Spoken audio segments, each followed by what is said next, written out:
the torrents of spring. Years of gladness, days of joy, like the torrents of spring they hurried average _ from an old. At 2 o'clock in the night he had gone back to his study. He had dismissed the servant after the candles were lighted, and throwing himself into a low chair by the hearth, he hid his face in both hands. Never had he felt such weariness of body and of spirit. He had passed the whole evening in the company of charming ladies and cultivated men. Some of the ladies were beautiful, almost all the men were distinguished by intellect or talent. He himself had talked with great success, even with brilliance, and, for all that, never yet had the tedium vitae of which the Romans talked of old, the disgust for life taken hold of him with such irresistible, such suffocating force. Had he been a little younger, he would have cried with misery, weariness, and exasperation. A biting, burning bitterness, like the bitter of wormwood, filled his whole soul. A sort of clinging repugnance, a weight of loathing closed in upon him on all sides like a dark night of autumn, and he did not know how to get free from this darkness, this bitterness. Sleep it was useless to reckon upon, he knew he should not sleep. He fell to thinking slowly, listlessly, wrathfully. He thought of the vanity, the uselessness, the vulgar falsity of all things human. All the stages of man's life passed in order before his mental gaze. He had himself lately reached his 52nd year, and not one found grace in his eyes. Everywhere the same everlasting pouring of water into a sieve, the everlasting beating of the air, everywhere the same self-deception, half in good faith, half conscious, any toy to amuse the child, so long as it keeps him from crying. And then, all of a sudden, old age drops down like snow on the head, and with it the ever-growing, ever-gnawing, and devouring dread of death and the plunge into the abyss. Lucky indeed if life works out so to the end. Maybe, before the end, like rust on iron, sufferings, infirmities come. He did not picture life's sea, as the poets depict it, covered with tempestuous waves. No, he thought of that sea as a smooth, untroubled surface, stagnant and transparent to its darkest depths. He himself sits in a little tottering boat, and down below in those dark oozy depths, like prodigious fishes, he can just make out the shapes of hideous monsters, all the ills of life, diseases, sorrows, madness, poverty, blindness. He gazes, and behold, one of these monsters separates itself off from the darkness, rises higher and higher, stands out more and more distinct, more and more loathsomely distinct. An instant yet, and the boat that bears him will be overturned. But behold, it grows dim again, it withdraws, sinks down to the bottom, and there it lies, faintly stirring in the slime. But the fated day will come, and it will overturn the boat. He shook his head, jumped up from his low chair, took 2 turns up and down the room, sat down to the writing table, and opening one drawer after another, began to rummage among his papers, among old letters, mostly from women. He could not have said why he was doing it. He was not looking for anything, he simply wanted by some kind of external occupation to get away from the thoughts oppressing him. Opening several letters at random, in one of them there was a withered flower tied with a bit of faded ribbon. He merely shrugged his shoulders, and glancing at the hearth, he tossed them on one side, probably with the idea of burning all this useless rubbish. Hurriedly, thrusting his hands first into one, and then into another drawer, he suddenly opened his eyes wide, and slowly bringing out a little octagonal box of old-fashioned make, he slowly raised its lid. In the box, under 2 layers of cotton wool, yellow with age, was a little garnet cross. For a few instants he looked in perplexity at this cross. Suddenly he gave a faint cry. Something between regret and delight was expressed in his features. Such an expression a man's face wears when he suddenly meets someone whom he has long lost sight of, whom he has at one time tenderly loved, and who suddenly springs up before his eyes, still the same, and utterly transformed by the years. He got up, and going back to the hearth, he sat down again in the armchair, and again hid his face in his hands. Why today? Just today, was his thought, and he remembered many things, long since past. This is what he remembered. But first I must mention his name, his father's name and his surname. He was called Dmitry Pavlovich Sanin. Here follows what he remembered. 1. It was the summer of 1840. Sanin was in his 22nd year, and he was in Frankfurt on his way home from Italy to Russia. He was a man of small property, but independent, almost without family ties.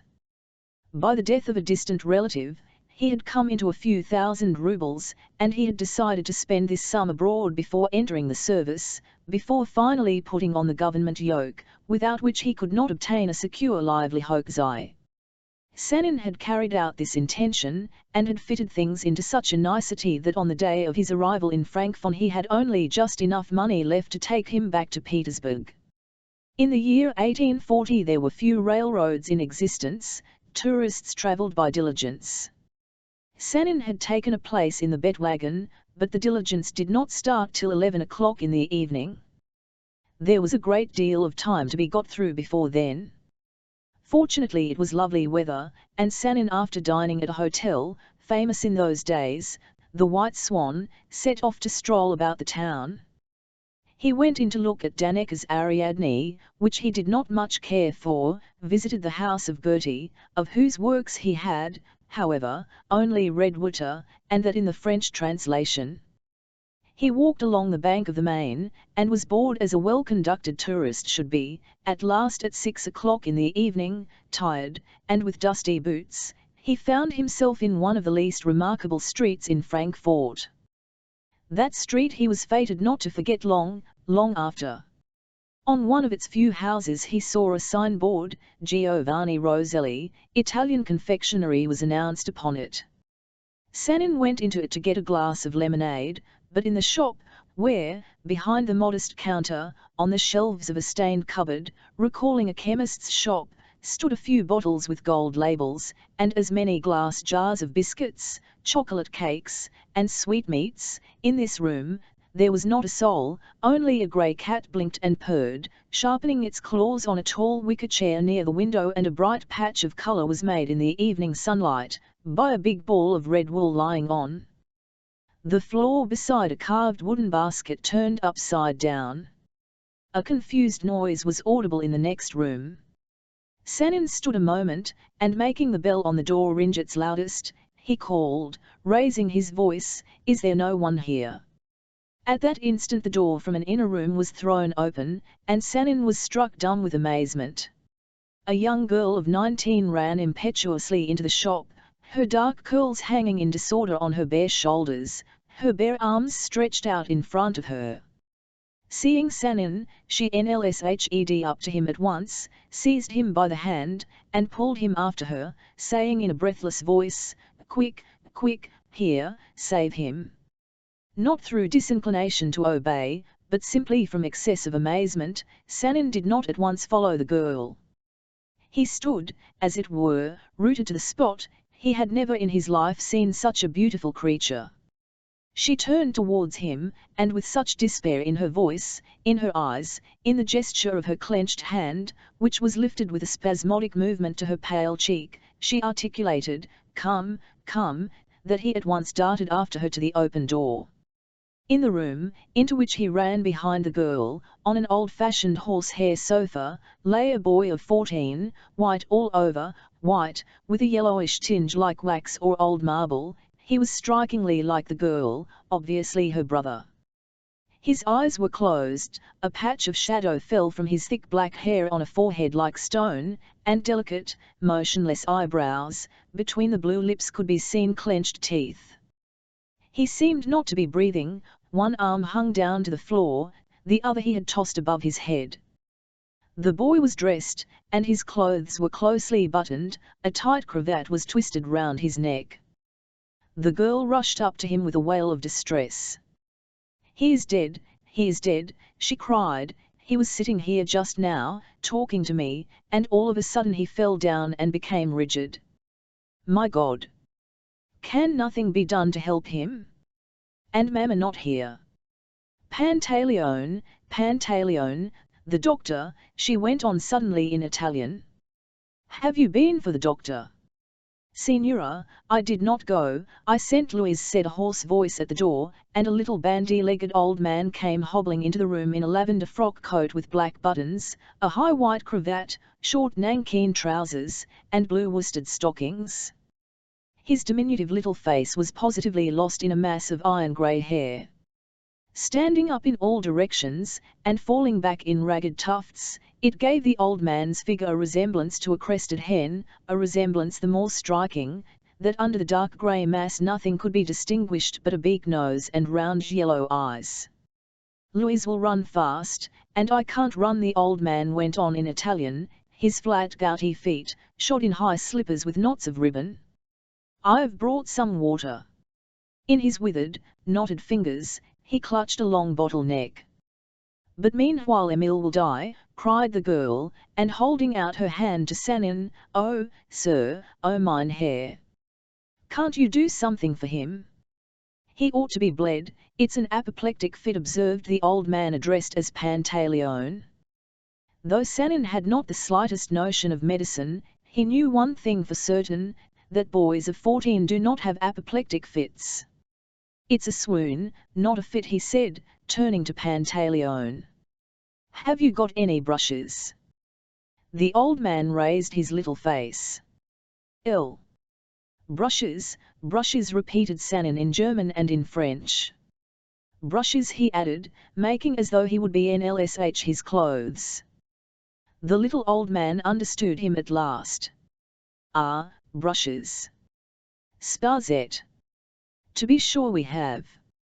Bring them here, we will take off his coat and tty rubbing him. Good. Banan. And ought we not to sprinkle water on his head?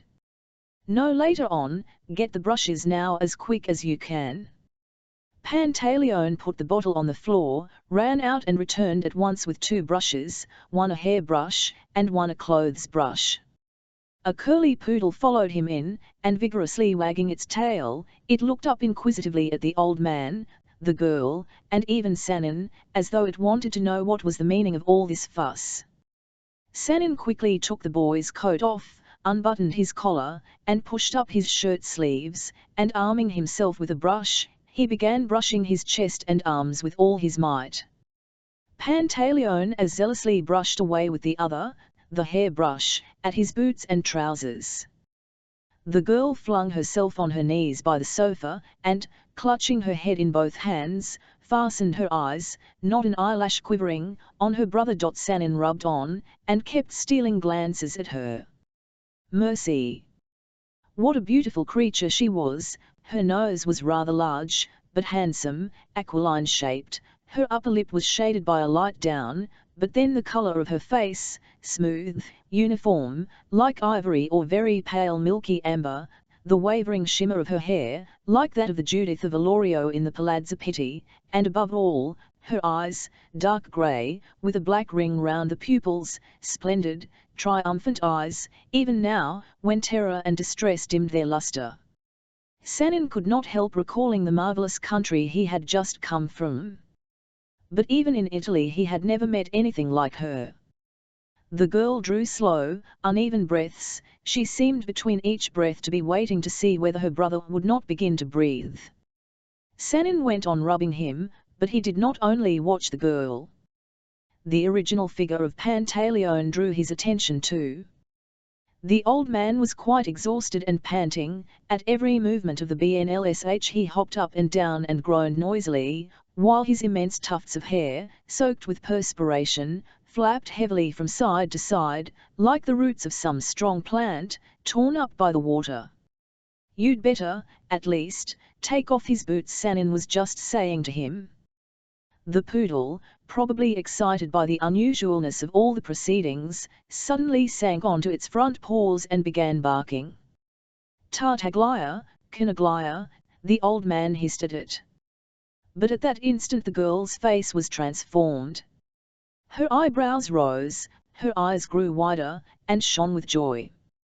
Sanin looked round. A flush had overspread the lad's face, his eyelids stirred, his nostrils twitched.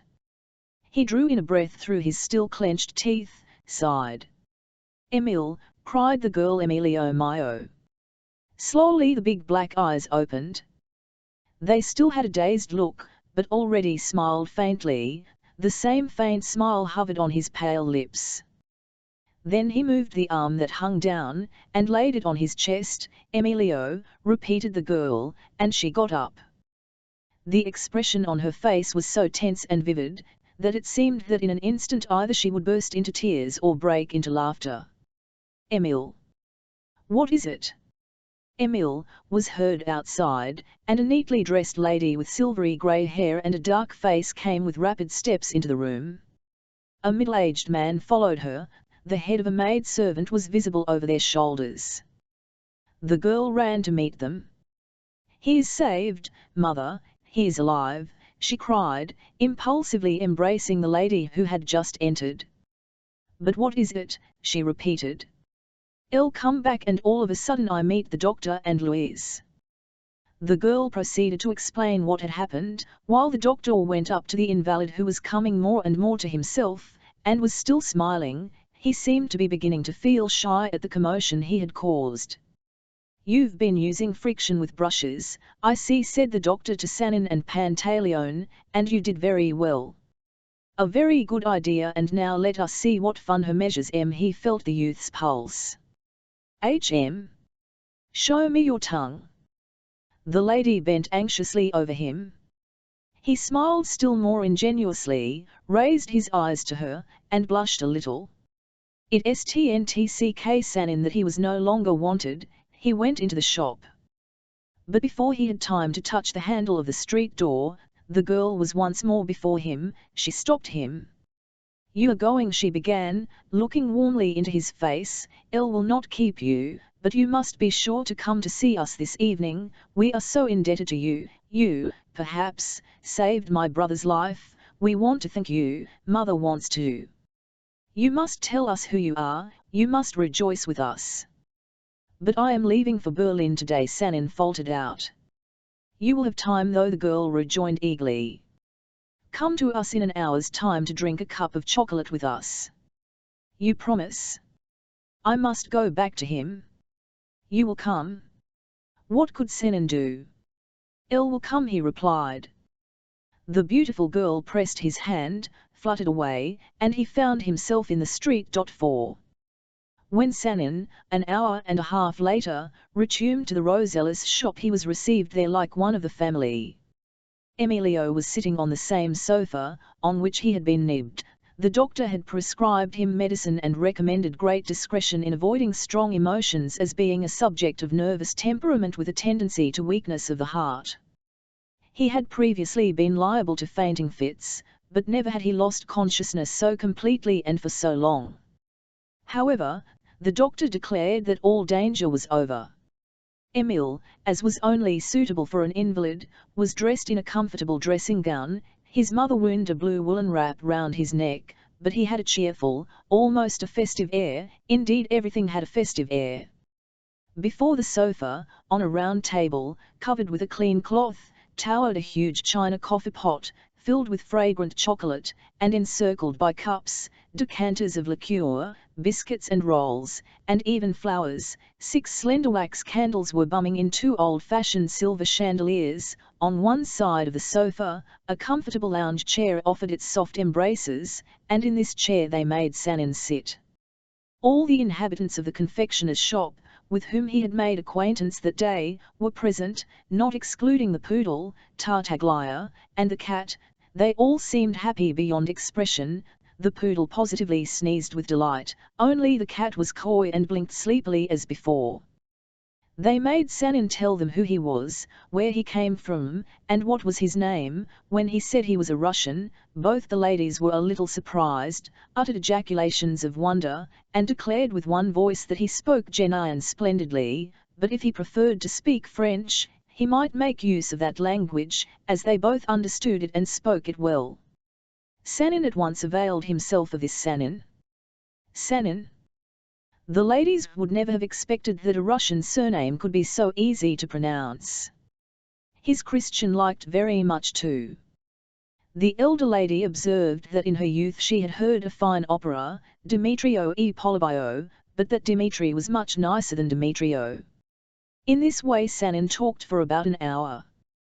The ladies on their side initiated him into all the details of their own life. The talking was mostly done by the mother, the lady with grey hair. Sanin learned from her that her name was Leonora Roselli, that she had lost her husband, Giovanni Battista Roselli, who had settled in Frankfurt as a confectioner 25 years ago, that Giovanni Battista had come from Vicenza and had been a most excellent, though fiery and irascible man, and a Republican withal. At those words Signora Roselli pointed to his portrait, painted in oil colours, and hanging over the sofa. It must be presumed that the painter, also a Republican, as Signora Roselli observed with a sigh, had not fully succeeded in catching a likeness, for in his portrait the late Giovanni Battista appeared as a morose and gloomy brigand, after the style of Rinaldo Rinaldini. Signora Roselli herself had come from the ancient and splendid city of Parma, where there is the wonderful cupola, painted by the immortal Correggio. But from her long residence in Germany she had become almost completely Germanist.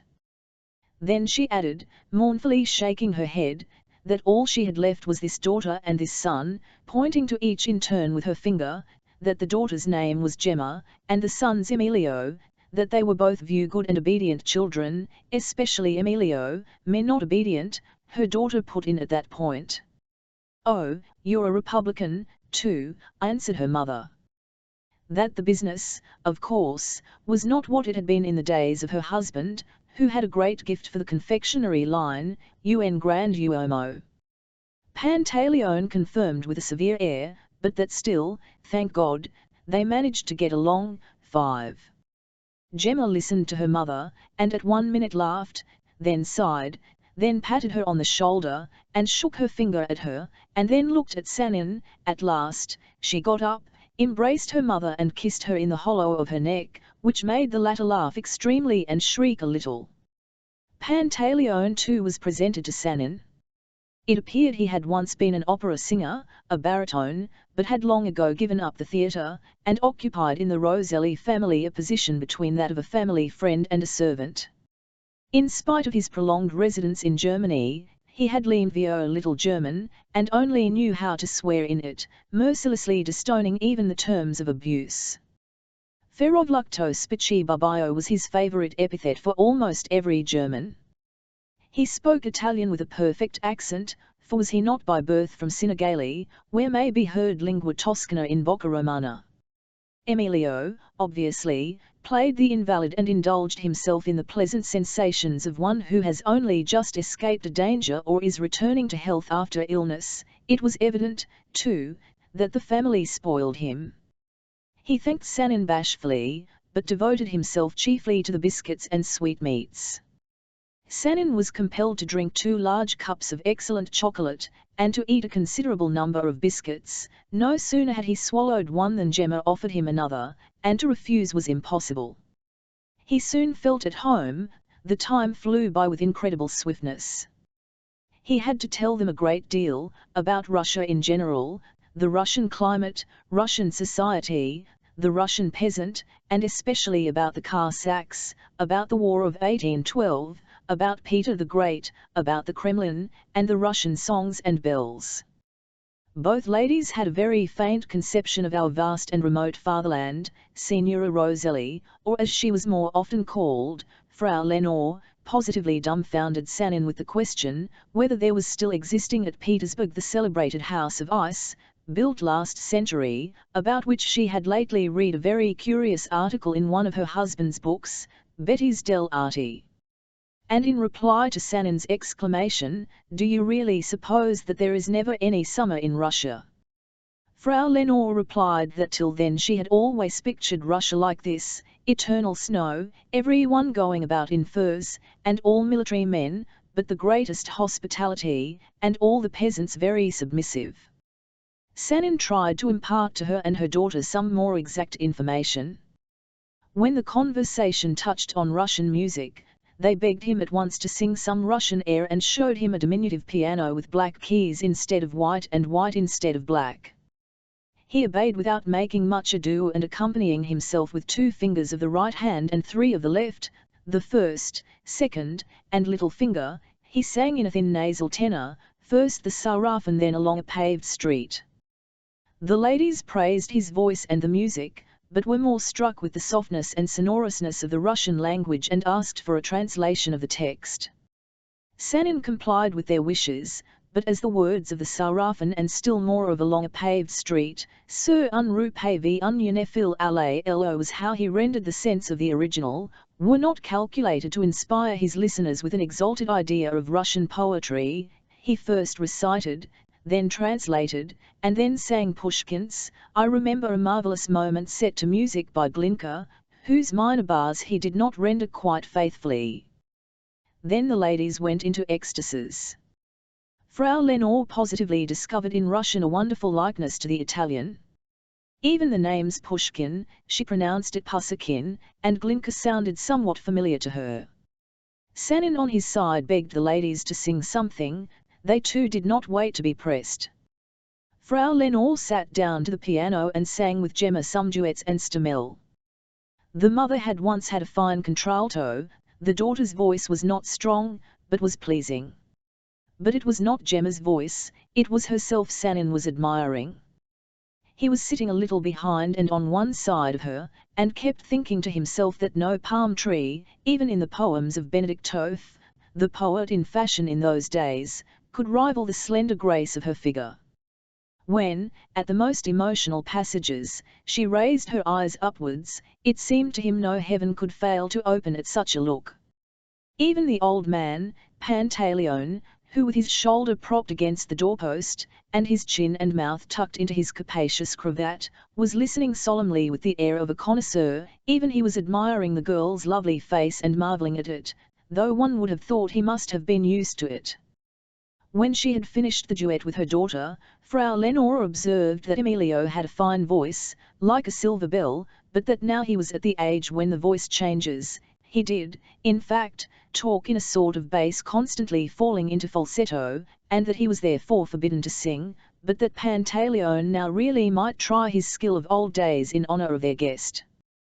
Pantaleone promptly put on a displeased air, frowned, nuffled up his hair, and declared that he had given it all up long ago, though he could certainly in his youth hold his own, and indeed had belonged to that great period, when there were real classical singers, not to be compared to the squeaking performers of today. And a real school of singing, that he, Pantaleone Cipotola of Varese, had once been brought a laurel wreath from Modena, and that on that occasion some white doves had positively been let fly in the theatre, that among others a Russian Prince Tarbuski, I/Principe Tarbuskl, with whom he had been on the most friendly terms, had after supper persistently invited him to Russia, promising him mountains of gold, mountains. But that he had been unwilling to leave Italy, the land of Dante, il Piz del Dante. Afterward, to be sure, there came unfortunate circumstances, he had himself been imprudent. At this point the old man broke off, sighed deeply twice, looked dejected, and began again talking of the classical period of singing, of the celebrated tenor Garcia, for whom he cherished a devout, unbounded veneration. "He was a man," he exclaimed. "Never had the great Garcia, Il Gran Garcia, demeaned himself by singing falsetto like the paltry tenors of today, tenor act, always from the chest, voce del petto, sigh," and the old man aimed a vigorous blow with his little shriveled fist at his own shin front. "And what an actor! A volcano, Signore mia, a volcano, un vesuvto. I had the honour and the happiness of singing with him in the opera del Illustrissimo Maestro Rossini, in Otello." Garcia was Iago, and when he rendered the phrase colon, here Pantaleone threw himself into an attitude and began singing in a hoarse and shaky, but still moving voice, El ire davaso il fatto lo piano no non temero. The theatre was all a quiver, Signore mia.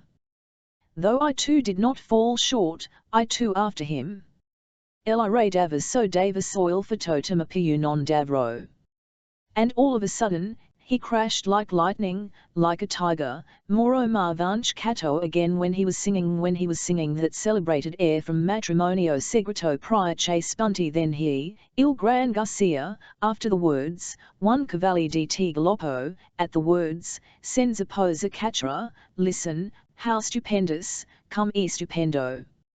At that point he made the old man began a sort of extraordinary flourish, and at the 10th note broke down, cleared his throat, and with a wave of his arm turned away, muttering, "Why do you torment me?"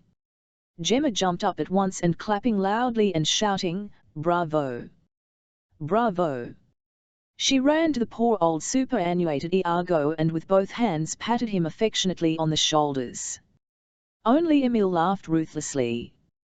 Cet age ist sans pit, that age knows no mercy, La Fontaine has said already. Sanin tried to soothe the aged singer and began talking to him in Italian. He had picked up a smattering during his last tour there, began talking of Peace del Dante, Dove il si suna. This phrase, together with La Siat own Speranza made up the whole stock of poetic Italian of the young tourist, but Pantaleone was not won over by his blandishments. Tucking his chin deeper than ever into his cravat and sullenly rolling his eyes, he was once more like a bird, an angry one crow or a kite.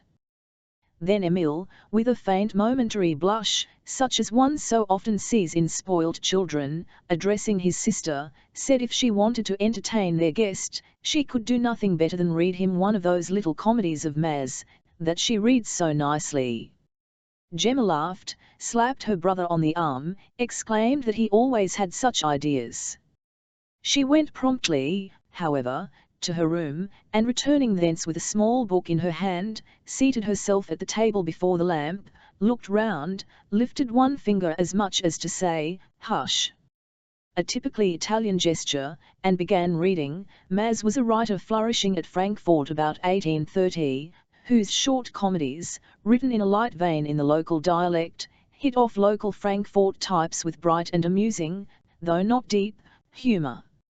It turned out that Gemma really did read excellently, quite like an actress in fact.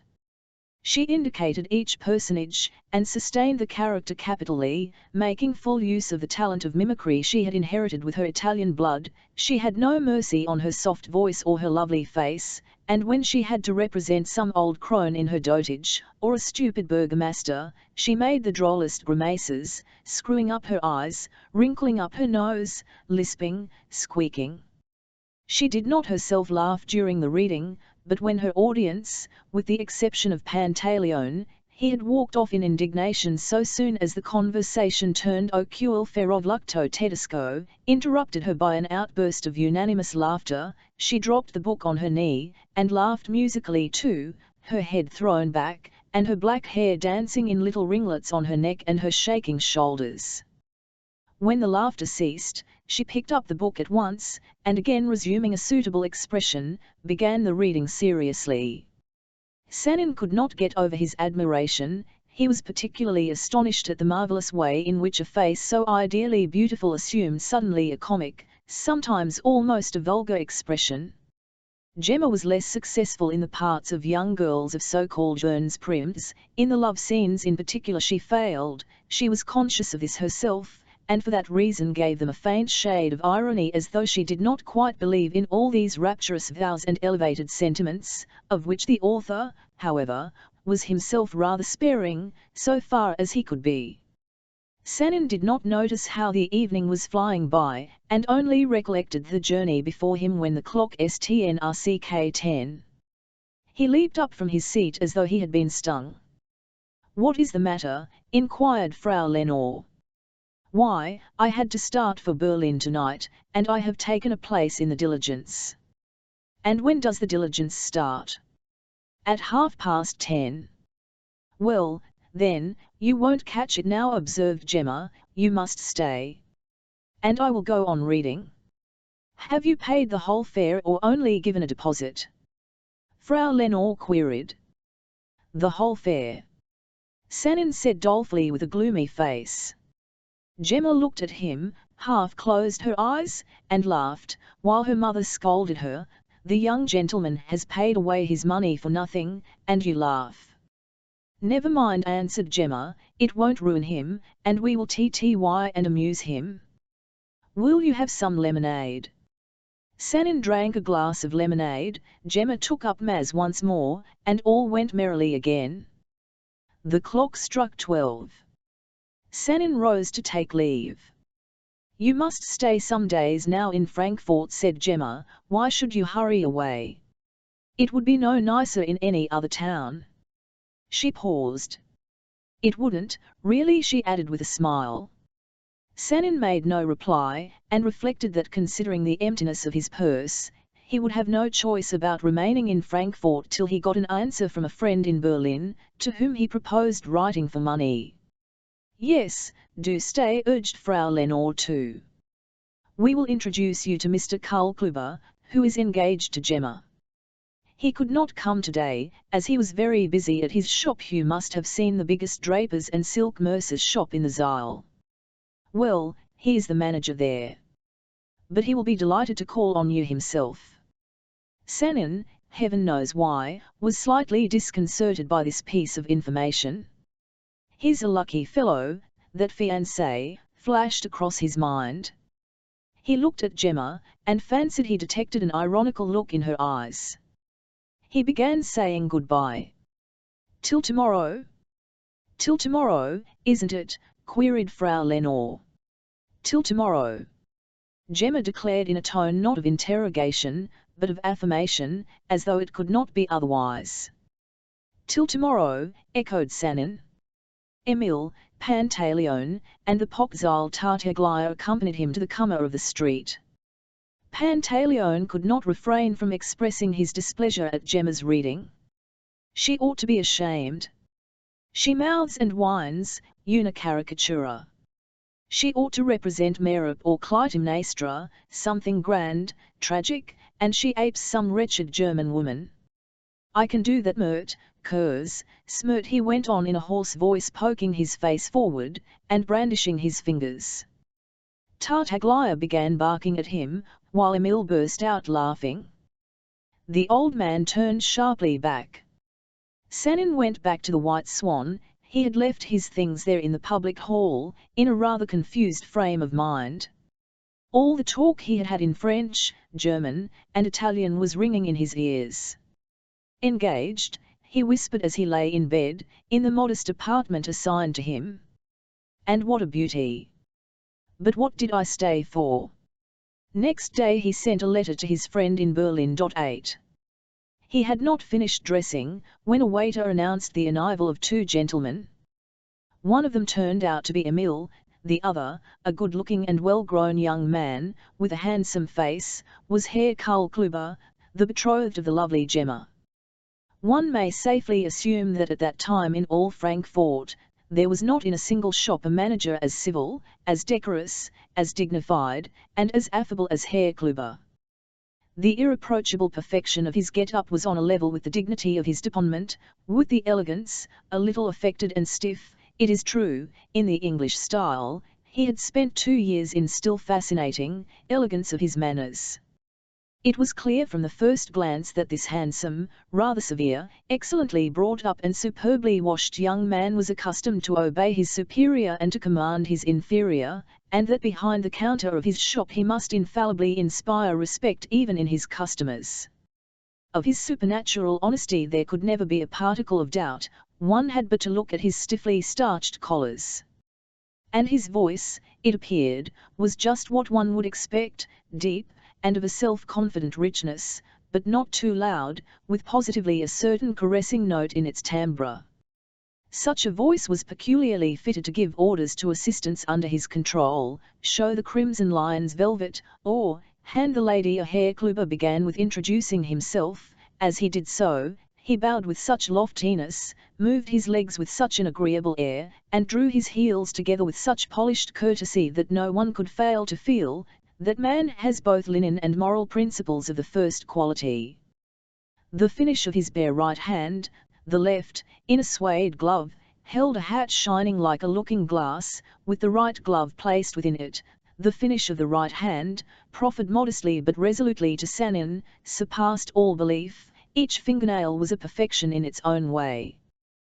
Then he proceeded to explain in the choicest German that he was anxious to express his respect and his indebtedness to the foreign gentleman who had performed so signal a service to his future kinsman, the brother of his betrothed. As he spoke, he waved his left hand with the hat in it in the direction of Emil, who seemed bashful and tumming away to the window, put his finger in his mouth. Herr Kluber added that he should esteem himself happy should he be able in return to do anything for the foreign gentleman. Sanin, with some difficulty, replied, also in German, that he was delighted that the service was not worth speaking of, and he begged his guests to sit down. Herr Kluber thanked him, and lifting his coat-tails, sat down on a chair, but he perched there so lightly and with such a transitory air that no one could fail to realize, this man is sitting down from politeness, and will fly up again in an instant. And he did in fact fly up again quickly, and advancing with 2 discreet little dance steps, he announced that to his regret he was unable to stay any longer, as he had to hasten to his shop, business before everything. But as the next day was Sunday, he had, with the consent of Frau Lenore and Fräulein Gemma, arranged a holiday excursion to Soden, to which he had the honour of inviting the foreign gentleman, and he cherished the hope that he would not refuse to grace the party with his presence.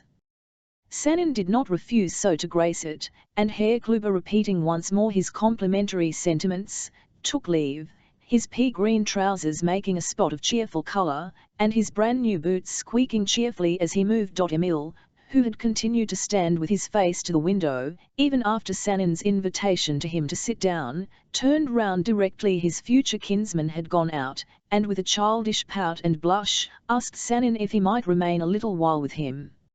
"I am much better today," he added, "but the doctor has forbidden me to do any work." "Stay by all means. You won't be in the least in my way," Sanin cried at once. Like Evio, true Russian, he was glad to clutch at any excuse that saved him from the necessity of doing anything himself. Emil thanked him, and in a very short time he was completely at home with him and with his room. He looked at all his things, asked him about almost every one of them, where he had bought it, and what was its value. He helped him to shave, observing that it was a mistake not to let his moustache grow, and finally told him a number of details about his mother, his sister, Pantaleone, the poodle Tartaglia, and all their daily life. Every semblance of timidity vanished in Emil. He suddenly felt extraordinarily attracted to Sanin, not at all because he had saved his life the day before, but because he was such a nice person. He lost no time in confiding all his secrets to Sanin. He expatiated with special warmth on the fact that his mother was set on making him a shopkeeper, while he knew for certain that he was born an artist, a musician, a singer, that Pantaleone even encouraged him, but that Herr Kluber supported Mama, over whom he had great influence, that the very idea of his being a shopkeeper really originated with Herr Kluber, who considered that nothing in the world could compare with trade. To measure out cloth, and cheat the public, extorting from it Narren, oder Russenpreise, fools, or Russian prices, that was his ideal. "Come. Now you must come and see us," he cried, directly Sanin had finished his toilet and written his letter to Berlin. "It's early yet," observed Sanin. "That's no matter," replied Emil caressingly. "Come along. We'll go to the post, and from there to our place. Gemma will be so glad to see you. You must have lunch with us. You might say a word to Mama about me, my career." "Very well, let's go," said Sanin, and they set off. Gemma certainly was delighted to see him, and Frau Lenore gave him a very friendly welcome. He had obviously made a good impression on both of them the evening before. Emil ran to see to getting lunch ready, after a preliminary whisper, "Don't forget," in Sanin's ear. "I won't forget," responded Sanin. Frau Lenore was not quite well, she had a sick headache, and, half lying down in an easy chair, she tried to keep perfectly still. Gemma wore a full yellow blouse, with a black leather belt round the waist. She too seemed and was rather pale. There were dark rings round her eyes, but their lustre was not the less for it. It added something of charm and missed one eye to the classical lines of her face. Sanin was especially struck that day by the exquisite beauty of her hands, When she smoothed and put back her dark, glossy tresses, he could not take his eyes off her long supple fingers, held slightly apart from one another like the hand of Raphael's for an arena.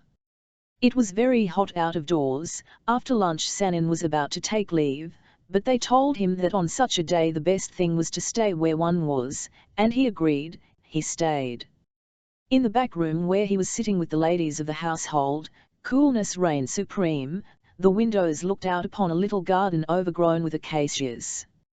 Multitudes of bees, wasps, and humming beetles kept up a steady, eager buzz in their thick branches, which were studded with golden blossoms. Through the half-drawn curtains and the lowered blinds this never-ceasing hum made its way into the room, telling of the salt one-why heat in the air outside, and making the cool of the closed and snug abode seem the sweeter. Sanin talked a great deal, as on the day before, but not of Russia, nor of Russian life. Being anxious to please his young friend, who had been sent off to Herr Kluber's immediately after lunch, to acquire a knowledge of bookkeeping, he turned the conversation on the comparative advantages and disadvantages of art and commerce. He was not surprised at Frau Lenor's standing up for commerce. He had expected that, but Gemma too shared her opinion. If one's an artist, and especially a singer, she declared with a vigorous downward sweep of her hand, one's got to be first-rate. Second-rate is worse than nothing, and who can tell if one will arrive at being first-rate? Pantaleone, who took part too in the conversation, as an old servant and an old man he had the privilege of sitting down in the presence of the ladies of the house. Italians are not, as a rule, strict in matters of etiquette. Pantaleone, as a matter of course, stood like a rock for art.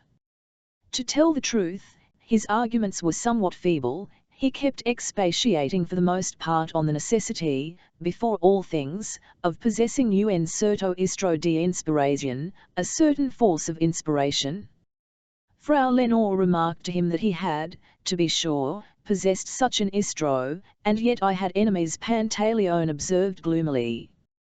And how do you know that Emile will not have enemies, even if this istro is found in him? Why will, make a tradesman of him, then retorted Pantaleone in vexation, but Giovan Battista would never have done it, though he was a confectioner himself. Giovan Battista, my husband, was a reasonable man, and even though he was in his youth led away. But the old man would hear nothing more, and walked away, repeating reproachfully, "Ah, Giovan Battista." Gemma exclaimed that if Emile felt like a patriot, and wanted to devote all his powers to the liberation of Italy, then, of course, for such a high and holy cause he might sacrifice the security of the future, but not for the theatre.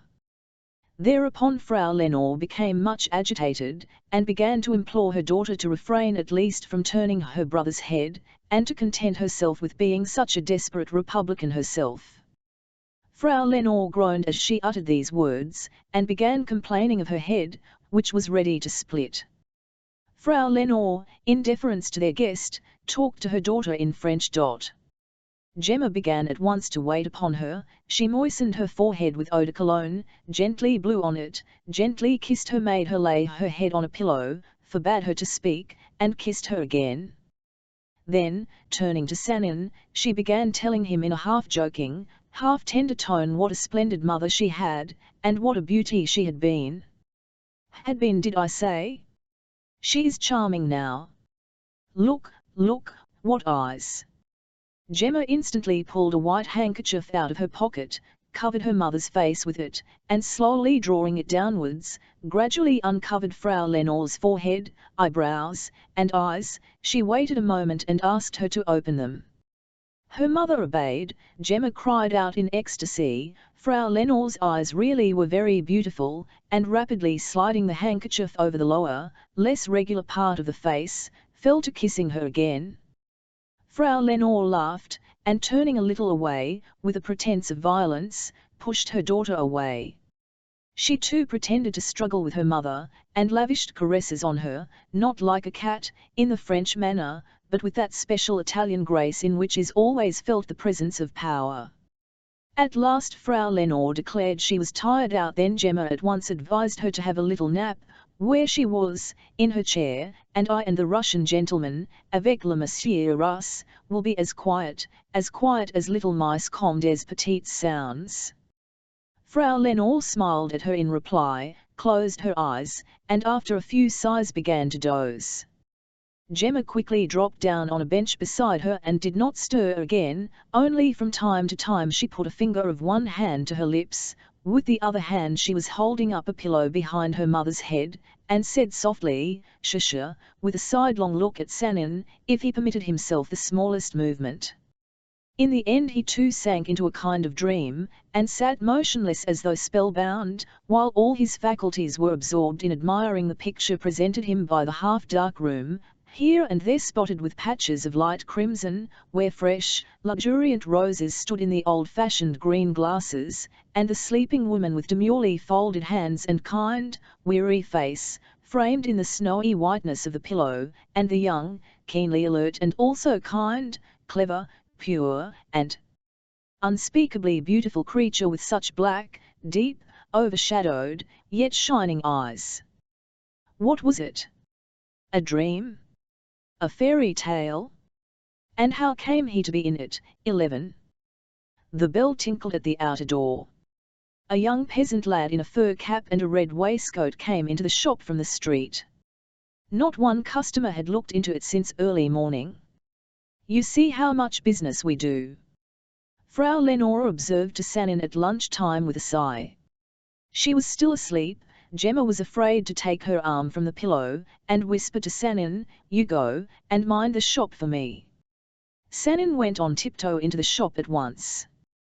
The boy wanted 1/4 pound of peppermints. "How much must I take?" Sanin whispered from the door to Gemma. 6 kreutzers, she answered in the same whisper. Sanin weighed out 1/4 pound, found some paper, twisted it into a cone, tipped the peppermints into it, spilt them, tipped them in again, spilt them again, at last handed them to the boy, and took the money. The boy gazed at him in amazement, twisting his cap in his hands on his stomach, and in the next room, Gemma was stifling with suppressed laughter. Before the first customer had walked out, a second appeared, then a third. "I bring luck, it's clear," thought Sanin. The second customer wanted a glass of orangeade, the third, 1/2 pound of sweets. Sanin satisfied their needs, zealously clattering the spoons, changing the saucers, and eagerly plunging his fingers into drawers and jars. On reckoning up, it appeared that he had charged too little for the orangeade, and taken 2 kreutzers too much for the sweets. Gemma did not cease laughing softly, and Sanin too was aware of an extraordinary lightness of health, a peculiarly happy state of mind. He felt as if he had forever been standing behind the counter and dealing in orangeade and sweetmeats, with that exquisite creature looking at him through the doorway with affectionately mocking eyes, while the summer sun, forcing its way through the sturdy leafage of the chestnuts that grew in front of the windows, filled the whole room with the greenish gold of the midday light and shade, and the heart grew soft in the sweet languor of idleness, carelessness, and youth, first youth. A fourth customer asked for a cup of coffee. Pantaleone had to be appealed to. Emile had not yet come back from Herr Kluber's shop.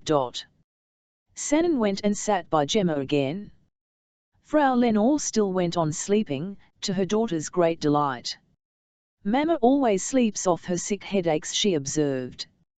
Sanin began talking, in a whisper, of course, as before, of his minding the shop, very seriously inquired the price of various articles of confectionery. Gemma just as seriously told him these prices, and meanwhile both of them were inwardly laughing together, as though conscious they were playing in a very amusing farce. All of a sudden, an organ grinder in the street began playing an air from the Fries Schutz, Dirk die Felder, Dirk die Owen. The dance tune fell shrill and quivering on the motionless air. Gemma started. "He will wake Mamma." Sanin promptly darted out into the street, thrust a few kreutzers into the organ grinder's hand, and made him cease playing and move away. When he came back, Gemma thanked him with a little nod of the head, and with a pensive smile she began herself just audibly humming the beautiful melody of Weber's, in which Max expresses all the complexities of first love. Then she asked Sanin whether he knew Friese whether he was fond of Weber, and added that though she was herself an Italian, she liked such music best of all. From Weber the conversation glided off onto poetry and romanticism, onto Hoffmann, whom everyone was still reading at that time. And Frau Lenore still slept, and even snored just a little, and the sunbeams, piercing in narrow streaks through the shutters, were incessantly and imperceptibly shifting and travelling over the floor, the fumature, Gemma's dress, and the leaves and petals of the flowers. 12. It appeared that Gemma was not very fond of Hoffmann, that she even thought him tedious. The fantastic, misty northern element in his stories was too remote from her clear, southern nature. "It's all fairy tales, all written for children," she declared with some contempt. She was vaguely conscious, too, of the lack of poetry in Hoffmann. But there was one of his stories, the title of which she had forgotten, which she greatly liked. More precisely speaking, it was only the beginning of this story that she liked, the end she had either not read or had forgotten.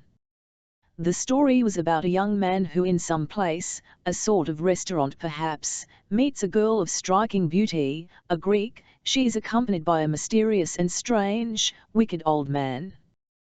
The young man falls in love with the girl at first sight. She looks at him so mournfully, as though beseeching him to deliver her.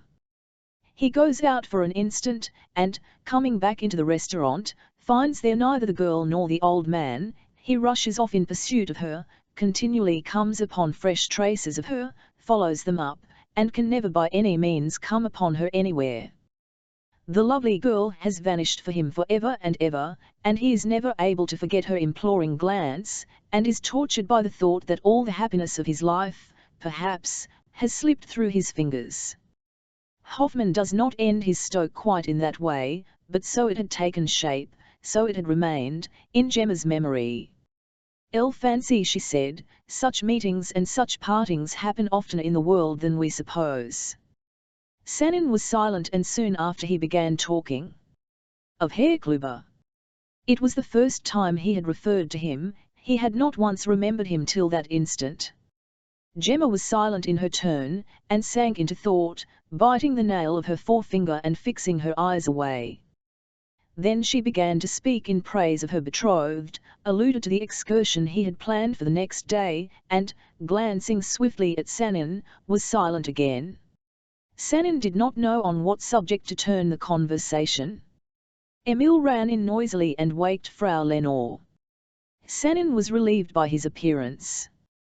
Frau Lenore got up from her low chair. Pantaleone came in and announced that dinner was ready. The friend of the family, ex-singer, and servant also performed the duties of cook. 13. Sanin stayed on after dinner too.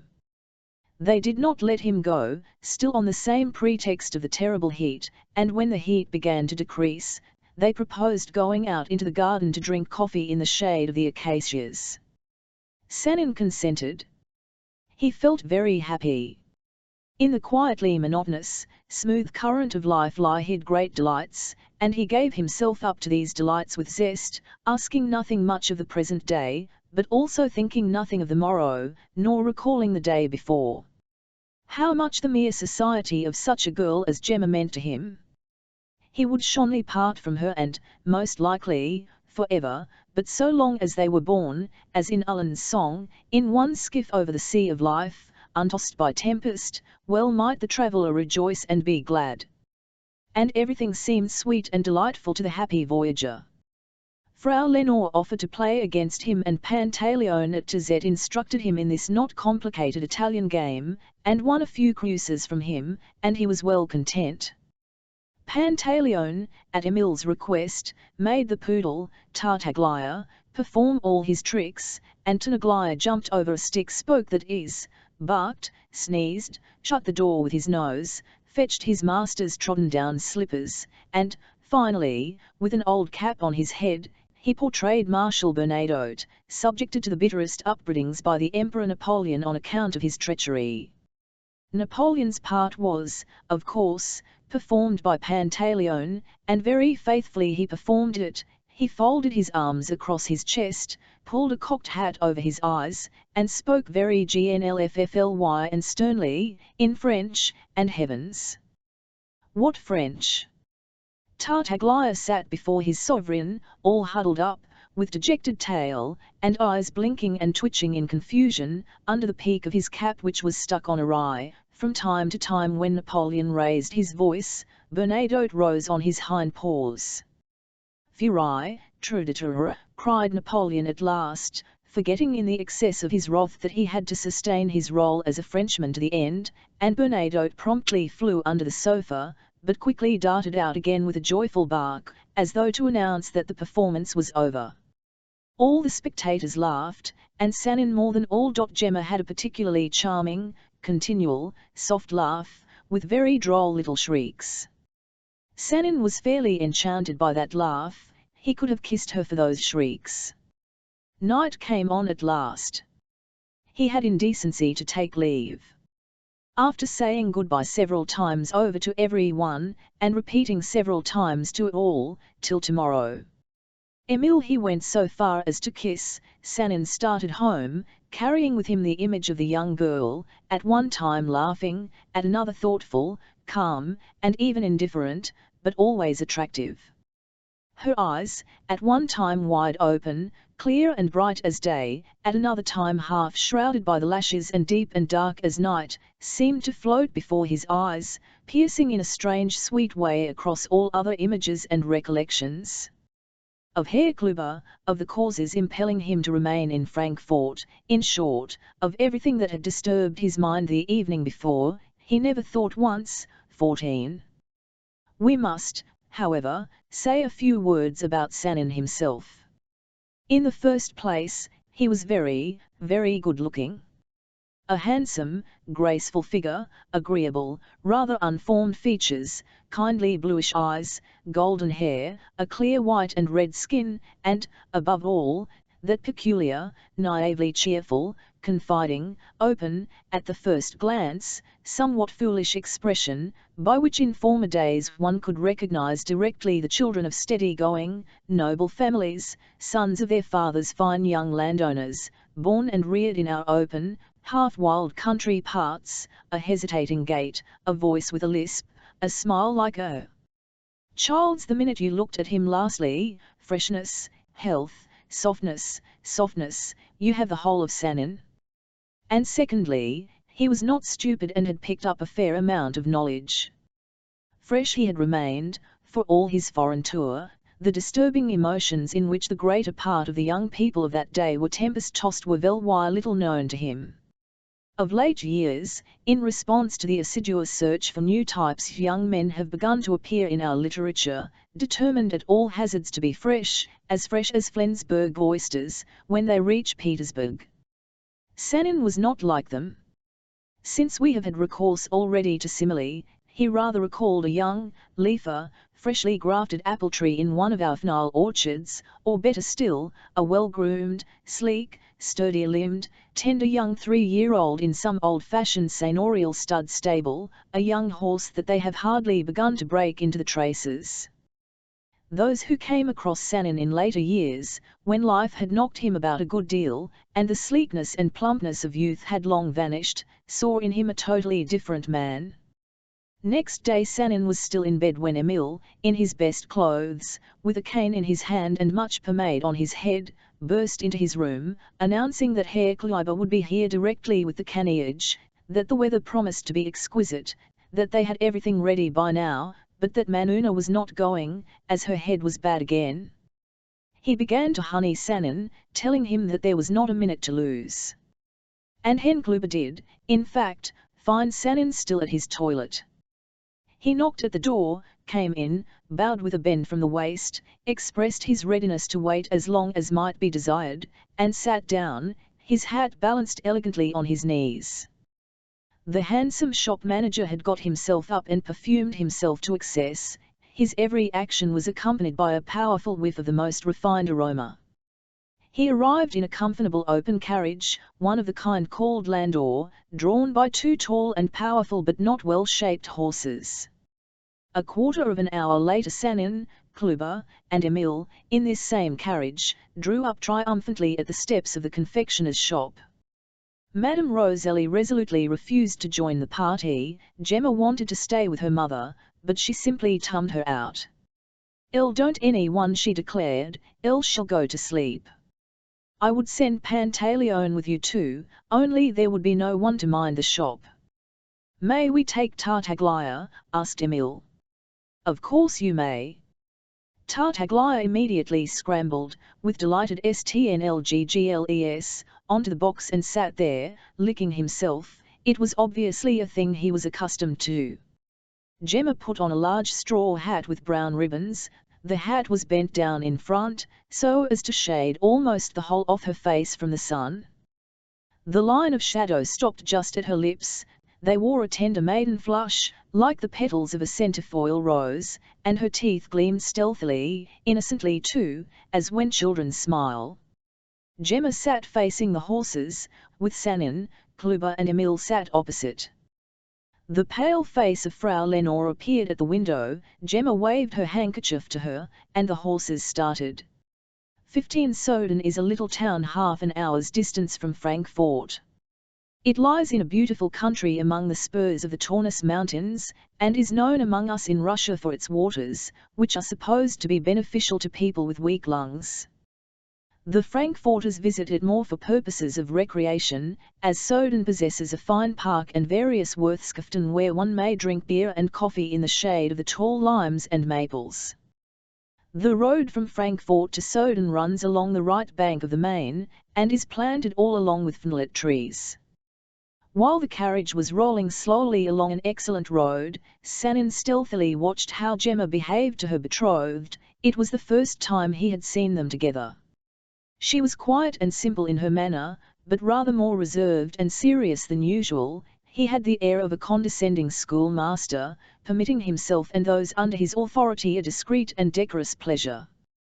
Sanin saw no signs in him of any marked attentiveness, of what the French call empressement in his demeanour to Gemma. It was clear that Herr Kleiber considered that it was a matter settled once for all, and that therefore he saw no reason to trouble or excite himself. But his condescension never left him for an instant.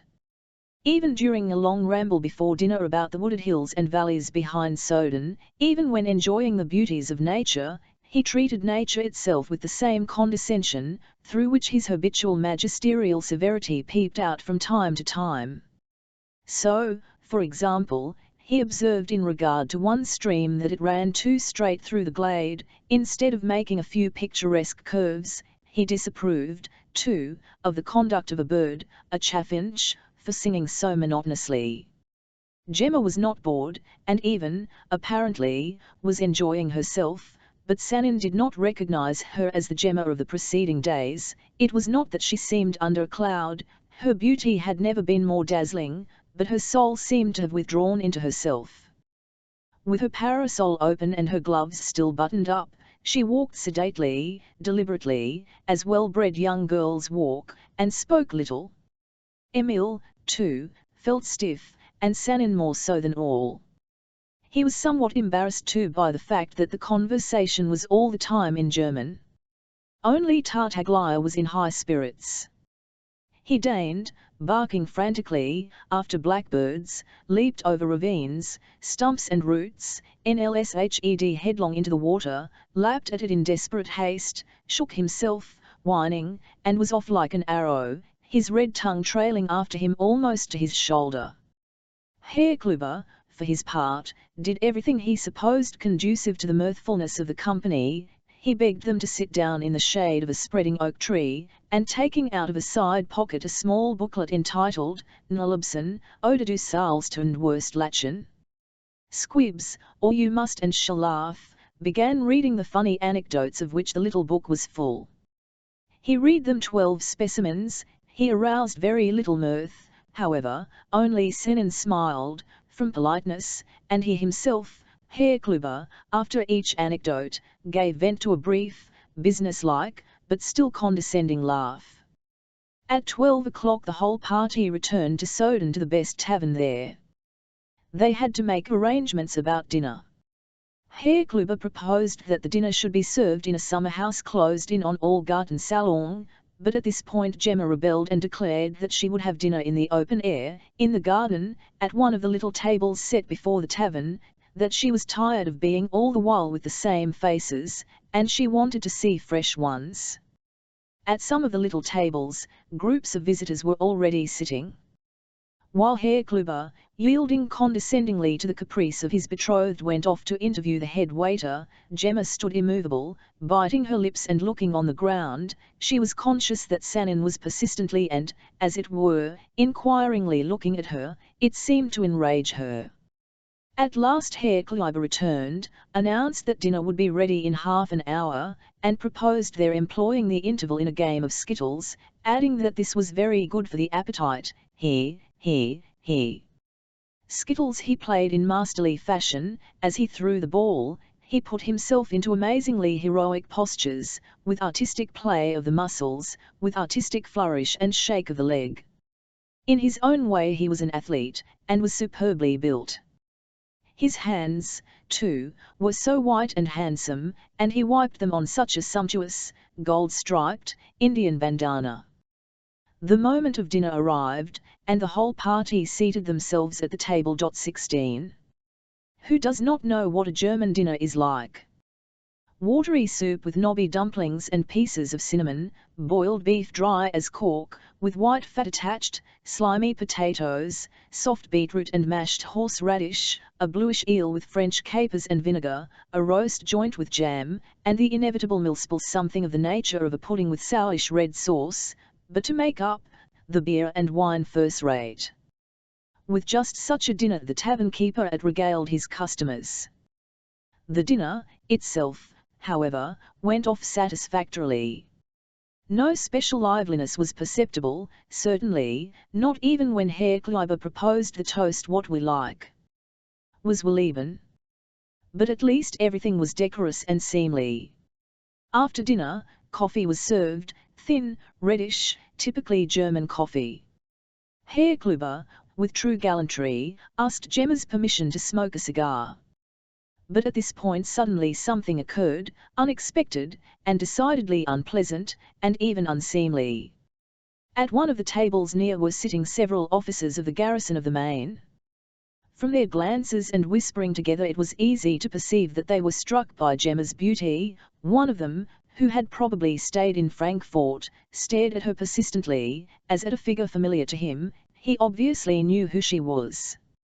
He suddenly got up, and glass in hand, all the officers had been drinking hard, and the cloth before them was crowded with bottles, approached the table at which Gemma was sitting.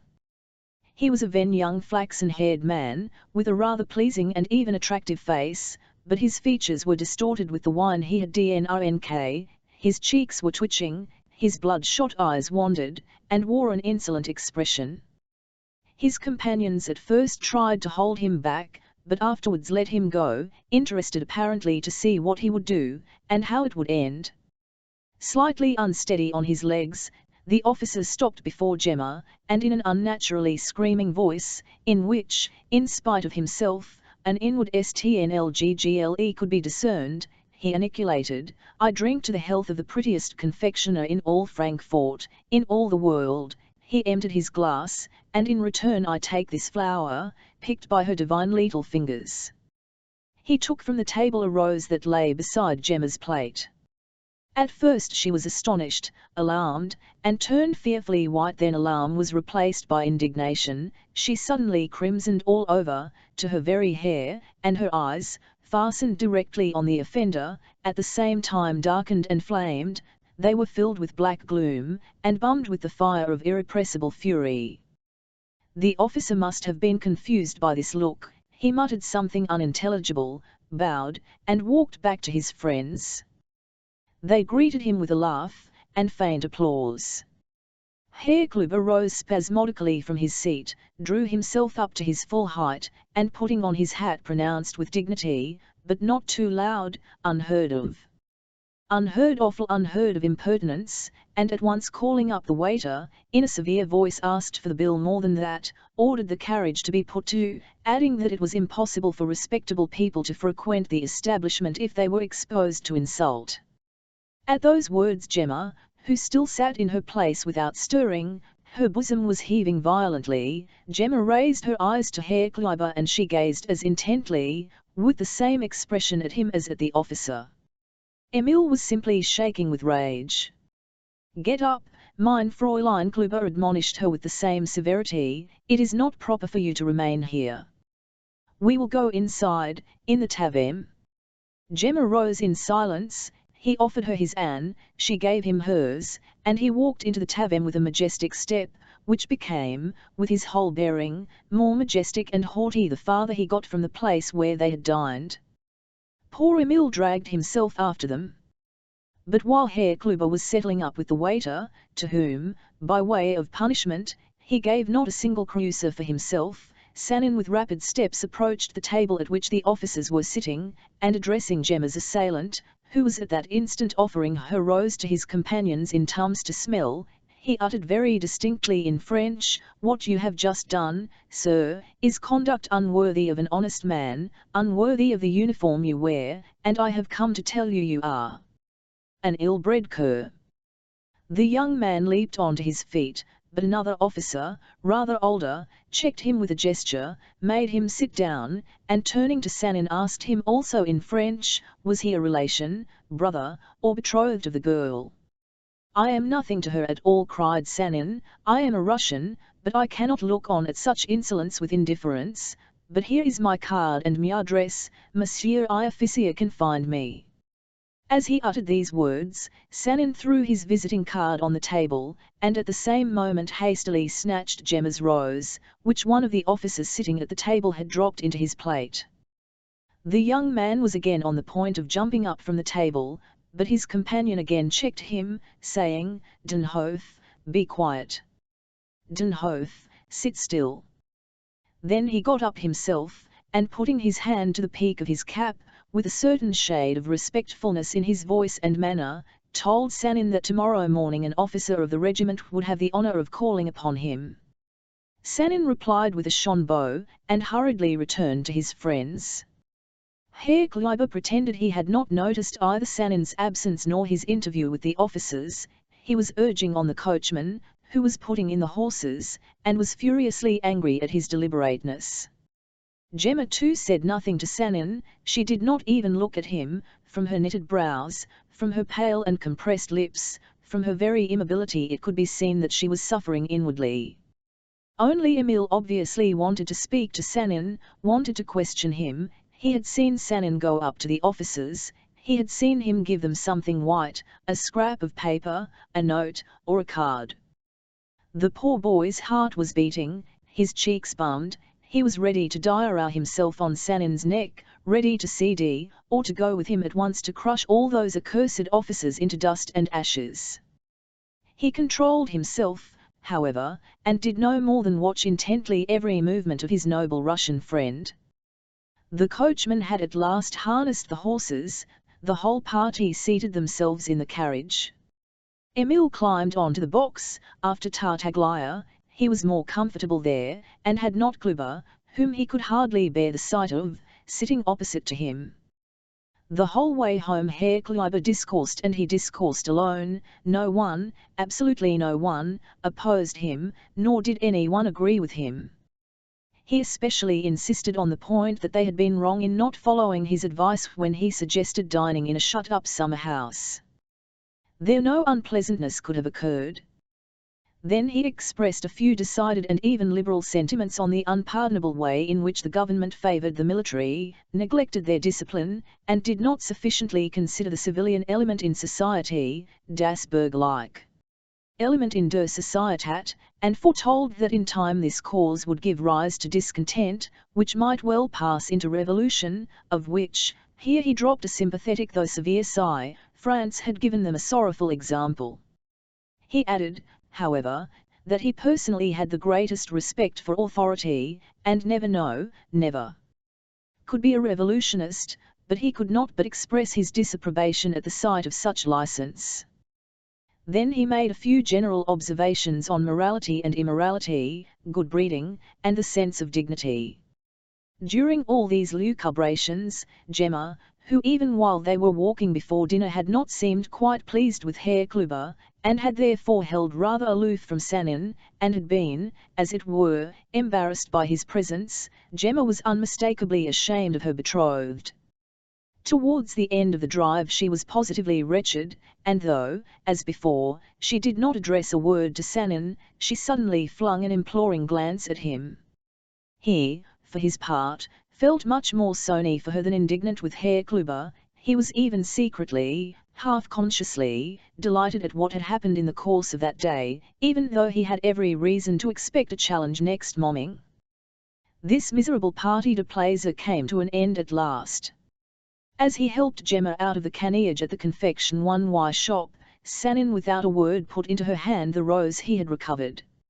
She flushed crimson, pressed his hand, and instantly hid the rose. He did not want to go into the house, though the evening was only just beginning. She did not even invite him. Moreover, Pantaleone, who came out on the steps, announced that Frau Lenore was asleep. Emile took a shy goodbye of Sanin. He felt as it were in awe of him, he greatly admired him. Kluber saw Sanin to his lodging, and took leave of him stiffly. The well-regulated German, for all his self-confidence, felt awkward. And indeed everyone felt awkward. But in Sanin this feeling of awkwardness soon passed off. It was replaced by a vague, but pleasant, even triumphant feeling. He walked up and down his room, whistling, and not caring to think about anything, and was very well pleased with himself. 17 I will wait for the officer's visit till 10 o'clock, he reflected next morning, as he dressed, and then let him come and look for me. But Jennings rise early. It had not yet struck 9 when the waiter informed Sanin that the Herr Second Lieutenant von Richter wished to see him.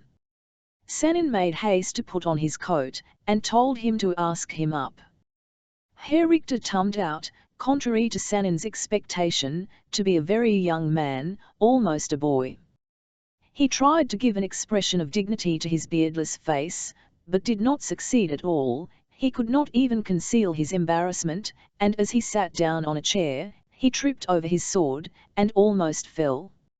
Stammering and hesitating, he announced to Sanin in bad French that he had come with a message from his friend, Baron von den Hof, that this message was to demand from Herr von Sanin an apology for the insulting expressions used by him on the previous day, and in case of refusal on the part of Herr von Sanin, Baron von den Hof would ask for satisfaction. Sanin replied that he did not mean to apologize, but was ready to give him satisfaction.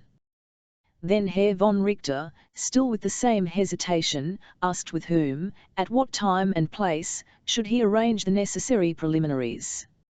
Sanin answered that he might come to him in 2 hours' time, and that meanwhile, he, Sanin, would try and find a second. Who the devil is there I can have for a second, he was thinking to himself meantime. Herr von Richter got up and began to take leave, but at the doorway he stopped, as though stung by a prick of conscience, and turning to Sanin observed that his friend, Baron von den Hof, could not but recognize that he had been to a certain extent to blame himself in the incident of the previous day, and would, therefore, be satisfied with slight apologies, des excuses lettres. To this Sanin replied that he did not intend to make any apology whatever, either slight or considerable, since he did not consider himself to blame.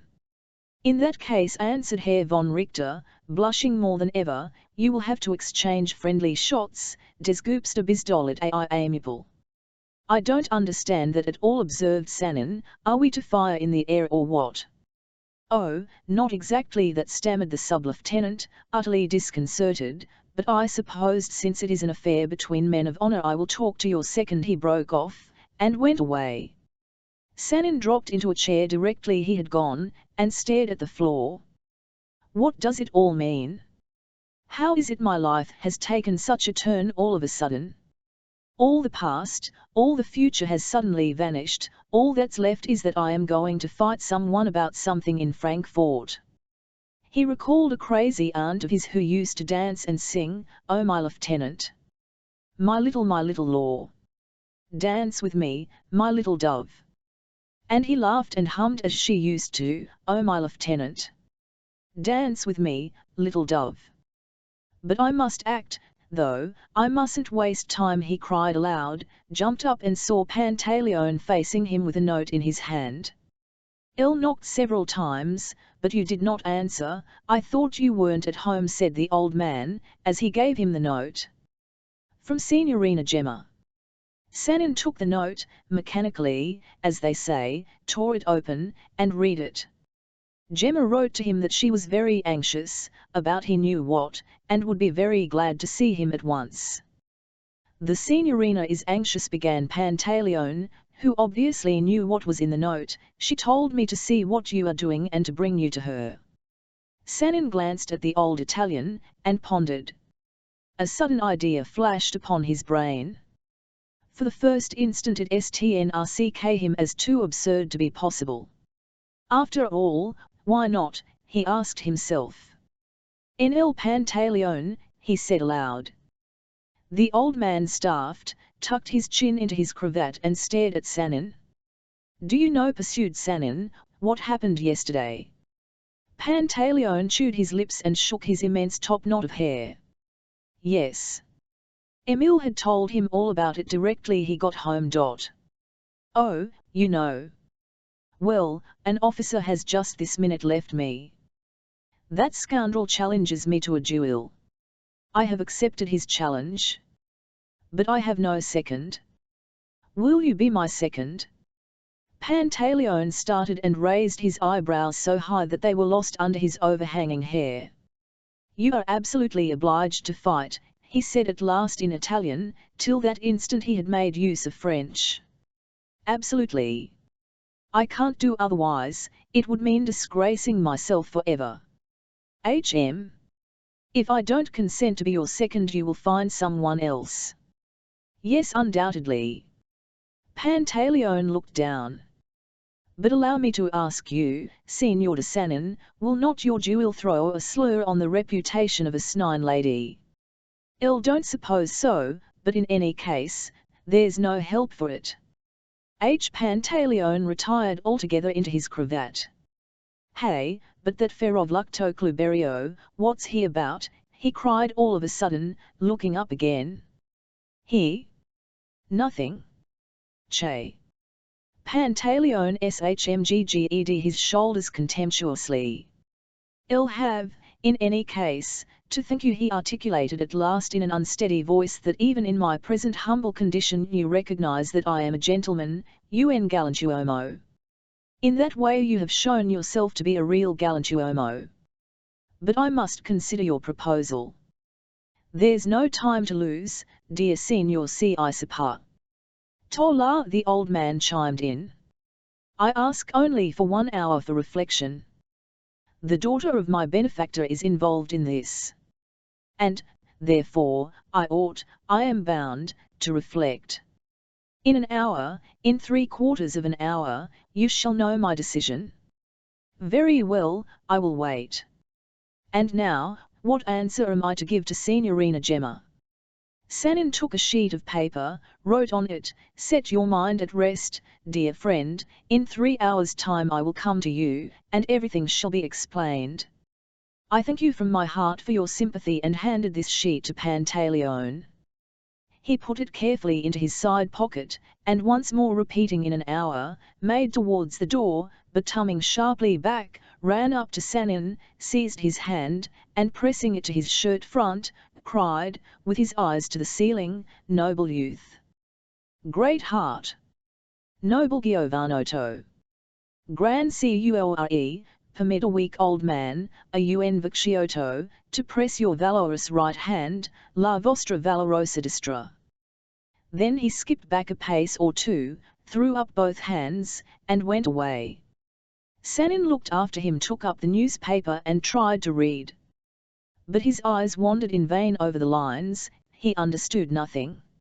An hour later the waiter came in again to Sanin, and handed him an old, soiled visiting card, on which were the following words: Pantaleone Cipotola of Varese, court singer, cantante del camera, to His Royal Highness the Duke of Modena. And behind the waiter in walked Pantaleone himself. He had changed his clothes from top to toe. He had on a black frock coat, reddish with long wear, and a white pique waistcoat, upon which a pinchbeck chain meandered playfully. A heavy cornelian seal hung low down onto his narrow black trousers. In his right hand he carried a black beaver hat, in his left 2 stout chamois gloves. He had tied his cravat in a taller and broader bow than ever, and had stuck into his starched shin front a pin with a stone, a so-called cat's eye. On his forefinger was displayed a ring, consisting of 2 clasped hands with a burning heart between them. A smell of garments long laid by, a smell of camphor and of musk hung about the whole person of the old man. The anxious solemnity of his deportment must have struck the most casual spectator. Sanin rose to meet him. "I am your second," Pantaleone announced in French, and he bowed, bending his whole body forward, and turning out his toes like a dancer. "I have come for instructions. Do you want to fight to the death?" "Why to the death, my dear Signor Cipotola? I will not for any consideration take back my words, but I am not a bloodthirsty person. But come, wait a little, my opponent's second will be here directly. I will go into the next room, and you can make arrangements with him. Believe me, I shall never forget your kindness, and I thank you from my heart." "Honor before everything," answered Pantaleone, and he sank into an armchair, without waiting for Sanin to ask him to sit down. "If that ferrovlucto spicci Barbio," he said, passing from French into Italian, "if that Count Jumper Cluberio could not appreciate his obvious duty or was afraid, so much the worse for him. A cheap soul, and that's all about it.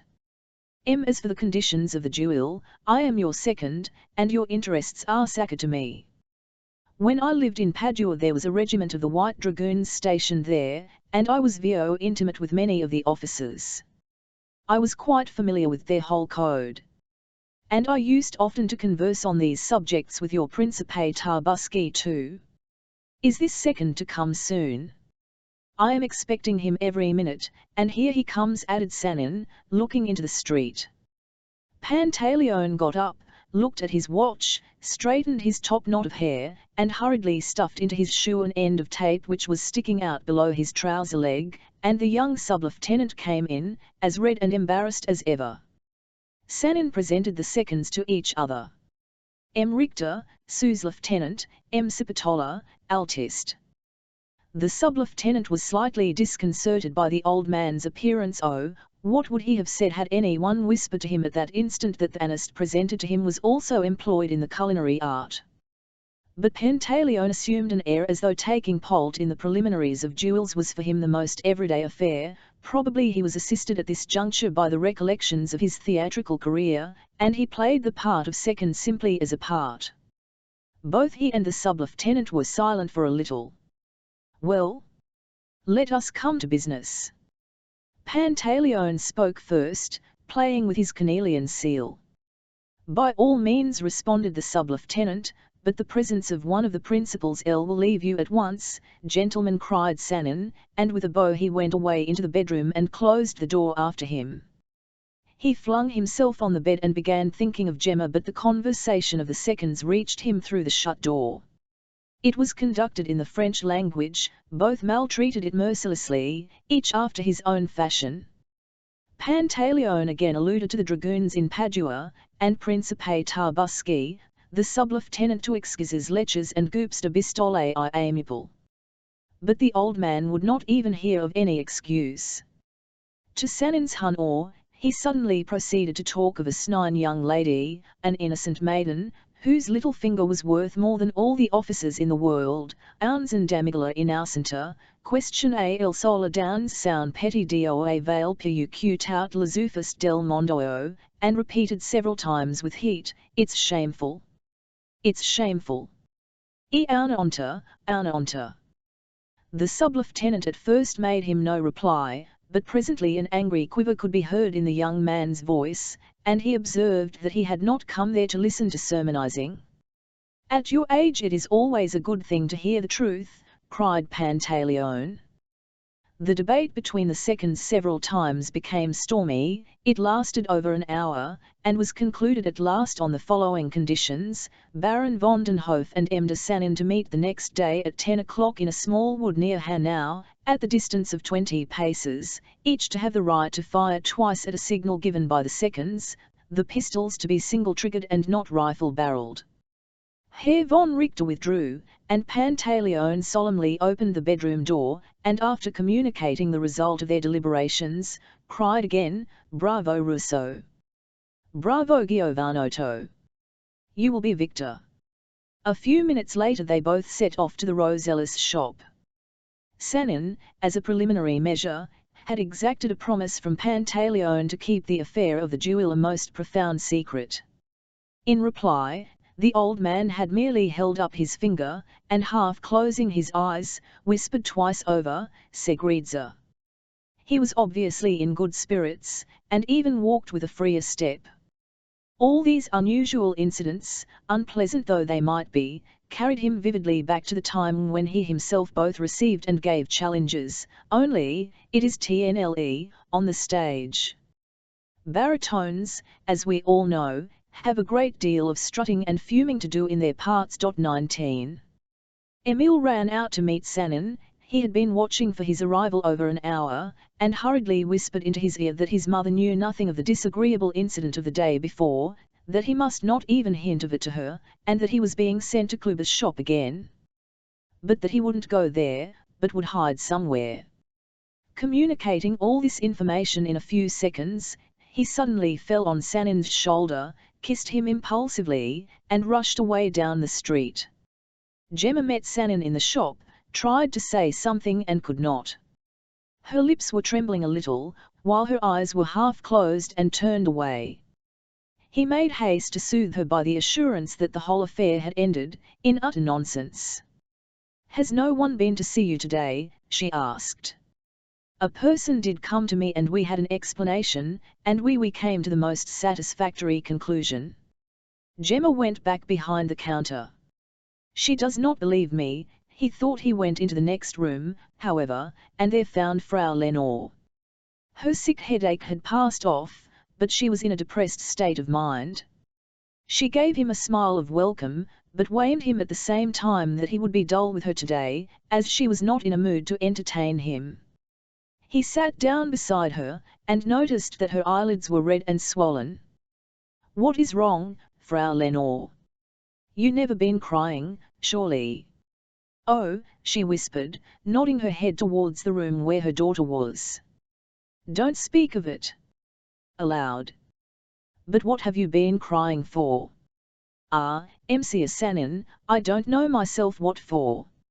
"No one has half your feelings." "Oh no. I felt very low all of a sudden. I thought of Giovanni Battista of my youth, then how quickly it had all passed away. I have grown old, my friend, and I can't reconcile myself to that anyhow. I feel I'm just the same as I was, but old age, it's here. It is here."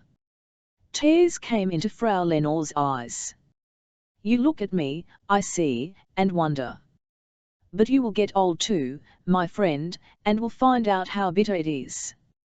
Sanin tried to comfort her, spoke of her children, in whom her own youth lived again, even attempted to scoff at her a little, declaring that she was fishing for compliments, but she quite seriously begged him to leave off, and for the first time he realized that for such a sorrow, the despondency of old age, there is no comfort or cure, one has to wait till it passes off of itself. He proposed a game of tezet, and he could have thought of nothing better.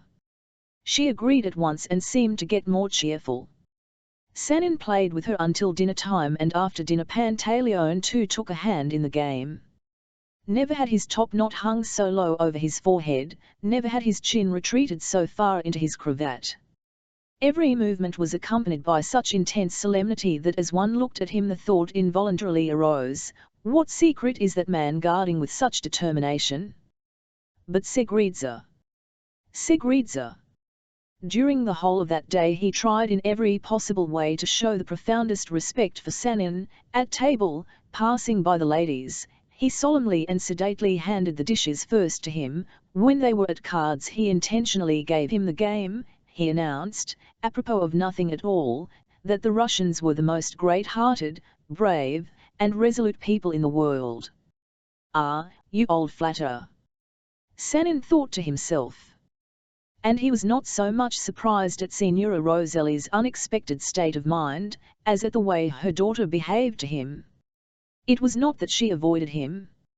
On the contrary, she sat continually a little distance from him, listened to what he said, and looked at him, but she absolutely declined to get into conversation with him, and directly he began talking to her, she softly rose from her place, and went out for some instants.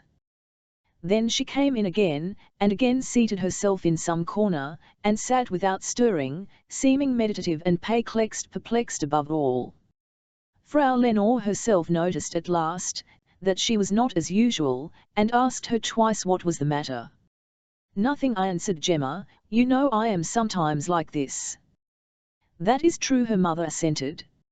So passed all that long day, neither gaily nor drearily, neither cheerfully nor sadly. Had Gemma been different, Sanin, who knows, might not perhaps have been able to resist the temptation for a little display, or he might simply have succumbed to melancholy at the possibility of a separation for ever.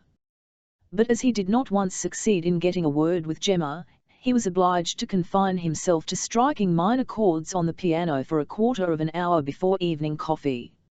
Emile came home late, and to avoid questions about Herr Kluber, beat a hasty retreat. The time came for Sanin too to retire. He began saying goodbye to Gemma. He recollected for some reason Lenski's parting from Olga in Onegin. He pressed her hand warmly, and tried to get a look at her face, but she turned a little away and released her fingers. 20. It was bright starlight when he came out on the steps. What multitudes of stars, big and little, yellow, red, blue and white, were scattered over the sky. They seemed all flashing, swarming, twinkling unceasingly. There was no moon in the sky, but without it every object could be clearly discerned in the half-clear, shadowless twilight. Sanin walked down the street to the end. He did not want to go home at once, he felt a desire to wander about a little in the fresh air. He turned back and had hardly got on a level with the house, where was the Rosellas' shop, when one of the windows looking out on the street, suddenly creaked and opened. In its square of blackness, there was no light in the room, appeared a woman's figure, and he heard his name, Monsieur Dimitri. He nlshed at once up to the window Gemma. She was leaning with her elbows on the window sill, bending forward. "Monsieur Dimitri," she began in a cautious voice, "I'll have been wanting all day long to give you something. But I could not make up my mind to, and just now, seeing you, quite unexpectedly again, I thought that it seems it is fated." Gemma was forced to stop at this word. She could not go on, something extraordinary happened at that instant. All of a sudden, in the midst of the profound stillness, over the perfectly unclouded sky, there blew such a violent blast of wind, that the very earth seemed shaking underfoot, the delicate starlight seemed quivering and trembling, the air went round in a whirlwind. The wind, not cold, but hot, almost sultry, smote against the trees, the roof of the house, its walls, and the street. It instantaneously snatched off Sanin's hat, crumpled up and tangled Gemma's curls. Sanin's head was on a level with the window sill, he could not help clinging close to it, and Gemma clutched hold of his shoulders with both hands, and pressed her bosom against his head. The roar, the din, and the rattle lasted about a minute. Like a flock of huge birds the revelling whirlwind darted revelling away. A profound stillness reigned once more. Sanin raised his head and saw above him such an exquisite, scared, excited face, such immense, large, magnificent eyes, it was such a beautiful creature he saw, that his heart stood still within him. He pressed his lips to the delicate tress of hair that had fallen on his bosom, and could only murmur, "Oh Gemma!" What was that? Lightning, she her eyes wandering afar, while she did not take her bare arms from his shoulder. Gemma, repeated Sanin. She sighed, looked around behind her into the room, and with a rapid movement pulling the now faded rose out of her bodice, she threw it to Sanin. "Elle wanted to give you this flower." He recognized the rose, which he had won back the day before. But already the window had slammed to, and through the dark pane nothing could be seen, no trace of white. Sanin went home without his hat. He did not even notice that he had lost it. 21. It was quite morning when he fell asleep. And no wonder. In the blast of that instantaneous summer hurricane, he had almost as instantaneously felt, not that Gemma was lovely, not that he liked her, that he had known before, but that he almost loved her.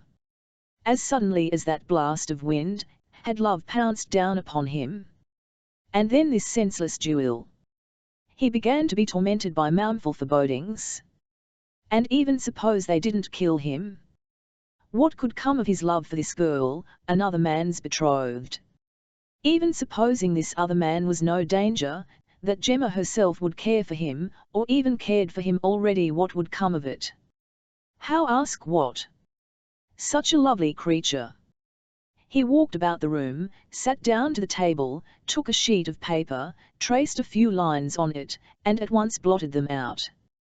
He recalled Gemma's wonderful figure in the dark window, in the starlight, set all a-fluttering by the warm hurricane. He remembered her marble arms, like the arms of the Olympian goddesses, felt their living weight on his shoulders. Then he took the rose she had thrown him, and it seemed to him that its half-withered petals exhaled a fragrance of her, more delicate than the ordinary scent of the rose. And would they kill him straight away or maim him? He did not go to bed, and fell asleep in his clothes on the sofa. Someone slapped him on the shoulder. He opened his eyes, and saw Pantaleone. "He sleeps like Alexander of Macedon on the eve of the Battle of Babylon," cried the old man. "What o'clock is it?" inquired Sanin.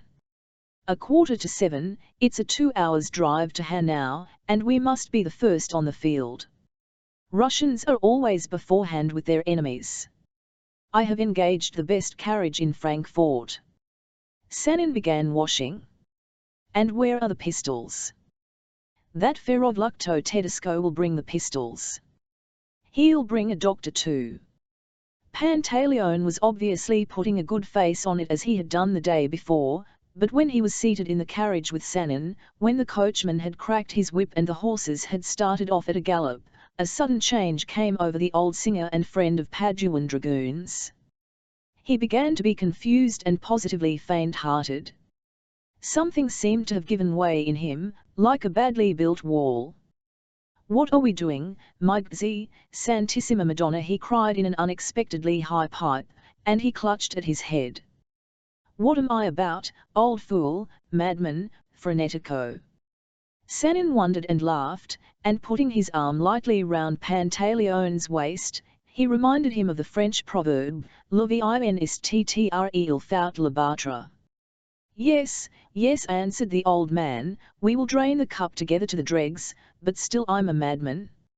I'm a madman." All was going on so quietly, so well.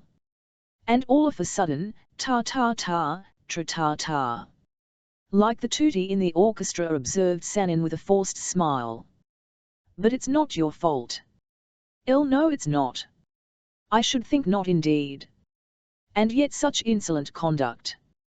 "Diavolo, diavolo," repeated Pantaleone, sighing and shaking his top-knot. The carriage still rolled on and on. It was an exquisite morning.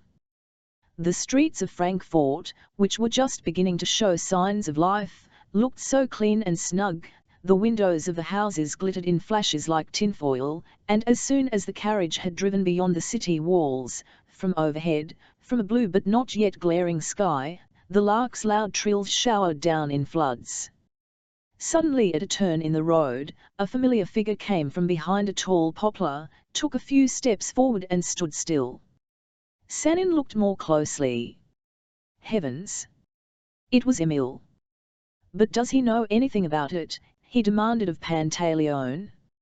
I tell you I'm a madman, the poor Italian wailed despairingly, almost in a shriek. The wretched boy gave me no peace all night, and this morning at last I revealed all to him. So much for your Segredza, thought Sanin. The carriage had got up to Emil. Sanin told the coachman to stop the horses, and called the wretched boy up to him. Emil approached with hesitating steps, pale as he had been on the day he fainted. He could scarcely stand. What are you doing here? Sanin asked him sternly. Why aren't you at home? Let me come with you, faltered Emil in a trembling voice, and he clasped his hands. His teeth were chattering as in a fever. Il won't get in your way, only take me. If you feel the very slightest affection or respect for me, said Sanin, you will go at once home or to Herr Kluber's shop, and you won't say one word to anyone, and will wait for my return. Your return, moaned Emil, and his voice quivered and broke, but if you, Emil. Sanin interrupted, and he pointed to the coachman, do control yourself. Emil, please, go home. Listen to me, my dear. You say you love me. Well, I beg you. He held out his hand to him.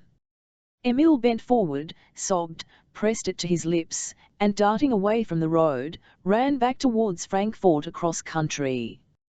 A noble heart too, muttered Pantaleone, but Sanin glanced severely at him. The old man shrank into the corner of the carriage. He was conscious of his fault, and moreover, he felt more and more bewildered every instant. Could it really be he who was acting as second, who had got horses, and had made all arrangements, and had left his peaceful abode at 6 o'clock? Besides, his legs were stiff and aching. Sanin thought it as well to cheer him up, and he chanced on the very thing. He hit on the right word. Where is your old spirit, Signor Cipitola? Where is il antico valere? Signor Cipitola drew himself up and scowled. 11 antico valere, he boomed in a bass voice. Non ad ancora spento, it's not all lost yet, il antico. He put himself in a dignified attitude, began talking of his career, of the opera, of the great tenor Garcia, and altived at Hanauer hero. After all, if you think of it, nothing is stronger in the world and weaker than a word. 22. The copse in which the duel was to take place was a quarter of a mile from Hanau. Sanin and Pantaleone arrived there first, as the latter had predicted. They gave orders for the carriage to remain outside the wood, and they plunged into the shade of the rather thick and close-growing trees. They had to wait about an hour. The time of waiting did not seem particularly disagreeable to Sanin. He walked up and down the path, listened to the birds singing, watched the dragonflies in their flight, and like the majority of Russians in similar circumstances, tried not to think. He only once dropped into reflection. He came across a young lime tree, broken down, in all probability by the squall of the previous night. It was unmistakably dying, all the leaves on it were dead. What is it? An omen, was the thought that flashed across his mind, but he promptly began whistling, leaped over the vio tree, and paced up and down the path. As for Pantaleone, he was grumbling, abusing the genins, sighing and moaning, rubbing first his back and then his knees. He even yawned from agitation, which gave a ven-comic expression to his tiny shriveled-up face. Sanin could scarcely help laughing when he looked at him. They heard, at last, the rolling of wheels along the soft road. It's they, said Pantaleone, and he was on the alert and drew himself up, not without a momentary nervous shiver, which he made haste, however, to cover with the ejaculation brr, and the remark that the morning was rather fresh. A heavy dew drenched the grass and leaves, but the sultry heat penetrated even into the wood. Both the officers quickly made their appearance under its arched avenues. They were accompanied by a little thick-set man, with a phlegmatic, almost sleepy, expression of face, the army doctor. He carried in one hand an earthenware pitcher of water, to be ready for any emergency. A satchel with surgical instruments and bandages hung on his left shoulder. It was obvious that he was thoroughly used to such excursions. They constituted one of the sources of his income. Each duel yielded him 8 gold crowns, 4 from each of the combatants. Herr von Richter can eat a case of pistols. Herr von den Hof, probably considering it the thing, was swinging in his hand a little cane. Pantaleone. Sanin whispered to the old man, if I'm killed, anything may happen. Take out of my side pocket a paper, there's a flower wrapped up in it, and give the paper to Signorina Gemma. Do you hear? You promise. The old man looked dejectedly at him, and nodded his head affirmatively.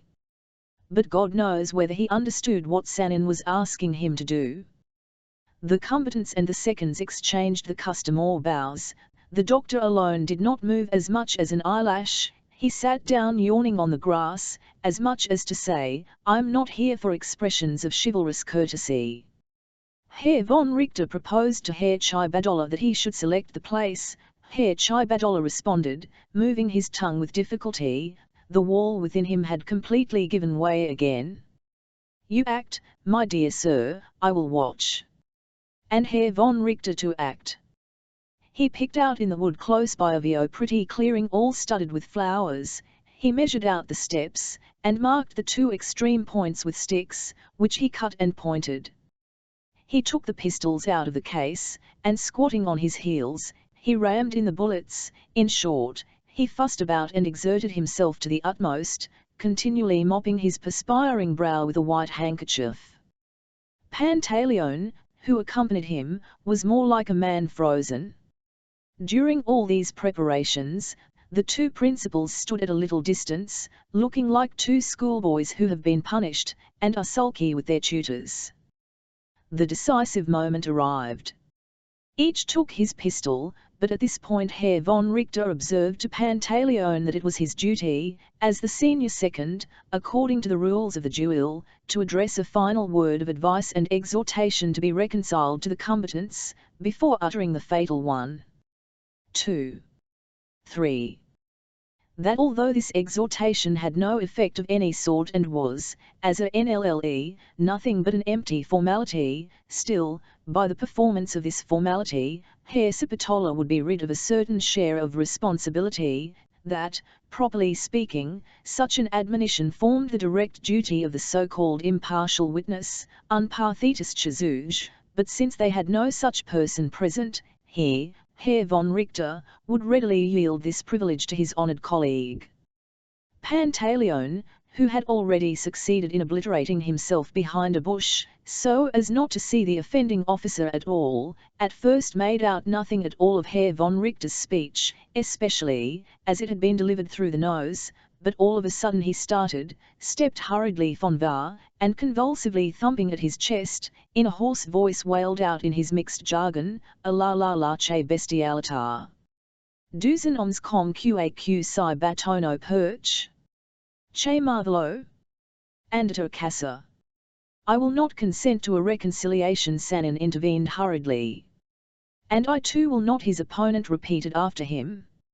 Well, then shout 1, 2, 3, von Richter said, addressing the distracted Pantaleone.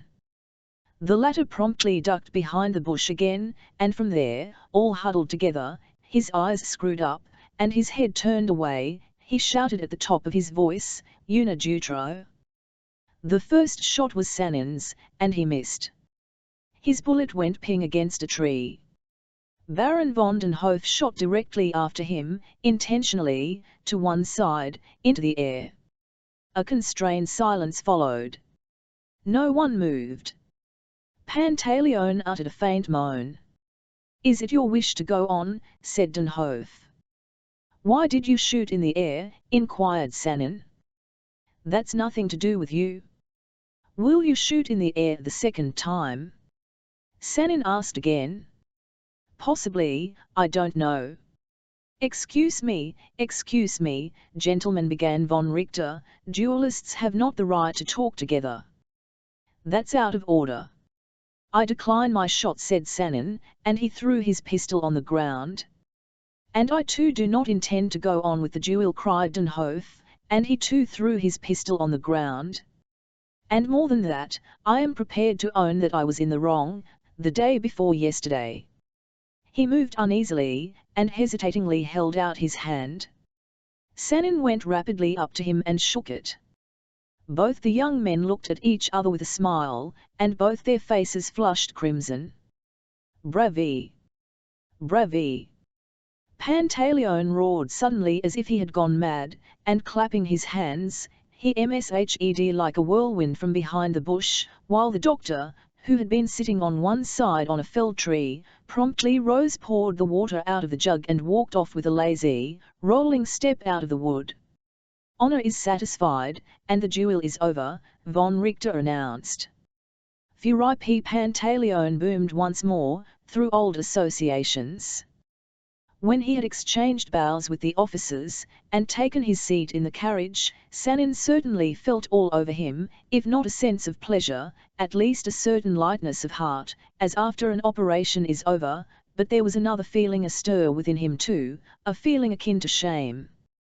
The duel, in which he had just played his part, struck him as something false, a got-up formality, a common officers' and students' farce.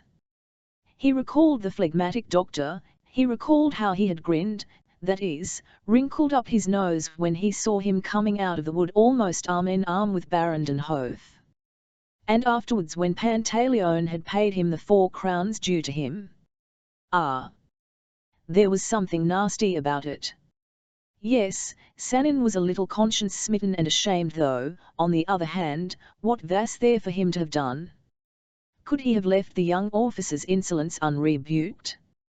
Could he have behaved like Henkluber? He had stood up for Gemma, he had championed her, that was so, and yet, there was an uneasy pang in his heart, and he was conscience-smitten, and even ashamed. Not so Pantaleone, he was simply in his glory.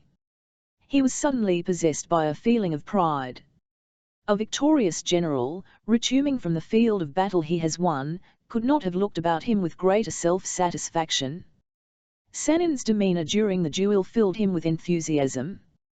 He called him a hero, and would not listen to his exhortations and even his entreaties. He compared him to a monument of marble or of bronze, with the statue of the commander in Don Juan. For himself he admitted he had been conscious of some perturbation of mind, but, of course, I am an artist, he observed, I have a highly strung nature, while you are the son of the snows and the granite rocks. Sanin was positively at a loss how to quiet the jubilant artist. Almost at the same place in the road where 2 hours before they had come upon Emile, he again jumped out from behind a tree, and, with a cry of joy upon his lips, waving his cap and leaping into the air, he rushed straight at the carriage, almost fell under the wheel, and, without waiting for the horses to stop, clambered up over the carriage door and fairly clung to Sanin. "You are alive, you are not wounded," he kept repeating. "Forgive me, I did not obey you, I did not go back to Frankfort, I could not. I waited for you here, tell me, how was it? You killed him?" Sanin with some difficulty pacified Emile and made him sit down. With great verbosity, with evident pleasure, Pantaleone communicated to him all the details of the duel, and, of course, did not omit to refer again to the monument of bronze and the statue of the commander. He even rose from his seat and, standing with his feet wide apart to preserve his equilibrium, folding his arm on his chest and looking contemptuously over his shoulder, gave an ocular representation of the commander, Sanin. Emile listened with awe, occasionally intempting the narrative with an exclamation, or swiftly getting up and as swiftly kissing his heroic friend. The carriage wheels numbled over the paved roads of Frankfort, and stopped at last before the hotel where Sanin was living. Escorted by his 2 companions, he went up the stairs, when suddenly a woman came with hurried steps out of the dark corridor. Her face was hidden by a veil, she stood still, facing Sanin, wavered a little, gave a trembling sigh, at once ran down into the street and vanished, to the great astonishment of the waiter, who explained that that lady had been for over an hour waiting for the return of the foreign gentleman. Momentary as was the apparition, Sanin recognized Gemma. He recognized her eyes under the thick silk of her brown veil. Did Fräulein Gemma know Then, he said slowly in a displeased voice in German, addressing Emil and Pantaleone, who were following close on his heels. Emil blushed and was confused. I was obliged to tell her all, he faltered, she guessed, and I could not help it. But now that's of no consequence, he hurried to add eagerly, everything has ended so splendidly, and she has seen you well and uninjured. Sanin turned away. What a couple of chatterboxes you are, he observed in a tone of annoyance, as he went into his room and sat down on a chair. Don't be angry, please, Emil implored. Very well, I won't be, was not, in fact, angry, and, after all, he could hardly have desired that Gemma should know nothing about it. Very well, that's enough embracing. You get along now. I want to be alone. I'm going to sleep. I'm tired. An excellent idea, cried Pantaleone. You need repose. You have fully earned it, noble signor. Come along, Emilio. On tiptoe. On tiptoe. Sure, when he said he wanted to go to sleep, Sanin had simply wished to get rid of his companions, but when he was left alone, he was really aware of considerable weariness in all his limbs. He had hardly closed his eyes all the preceding night, and throwing himself on his bed he fell immediately into a sound sleep. 23. He slept for some hours without waking. Then he began to dream that he was once more fighting a duel, that the antagonist standing facing him was Herr Kluber, and on a fir tree was sitting a parrot, and this parrot was Pantaleone, and he kept tapping with his beak, 1, 1, 1. 1, 1, 1, he heard the tapping too distinctly, he opened his eyes, raised his head, someone was knocking at his door. Come in, called Sanin. The waiter came in and answered that a lady very particularly wished to see him. Gemma flashed into his head, but the lady turned out to be her mother, Frau Lenore. Directly she came in, she dropped at once into a chair and began to cry. What is the matter, my dear, good Madame Roselli, began Sanin, sitting beside her and softly touching her hand. What has happened? Calm yourself, I entreat you. Ah, Herr Dimitri, I am very miserable. You are miserable. Ah, very. Could I have foreseen such a thing? All of a sudden, like thunder from a clear sky, she caught her breath. But what is it? Explain. Would you like a glass of water? No, thank you. Frau Lenore wiped her eyes with her handkerchief and began to with renewed energy. I know all, you see. All. All? That is to say, everything that took place today. And the cause I know that too. You acted like an honourable man, but what an unfortunate combination of circumstances. I was quite right in not liking that excursion to Soden. Quite right. Frau Lenore had said nothing of the sort on the day of the excursion, but she was convinced now that she had foreseen all even then. I have come to you as to an honourable man, as to a friend, though I only saw you for the first time 5 days ago. But you know I am a widow, a lonely woman. My daughter, tears choked Frau Lenore's voice. Sanin did not know what to think. Your daughter, he repeated. My daughter, Gemma broke almost with a groan from Frau Lenore, behind the tear-soaked handkerchief, informed me today that she would not marry Herr Kluber, and that I must refuse him. Sanin positively started back a little, he had not expected that. I won't say anything now, Frau Lenore went on, of the disgrace of it, of its being something unheard of in the world for a girl to jilt her betrothed, but you see it's an for us, Herr Dimitri.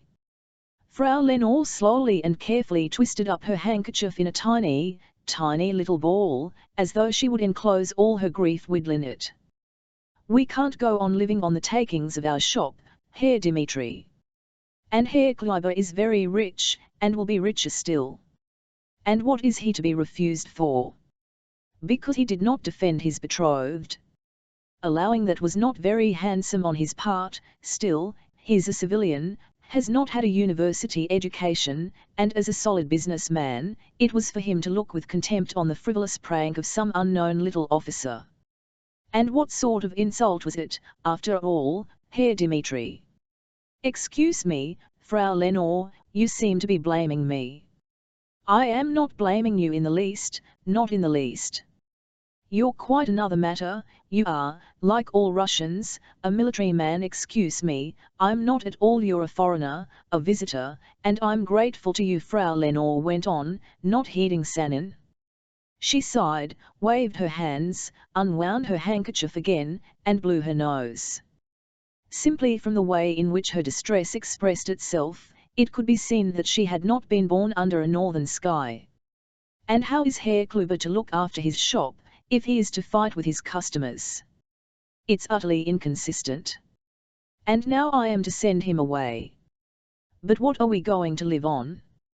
At one time we were the only people that made angel cakes, and nugget of pistachio nuts, and we had plenty of customers, but now all the shops make angel cakes. Only consider, even without this, they'll talk in the town about your duel. It's impossible to keep it secret. And all of a sudden, the marriage broken off. It will be a scandal, a scandal. Gemma is a splendid girl, she loves me, but she's an obstinate Republican, she doesn't care for the opinion of others. You're the only person that can persuade her. Sanin was more amazed than ever. I, Frau Lenore. Yes, you alone, you alone. That's why I have come to you, I could not think of anything else to do. You are so clever, so good. You have fought in her defense. She will trust you. She is bound to trust you. Why, you have risked your life on her account. You will make her understand, for I can do nothing more, you make her understand that she will bring ruin on herself and all of us. You saved my son, save my daughter too.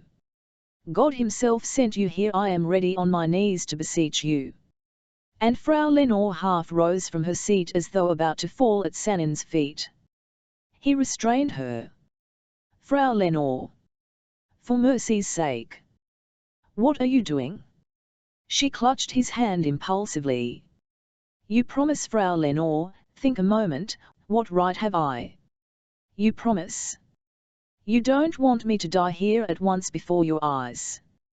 Sanin was utterly nonplussed.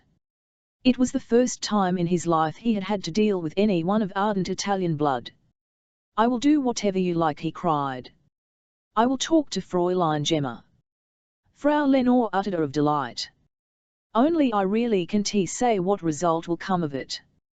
Ah, don't go back from your words, cried Frau Lenore in an imploring voice, you have already consented.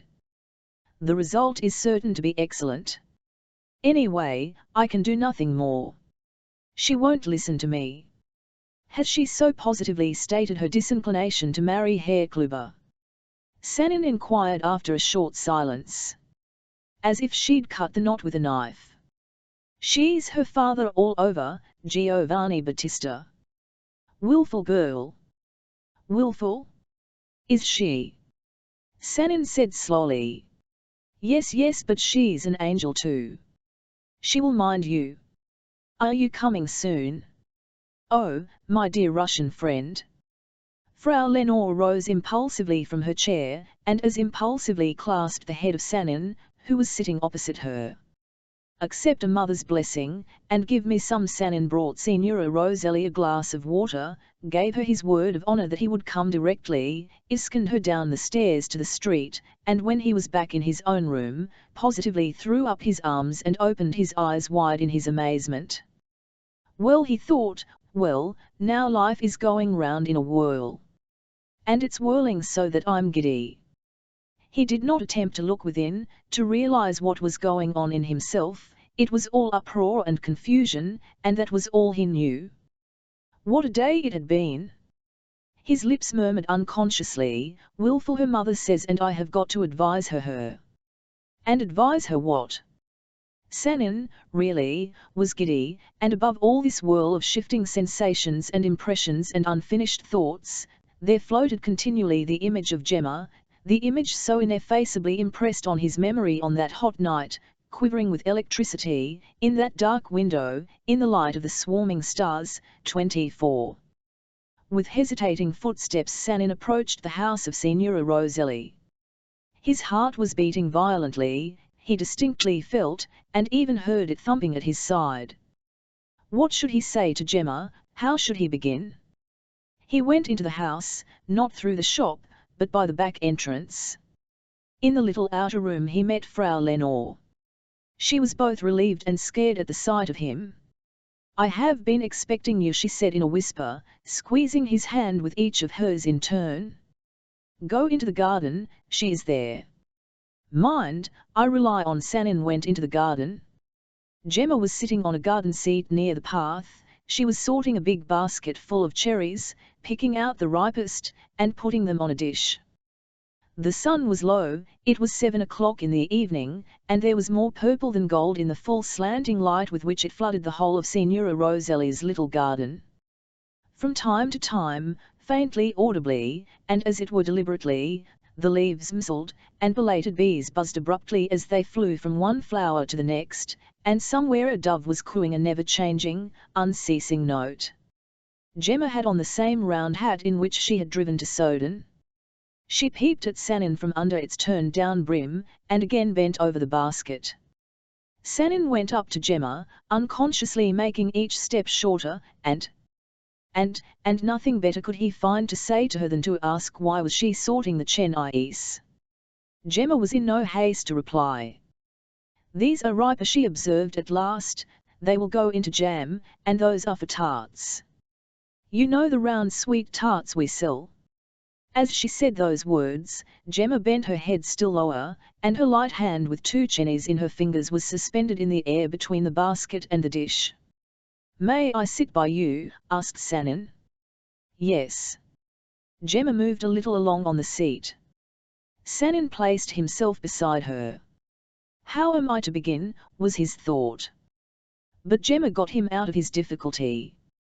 "You have fought a duel today," she began eagerly, and she turned all her lovely, bashfully flushing face to him, and what depths of gratitude were shining in those eyes. "And you are so calm. I suppose for you danger does not exist." "Oh, come. I have not been exposed to any danger. Everything went off very satisfactorily and inoffensively." Gemma passed her finger to right and to left before her eyes, also an Italian gesture. "No. No. Don't say that. You won't deceive me. Pantaleone has told me everything. He's a trustworthy witness. Did he compare me to the statue of the commander? His expressions may be ridiculous, but his feeling is not ridiculous, nor is what you have done today. And all that on my account for me, I shall never forget it. I'll assure you, Fräulein Gemma, I shall never forget it," she said deliberately. Once more she looked intently at him, and turned away. He could now see her delicate pure profile, and it seemed to him that he had never seen anything like it, and had never known anything like what he was feeling at that instant. His soul was on fire. "And my promise," flashed in among his thoughts. "Fräulein Gemma," he began after a momentary hesitation. "What?" She did not turn to him, she went on sorting the cherries, carefully taking them by their stalks with her fingertips, assiduously picking out the leaves. But what a confiding caress could be heard in that one word, "What?" "Has your mother said nothing to you?" About me?" Gemma suddenly flung back into the basket the cherries she had taken. "Has she been talking to you?" she asked in her turn. "Yes." "What has she been saying to you?" "She told me that you have suddenly decided to change your former intention." Gemma's head was bent again. She vanished altogether under her hat, nothing could be seen but her neck, supple and tender as the stalk of a big flower. "What intentions?" "Your intentions relative to the future arrangement of your life." "That is, you are speaking of Herr Kluber?" "Yes." "Mama told you I don't want to be Herr Kluber's wife?" "Yes." Gemma moved forward on the seat. The basket tottered, fell, a few cherries rolled onto the path. A minute passed by, another. "Why did she tell you so?" he heard her voice saying. Sanin, as before, could only see Gemma's neck. Her bosom rose and fell more rapidly than before. "Why? Your mother thought that as you and I, in a short time, have become, so to say, friends, and you have some confidence in me, I am in a position to give you good advice, and you would mind what I say." Gemma's hands slowly slid onto her knees. She began plucking at the folds of her dress. "What advice will you give me, Monsieur Dimitri?" she asked, after a short pause. Sanin saw that Gemma's fingers were trembling on her knees. She was only plucking at the folds of her dress to hide their trembling. He softly laid his hand on those pale, shaking fingers. "Gemma," he said, "why don't you look at me?" She instantly tossed her hat back onto her shoulder, and bent her eyes upon him, confiding and grateful as before. She waited for him to speak. But the sight of her face had bewildered, and, as it were, dazed him. The warm glow of the evening sun lighted up her youthful head, and the expression of that head was brighter, more radiant than its glow. "I will mind what you say, Monsieur Dimitri," she said, faintly smiling, and faintly arching her brows, "but what advice do you give me?" "What advice?" repeated Sanin. "Well, you see, your mother considers that to dismiss Herr Kluber simply because he did not show any special courage the day before yesterday." "Simply because," said Gemma. She bent down, picked up the basket, and set it beside her on the garden seat. "That altogether to dismiss him, would be, on your part, unreasonable, that it is a step, all the consequences of which ought to be thoroughly weighed, that in fact the very position of your affairs imposes certain obligations on every member of your family." "All that is Mamma's opinion," Gemma interposed. "Those are her words, but what is your opinion?" "Mine?" Sanin was silent for a while. He felt a lump rising in his throat and catching at his breath. "I'll too consider," he began with an effort. Gemma drew herself up. "Too? You too?" "Yes, that is." Sanin was unable, positively unable, to add a single word more. "Very well," said Gemma. "If you, as a friend, advise me to change my decision, that is, not to change my former decision, I will think it over." Not knowing what she was doing, she began to tip the cherries back from the plate into the basket. "Mamma hopes that I will mind what you say." "Well, perhaps I really will mind what you say. But excuse me, Fräulein Gemma, I should like first to know what reason impelled you." "I will mind what you say," Gemma repeated. Her face right up to her brows was working, her cheeks were white, she was biting her lower lip. "You have done so much for me, that I am bound to do as you wish, bound to carry out your wishes. I will tell Mamma I will think again. Here she is, by the way, coming here." Frau Lenore did in fact appear in the Dunway leading from the house to the garden. She was in an agony of impatience, she could not keep still. According to her calculations, Sanin must long ago have finished all he had to say to Gemma, though his conversation with her had not lasted a quarter of an hour. "No, no, no, for God's sake, don't tell her anything yet," Sanin articulated hurriedly, almost in alarm. "Wait a little, I will tell you, I will write to you. Until then don't decide on anything, wait." He pressed Gemma's hand, jumped up from the seat, and to Frau Lenore's great amazement, rushed past her, and raising his hat, muttered something unintelligible, and vanished. She went up to her daughter. "Tell me, please, Gemma." The latter suddenly got up and hugged her. "Dear Mamma, can you wait a little, a tiny bit? Till tomorrow? Can you? And till tomorrow not a word? Ah!" She burst into sudden happy tears, incomprehensible to herself. This surprised Frau Lenore, the more as the expression of Gemma's face was far from joyful in fact. "What is it?" she asked. "You never cry and here, all at once." Nothing, mamma, never mind. You only wait. We must both wait a little. Don't ask me anything till tomorrow, and let us sort the cherries before the sun has set. But you will be reasonable. Oh, I'm very reasonable. Gemma shook her head significantly. She began to make up little bunches of cherries, holding them high above her flushed face. She did not wipe away her tears, they had dried of themselves. 25.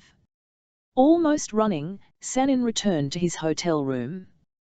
He knew that only there, only by himself, would it be clear to him at last what was the matter, what was happening to him. And so it was, directly he had got inside his room, directly he had sat down to the writing table, with both elbows on the table and both hands pressed to his face, he cried in a sad and choked voice, I love her madly, and he was all aglow within, like a fire when a thick layer of dead ash has been suddenly blown off. An instant more, and he was utterly unable to understand how he could have sat beside her, and talked to her and not have felt that he worshipped the very hem of her garment, that he was ready as young people express it to die at her feet. The last interview in the garden had decided everything. Now when he thought of her, she did not appear to him with blazing curls in the shining starlight.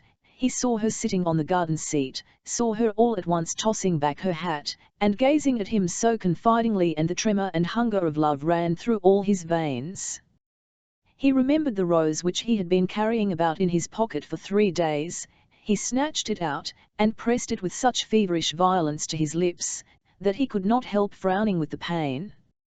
Now he considered nothing, reflected on nothing, did not deliberate, and did not look forward. He had done with all his past, he leaped forward into the future. From the dreary bank of his lonely bachelor life he plunged headlong into that glad, seething, mighty torrent, and little he cared, little he wished to know, where it would carry him, or whether it would dash him against a rock. No more the soft flowing currents of the Ullens song, which had lulled him not long ago. These were mighty, irresistible torrents. They rush flying onwards, and he flies with them. He took a sheet of paper, and without blotting out a word, almost with one sweep of the pen, wrote as follows, Dear, know what advice I undertook to give you, what your mother desired, and what she asked of me, but what you don't know and what I must tell you now is, that I love you with all the ardor of a heart that loves for the first time. This passion has flamed up in me suddenly, but with such force that I can find no words for it. When your mother came to me and asked me, it was still only smouldering in me, or else I should certainly, as an honest man, have refused to carry out her request. The confession I make you now is the confession of an honest man. You ought to know whom you have to do with. Between us there should exist no misunderstandings. You see that I cannot give you any advice. I love you, and I have nothing else either in my head or in my heart. D.M. Sanin. When he had folded and sealed this note, Sanin was on the point of ringing for the waiter and sending it by him. No, he thought, it would be awkward. By Emil? But to go to the shop, and seek him out there among the other employees, would be awkward too. Besides, it's dark by now, and he has probably left the shop. Reflecting after this fashion, Sanin put on his hat, however, and went into the street. He turned a corner, another, and to his unspeakable delight, saw Emil before him. With a satchel under his arm, and a roll of papers in his hand, the young enthusiast was hurrying home. They may well say every lover has a lucky star, thought Sanin, and he called to Emil. The latter tumbled and at once rushed to him. Sanin cut short his transports, handed him the note, and explained to whom and how he was to deliver it. Emil listened attentively. So that no one sees, he inquired, assuming an important and mysterious air, that said, we understand the inner meaning of it all. Yes, my friend, said Sanin, and he was a little disconcerted. However, he patted Emil on the cheek. And if there should be an answer? You will bring me the answer, won't you? I will stay at home. Don't worry yourself about that. Emil whispered gaily. He ran off, and as he ran nodded once more to him. Sanin went back home, and without lighting a candle, flung himself on the sofa, put his hands behind his head, and abandoned himself to those sensations of newly conscious love, which it is no good even to describe. One who has felt them knows their languor and sweetness, to one who has felt them not, one could never make them known. The door opened, Emile's head appeared. "I have brought it," he said in a whisper. "Here it is, the answer." He showed and waved above his head a folded sheet of paper. Sanin leaped up from the sofa and snatched it out of Emile's hand. Passion was working too powerfully within him. He had no thought of reserve now, nor of the observance of a suitable demeanour, even before this boy, her brother. He would have been scrupulous, he would have controlled himself, if he could. He went to the window, and by the light of a street lamp which stood just opposite the house, he read the following lines: "I beg you, I beseech you, don't come to see us, don't show yourself all day tomorrow. It's necessary, absolutely necessary for me, and then everything shall be settled. I know you will not say no, because Genoa." Sanin read this note twice through. Oh, how touchingly sweet and beautiful her handwriting seemed to him. He thought a little, and turning to Emile, who, wishing to give him to understand what a discreet young person he was standing with his face to the wall, and scratching on it with his fingernails, he called him aloud by name. Emile ran at once to Sanin. "What do you want me to do?" "Listen, my young friend." "Monsieur Dimitri," Emile interlocuted in a plaintive voice, "why do you address me so formally?" Sanin laughed. "Oh, very well.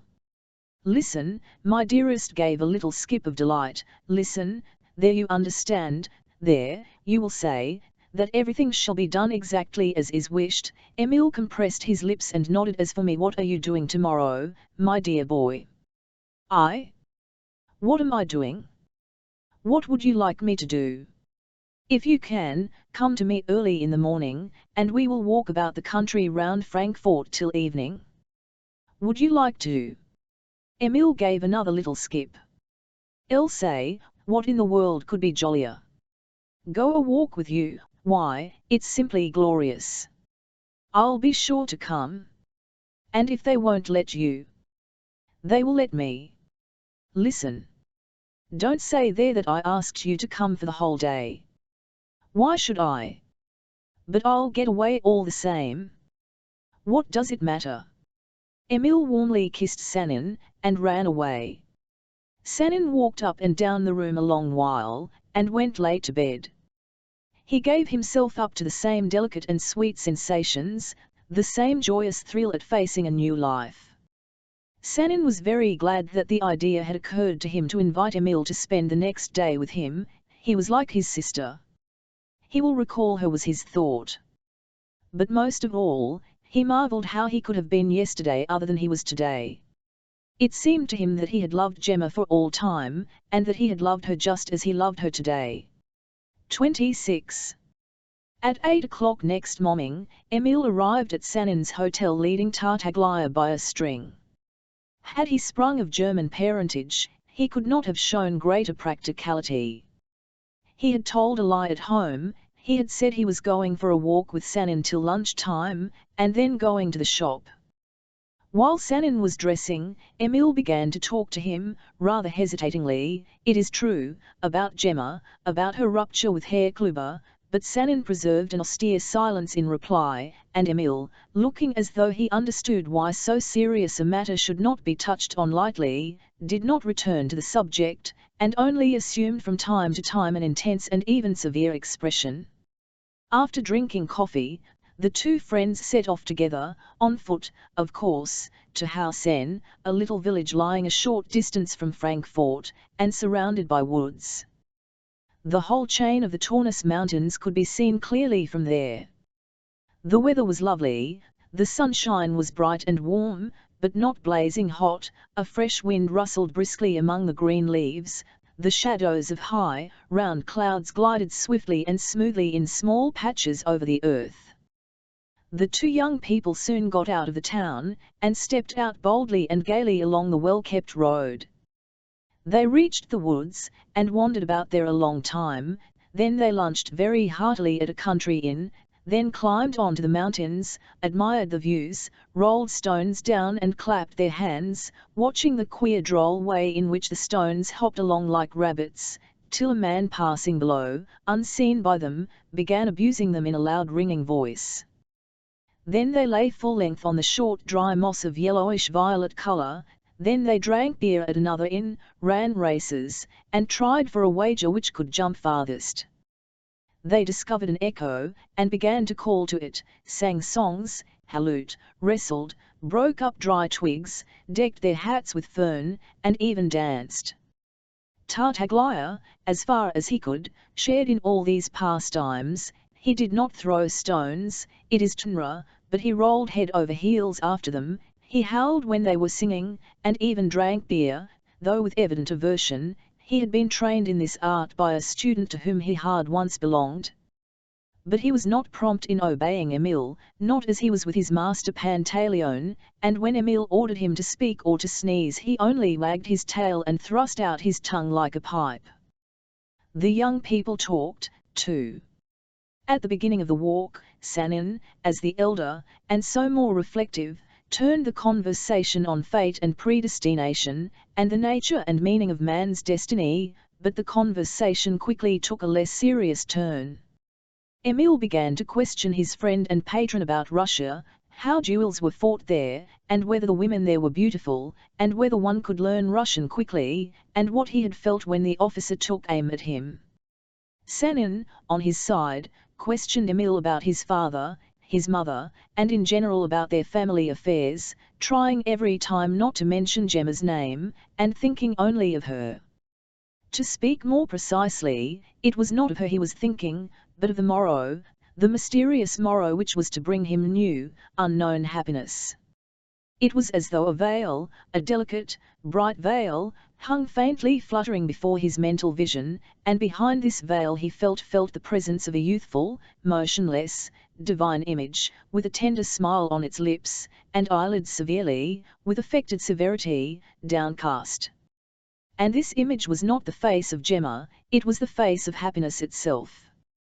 For, behold, at last his hour had come, the veil had vanished, the lips were paining, the eyelashes are raised, his divinity has looked upon him, and at once light as from the sun, and joy and bliss unending. He dreamed of this, his soul thrilled with joy again in the melting torture of ever-growing expectation. And this expectation, this torture, hindered nothing. It accompanied every action, and did not prevent anything. It did not prevent him from dining capitally at a third inn with Emile, and only occasionally, like a brief flash of lightning, the thought shot across him, what if any one in the world knew? This suspense did not prevent him from playing leapfrog with Emile after dinner. The game took place on an open green lawn. And the confusion, the stupefaction of Sanin may be imagined. At the very moment when, accompanied by a sharp bark from Tartaglia, he was flying like a bird, with his legs outspread over Emile, who was bent double, he suddenly saw on the farthest border of the lawn two officers, in whom he recognized at once his adversary and his second, Herr von den Hof and Herr von Richter. Each of them had stuck an eyeglass in his eye, and was staring at him, chuckling. Sanin got on his feet, turned away hurriedly, put on the coat he had flung down, jerked out a word to Emile, the latter, too, put on his jacket, and they both immediately made off. It was late when they got back to Frankfort. "They'll scold me," Emile said to Sanin as he said goodbye to him. "Well, what does it matter? I've had such a splendid day."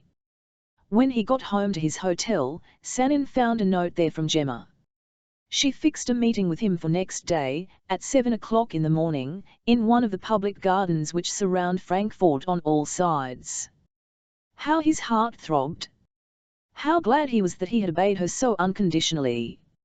And, my God, what was promised, what was not promised, by that unknown, unique, impossible, and indubitably certain morrow! He feasted his eyes on Gemma's note. The long, elegant tail of the letter G, the first letter of her name, which stood at the bottom of the sheet, reminded him of her lovely fingers, her hand. He thought that he had not once touched that hand with his lips. Italian women, he mused, in spite of what's said of them, are modest and severe. And Gemma above all. Queen goddess pure, virginal marble. But the time will come, and it is not far off. There was that night in Frankfort one happy man. He slept, but he might have said of himself in the words of the poet, "I'll sleep. But my watchful heart sleeps not." And it fluttered as lightly as a butterfly flutters his wings, as he stoops over the flowers in the summer sunshine. 27. At 5 o'clock Senin woke up, at 6 he was dressed, at 6:30 he was walking up and down the public garden within sight of the little arbour which Gemma had mentioned in her note. It was a still, warm, grey morning. It sometimes seemed as though it were beginning to rain, but the outstretched hand felt nothing, and only looking at one's coat sleeve, one could see traces of tiny drops like diminutive beads, but even these were soon gone. It seemed there had never been a breath of wind in the world. Every sound moved not, but was shed around in the stillness. In the distance was a faint thickening of whitish mist, in the air there was a scent of mignonette and white acacia flowers. In the streets the shops were not open yet, but there were already some people walking about, occasionally a solitary carriage rumbled along. There was no one walking in the garden. A gardener was in a leisurely way scraping the path with a spade, and a decrepit old woman in a black woolen cloak was hobbling across the garden walk. Senin could not for one instant mistake this poor old creature for Gemma, and yet his heart leaped, and he watched attentively the retreating patch of black. 7. Chimed the clock on the tower. Senin stood still. Was it possible she would not come? A shiver of cold suddenly ran through his limbs. The same shiver came again an instant later, but from a different cause.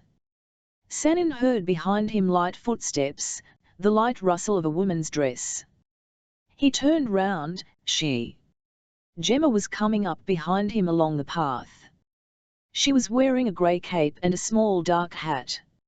She glanced at Senin, turned her head away, and catching him up, passed rapidly by him.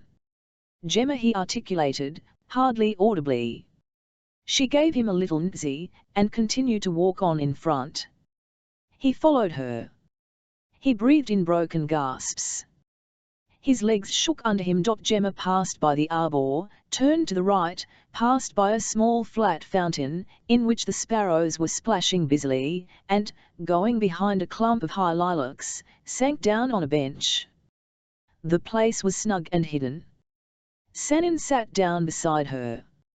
A minute passed, and neither he nor she uttered a word. She did not even look at him, and he gazed not at her face, but at her clasped hands, in which she held a small parasol. What was there to tell, what was there to say, which could compare, in importance, with the simple fact of their presence there, together, alone, so early, so close to each other? "You are not angry with me?" Senin articulated at last. It would have been difficult for Senin to have said anything more foolish than these words. He was conscious of it himself. But, at any rate, the silence was broken.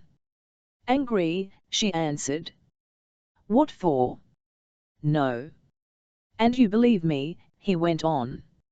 "In what you wrote?" "Yes." Gemma's head sank, and she said nothing. The parasol slipped out of her hands. She hastily caught it before it dropped on the path. "Ah, believe me."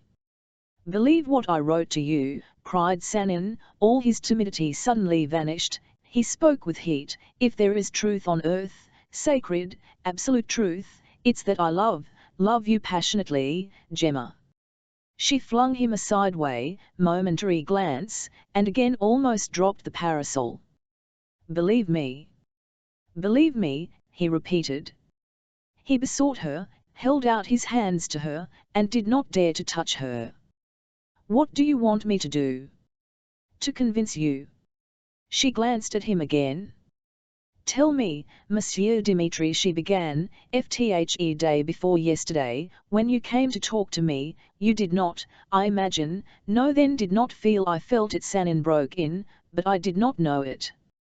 I have loved you from the very instant I saw you, but I did not realize at once what you had become to me.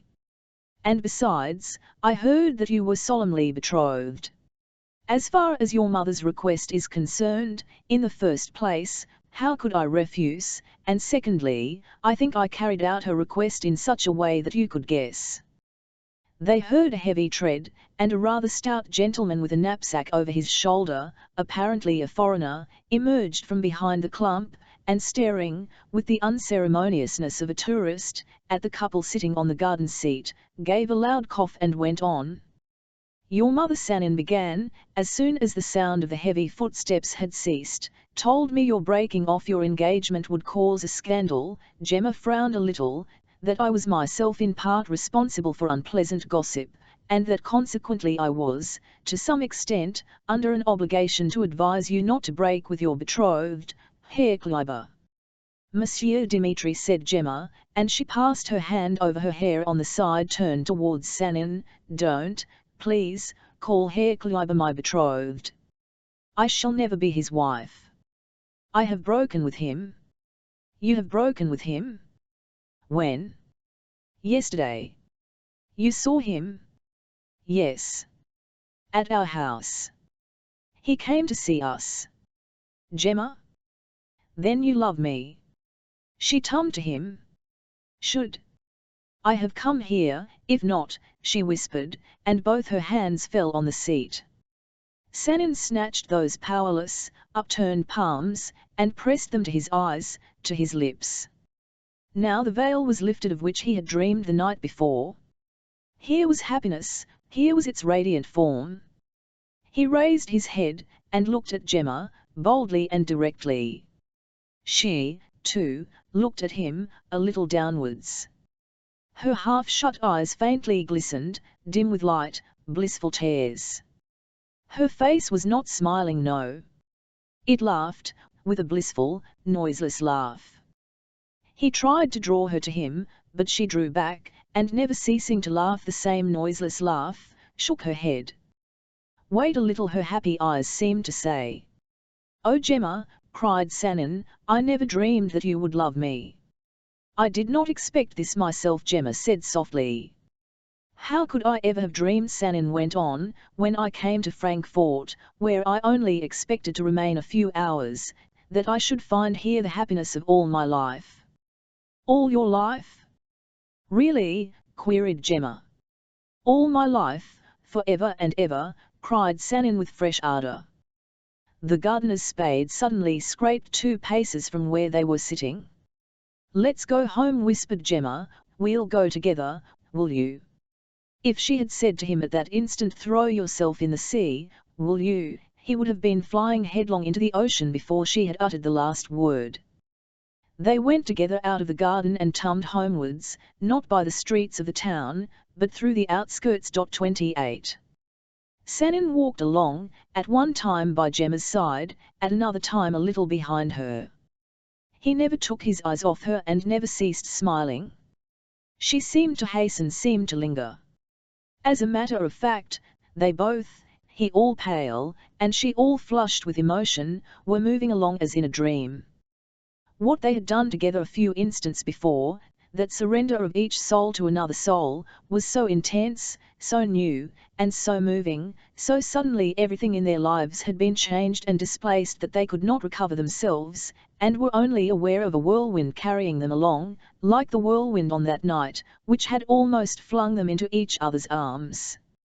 Sanin walked along, and felt that he even looked at Gemma with other eyes. He instantly noted some peculiarities in her walk, in her heavens. How infinitely sweet and precious they were to him. And she felt that that was how he was looking at her. Sanin and she were in love for the first time, all the miracles of first love were working in them. First love is like a revolution, the uniformly regular routine of ordered life is broken down and shattered in one instant, youth mounts the barricade, waves high its bright flag, and whatever awaits it in the future, death or a new life, all alike it goes to meet with ecstatic welcome. "What's this? Isn't that our old friend?" said Sanin, pointing to a muffled-up figure, which hurriedly slipped a little aside as though trying to remain unobserved. In the midst of his abundant happiness he felt a need to talk to Gemma, not of love, that was a settled thing and holy, but of something else. "Yes, it's Pantaleone," Gemma answered gaily and happily. "Likely he has been following me ever since I left home. All day yesterday he kept watching every movement I made. He guesses. He guesses." Sanin repeated in ecstasy. What could Gemma have said at which he would not have been in ecstasy? Then he asked her to tell him in detail all that had passed the day before. And she began at once telling him, with haste, and confusion, and smiles, and brief sighs, and brief bright looks exchanged with Sanin. She said that after their conversation the day before yesterday, Mamma had kept trying to get out of her something positive, but that she had put off Frau Lenore with a promise to tell her decision within 24 hours, how she had demanded this limit of time for herself, and how difficult it had been to get it, how utterly unexpectedly Herr Kluber had made his appearance more starched and affected than ever, how he had given vent to his indignation at the childish, unpardonable action of the Russian stranger. He meant your duel, Dmitri, which he described as deeply insulting to him, Kluber, and how he had demanded that you should be at once refused admittance to the house, Dmitri. For he had added, and here Gemma slightly mimicked his voice and casts a slur on my honor, as though I were not able to defend my betrothed, had I thought it necessary or advisable. All Frankfurt will know by tomorrow that an outsider has fought a duel with an officer on account of my betrothed. Did anyone ever hear of such a thing? It tarnishes my honor. Mamma agreed with him, fancy, but then I suddenly told him that he was troubling himself unnecessarily about his honor and his character, and was unnecessarily annoyed at the gossip about his betrothed, for I was no longer betrothed to him and would never be his wife. I must own, I had meant to talk to you first before breaking with him finally, but he came and I could not restrain myself.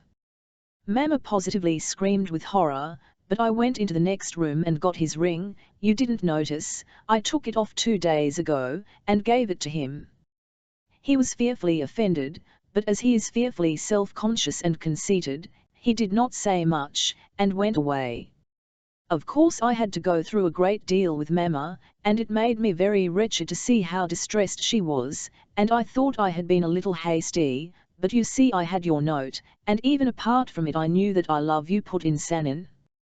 Yes, that you were in love with me. So Gemma talked, hesitating and smiling and dropping her voice or stopping altogether every time anyone met them or passed by. And Sanin listened ecstatically, enjoying the very sound of her voice, as the day before he had gloated over her handwriting. Mamma is very much distressed, Gemma began again, and her words flew very rapidly one after another. She refuses to take into consideration that I dislike Herr Kluber, that I never was betrothed to him from love, but only because of her urgent entreaties. She suspects you, Dmitri, that's to say, to speak plainly, she is convinced I'm in love with you, and she is more unhappy about it because only the day before yesterday nothing of the sort had occurred to her, and she even begged you to advise me. It was a strange request, wasn't it? Now she calls you Dmitri, a hypocrite and a cunning fellow, says that you have betrayed her confidence, and predicts that you will deceive me. But, Gemma, cried Sanin, do you mean to say you didn't tell her? Elle told her nothing. What right had I without consulting you? Sanin threw up his arms. Gemma, I hope that now, at least, you will tell all to her and take me to her. I want to convince your mother that I am not a base deceiver. Sanin's bosom fairly heaved with the flood of generous and ardent emotions. Gemma looked him full in the face. You really want to go with me now to Mamma? To Mamma, who maintains that all this between us is impossible, and can never come to pass. There was one word Gemma could not bring herself to utter. It burned her lips, but all the more eagerly Sanin pronounced it. Marry you, Gemma, be your husband, I can imagine no bliss greater. To his love, his magnanimity, his determination, he was aware of no limits now. When she heard those words, Gemma, who had stopped still for an instant, went on faster than ever. She seemed trying to run away from this too great and unexpected happiness. But suddenly her steps faltered. Round the corner of a turning, a few paces from her, in a new hat and coat, straight as an arrow and curled like a poodle, emerged Herr Kluber. He caught sight of Gemma, caught sight of Sannon, and with a sort of inward snort and a backward bend of his supple figure, he advanced with a dashing swing to meet them.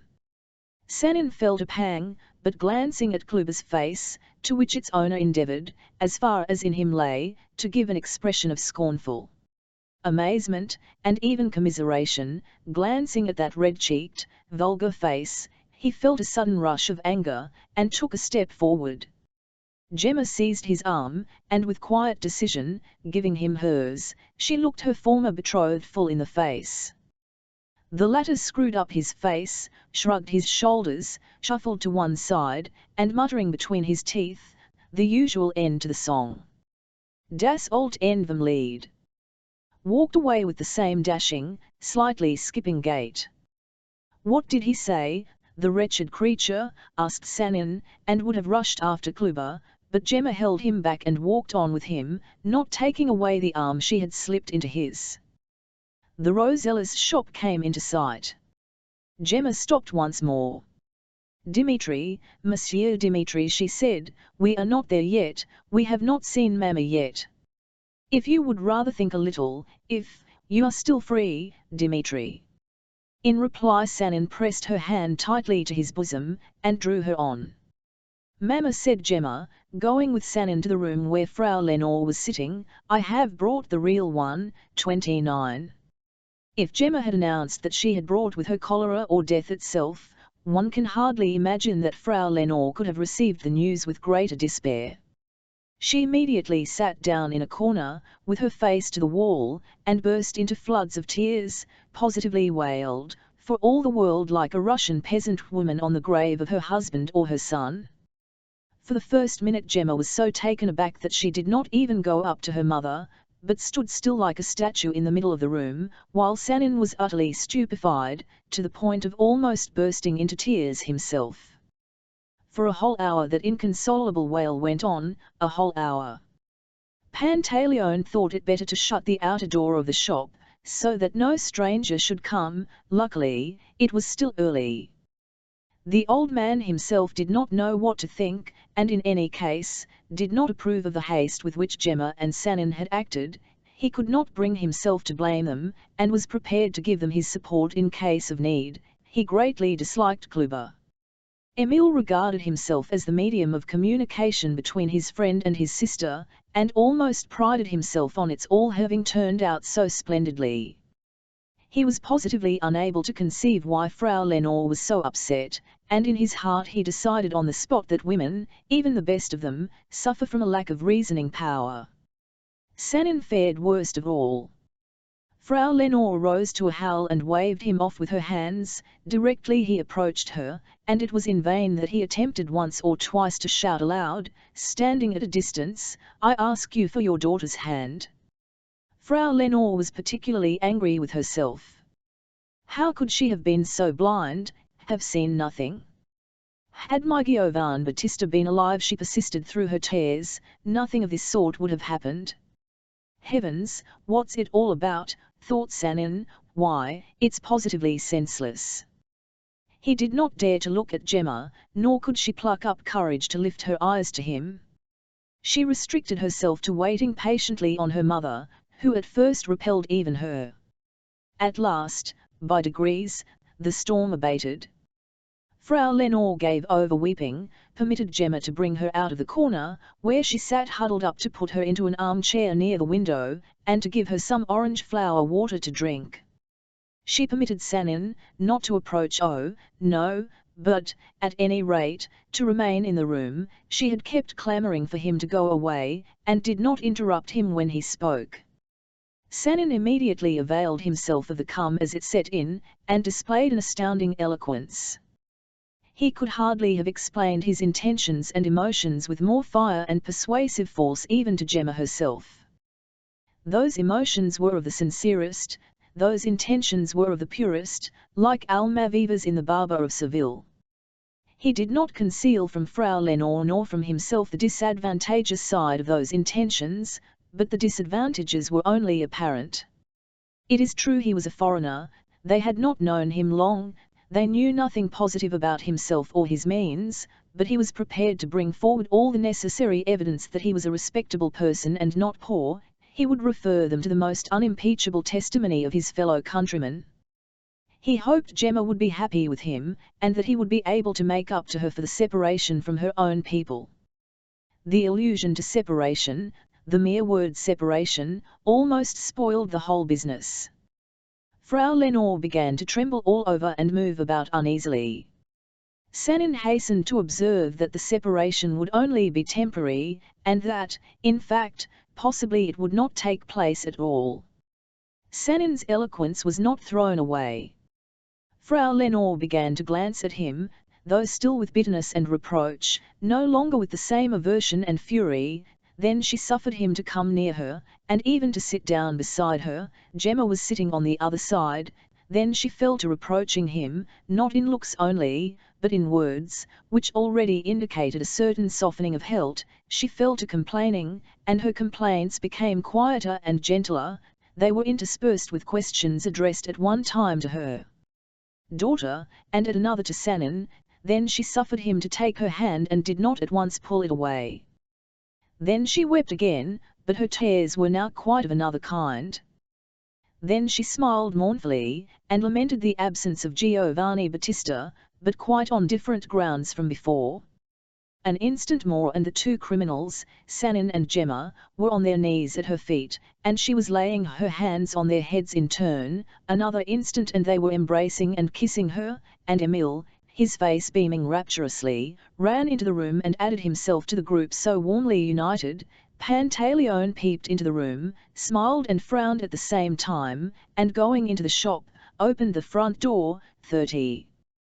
The transition from despair to sadness, and from that to gentle resignation was accomplished fairly quickly in Frau Lenore, but that gentle resignation, too, was not slow in changing into a secret satisfaction, which was, however, concealed in every way and suppressed for the sake of appearances. Sanin had won Frau Lenore's heart from the first day of their acquaintance. As she got used to the idea of his being her son-in-law, she found nothing particularly distasteful in it, though she thought it her duty to preserve a somewhat hurt, or rather careworn, expression on her face. Besides, everything that had happened the last few days had been so extraordinary. One thing upon the top of another.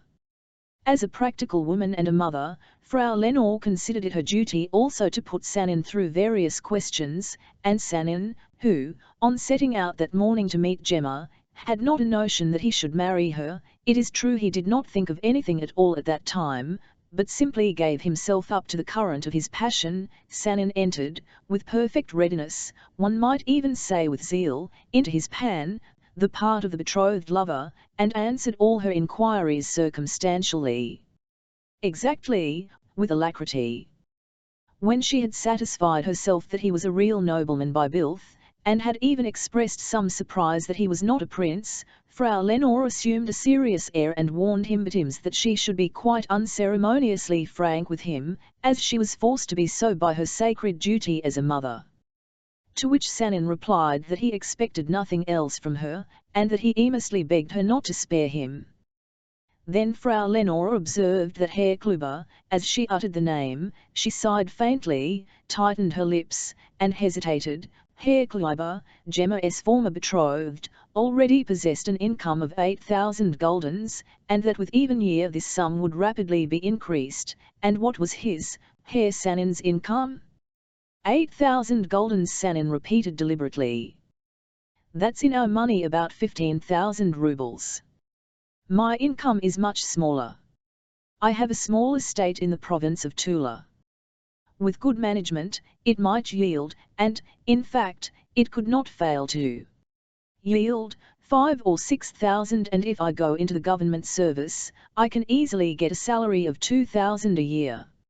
Into the service in Russia, cried Frau Lenore, then I must part with Gemma, or one might be able to enter in the diplomatic service. Sanin put in, I have some connections. There one's duties lie abroad.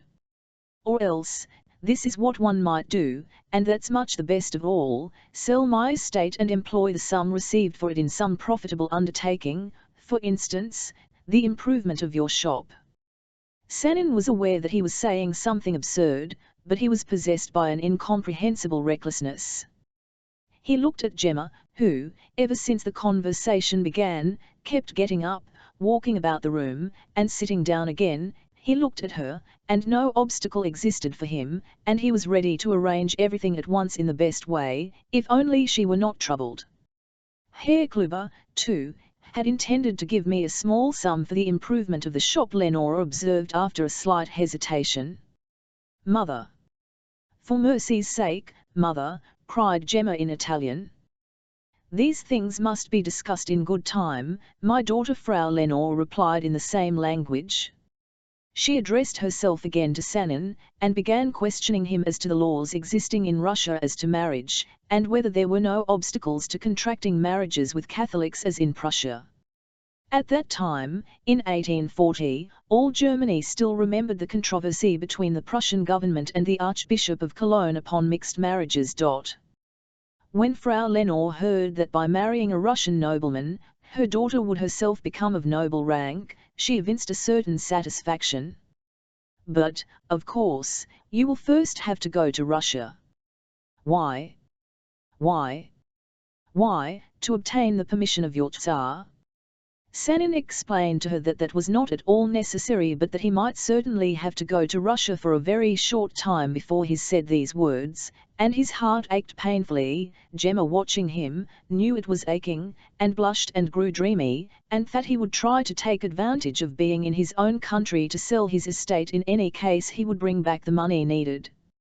"I would ask you to bring me back some good Astrakhan lambskin for a cape," said Frau Lenore.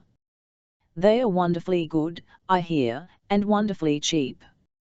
"Certainly, with the greatest pleasure, I will bring some for you and for Gemma," cried Sanin.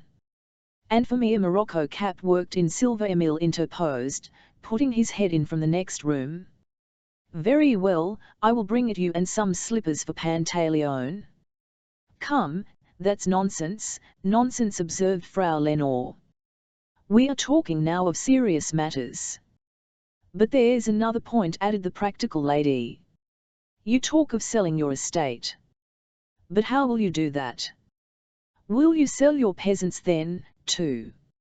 Sanin felt something like a stab at his heart. He remembered that in a conversation with Signora Roselli and her daughter about serfdom, which, in his own words, aroused his deepest indignation, he had repeatedly assured them that never on any account would he sell his peasants, as he regarded such a sale as an immoral act. "I will try and sell my estate to some man I know something of," he articulated, not without faltering, "or perhaps the peasants themselves will want to buy their freedom." "That would be best of all," Frau Lenore agreed. "Though indeed selling live people—" "Bubbery," grumbled Pantaleone, who showed himself behind Emil in the doorway, shook his top knot, and vanished. "It's a bad business."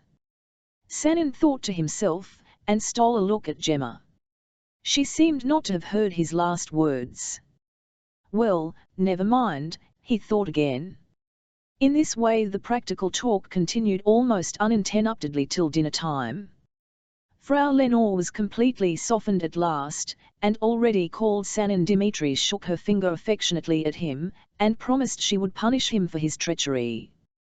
She asked many and minute questions about his relations, because that too is very important, asked him to describe the ceremony of marriage as performed by the ritual of the Russian Church, and was in raptures already at Gemma in a white dress, with a gold crown on her head. "She's as lovely as a queen," she murmured with motherly pride, "indeed there's no queen like her in the world." "There is no one like Gemma in the world," Sanin chimed in. "Yes, that's why she is Gemma." Gemma, as everyone knows, means in Italian a precious stone. Gemma flew to kiss her mother. It seemed as if only then she breathed freely again, and the load that had been oppressing her dropped from off her soul. Sanin felt all at once so happy, his heart was filled with such childish gaiety at the thought, that here, after all, the dreams had come true to which he had abandoned himself not long ago in these very rooms.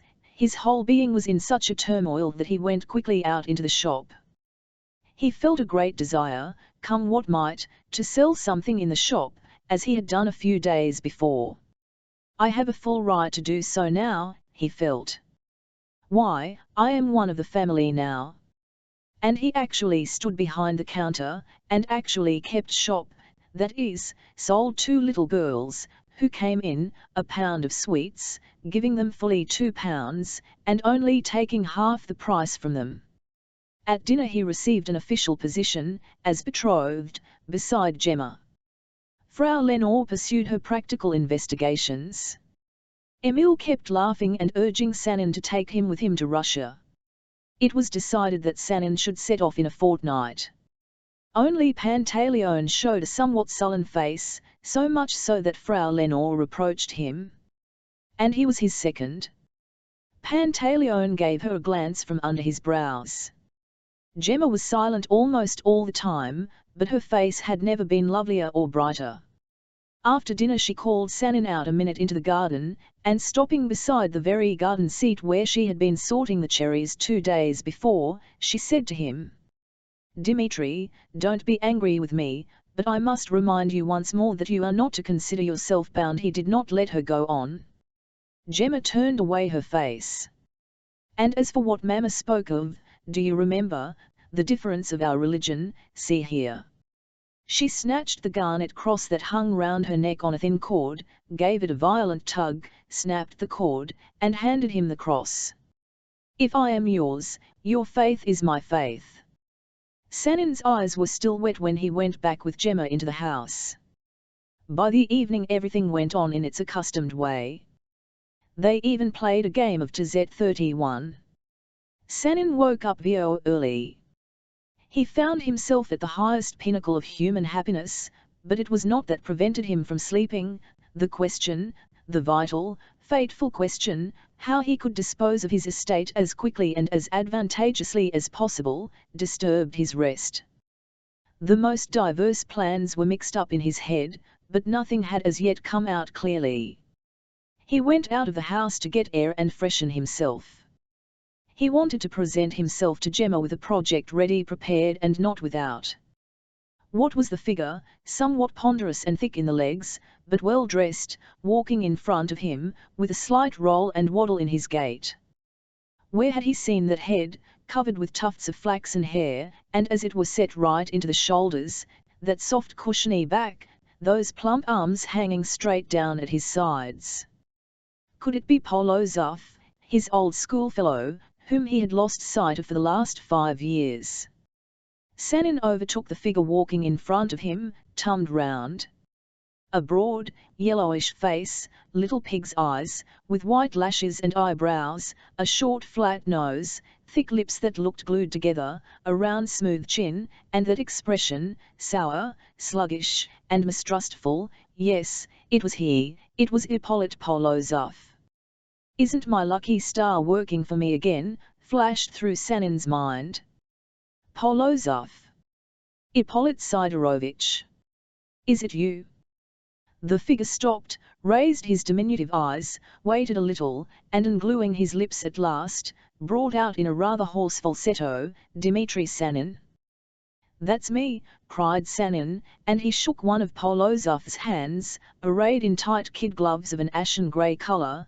They hung as lifeless as before beside his barrel-shaped legs. "Have you been here long? Where have you come from? Where are you stopping?" "I came yesterday from Wiesbaden," Polozov replied in deliberate tones, "to do some shopping for my wife, and I'm going back to Wiesbaden today." "Oh, yes. You're married, to be sure, and they say, to such a beauty." Polozov turned his eyes away. "Yes, they say so. Sanin laughed. I see you're just the same. As phlegmatic as you were at school. Why should I be different? And they do say, Sanin added with special emphasis on the word do, that your wife is very rich. They say that too. Do you mean to say, Ippolit Sidorovich, you are not certain on that point? I don't meddle, my dear Dmitri Pavlovich. Yes, my wife's affairs. You don't meddle? Not in any of her affairs. Polozov again shifted his eyes. Not in any, my boy. She does as she likes, and so do I. Where are you going now? Sanin inquired. I'm not going anywhere just now, I'm standing in the street and talking to you, but when we've finished talking, I'm going back to my hotel, and am going to have lunch. Would you care for my company? You mean at lunch? Yes. Delighted, it's much pleasanter to eat in company. You're not a great talker, are you? I think not. So much the better. Polozov went on. Sanin walked beside him. And Sanin speculated, Polozov's lips were glued together, again he snorted heavily, and waddled along in silence. Sanin speculated in what way had this booby succeeded in catching a rich and beautiful wife. He was not rich himself, nor distinguished, nor clever. At school he had passed for a dull, slow-witted boy, sleepy, and greedy, and had borne the nickname Driveler. It was marvellous. But if his wife is very rich, they say she's the daughter of some sort of a contractor, won't she buy my estate? Though he does say he doesn't interfere in any of his wife's affairs, that passes belief, really. Besides, I will name a moderate, reasonable price. Why not try? Perhaps, it's all my lucky star. Resolved. I'll have a TLY. Polozov led Sanin to one of the best hotels in Frankfurt, in which he was, of course, occupying the best apartments. On the tables and chairs lay piles of packages, cardboard boxes, and parcels. All purchases, my boy, for Maria Nikolaevna. That was the name of the wife of Ippolit Sidorovich. Polozov dropped into an armchair, groaned, "Oh, the heat," and loosened his cravat. Then he rang up the head waiter, and ordered with intense care a very lavish luncheon. And at 1, the carriage is to be ready. Do you hear, at 1 o'clock sharp. The head waiter obsequiously bowed, and cringingly withdrew. Polozov unbuttoned his waistcoat. From the very way in which he raised his eyebrows, gasped, and wrinkled up his nose, one could see that talking would be a great labour to him, and that he was waiting in some trepidation to see whether Sanin was going to oblige him to use his tongue, or whether he would take the task of keeping up the conversation on himself. Sanin understood his companion's disposition of mind, and so he did not burden him with questions, he restricted himself to the most essential. He learned that he had been for 2 years in the service, in the Uhlans, how nice he must have looked in the shone uniform jacket, that he had married 3 years before, and had now been for 2 years abroad with his wife, who is now undergoing some sort of cure at Wiesbaden and was then going to Paris. On his side too, Sanin did not enlarge much on his past life and his plans, he went straight to the principal point, that is, he began talking of his intention of selling his estate. Polozov listened to him in silence, his eyes straying from time to time to the door, by which the luncheon was to appear. The luncheon did appear at last.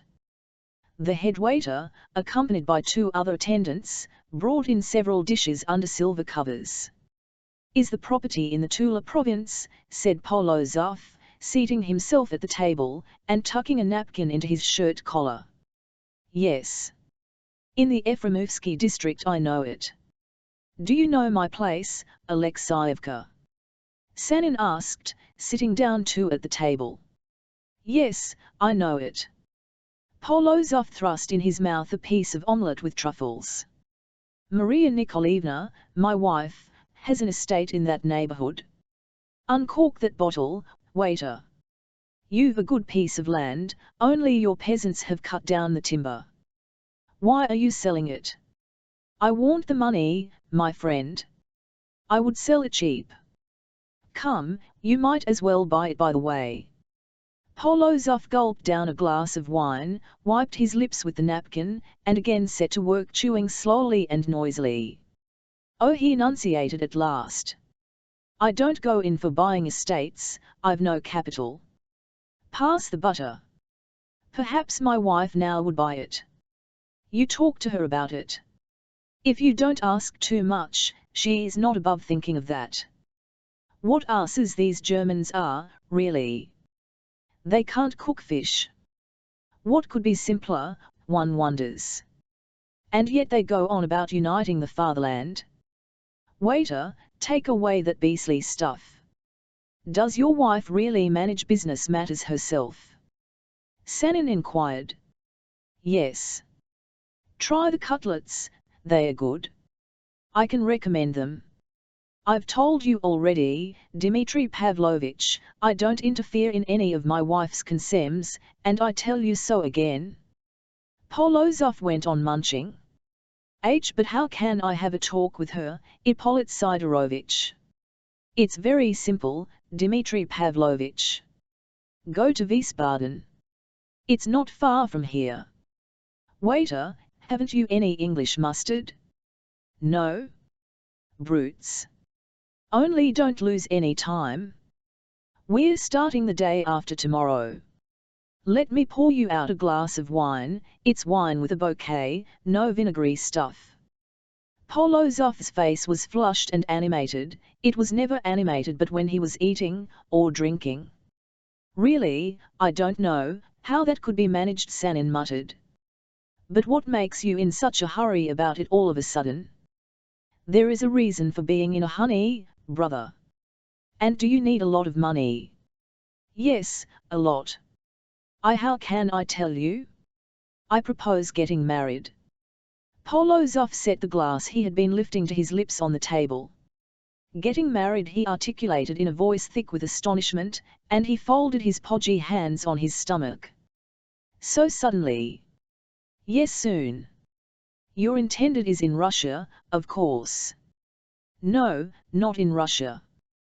Where then? Here in Frankfurt. And who is she? A German, that is, no, an Italian. A resident here. With a fortune? No, without a fortune. Then I suppose your love is very ardent. How absurd you are. Yes, very ardent. And it's for that you must have money. Well, yes, yes, yes. Polozov gulped down his wine, rinsed his mouth, and washed his hands, carefully wiped them on the napkin, took out and lighted a cigar. Sanin watched him in silence. There's one means, Polozov grunted at last, throwing his head back, and blowing out the smoke in a thin ring. Go to my wife. If she likes, she can take all the bother off your hands. But how can I see your wife? You say you are starting the day after tomorrow. Polozov closed his eyes. I'll tell you what he said at last, rolling the cigar in his lips, and sighing. Go home, get ready as quick as you can, and come here. At 1 o'clock I am going, there's plenty of room in my carriage. I'll take you with me. That's the best plan. And now I'm going to have a nap. I must always have a nap, brother, after a meal. Nature demands it, and I won't go against it. And don't you disturb me. Sanin thought, and suddenly raised his head. He had made up his mind. Very well, agreed, and thank you. At 12:30 I'll be here, and we'll go together to Wiesbaden. I hope your wife won't be angry. But Polozov was already snoring. He muttered, Don't disturb me, gave a kick, and fell asleep, like a baby. Sanin once more scanned his clumsy figure, his head, his neck, his upturned chin, round as an apple, and going out of the hotel, set off with rapid strides to the Rosellas shop. He had to let Gemma know. 32. He found her in the shop with her mother. Frau Lenore was stooping down, measuring with a big folding foot NLLE the space between the windows. On seeing Sanin, she stood up, and greeted him cheerfully, though with a shade of embarrassment. "What you said yesterday," she began, "has set my head in a whirl with ideas as to how we could improve our shop. Here, I fancy we might put a couple of cupboards with shelves of looking glass. You know, that's the fashion nowadays." "And then excellent, excellent," Sanin broke in, "we must think it all over. But come here, I want to tell you something." He took Frau Lenore and Gemma by the arm, and led them into the next room. Frau Lenore was alarmed, and the foot MLE slipped out of her hands. Gemma too was almost frightened, but she took an intent look at Sanin, and was reassured. His face, though preoccupied, expressed at the same time keen self-confidence and determination. He asked both the women to sit down, while he remained standing before them, and gesticulating with his hands and ruffling up his hair, he told them all his story, his meeting with Polo Zuff, his proposed expedition to Wiesbaden, the chance of selling the estate. "Imagine my happiness," he cried in conclusion, "things have taken such a turn that I may even, perhaps, not have to go to Russia. And we can have our wedding much sooner than I had anticipated." "When must you go?" asked Gemma. "Today, in an hour's time, my friend has ordered a carriage, he will take me." "You will write to us?" "At once. Directly I have had a talk with this lady, I will write." "This lady, you say, is very rich?" queried the practical Frau Lenore. "Exceedingly rich. Her father was a millionaire, and he left everything to her." "Everything, to her alone? Well, that's so much the better for you. Only mind, don't let your property go too cheap. Be sensible and firm. Don't let yourself be carried away. I understand you're wishing to be Gemma's husband as soon as possible, but prudence before everything. Don't forget, the better price you get for your estate, the more there will be for you too, and for your children." Gemma turned away, and Sanin gave another wave of his hand. "You can rely on my prudence, Frau Lenore. Indeed, I shan't do any bargaining with her. I shall tell her the fair price, if she'll give it, good, if not, let her go." "Do you know her, this lady?" asked Gemma. "I have never seen her." "And when will you come back?" "If our negotiations come to nothing, the day after tomorrow. If they turn out favorably, perhaps I may have to stay a day or two longer. In any case I shall not linger a minute beyond what's necessary. I am leaving my heart here, you know. But I have said what I had to say to you, and I must run home before setting off too. Give me your hand for luck, Frau Lenore, that's what we always do in Russia." "The right or the left?" "The left, it's nearer the heart. I shall reappear the day after tomorrow with my shield or on it. Something tells me I shall come back in triumph. Goodbye, my good dear ones." He embraced and kissed Frau Lenore, but he asked Gemma to follow him into her room, for just a minute, as he must tell her something of great importance. He simply wanted to say goodbye to her alone. Frau Lenore saw that, and felt no curiosity as to the matter of such great importance. Sanin had never been in Gemma's room before. All the magic of love, all its fire and rapture and sweet terror, seemed to flame up and burst into his soul, directly he crossed its sacred threshold. He cast a look of tenderness about him, fell at the sweet girl's feet and pressed his face against her waist. "You are mine," she whispered, "you will be back soon." "I am yours. I will come back," he declared, catching his breath. "I shall be longing for you back, my dear one." A few instants later Sanin was running along the street to his lodging. He did not even notice that Pantaleone, all dishevelled, had deigned out of the shop door after him, and was shouting something to him and was shaking, as though in menace, his lifted hand. Exactly at 1:15 Sanin presented himself before Polozov. The carriage with 4 horses was already standing at the hotel gates. On seeing Sanin, Polozov merely commented, "Oh, you've made up your mind," and putting on his hat, cloak, and overshoes, and stuffing cotton wool into his ears, though it was summertime, went out onto the steps. The waiters, by his directions, disposed all his numerous purchases in the inside of the carriage, lined the place where he was to sit with silk cushions, bags, and bundles, put a hamper of provisions for his feet to rest on, and tied a trunk onto the box.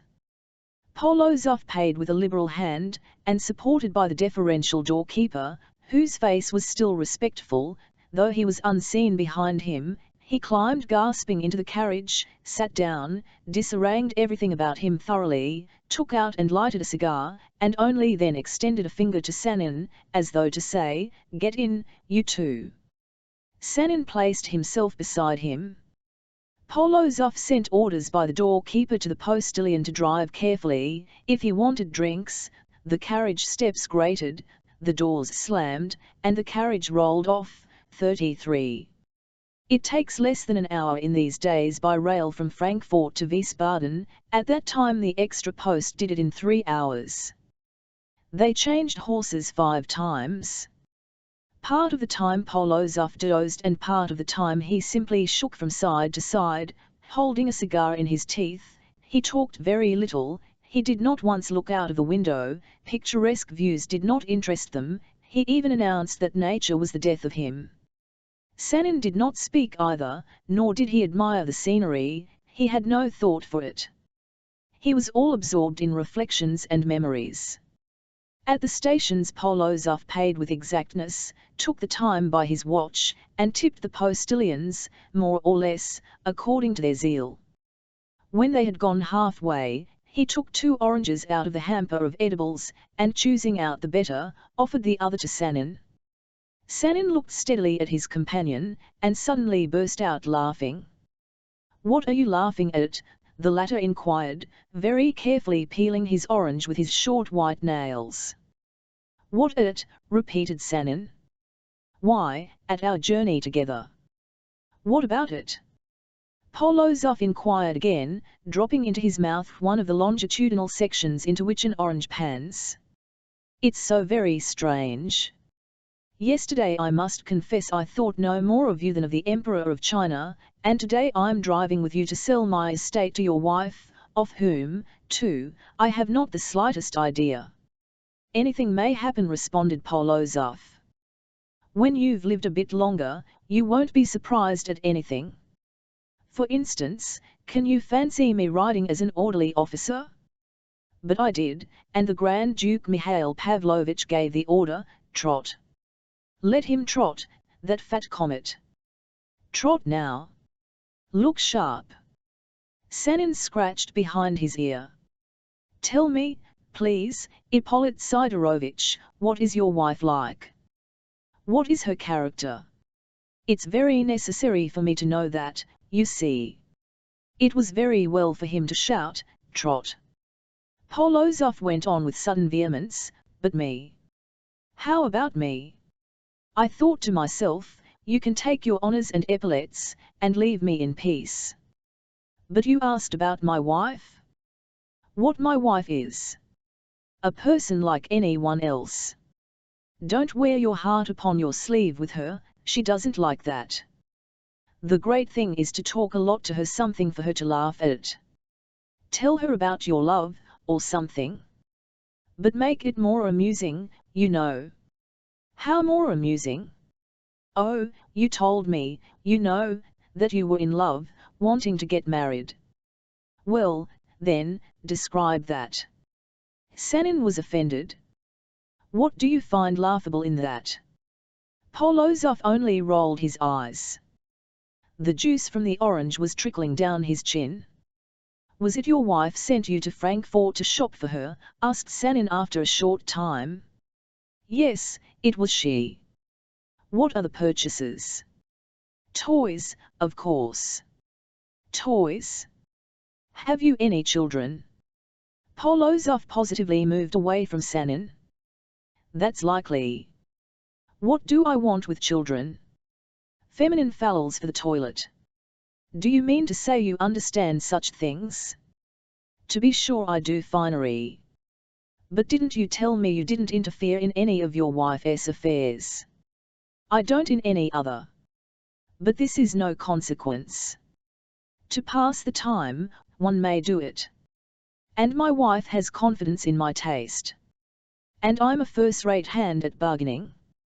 Polozov began to speak by jerks, he was exhausted already. And is your wife very rich? Rich, yes, rather. Only she keeps the most of it for herself. But I expect you can't complain either. Well, I'm her husband. I'm hardly likely not to get some benefit from it. And I'm of use to her. With me she can do just as she likes. I'm easy. Polozov wiped his face with a silk handkerchief and puffed painfully, as though to say, have mercy on me, don't force me to utter another word. You see how hard it is for me. Sanin left him in peace, and again sank into meditation. The hotel in Wiesbaden, before which the carriage stopped, was exactly like a palace.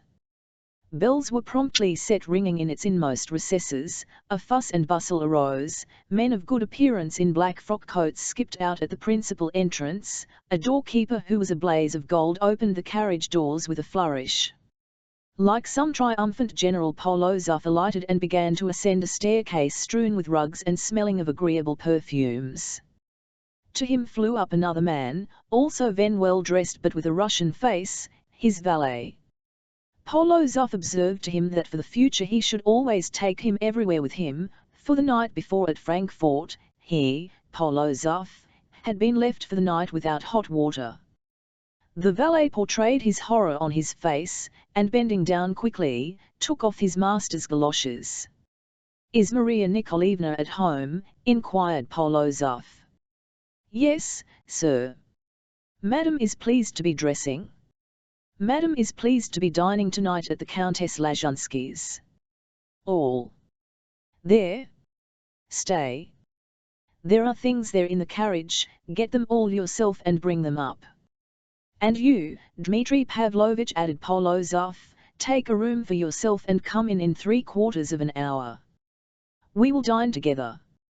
Polozov waddled off, while Sanin asked for an inexpensive room for himself, and after setting his attire to rights, and resting a little, he repaired to the immense apartment occupied by his Serenity, der Claude, Prince von Polozov. He found this prince enthroned in a luxurious velvet armchair in the middle of a most magnificent drawing-room. Sanin's phlegmatic friend had already had time to have a bath and to array himself in a most sumptuous satin dressing-gown. He had put a crimson fez on his head. Sanin approached him and scrutinized him for some time. Polozov was sitting rigid as an idol, he did not even turn his face in his direction, did not even move an eyebrow, did not utter a sound.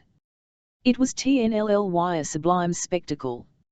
After having admired him for a couple of minutes, Sanin was on the point of speaking, of breaking this hallowed silence, when suddenly the door from the next room was thrown open, and in the doorway appeared a young and beautiful lady in a white silk dress trimmed with black lace, and with diamonds on her arms and neck, Maria Nikolaevna Polozov.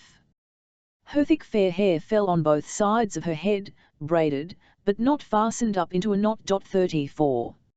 "Ah, I beg your pardon," she said with a smile half embarrassed, half ironical, instantly taking hold of one end of a plait of her hair and fastening on Sanin her large, grey, clear eyes. "I did not think you had come yet." "Sanin, Dmitri Pavlovitch, known him from a boy," observed Polozov, as before, not turning towards him and not getting up, but pointing at him with one finger. "I know. You told me before. Very glad to make your acquaintance. But I wanted to ask you, Ippolit Sidorovitch. My maid seems to have lost her senses today to do your hair up." Yes, please." "I beg your pardon," Maria Nikolaevna repeated with the same smile. She to Sanin, and turning swiftly, vanished through the doorway, leaving behind her a fleeting but graceful impression of a charming neck, exquisite shoulders, an exquisite figure. Polozov got up, and rolling ponderously, went out by the same door. Sanin did not doubt for a single second that his presence in Prince Polozov's drawing-room was a fact perfectly well known to its mistress. The whole point of her entry had been the display of her hair, which was certainly beautiful. Sanin was inwardly delighted indeed at this freak on the part of Madame Polozov. If, he thought, she is anxious to impress me, to dazzle me, perhaps, who knows, she will be accommodating about the price of the estate. His heart was so full of Gemma that all other women had absolutely no significance for him. He hardly noticed them, and this time he went no further than thinking, yes, it was the TNLTH they told me, that lady's really magnificent to look at. But had he not been in such an exceptional state of mind he would most likely have expressed himself differently. Maria Nikolaevna Polozov, by birth Kolishkin, was of a striking personality. And not that she was of a beauty to which no exception could be taken, traces of her plebeian origin were rather clearly apparent in her. Her forehead was low, her nose rather fleshy and turned up, she could boast neither of the delicacy of her skin nor of the elegance of her hands and feet, but what did all that matter? Any one meeting her would not, to use Pushkin's words, have stood still before the holy shrine of beauty but before the sorcery of a half-Russian, half-gypsy woman's body in its full flower and full power. And he would have been nothing loath to stand still. But Gemma's image preserved Sanin like the threefold armour of which the poets sing. 10 minutes later Maria Nikolaevna appeared again, escorted by her husband. She went up to Sanin and her walk was such that some eccentrics of distant day were simply crazy over her walk alone. That woman, when she comes towards one, seems as though she is bringing all the happiness of one's life to meet one of them used to say. She went up to Sanin, and holding out her hand to him, said in her caressing and, as it were, subdued voice in Russian, "You will wait for me, won't you? I'll be back soon." Sanin bowed respectfully, while Maria Nikolaevna vanished behind the curtain over the outside door, and as she vanished turned her head back over her shoulder, and smiled again, and again left behind her the same impression of grace. When she smiled, not one and not two, but 3 dimples came out on each cheek, and her eyes smiled more than her lips, long, crimson, juicy lips with 2 tiny moles on the left side of them. Polozov waddled into the room and again established himself in the armchair. He was speechless as before, but from time to time a queer smile puffed out his colourless and already wrinkled cheeks. He looked like an old man, though he was only 3 years older than Sanin. The dinner with which he regaled his guest would of course have satisfied the most exacting gourmand, but to Sanin it seemed endless, insupportable. Polozov ate slowly, with feeling, with judgment, with deliberation, bending attentively over his plate, and sniffing at almost every morsel.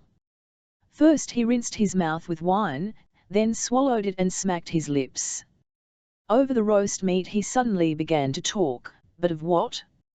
Of merino sheep, of which he was intending to order a whole flock, and in such detail, with such tenderness, using all the while endearing pet names for them. After drinking a cup of coffee, hot to boiling point, he had several times in a voice of tearful irritation mentioned to the waiter that he had been served the evening before with coffee, cold as ice, and bitten off the end of a Havana cigar with his crooked yellow teeth. He dropped off, as his habit was, into a nap, to the intense delight of Sanin, who began walking up and down with noiseless steps on the soft carpet, and dreaming of his life with Gemma and of what news he would bring back to her. Polozov, however, awoke, as he remarked himself, earlier than usual. He had slept only an hour and a half, and after drinking a glass of iced seltzer water, and swallowing 8 spoonfuls of jam, Russian jam, which his valet brought him in a dark green genuine Kiev jar, and without which, in his own words, he could not live, he stared with his swollen eyes at Sanin and asked him wouldn't he like to play a game of fools with him. Sanin agreed readily. He was afraid that Polozov would begin talking again about lambs and ewes and fat tails. The host and the visitor both adjourned to the drawing room, the waiter brought in the cards, and the game began, not, of course, for money. At this innocent diversion Maria Nikolaevna found them on her return from the Countess Lajunsky's. She laughed aloud directly she came into the room and saw the cards and the open card table. Sanin jumped up, but she cried, "Sit still, go on with the game. I'll change my dress directly and come back to you," and vanished again with a swish of her dress, pulling off her gloves as she went. She did in fact return very soon. Her evening dress she had exchanged for a full lilac silk tea gown, with open hanging sleeves. A thick twisted cord was fastened round her waist. She sat down by her husband, and, waiting till he was left full, said to him, "Come, dumpling, that's enough." At the word dumpling Sanin glanced at her in surprise, and she smiled gaily, answering his look with a look, and displaying all the dimples on her cheeks. "I see you are sleepy, kiss my hand and get along, and Monsieur Sanin and I will have a chat together alone." "I'm not sleepy," observed Polozov, getting up ponderously from his easy chair, "but as for getting along, I'm ready to get along and to kiss your hand." She gave him the palm of her hand, still smiling and looking at Sanin. Polozov, too, looked at him, and went away without taking leave of him. "Well, tell me," said Maria Nikolaevna eagerly, setting both her bare elbows on the table and impatiently tapping the nails of one hand against the nails of the other, "is it true, they say, you are going to be married?" As she said these words, Maria Nikolaevna positively bent her head a little on one side so as to look more intently and piercingly into Sanin's eyes. 35. The free and easy deportment of Madame Polozov would probably for the first moment have disconcerted Sanin, though he was not quite a novice and had knocked about the world a little, if he had not again seen in this very freedom and familiarity a good omen for his undertaking. We must humour this rich lady's caprices, he decided inwardly, and as unconstrainedly as she had questioned him he answered, "Yes, I am going to be married." "To whom?" "To a foreigner." "Yes." "Did you get acquainted with her lately?" "In Frankfort." "Yes." "And what is she?" "May I know?" "Certainly." "She is a confectioner's daughter." Maria Nikolaevna opened her eyes wide and lifted her eyebrows. "Why, this is delightful," she commented in a drawling voice, "this is exquisite. I imagined that young men like you were not to be met with anywhere in these days." "A confectioner's daughter. I see that surprises you," observed Sanin with some dignity, "but in the first place, I have none of these prejudices." "In the first place, it doesn't surprise me in the least," Maria Nikolaevna interrupted, "I have no prejudices either. I'm the daughter of a peasant myself." "There. What can you say to that?" "What does surprise and delight me is to have come across a man who's not afraid to love." "You do love her, I suppose?" "Yes." "Is she very pretty?" Sanin was slightly stung by this last question. However, there was no drawing back. "You know, Maria Nikolaevna," he began, "every man thinks the face of his beloved better than all others, but my betrothed is really beautiful." "Really? In what style?" "Italian." "Antique?" "Yes, she has very regular features." "You have not got her portrait with you?" "No. At that time photography was not yet talked of. Daguerreotypes had hardly begun to be common. "What's her name?" "Her name is Gemma." "And yours?" "Dmitri." "And your father's?" "Pavlovich." "Do you know," Maria Nikolaevna said, still in the same drawling voice, "I like you very much, Dmitri Pavlovich. You must be an excellent fellow. Give me your hand. Let us be friends." She pressed his hand tightly in her beautiful, white, strong fingers. Her hand was a little smaller than his hand, but much warmer and smoother and whiter and more hill of life. "Only, do you know what strikes me?" What? You won't be angry? No? You say she is betrothed to you? But was that quite necessary? Sanin frowned. I don't understand you, Maria Nikolaevna. Maria Nikolaevna gave a soft low laugh, and shaking her head tossed back the hair that was falling on her cheeks. Decidedly, he's delightful, she commented half pensively, half carelessly. A perfect night. After that, there's no believing in the people who maintain that the race of idealists is extinct. Maria Nikolaevna talked Russian all the time, an astonishingly pure TME Moscow Russian, such as the people, not the nobles, speak. You've been brought up at home, I expect, in a God-fearing, old Orthodox family, she queried. You're from what province? Tula. Oh. So we're from the same part. My father. I dare say you know who my father was. Yes, I know. He was born in Tula. He was a Tula man. Well, well. Come, let us get to business now. That is. How come to business? What do you mean to say by that? Maria Nikolaevna half closed her eyes. Why, what did you come here for? When she screwed up her eyes, their expression became very kindly and a little bantering. When she opened them wide, into their clear, almost cold brilliancy, there came something ill-natured, something menacing. Her eyes gained a peculiar beauty from her eyebrows, which were thick, and met in the centre, and had the smoothness of sable fur. Don't you want me to buy your estate? You want money for your nuptials? Don't you? Yes. And do you want much? Elle should be satisfied with a few thousand francs at first. Your husband knows my estate.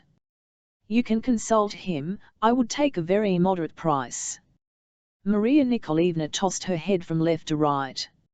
In the first place, she began in deliberate tones, chumming with the tips of her fingers on the cuff of Sanin's coat, I am not in the habit of consulting my husband, except about matters of dress, he's my right hand in that, and in the second place, why do you say that you will fix a low price?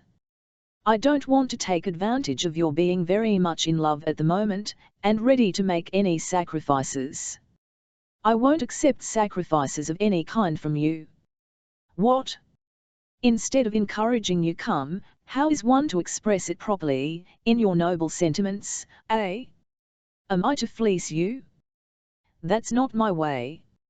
I can be hard on people, on occasion, only not in that way. Sanin was utterly unable to make out whether she was laughing at him or speaking seriously, and only said to himself, oh, I can see one has to mind what one's about with you. A manservant came in with a Russian samovar, tea things, cream, biscuits, etc., on a big tray. He set all these good things on the table between Sanin and Madame Polozov, and retired. She poured him out a cup of tea. You don't object, she queried, as she put sugar in his cup with her fingers, though sugar tongs were lying close. Oh, please.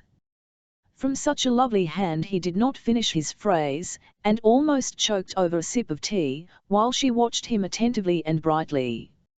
Elle spoke of a moderate price for my land, he went on, because as you are abroad just now, I can hardly suppose you have a great deal of cash available, and in fact, I feel myself that the sale, the purchase of my land, under such conditions is something exceptional, and I ought to take that into consideration.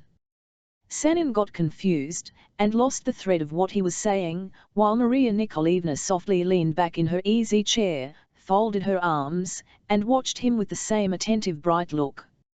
He was silent at last. Never mind, go on, she said, as it were coming to his aid, I'm listening to you. I like to hear you, go on talking. Sanin fell to describing his estate, how many acres it contained, and where it was situated, and what were its agricultural advantages, and what profit could be made from it. He even referred to the picturesque situation of the house, while Maria Nikolaevna still watched him, and watched more and more intently and radiantly, and her lips faintly stirred, without smiling, she bit them. He felt awkward at last. He was silent a second time. "Dmitri Pavlovitch," began Maria Nikolaevna, and sank into thought again. "Dmitri Pavlovitch," she repeated. "Do you know what? I am sure the purchase of your estate will be a very profitable transaction for me, and that we shall come to terms, but you must give me 2 days. Yes, 2 days' grace. You are able to endure 2 days' separation from your betrothed, aren't you? Longer I won't keep you against your will, I give you my word of honor. But if you want 5 or 6,000 francs at once, I am ready with great pleasure to let you have it as a loan, and then we'll settle later." Sanin got up. "I must thank you, Maria Nikolaevna, for your kind-hearted and friendly readiness to do a service to a man almost unknown to you. But if that is your decided wish, then I prefer to await your decision about my estate. I will stay here 2 days." "Yes, that is my wish, Dmitri Pavlovitch." "And will it be very hard for you?" "Very. Tell me." "I love my betrothed, Maria Nikolaevna, and to be separated from her is hard for me." "Ah! You're a heart of gold," Maria Nikolaevna commented with a sigh. "I promise not to torment you too much." "Are you going?" "It is late," observed Sanin. "And you want to rest after your journey, and your game of fools with my husband? Tell me, were you a great friend of Ippolit Sidorovitch, my husband? We were educated at the same school." "And was he the same then?" "The same as what?" inquired Sanin. Maria Nikolaevna burst out laughing, and laughed till she was red in the face. She put her handkerchief to her lips, rose from her chair, and swaying as though she were tired, went up to Sanin, and held out her hand to him. He bowed over it, and went towards the door. "Come early tomorrow, do you hear?" she called after him. He looked back as he went out of the room, and saw that she had again dropped into an easy chair, and flung both arms behind her head. The loose sleeves of her tea gown fell open almost to her shoulders, and it was impossible not to admit that the pose of the arms, that the whole figure, was enchantingly beautiful. 36. Long after midnight the lamp was bumming in Sanin's room. He sat down to the table and wrote to his Gemma. He told her everything. He described the Polozovs, husband and wife, but, more than all, enlarged on his own feelings, and ended by appointing a meeting with her in 3 days. With 3 marks of exclamation. Early in the morning he took this letter to the post, and went for a walk in the garden of the Cahors, where music was already being played. There were few people in it as yet. He stood before the arbour in which the orchestra was placed, listened to an adaptation of airs from Robben le Diable, and after drinking some coffee, turned into a solitary side walk, sat down on a bench, and fell into a reverie. The handle of a parasol gave him a rapid, and rather vigorous, thump on the shoulder. He started.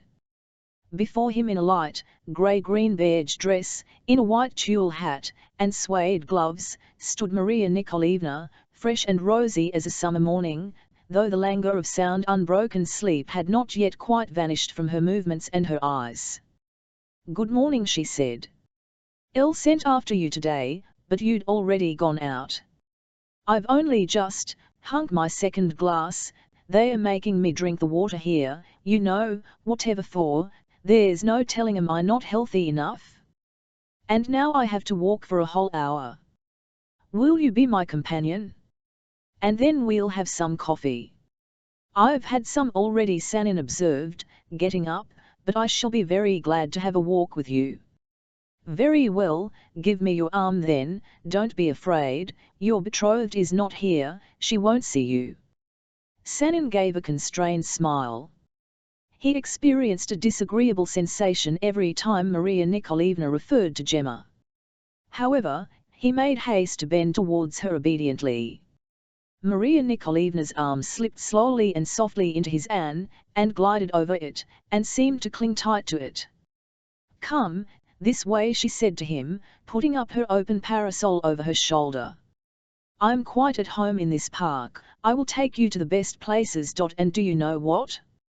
Shivetti often made use of this expression. "We won't talk just now about that sale, we'll have a thorough discussion of that after lunch, but you must tell me now about yourself, so that I may know whom I have to do with. And afterwards, if you like, I will tell you about myself. Do you agree?" "But, Maria Nikolaevna, what interest can there be for you?" "Stop, stop. You don't understand me. I don't want to flirt with you." Maria Nikolaevna shmgged her shoulders. "He's got a betrothed like an antique statue, is it likely I am going to fling with him? But you've something to sell, and I'm the purchaser. I want to know what your goods are like." "Well, of course, you must show what they are like. I don't only want to know what I'm buying, but whom I'm buying from. That was my father's rule. Come, begin. Come, if not from childhood, come now. Have you been long abroad? And where have you been up till now? Only don't walk so fast, we're in no hurry. I came here from Italy, where I spent several months. Ah, you feel, it seems, a special attraction towards everything Italian. It's strange you didn't find your lady love there. Are you fond of art? Of pictures? Or more of music?" "I am fond of art. I like everything beautiful. And music? I like music too. Well, I don't at all. I don't care for anything but Russian songs, and that in the country and in the spring, with dancing, you know. Red shirts, wreaths of beads, the young grass in the meadows, the smell of smoke delicious. But we weren't talking of me. Go on, tell me." Maria Nikolaevna walked on, and kept looking at Sanin. She was tall, her face was almost on a level with his face. He began to talk, at first reluctantly, unskillfully, but afterwards he talked more freely, chatted away in fact. Maria Nikolaevna was a very good listener, and moreover she seemed herself so frank, that she led others unconsciously on to frankness. She possessed that great gift of terrible don de la familiarité, to which Cardinal Retz refers. Sanin talked of his travels, of his life in Petersburg, of his youth. Had Maria Nikolaevna been a lady of fashion, with refined manners, Hugh would never have opened out so, but she herself spoke of herself as a good fellow who had no patience with ceremony of any sort. It was in those words that she characterized herself to Sanin. And at the same time this good fellow walked by his side with feline grace, slightly bending towards him, and peeping into his face, and this good fellow walked in the form of a young feminine creature, full of the tormenting, fiery, soft and seductive charm, of which, for the undoing of us poor weak sinful men, only Slav natures are possessed, and but few of them, and those never of pure Slav blood, with no foreign alloy. Sanin's walk with Maria Nikolaevna, Sanin's talk with Maria Nikolaevna lasted over an hour. And they did not stop once, they kept walking about the endless avenues of the park, now mounting a hill and admiring the view as they went, and now going down into the valley, and getting hidden in the thick all the while arm in arm. At times Sanin felt positively irritated. He had never walked so long with Gemma, his darling Gemma, but this lady had simply taken possession of him, and there was no escape. "Aren't you tired?" he said to her more than once. "I never get tired," she answered. Now and then they met other people walking in the park, almost all of them bowed, some respectfully, others even cringingly. To one of them, a very handsome, fashionably dressed dark man, she called from a distance with the best Parisian accent, "Comte vous savez, il ne faut pas venir me voir aujourd'hui de matin." The man took off his hat, without speaking, and dropped a low bow. "Who's that?" asked Sanin with the bad habit of asking questions characteristic of all Russians. "Oh, a Frenchman, there are lots of them here. He's dancing attendance on me too. It's time for our coffee, though. Let's go home, you must be hungry by this time, I should say." My better half must have got his eye peeps open by now. Better half. Eye peeps. Sanin repeated to himself, and speaks French so well, what a strange creature. Maria Nikolaevna was not mistaken. When she went back into the hotel with Sanin, her better half or Dumpling was already seated, the invariable fez on his head, before a table laid for breakfast. "I've been waiting for you," he cried, making a sour face. "I was on the point of having coffee without you." Never mind, Maria Nikolaevna responded cheerfully. "Are you angry? That's good for you, without that you'd turn into a mummy altogether. Here I've brought a visitor. Make haste and ring. Let us have coffee, the best coffee, in Saxony cups on a snow-white cloth." She threw off her hat and gloves, and clapped her hands. Polozov looked at her from under his brows. "What makes you so skittish today, Maria Nikolaevna?" he said in an undertone. "That's no business of yours, Ippolit Sidorovitch. Ring. Dmitri Pavlovitch, sit down and have some coffee for the second time. Ah, how nice it is to give orders. There's no pleasure on earth like it." "When you're obeyed," grumbled her husband again. "Just so, when one's obeyed. That's why I'm so happy. Especially with you. Isn't it so, Dumpling? Ah, here's the coffee." On the immense tray, which the waiter brought in, there lay also a playbill. Maria Nikolaevna snatched it up at once. "A drama," she pronounced with indignation, "a German drama. No matter, it's better than a German comedy. Order a box for me, baignoire, or no. Better the Fremdenloge." She turned to the waiter. "Do you hear, the Fremdenloge it must be. But if the Fremdenloge has been already taken by His Excellency, the Director of the town, Sein Exzellenz der Herr Stadtdirektor, the waiter ventured to demur. "Give His Excellency 10 thalers, and let the box be mine. Do you hear?" The waiter bent his head humbly and mournfully. "Dmitri Pavlovitch, you will go with me to the theatre? The German actors are awful, but you will go, yes?" "Yes." "How obliging you are. Dumpling, are you not coming?" "You settle it," Polozov observed into the cup he had lifted to his lips. "Do you know what, you stay at home. You always go to sleep at the theatre, and you don't understand much German. I'll tell you what you'd better do, write an answer to the overseer, you remember, about our mill. About the peasants grinding. Tell him that I won't have it, and I won't, and that's all about it. There's occupation for you for the whole evening." "All right," answered Polozov. "Well then, that's first rate. You're a darling. And now, gentlemen, as we have just been speaking of my overseer, let's talk about our great business. Come, directly the waiter has cleared the table, you shall tell me all, Dmitri Pavlovitch, about your estate, what price you will sell it for, how much you want paid down in advance, everything, in fact." "At last," thought Sanin, "thank God. You have told me something about it already. You remember, you described your garden delightfully, but Dumpling wasn't here.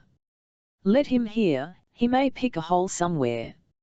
I'm delighted to think that I can help you to get married. Besides, I promised you that I would go into your business after lunch, and I always keep my promises. Isn't that the truth, Ippolit Sidorovitch?"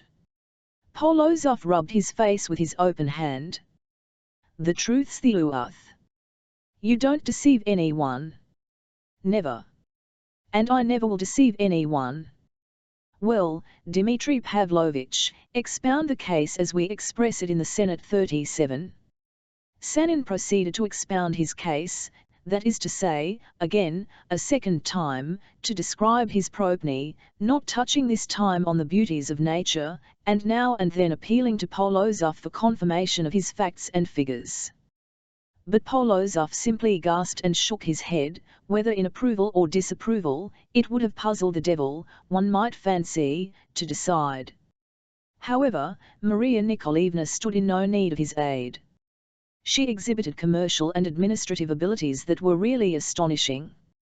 She was familiar with all the ins and outs of farming, she asked questions about everything with great exactitude, went into every point, every word of hers went straight to the root of the matter, and hit the nail on the head. Sanin had not expected such a close inquiry, he had not prepared himself for it. And this inquiry lasted for fully an hour and a half. Sanin experienced all the sensations of the criminal on his trial, sitting on a narrow bench confronted by a stern and penetrating judge. "Why, it's a cross-examination," he murmured to himself dejectedly. Maria Nikolaevna kept laughing all the while, as though it were a joke, but Sanin felt none the more at ease for that, and when in the course of the cross-examination it turned out that he had not clearly realized the exact meaning of the words rupaflation and tilth, he was in a cold perspiration all over. "Well, that's all right," Maria Nikolaevna decided at last. "I know your estate now as well as you do. What price do you suggest per soul?"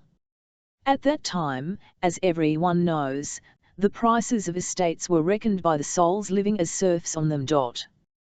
"Well, I imagine I could not take less than 500 rubles for each," Sanin articulated with difficulty. "Oh Pantaleone, Pantaleone, where were you? This was when you ought to have cried again, Bubbery." Maria Nikolaevna turned her eyes upwards as though she were calculating. "Well," she said at last, "I think there's no harm in that price. But I reserved for myself 2 days' grace, and you must wait till tomorrow. Imagine we shall come to an arrangement, and then you will tell me how much you want paid down. And now, basta cost," she cried, noticing Sanin was about to make some reply. "We've spent enough time over filthy lucre-de-matin les affairs. Do you know what, I'll let you go now." She glanced at a little enamelled watch, stuck in her belt. "Till 3 o'clock I must let you rest. Go and play roulette." "I'll never play games of chance," observed Sanin. "Really? Why, you're a paragon." "Though I don't either.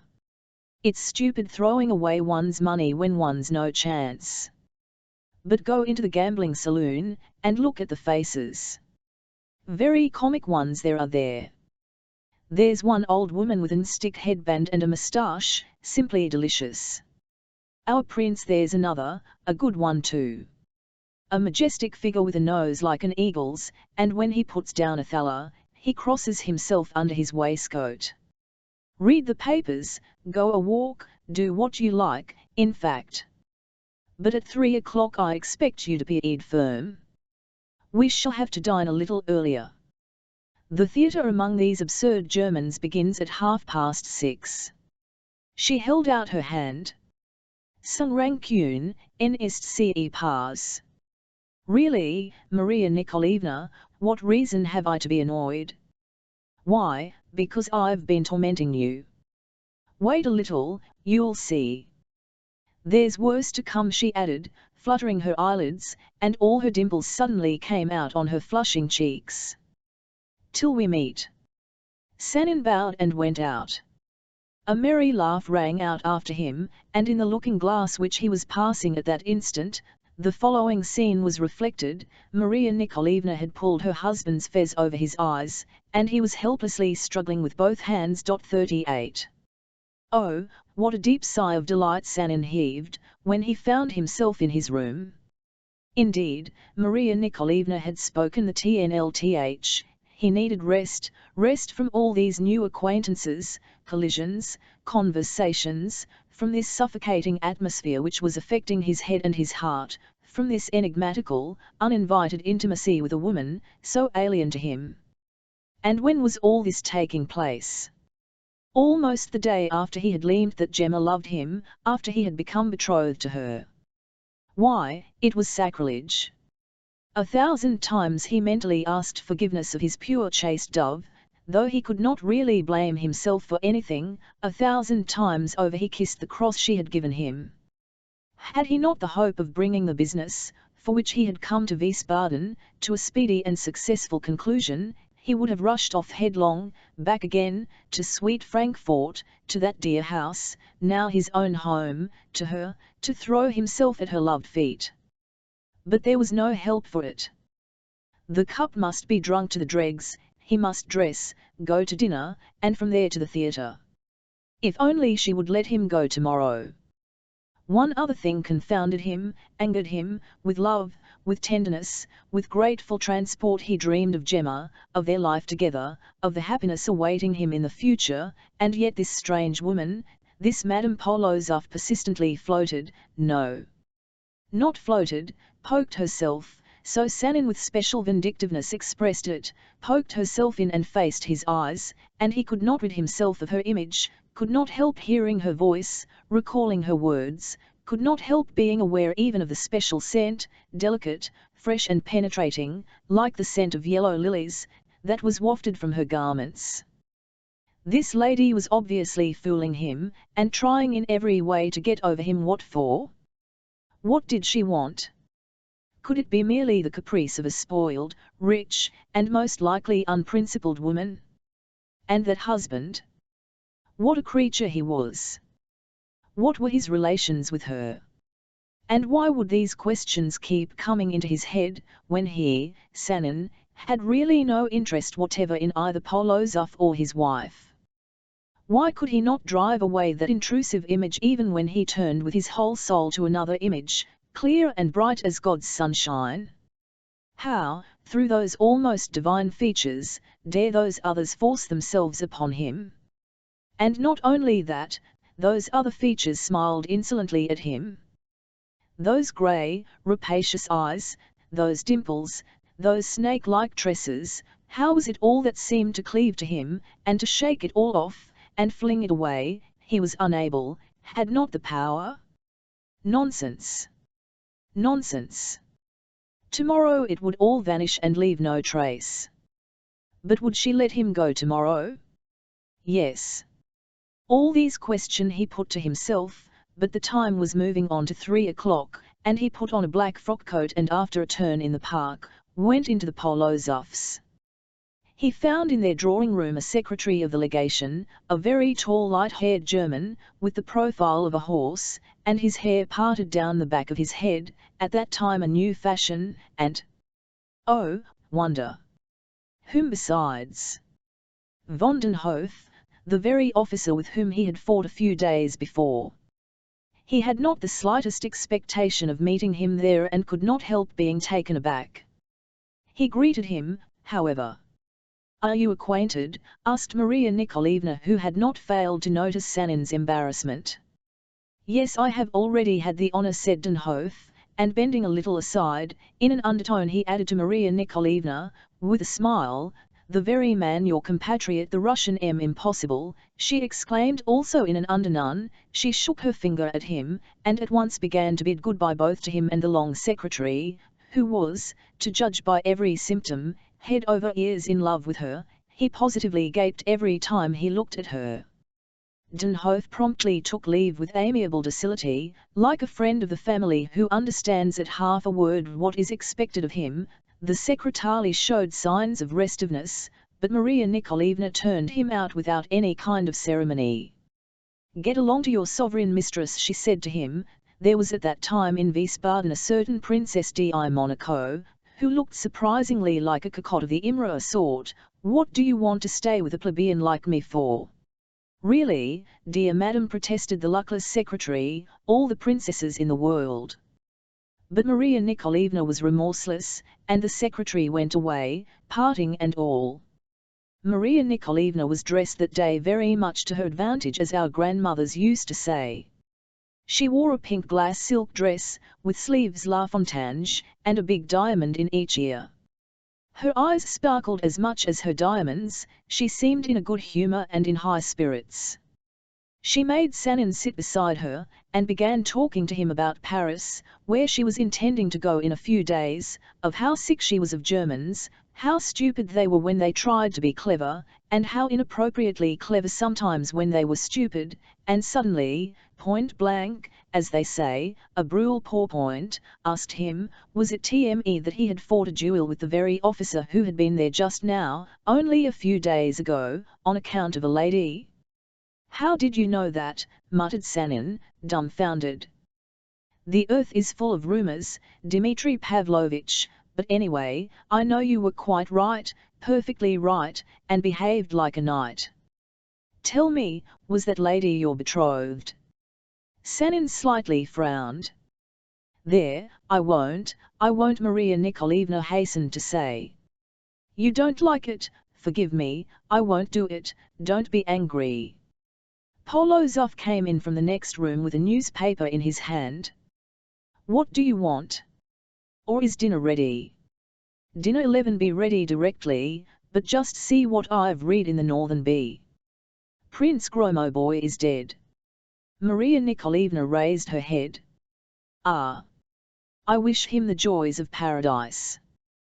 She turned to Sanin, to fill all my rooms with camellias every February on my birthday. But it wasn't worth spending the winter in Petersburg for that. He must have been over 70, I should say, she said to her husband. Yes, he was. They described his funeral in the paper.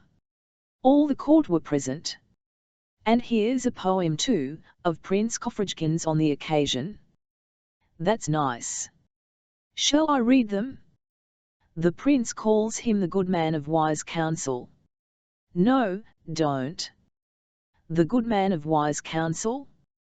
He was simply the goodman of Tatiana Yurevna. Come to dinner. Life is for the living. Dmitri Pavlovich, your arm. The dinner was, as on the day before, superb, and the meal was a very lively one. Maria Nikolaevna knew how to tell a story a rare gift in a woman, and especially in a Russian one. She did not restrict herself in her expressions, her countrywomen received particularly severe treatment at her hands. Sanin was more than once set laughing by some bold and well-directed word. Above all, Maria Nikolaevna had no patience with hypocrisy, cant, and humbug. She discovered it almost everywhere. She, as it were, plumed herself on and boasted of the humble surroundings in which she had begun life. She told rather queer of her relations in the days of her childhood, spoke of herself as quite as much of a clodhopper as Natalia Kirilovna Narushkin. It became apparent to Sanin that she had been through a great deal more in her time than the majority of women of her age. Polozov ate meditatively, drank attentively, and only occasionally cast first on his wife, then on Sanin, his lightish, dim-looking, but, in reality, very keen eyes. What a clever darling you are, cried Maria Nikolaevna, turning to him, how well you carried out all my commissions in Frankfort. I could give you a kiss on your forehead for it, but you're not very keen after kisses. I'm not, responded Polozov, and he cut a pineapple with a silver knife. Maria Nikolaevna looked at him and drummed with her fingers on the table. So our bet's on, isn't it? She said significantly. Yes, it's on. All right. You'll lose it. Polozov stuck out his chin. Well, this time you mustn't be too sanguine, Maria Nikolaevna, maybe you will lose. What is the bet? May I know? Asked Sanin. No, not now, answered Maria Nikolaevna, and she laughed. It struck 7. The waiter announced that the carriage was ready. Polozov saw his wife out, and at once waddled back to his easy chair. Mind now. Don't forget the letter to the overseer, Maria Nikolaevna shouted to him from the hall. I'll write, don't worry yourself. I'm a business-like person. 39. In the year 1840, the theatre at Wiesbaden was a poor affair even externally, and its company, for affected and pitiful mediocrity, for studious and vulgar commonplaceness, not one hair's breadth above the level, which might be regarded up to now as the normal one in all German theatres, and which has been displayed in perfection lately by the company in Karlsruhe, under the illustrious direction of Herr Devrient. At the back of the box taken for Her Serenity Madame von Polozov, how the waiter devised the means of getting it, God knows, he can hardly have really bribed the stat director, was a little room, with sofas all round it. Before she went into the box, Maria Nikolaevna asked Sanin to draw up the screen that shut the box off from the theatre. "I don't want to be seen," she said, "or else they'll be swarming round directly, you know." She made him sit down beside her with his back to the house so that the box seemed to be empty. The orchestra played the overture from The Marriage of Figaro. The curtain rose, the play began. It was one of those numerous home-raised products in which well-read but talentless authors, in choice, but dead language, studiously and cautiously enunciated some profound or vital and palpitating idea, portrayed a so-called tragic conflict, and produced dullness. An Asiatic dullness, like Asiatic cholera. Maria Nikolaevna listened patiently to half an act, but when the first lover, discovering the treche one why of his mistress, he was dressed in a cinnamon-coloured coat with puffs and a plush collar, a striped waistcoat with mother-of-pearl buttons, green trousers with straps of varnished leather, and white chamois leather gloves, when this lover pressed both fists to his bosom, and poking his two elbows out at an acute angle, howled like a dog, Maria Nikolaevna could not stand it. The humblest French actor in the humblest little provincial town acts better and more naturally than the highest German celebrity, she cried in indignation, and she moved away and sat down in the little room at the back. "Come here," she said to Sanin, patting the sofa beside her. "Let's talk." Sanin obeyed. Maria Nikolaevna glanced at him. "I see you're as soft as silk. Your wife will have an easy time of it with you. That buffoon," she went on, pointing with her fan towards the howling actor, "he was acting the part of a tutor, reminded me of my young days. Too, was in love with a teacher.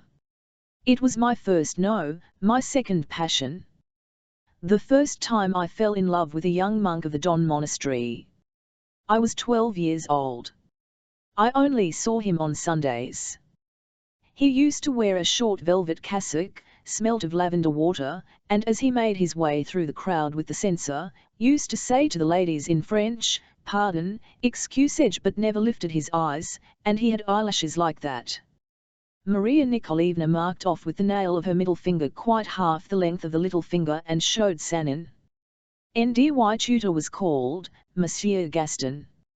I must tell you he was an awfully learned and very severe person, with such an energetic face. Whiskers black as pitch, a Greek profile, and lips that looked like cast iron. I was afraid of him. He was the only man I have ever been afraid of in my life. He was tutor to my brother, who died, was drowned. A gypsy woman has foretold a violent death for me too, but that's all moonshine. I don't believe in it. Only fancy Hippolyte Siderich with a dagger." "One may die from something else than a dagger," observed Sanin. "All that's moonshine. Are you superstitious?" "I'm not a bit. What is to be, will be. Monsieur Gaston used to live in our house, in the room over my head.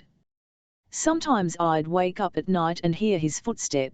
He used to go to bed very late, and my heart would stand still with veneration, or some other feeling.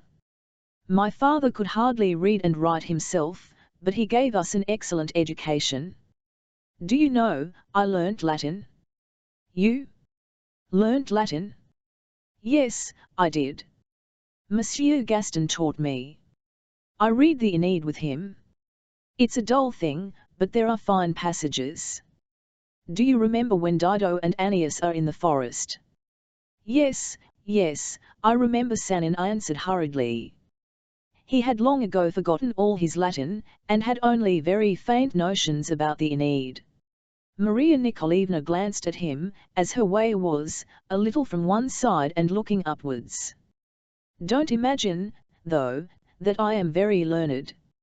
Mercy on us! No, I'm not learned, and I've no talents of any sort. I scarcely know how to write really. I can't read aloud, nor play the piano, nor draw, nor sew, nothing. That's what I am, there you have me." She threw out her hands. "I tell you all this," she said, First, so as not to hear those fools, she pointed to the stage where at that instant the actor's place was being filled by an actress, also howling, and also with her elbows projecting before her, and secondly, because I'm in your debt, you told me all about yourself yesterday. It was your pleasure to question me, observed Sanin. Maria Nikolaevna suddenly turned to him. And it's not your pleasure to know just what sort of woman I am? I can't wonder at it, though, she went on, leaning back again on the sofa cushions. A man just going to be married, and for love, and after a duel. What thoughts could he have for anything else? Maria Nikolaevna relapsed into dreamy silence, and began biting the handle of her fan with her big, but even, milk-white teeth. And Sanin felt mounting to his head again that intoxication which he had not been able to get rid of for the last 2 days. The conversation between him and Maria Nikolaevna was carried on in an undertone, almost in a whisper, and this irritated and disturbed him the more. When would it all end? Weak people never put an end to things themselves, they always wait for the end. Someone sneezed on the stage. This sneeze had been put into the play by the author as the comic relief or element. There was certainly no other comic element in it, and the audience made the most of it. They laughed. This laugh, too, jarred upon Sanin. There were moments when he actually did not know whether he was furious or delighted, bored or amused. Oh, if Gemma could have seen him! It's really curious, Maria Nikolaevna began all at once. A man informs one, and in such a calm voice, I am going to get married, but no one calmly says to one, I am going to throw myself in the water. And yet what difference is there? It's curious, really. Annoyance got the upper hand of Sanin. There's a great difference, Maria Nikolaevna. It's not dreadful at all to throw oneself in the water if one can swim, and besides, as to the strangeness of marriages, if you come to that. He stopped short abruptly and bit his tongue. Maria Nikolaevna slapped her open hand with her fan. Go on, Dmitri Pavlovich, go on, I know what you were going to say. If it comes to that, my dear madam, Maria Nikolaevna Polozov, you were going to say, anything more curious than your manage it would be impossible to conceive. I know your husband well, from a child. That's what you were going to say, you who can swim? Excuse me, Sanin was beginning. Isn't it the truth? Isn't it the truth? Maria Nikolaevna pronounced insistently. Come, look me in the face and tell me I was wrong. Sanin did not know what to do with his eyes. Well, if you like, it's the truth, if you absolutely insist upon it, he said at last. Maria Nikolaevna shook her head. Quite so, quite so. Well, and did you ask yourself, you who can swim, what could be the reason of such a strange step on the part of a woman, not poor and not a fool and not ugly? All that does not interest you, perhaps, but no matter. I'll tell you the reason not this minute, but directly the interact is over. I am in continual uneasiness for fear someone should come in. Maria Nikolaevna had hardly uttered this last word when the outer door actually was half opened, and into the box was thrust a head, red, oily, perspiring, still young, but toothless, with sleek long hair, a pendant nose, huge ears like a bat's, with gold spectacles on inquisitive dull eyes, and a pince nez over the spectacles. The head looked round, saw Maria Nikolaevna, gave a nasty grin, nodded. A scraggy neck craned in after it. Maria Nikolaevna shook her handkerchief at it. I'm not at home. Ich bin nicht zu Haus, Herr, ich bin nicht zu Haus _____. KSHSK. KSHSH. The head was disconcerted, gave a forced laugh, said with a sort of sob, in imitation of Liszt, at whose feet he had once reverently grovelled, Saragut, and vanished. What is that object? Inquired Sanin. Oh, a Wiesbaden critic. A literary man or a flunky, as you like. He is in the pay of a local speculator here, and so is bound to praise everything and be ecstatic over every one, though for his part he is soaked through and through with the nastiest venom, to which he does not dare to give vent. I am afraid he's an awful scandalmonger, he'll run at once to tell everyone I'm in the theatre. Well, what does it matter? The orchestra played through a waltz, the curtain floated up again. The grimacing and whimpering began again on the stage. Well, began Maria Nikolaevna, sinking again onto the sofa. Since you are here and obliged to sit with me, instead of enjoying the society of your betrothed, don't turn away your eyes and get cross. I understand you, and have promised already to let you go to the other end of the earth, but now hear my confession.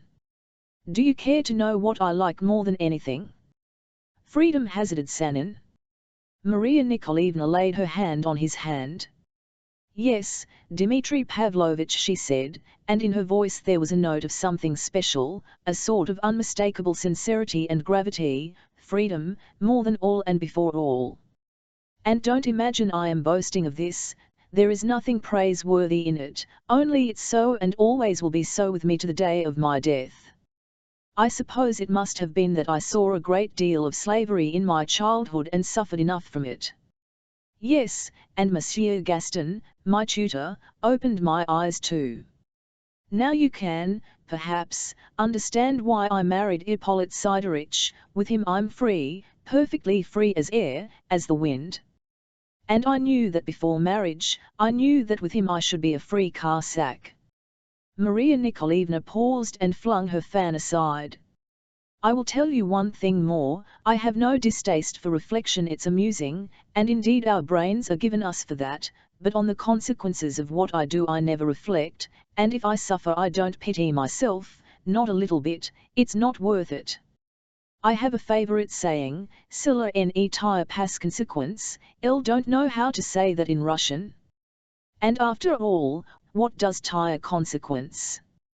I shan't be asked to give an account of myself here, you see, in this world, and up there, she pointed upwards with her finger, well, up there, let them manage as best they can. When they come to judge me up there, I shall not be one. Are you listening to me? Aren't you bored? Sanin was sitting bent up. He raised his head. I'm not at all bored, Maria Nikolaevna, and I am listening to you with curiosity. Only I confess I wonder why you say all this to me. Maria Nikolaevna edged a little away on the sofa. You wonder? Are you slow to guess? Also Sanin lifted his head higher than before. I'll tell you all this, Maria Nikolaevna continued in an unmoved tone, which did not, however, at all correspond with the expression of her face, because I like you very much. Yes, don't be surprised, I'm not joking, because since I have met you, it would be painful to me that you had a disagreeable recollection of me. Not disagreeable even, that I shouldn't mind, but untrue. That's why I have made you come here, and am staying alone with you and talking to you so openly. Yes, yes, openly. I'm not telling a lie. And observe, Dmitri Pavlovitch, I know you're in love with another woman, that you're going to be married to her.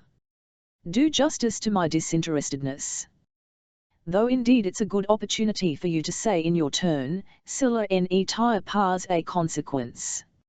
She laughed, but her laugh suddenly broke off, and she stayed motionless, as though her own words had suddenly struck her, and in her eyes, usually so gay and bold, there was a gleam of something like timidity, even like sadness.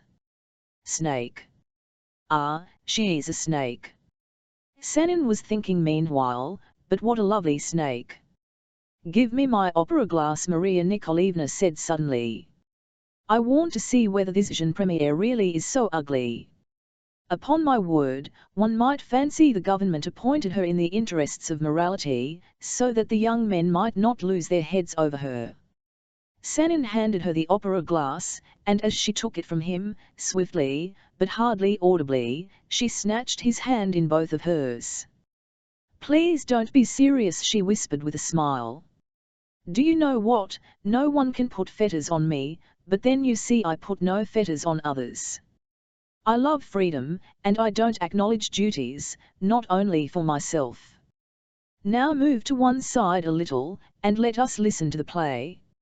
Maria Nikolaevna turned her opera glass upon the stage, and Sanin proceeded to look in the same direction, sitting beside her in the half-dark of the box, and involuntarily drinking in the warmth and fragrance of her luxurious body, and as involuntarily turning over and over in his head all she had said during the evening, especially during the last minutes. The play lasted over an hour longer, but Maria Nikolaevna and Sanin soon gave up looking at the stage. A conversation sprang up between them again, and went on the same lines as before, only this time Sanin was less silent. Inwardly he was angry with himself and with Maria Nikolaevna. He tried to prove to her all the inconsistency of her theory as though she cared for theories. He began arguing with her, at which she was secretly rejoiced. If a man argues, it means that he is giving in or will give in. He had taken the bait, was giving way, had left off keeping shyly aloof. She retorted, laughed, agreed, mused dreamily, attacked him, and meanwhile his face and her face were close together. His eyes no longer avoided her eyes. Those eyes of hers seemed to ramble, seemed to hover over his features, and he smiled in response to them, a smile of civility, but still a smile. It was so much gain for her that he had gone off into abstractions, that he was discoursing upon truth in personal relations, upon duty, the sacredness of love and marriage. It is well known that these abstract propositions serve admirably as a beginning, as a starting point.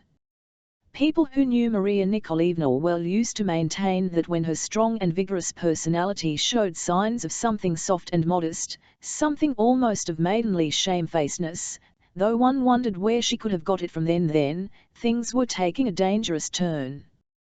Things had apparently taken such a turn for Sanin. He would have felt contempt for himself, if he could have succeeded in concentrating his attention for one instant, but he had not time to concentrate his mind nor to despise himself. She wasted no time. And it all came from his being so very good-looking. One can but exclaim, no man knows what may be his making or his undoing. The play was over.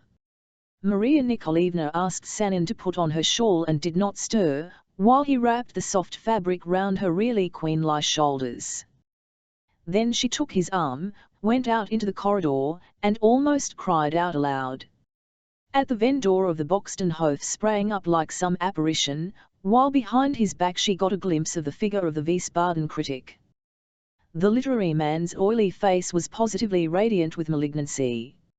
"Is it your wish, madam, that I find you your carriage?" said the young officer, addressing Maria Nikolaevna with a quiver of ill-disguised fury in his voice. "No, thank you," she answered. "My man will find it." "Stop," she added in an imperious whisper, and rapidly withdrew, drawing Sanin along with her. "Go to the devil! Why are you staring at me?" Denhof roared suddenly at the literary man. He had to vent his feelings upon someone. "Sergut! Sergut!" muttered the literary man, and shuffled off. Maria Nikolaevna's footman, waiting for her in the entrance, found her carriage in no time. She quickly took her seat in it. Sanin leapt in after her. The doors were slammed to, and Maria Nikolaevna exploded in a burst of laughter. "What are you laughing at?" Sanin inquired. "Oh, excuse me, please. But it struck me, what if Denhof were to have another duel with you on my account? Wouldn't that be wonderful? Are you very great friends with him?" Sanin asked. "With him? That boy? He's one of my followers. You needn't trouble yourself about him." "Oh, I'm not troubling myself at all." Maria Nikolaevna sighed. "All, I know you're not. But listen, do you know what, you're such a darling, you mustn't refuse me one last request. Remember, in 3 days' time I am going to Paris, and you are returning to Frankfurt. Shall we ever meet again? What is this request? You can ride, of course." "Yes." "Well, Then, tomorrow morning I'll take you with me, and we'll go a ride together out of the town. We'll have splendid horses. Then we'll come home, wind up our business, and our men. Don't be surprised, don't tell me it's a caprice, and I'm a madcap, all that's very likely, but simply say, I consent. Maria Nikolaevna turned her face towards him. It was dark in the carriage, but her eyes glittered even in the darkness. Very well, I consent, said Sanin with a sigh. Ah! You sighed. Maria Nikolaevna mimicked him. That means to say, as you've begun, you must go on to the bitter end. But no, no. You're charming, you're good, and I'll keep my promise. Here's my hand, without a glove on it, the right one, for business. Take it, and have faith in its pressure. What sort of a woman I am, I don't know, but I'm an honest fellow, and one can do business with me. Sanin, without knowing very well what he was doing, lifted the hand to his lips. Maria Nikolaevna softly took it, and was suddenly still, and did not speak again till the carriage stopped. She began getting out. What was it? Sanin's fancy? Or did he really feel on his cheek a swift burning kiss? Till tomorrow, whispered Maria Nikolaevna on the steps, in the light of the 4 tapers of a candelabrum, held up on her appearance by the gold-laced doorkeeper. She kept her eyes cast down. Till tomorrow. When he got back to his room, Sanin found on the table a letter from Gemma. He felt a momentary dismay, and at once made haste to rejoice over it to disguise his dismay from himself. It consisted of a few lines. She was delighted at the successful opening of negotiations, advised him to be patient, and added that all at home were well, and were already rejoicing at the prospect of seeing him back again. Sanin felt the letter rather stiff. He took pen and paper, however, and threw it all aside again. Why write? I shall be back myself tomorrow. It's high time. He went to bed immediately, and tried to get to sleep as quickly as possible. If he had stayed up and remained on his legs, he would certainly have begun thinking about Gemma, and he was for some reason ashamed to think of her. His conscience was stirring within him. But he consoled himself with the reflection that tomorrow it would all be over forever, and he would take leave for good of this feather-brained lady, and would forget all this rotten idiocy. Weak people in their mental colloquies eagerly make use of strong expressions. Et puis cela n'est pas consequence. 41. Such were Sanin's thoughts, as he went to bed, but what he thought next morning when Maria Nikolaevna knocked impatiently at his door with the coral handle of her riding whip, when he saw her in the doorway, with the train of a dark blue riding habit over her arm, with a man's small hat on her thickly coiled curls, with a veil thrown back over her shoulder, with a smile of invitation on her lips, in her eyes, over all her face, what he thought then, history does not record. Well? Are you ready? Rang out a joyous voice. Sanin buttoned his coat, and took his hat in silence. Maria Nikolaevna flung him a bright look, nodded to him, and ran swiftly down the staircase. And he ran after her. The horses were already waiting in the street at the steps. There were 3 of them, a golden chestnut thoroughbred mare, with a thin-lipped mouth, that showed the teeth, with black prominent eyes, and legs like a stag's, rather thin but beautifully shaped, and full of fire and spirit, for Maria Nikolaevna, a big, powerful, rather thick-set horse, raven black all over, for Sanin, the 3rd horse was destined for the groom. Maria Nikolaevna leaped adroitly onto her mare, who stamped and wheeled round, lifting her tail, and sinking onto her haunches. But Maria Nikolaevna, who was a first-rate horsewoman, reined her in. They had to take leave of Polozov, who in his inevitable fez and in an open dressing gown, came out onto the balcony, and from there waved a batiste handkerchief, without the faintest smile, rather a frown, in fact, on his face. Sanin too mounted his horse. Maria Nikolaevna saluted Polozov with her whip, then gave her mare a lash with it on her arched and flat neck. The mare reared on her hind legs, made a dash forward, moving with a smart and shortened step, quivering in every sinew, biting the air and snorting abruptly. Sanin rode behind, and looked at Maria Nikolaevna. Her slender supple figure, moulded by close-fitting but easy stays, swayed to and fro with self-confident grace and skill. She turned her head and beckoned him with her eyes alone. He came alongside of her. "See now, how delightful it is," she said. "I'll tell you at the last, before parting, you are charming, and you shan't regret it." As she uttered those last words, she nodded her head several times as if to confirm them and make him feel their full weight. She seemed so happy that Sanin was simply astonished. Her face even wore at times that sedate expression which children sometimes have when they are very much pleased. They rode at a walking pace for the short distance to the city walls, but then started off at a vigorous gallop along the high road. It was magnificent, real summer weather. The wind blew in their faces, and sang and whistled sweetly in their ears. They felt then happy. The sense of youth, health and life, of free eager onward motion, gained possession of both. It grew stronger every instant. Maria Nikolaevna reined in her mare, and again went at a walking pace. Sanin followed her example. "This," she began with a deep blissful sigh, "this now is the only thing worth living for. When you succeed in doing what you want to, what seemed impossible, come, enjoy it, heart and soul, to the last drop." She passed her hand across her throat. "And how good and kind one feels oneself then. I now, at this moment, how good I feel. I feel as if I could embrace the whole world. No, not the whole world. That man now I couldn't." She pointed with her whip at a poorly dressed old man who was stealing along on one side.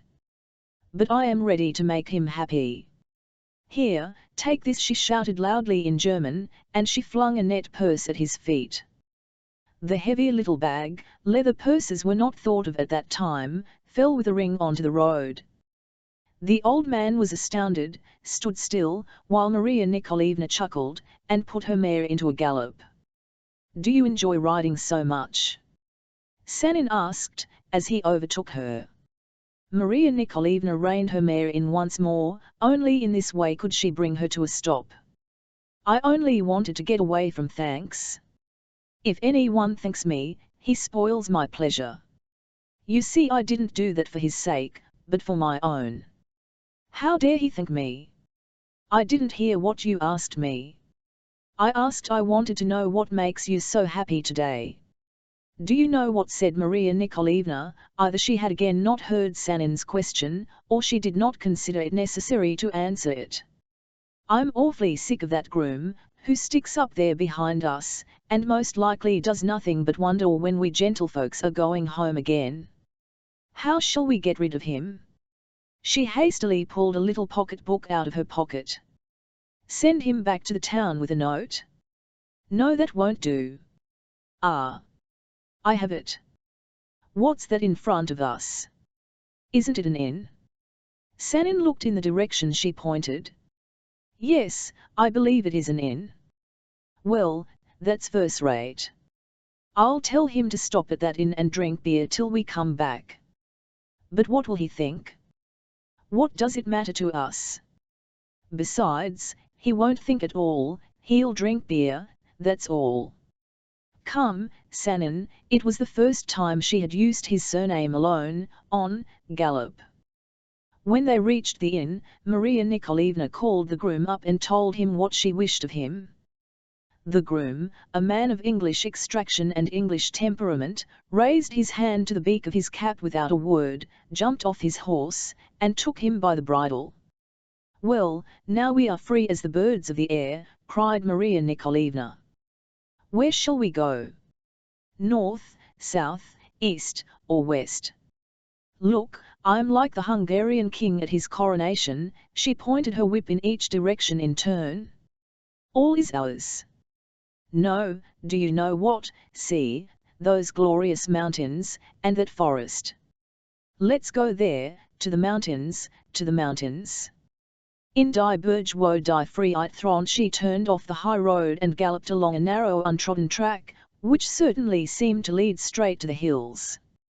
Sanin galloped after her. 42. This track soon changed into a tiny footpath, and at last disappeared altogether, and was crossed by a stream. Sanin counselled turning back, but Maria Nikolaevna said, "No. I want to get to the mountains. Let's go straight, as the birds fly," and she made her mare leap the stream. Sanin leaped it too. Beyond the stream began a wide meadow, at first dry, then wet, and at last quite boggy.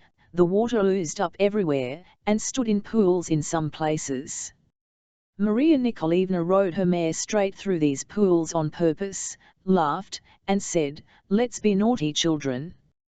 "Do you know," she asked Sanin, "what is meant by pool hunting?" "Yes," answered Sanin. "I had an uncle a huntsman," she went on. "I used to go out hunting with him, in the spring. It was delicious.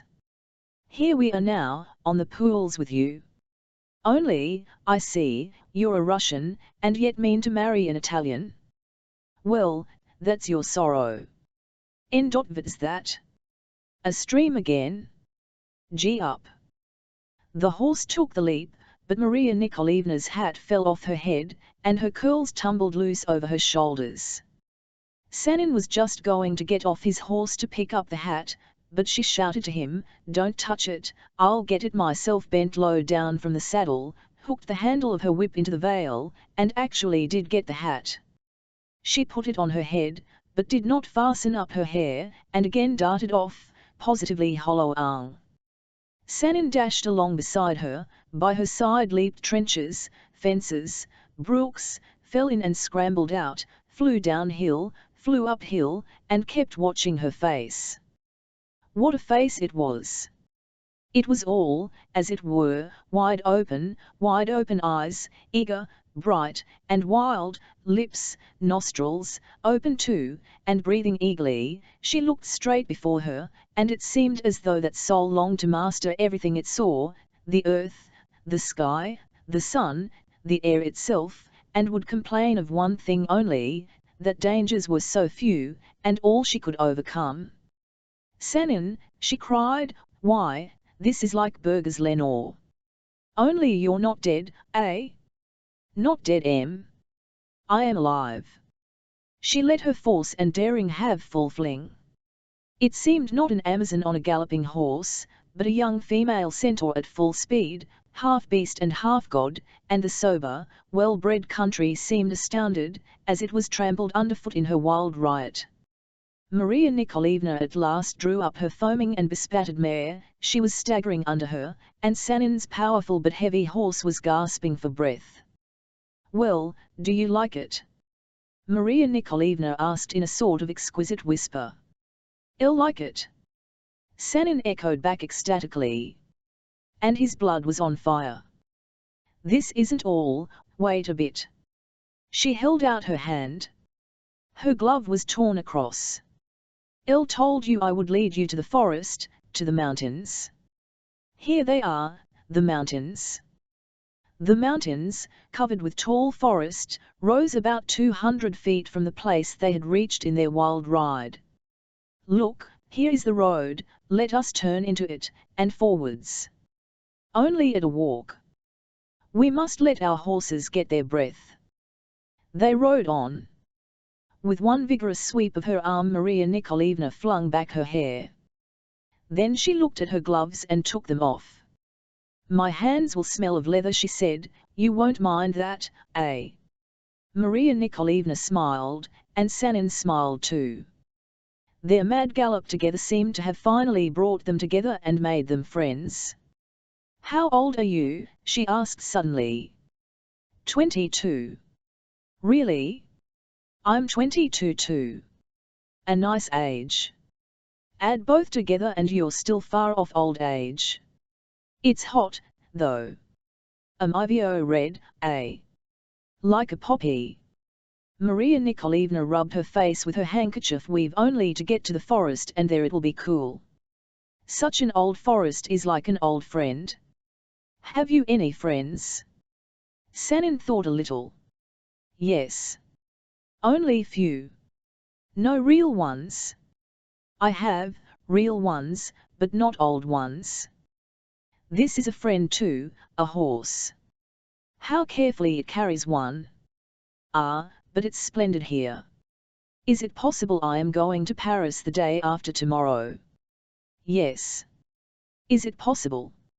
Sanin chimed in. And you to Frankfurt? I am certainly going to Frankfurt. Well, what of it? Good luck go with you. Anyway, today's ours. As the horses reached the forest's edge and pushed on into the forest. The broad soft shade of the forest wrapped them round on all sides. Oh, but this is paradise, cried Maria Nikolaevna. Further, deeper into the shade, Sanin. The horses moved slowly on, deeper into the shade, slightly swaying and snorting. The path, by which they had come in, suddenly turned off and plunged into a rather narrow gorge. The smell of heather and bracken, of the resin of the pines, and the decaying leaves of last year, seemed to hang, close and drowsy, about it. Through the clefts of the big brown rocks came strong currents of fresh air. On both sides of the path rose round hillocks covered with green moss. Stop, cried Maria Nikolaevna, I want to sit down and rest on this velvet. Help me to get off. Sanin leaped off his horse and ran up to her. She leaned on both his shoulders, sprang instantly to the ground, and seated herself on one of the mossy mounds. He stood before her, holding both the horses' bridles in his hand. She lifted her eyes to him. Sanin, are you able to forget? Sanin recollected what had happened yesterday. In the carriage. What is that, a question, or a reproach? I have never in my life reproached anyone for anything.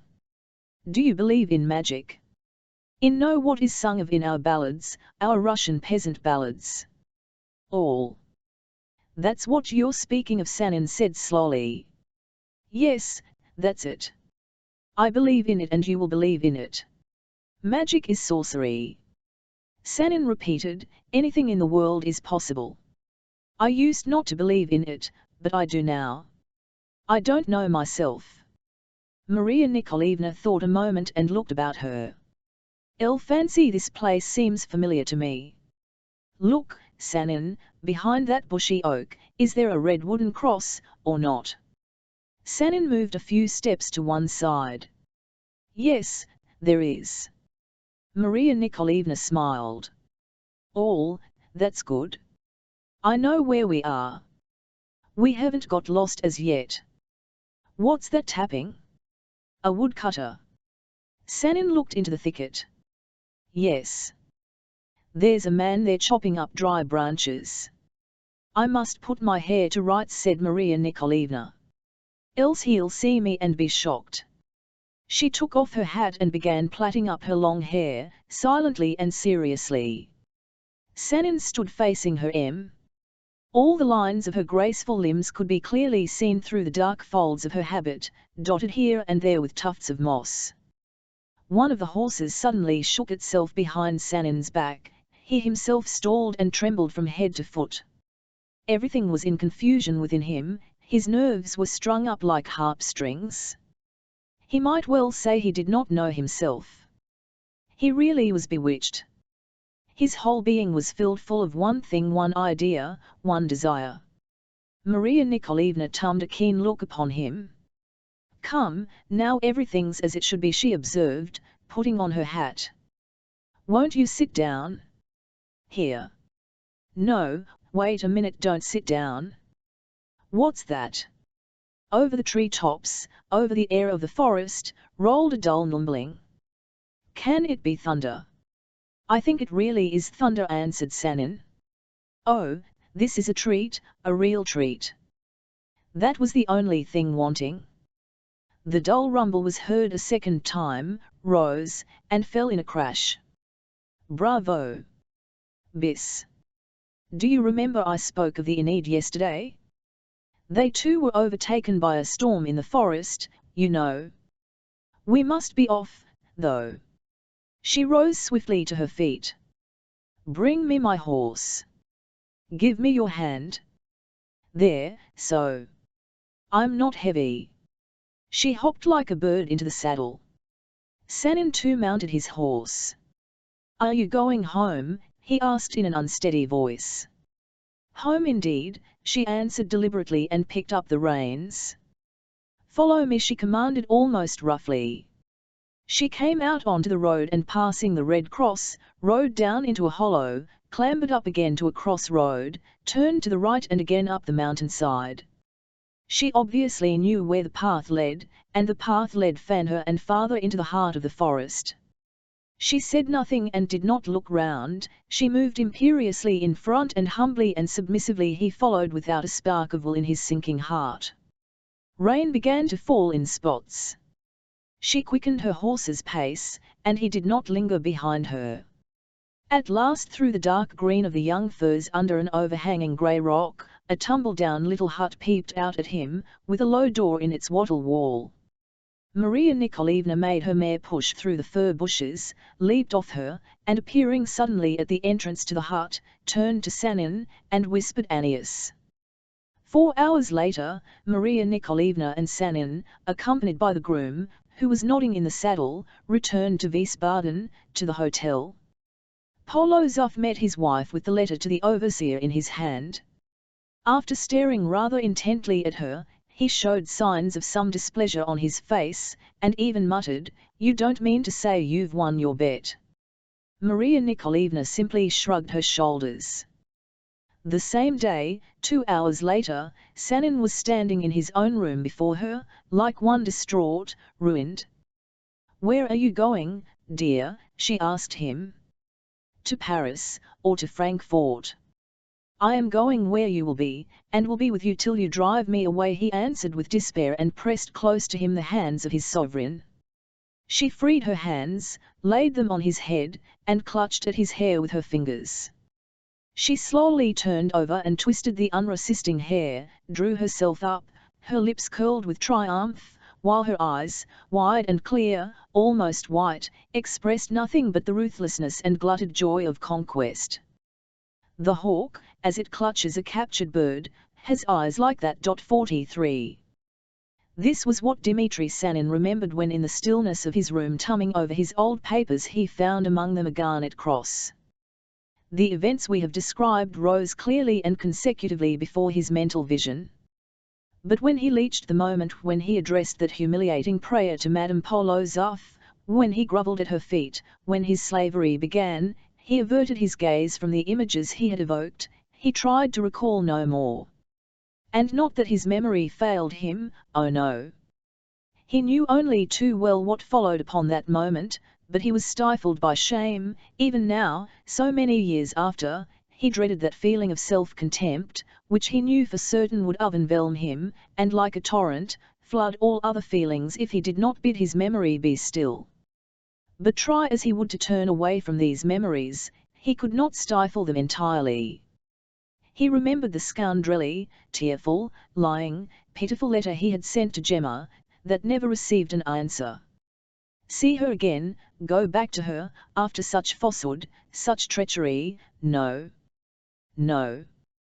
He could not, so much conscience and honesty was left in him.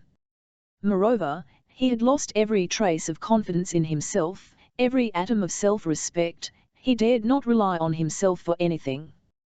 Sanin recollected too how he had later on, oh, ignominy, sent the Polozov's footman to Frankfurt for his things, what cowardly terror he had felt, how he had had one thought only, to get away as soon as might be to Paris, how in obedience to Maria Nikolaevna, he had humoured and tried to please Hippolyte Siderich and been amiable to Denhof, on whose finger he noticed just such an iron ring as Maria Nikolaevna had given him.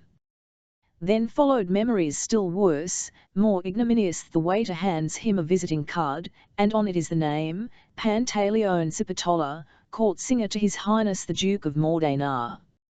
He hides from the old man, but cannot escape meeting him in the corridor, and a face of exasperation rises before him under an upstanding topknot of grey hair. The old eyes blaze like red-hot coals, and he hears menacing cries and curses, Maleda's tone, hears even the terrible words, Codado. Infame traitor.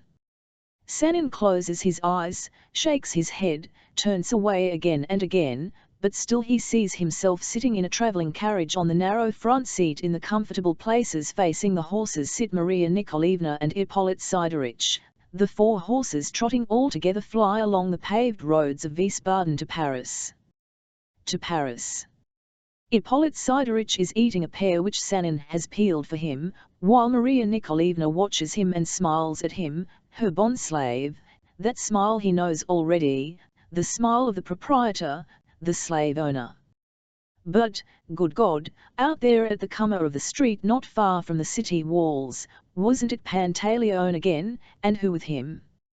Can it be Emilio? Yes, it was he, the enthusiastic devoted boy.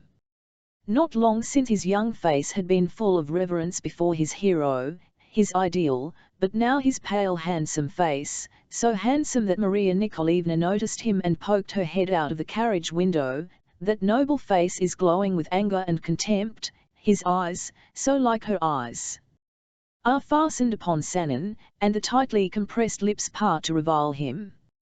And Pantaleone stretches out his hand and points Sanin out to Tartaglia standing near, and Tartaglia barks at Sanin, and the very bark of the faithful dog sounds like an unbearable reproach. Hideous. And then, the life in Paris, and all the humiliations, all the loathsome tortures of the slave, who dare not be jealous or complain, and who is cast aside at last, like a worn-out garment.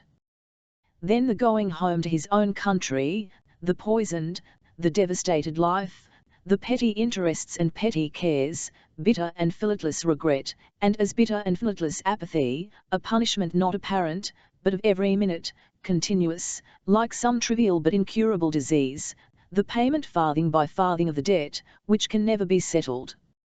The cup was full enough. How had the garnet cross given Sanin by Gemma existed till now? Why had he not sent it back? How had it happened that he had never come across it till that day? A long, long while he sat deep in thought, and taught as he was by the experience of so many years, he still could not comprehend how he could have deserted Gemma, so tenderly and passionately loved, for a woman he did not love at all.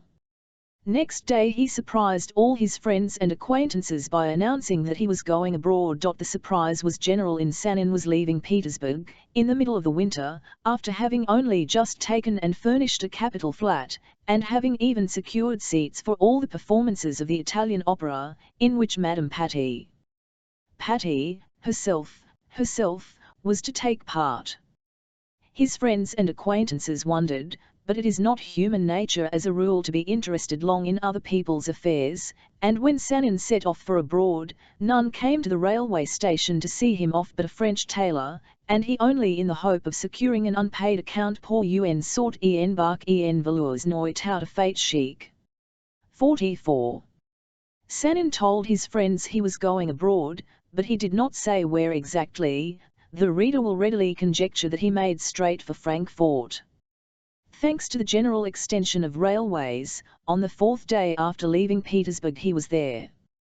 He had not visited the place since 1840. The hotel, the White Swan, was standing in its old place and still flourishing, though no longer regarded as first class. The Saal, the principal street of Frankfort, was little changed, but there was not only no trace of Signora Roselli's house, the Vio street in which it stood had disappeared. Sanin wandered like a man in a dream about the places once so familiar, and recognized nothing. The old buildings had vanished, they were replaced by new streets of huge continuous houses and fine villas. Even the public garden, where that last interview with Gemma had taken place, had so grown up and altered that Sanin wondered if it really were the same garden. What was he to do? How and where could he get information? 30 years, no little thing, had passed since those days. No one to whom he applied had even heard of the name Roselli. The hotel keeper advised him to have recourse to the public library. There, he told him, he would find all the old newspapers, but what good he would get from that, the hotel keeper owned he didn't see. Sanin in despair made inquiries about Herr Kluber. That name the hotel keeper knew well, but there too no success awaited him. The elegant shop manager, after making much noise in the world and rising to the position of a capitalist, had speculated, was made bankrupt, and died in prison. This piece of news did not, however, occasion Sanin the slightest regret. He was beginning to feel that his journey had been rather precipitate. But, behold, one day, as he was thumbing over a Frankfurt directory, he came on the name, von den Hof, retired major. He promptly took a carriage and drove to the address, though why was this von den Hof certain to be that den Hof, and why even was the right den Hof likely to be able to tell him any news of the Roselli family? No matter, a drowning man catches at straws. Sanin found the retired Major von den Hof at home, and in the grey-haired gentleman who received him he recognized at once his adversary of bygone days. Den Hof knew him too, and was positively delighted to see him. He recalled to him his young days, the escapades of his youth. Sanin heard from him that the Roselli family had long ago emigrated to America, to New York, that Gemma had married a merchant, that he, den Hof, had an acquaintance also a merchant, who would probably know her husband's address, as he did a great deal of business with America. Sanin begged den Hof to consult this friend, and, to his delight, den Hof brought him the address of Gemma's husband, Mr. Jeremy Slocum, New York, Broadway, No. 501. Only this address dated from the year 1863. "Let us hope," cried den Hof, "that our Frankfurt belle is still alive and has not left New York. By the way," he added, dropping his voice, "what about that Russian lady, who was staying, do you remember, about that time at Wiesbaden, Madame von Bo von Belozow, is she still living?" "No," answered Sanin, "she died long ago." Den Hof looked up, but observing that Sanin had turned away and was frowning, he did not say another word, but took his leave. That same day Sanin sent a letter to Madame Gemma Slocum, at New York. In the letter he told her he was writing to her from Frankfurt, where he had come solely with the object of finding traces of her, that he was very well aware that he was absolutely without a right to expect that she would answer his appeal, that he had not deserved her forgiveness, and could only hope that among happy surroundings she had long ago forgotten his existence. He added that he had made up his mind to recall himself to her memory in consequence of a chance circumstance which had too vividly brought back to him the images of the past. He described his life, solitary, childless, joyless. He implored her to understand the grounds that had induced him to address her, not to let him carry to the grave the bitter sense of his own wrongdoing, expiated long since by suffering, but never forgiven, and to make him happy with even the briefest news of her life in the new world to which she had gone away. In writing one word to Miss So Sanin ended his letter: "You will be doing a good action worthy of your noble soul, and I shall thank you to my last breath.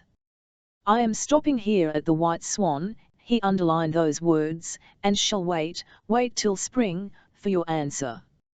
He dispatched this letter, and proceeded to wait. For 6 whole weeks he lived in the hotel, scarcely leaving his room, and resolutely seeing no one. No one could write to him from Russia nor from anywhere, and that just suited his mood. If a letter came addressed to him he would know at once that it was the one he was waiting for. He read from morning till evening, and not journals, but serious books, historical works.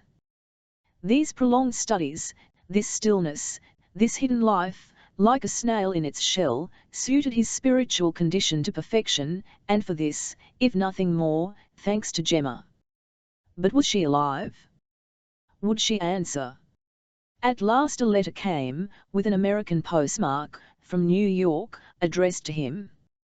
The handwriting of the address on the envelope was English. He did not recognize it, and there was a pang at his heart. He could not at once bring himself to break open the envelope. He glanced at the signature, Gemma. The tears positively gushed from his eyes. The mere fact that she signed her name, without a surname, was a pledge to him of reconciliation, of forgiveness. He unfolded the thin sheet of blue note paper, a photograph slipped out. He made haste to pick it up, and was stnlck dumb with amazement. Gemma living, young as he had known her 30 years ago. The same eyes, the same lips, the same form of the whole face. On the back of the photograph was written, "My daughter Mariana." The whole letter was then kind and simple. Gemma thanked Sanin for not having hesitated to write to her, for having confidence in her. She did not conceal from him that she had passed some painful moments after his disappearance, but she added at once that for all that she considered, and had always considered, her meeting him as a happy thing, seeing that it was that meeting which had prevented her from becoming the wife of Mr. Kluber, and in that way, though indirectly, had led to her marriage with her husband, with whom she had now lived 28 years, in perfect happiness, comfort, and prosperity. Their house was known to everyone in New York. Gemma informed Sanin that she was the mother of 5 children, 4 sons and 1 daughter, a girl of 18, engaged to be married, and her photograph she enclosed, as she was generally considered very like her mother. The sorrowful news Gemma kept for the end of the letter. Frau Lenore had died in New York, where she had followed her daughter and son-in-law, but she had lived long enough to rejoice in her children's happiness and to nurse her grandchildren. Pantaleone, too, had meant to come out to America, but he had died on the very eve of leaving Frankfort. Emilio, our beloved, incomparable Emilio, died a glorious death for the freedom of his country in Sicily, where he was one of the 1,000 under the leadership of the great Garibaldi. We all bitterly lamented the loss of our priceless brother, but, even in the midst of our tears, we were proud of him, and shall always be proud of him, and hold his memory sacred. His lofty, disinterested soul was worthy of a martyr's crown. Then Gemma expressed her regret that Sanin's life had apparently been so unsuccessful, wished him before everything peace and a tranquil spirit, and said that she would be very glad to see him again, though she realized how unlikely such a meeting was. We will not attempt to describe the feelings Sanin experienced as he read this letter. For such feelings there is no satisfactory expression, they are too deep and too strong and too vague for any word. Only music could reproduce them. Sanin answered at once, and as a wedding gift to the young girl, sent to Mariana Slocum, from an unknown friend, a game cross, set in a magnificent pearl necklace. This present, costly as it was, did not ruin him. During the 30 years that had elapsed since his first visit to Frankfort, he had succeeded in accumulating a considerable fortune. Early in May he went back to Petersburg, but hardly for long. It is rumored that he is selling all his lands and preparing to go to America. First love. The party had long ago broken up. The clock struck 12:30. There was left in the room only the master of the house and Sergei Nikolaevich and Vladimir Petrovich. The master of the house rang and ordered the remains of the supper to be cleared away. "And so it's settled," he observed, sitting back farther in his easy chair and lighting a cigar. "Each of us is to tell the story of his first love. It's your turn, Sergei Nikolaevich." Sergei Nikolaevich, a round little man with a plump, light-complexioned face, gazed first at the master of the house, then raised his eyes to the ceiling. "I had no first love," he said at last, "began with the second." "How was that?" "It's very simple. I was 18 when I had my first flirtation with a charming young lady, but I courted her just as though it were nothing new to me, just as I courted others later on. To speak accurately, the first and last time I was in love was with my nurse when I was 6 years old, but that's in the remote past. The details of our relations have slipped out of my memory, and even if I remembered them, whom could they interest?" "Then how's it to be?" began the master of the house. "There was nothing much of interest about my first love either. I never fell in love with anyone till I met Anna Nikolaevna, now my wife, and everything went as smoothly as possible with us. Our parents arranged the match, we were very soon in love with each other, and got married without loss of time." My story can be told in a couple of words. I must confess, gentlemen, in bringing up the subject of first love, I reckoned upon you, I won't say old, but no longer young, bachelors. Can't you enliven us with something, Vladimir Petrovich? My first love, certainly, was not quite an ordinary one, responded, with some reluctance, Vladimir Petrovich, a man of 40, with black hair turning grey. All, said the master of the house and Sergei Nikolaevich with one voice, so much the better. Tell us about it. If you wish it. Or no, I won't tell the story, I'm no hand at telling a story, I make it dry and brief, or spun out and affected. If you'll allow me, I'll write out all I remember and read it you. His friends at first would not agree, but Vladimir Petrovich insisted on his own way. A fortnight later they were together again, and Vladimir Petrovich kept his word. His manuscript contained the following story. 1. I was 16 then. It happened in the summer of 1833. I lived in Moscow with my parents. They had taken a country house for the summer near the Kaluga Gate, facing the Neskuchny Gardens. I was preparing for the university, but did not work much and was in no hurry. No one interfered with my freedom. I did what I liked, especially after parting with my last tutor, a Frenchman who had never been able to get used to the idea that he had fallen like a bomb, comme un bomb, into Russia, and would lie sluggishly in bed with an expression of exasperation on his face for days together.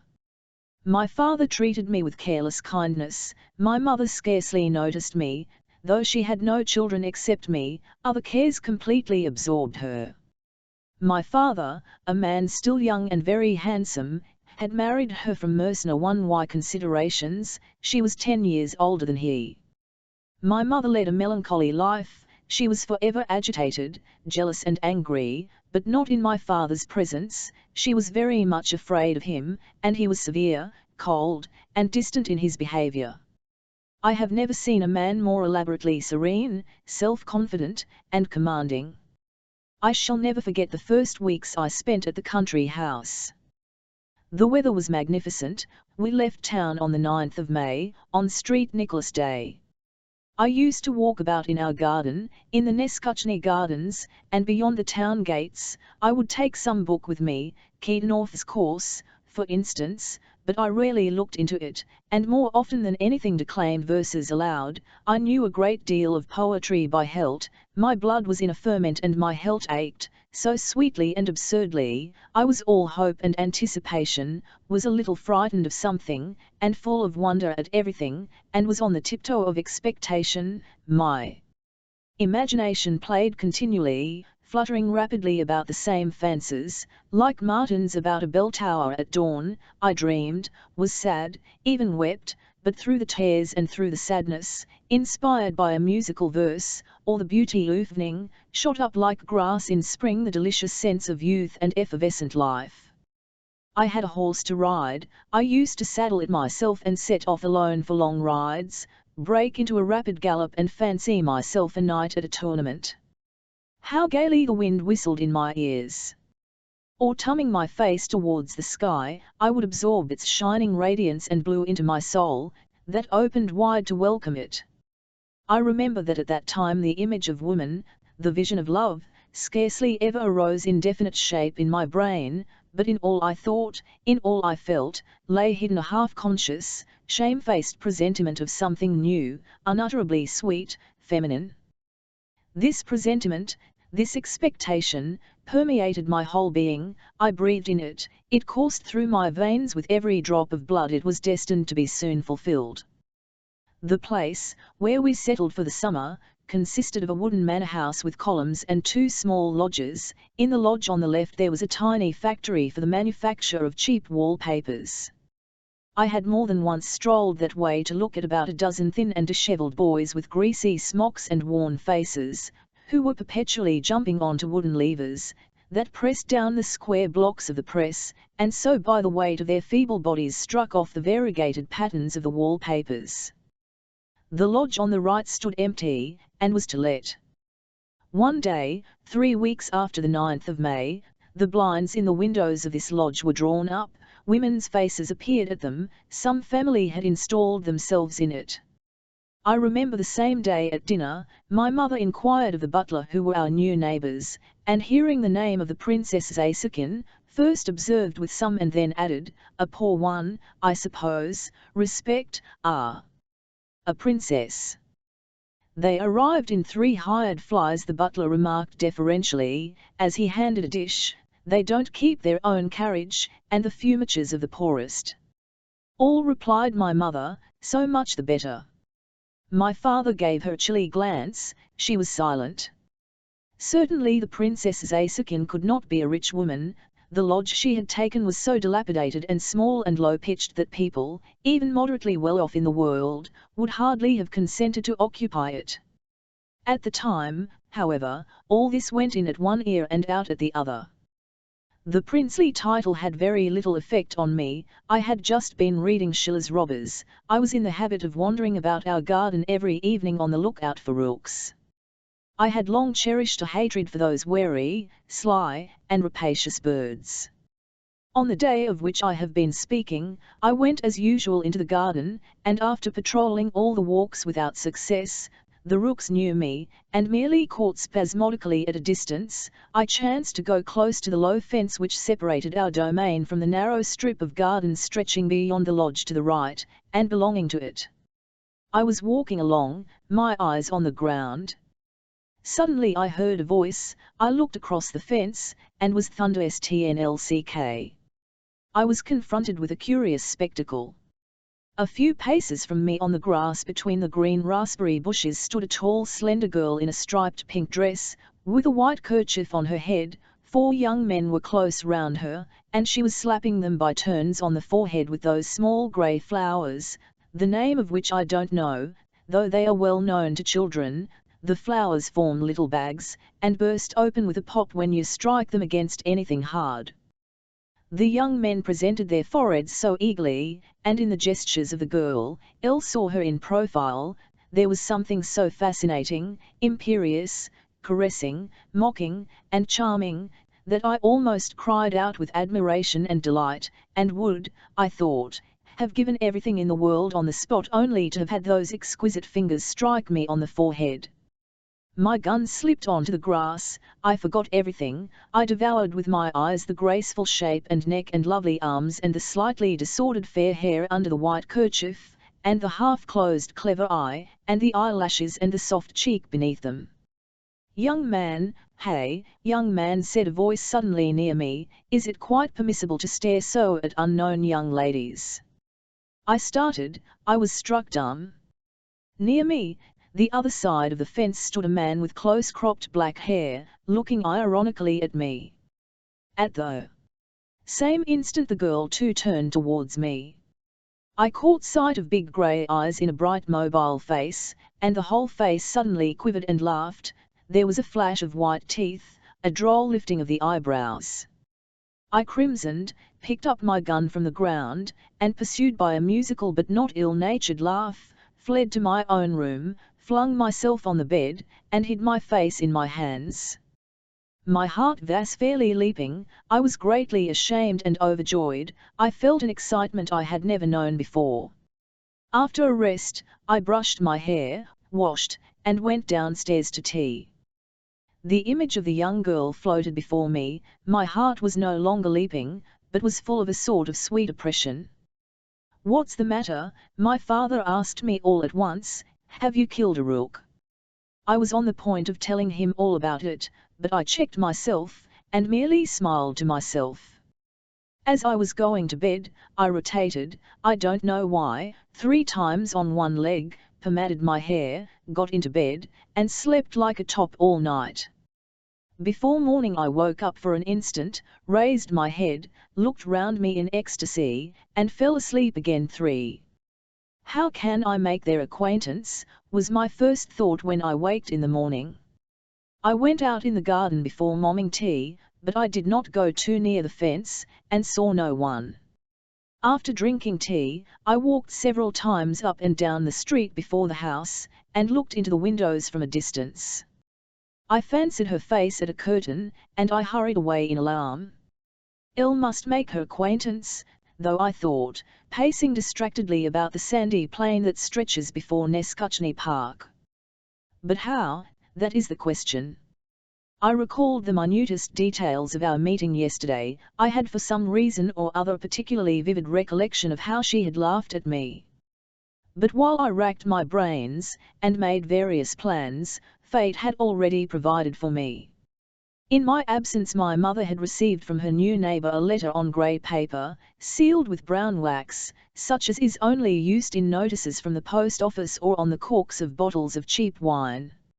In this letter, which was written in illiterate language and in a slovenly hand, the princess begged my mother to use her powerful influence in her behalf. My mother, in the words of the princess, was VO intimate with persons of high position, upon whom her fortunes and her children's fortunes depended, as she had some important business in hand.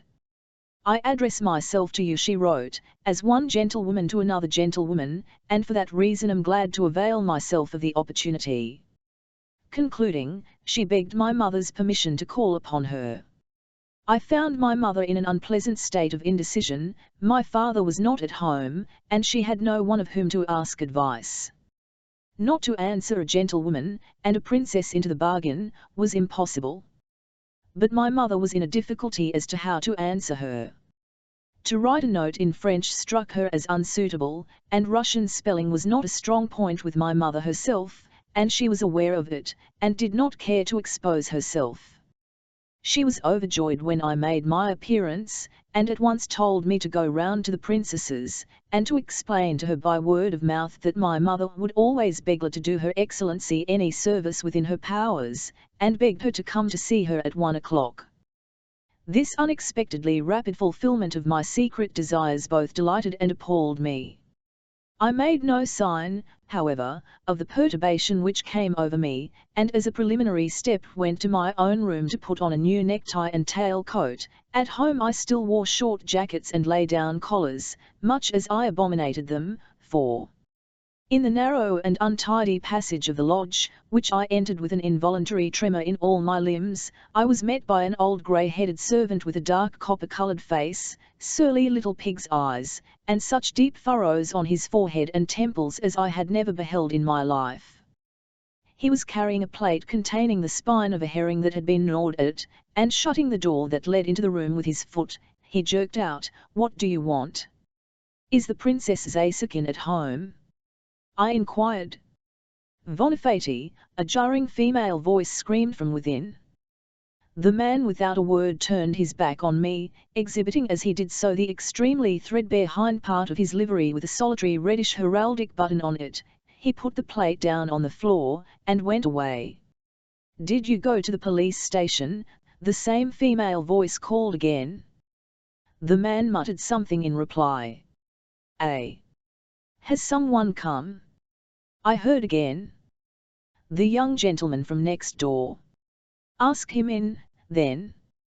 "Will you step into the drawing-room?" said the servant, making his appearance once more, and picking up the plate from the floor. I mastered my emotions, and went into the drawing-room.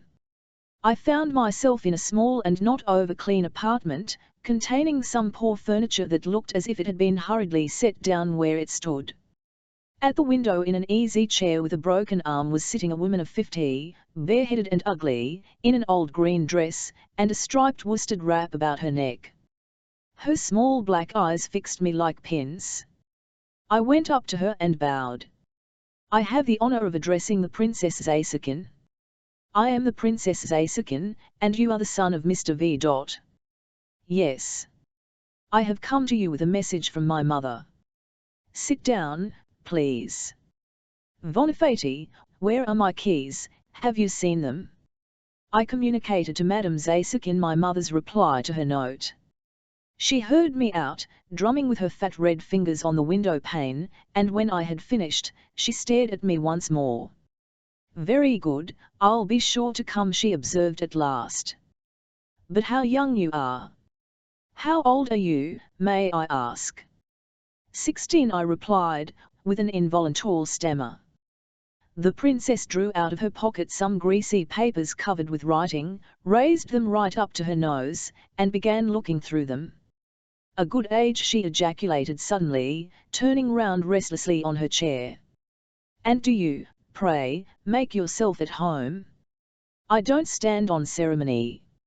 "No, indeed," I thought, scanning her unprepossessing person with a disgust I could not restrain. At that instant another door flew open quickly, and in the doorway stood the girl I had seen the previous evening in the garden.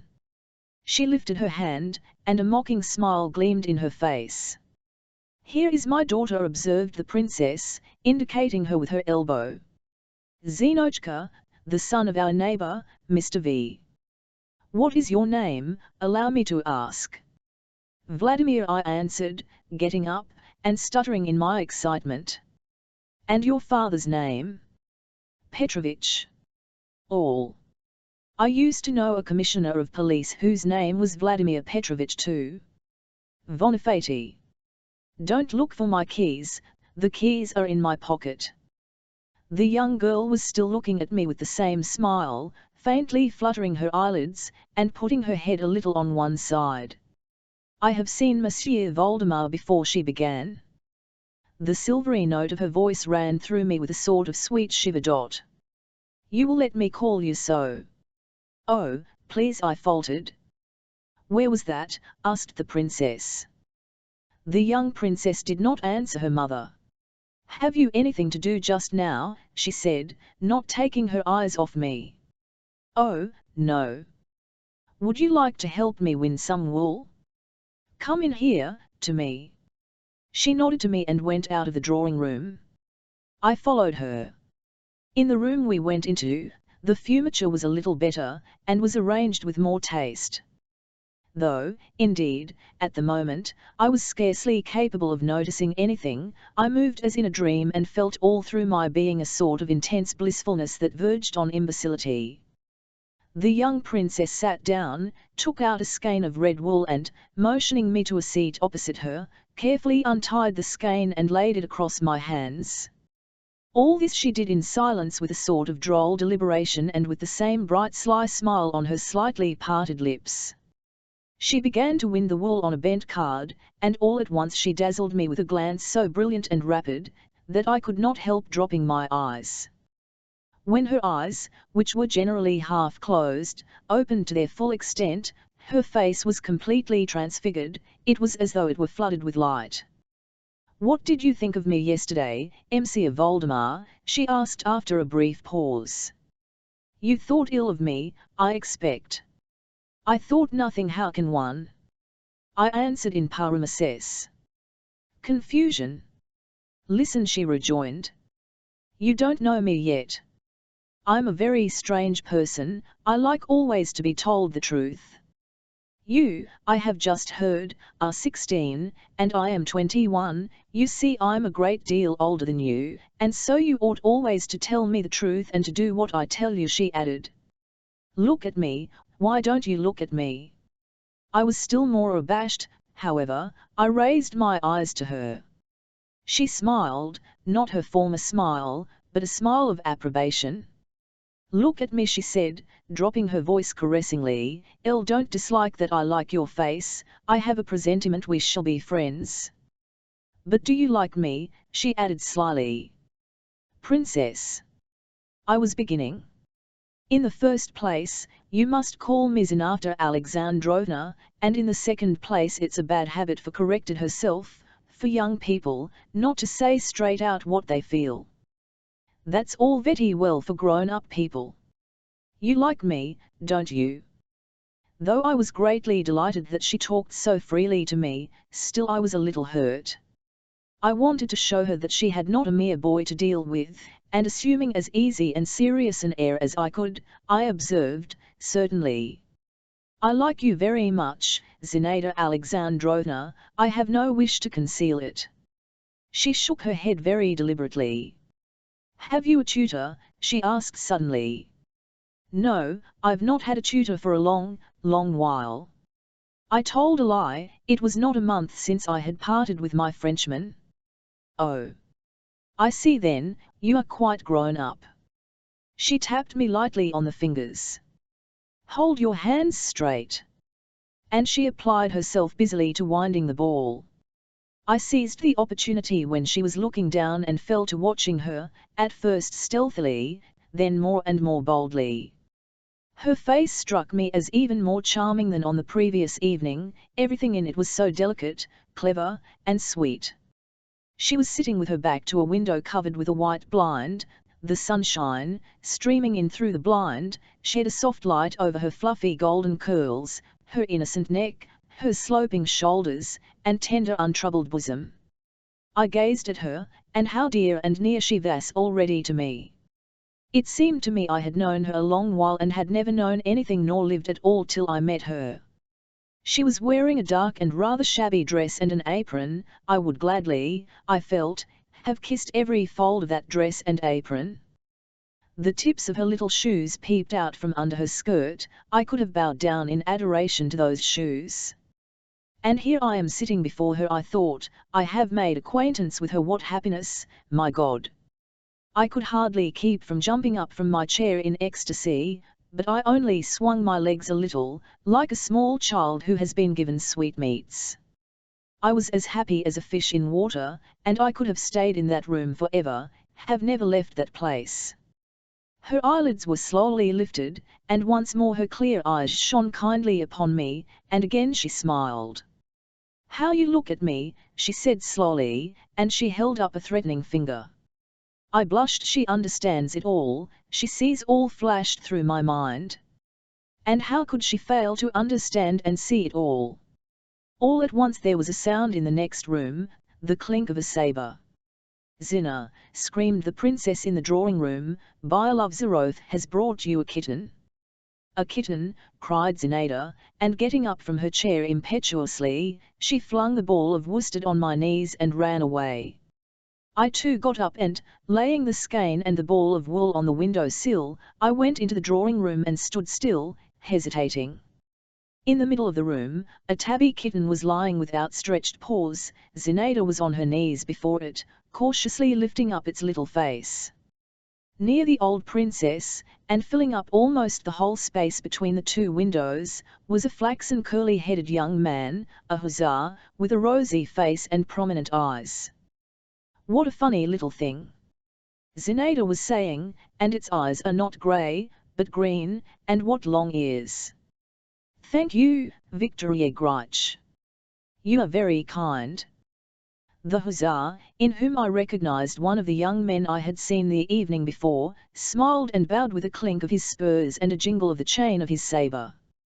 "You were pleased to say yesterday that you wished to possess a tabby kitten with long ears, so I obtained it. Your word is law." And he bowed again. The kitten gave a feeble mew and began sniffing the ground. "It's hungry," cried Zinaida. "Bonifati, Sonia. Bring some milk."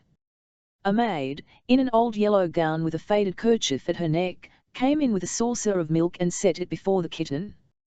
The kitten started, blinked, and began lapping. "What a pink little tongue it has," remarked Zinaida, putting her head almost on the ground and peeping at it sideways under its very nose. The kitten, having had enough, began to purr and move its paws affectedly. Zinaida got up, and turning to the maid said carelessly, "Take it away." "For the kitten, your little hand," said the hussar, with a simper and a shmg of his strongly built frame, which was tightly buttoned up in a new uniform. "Both," replied Zinaida, and she held out her hands to him. While he was kissing them, she looked at me over his shoulder.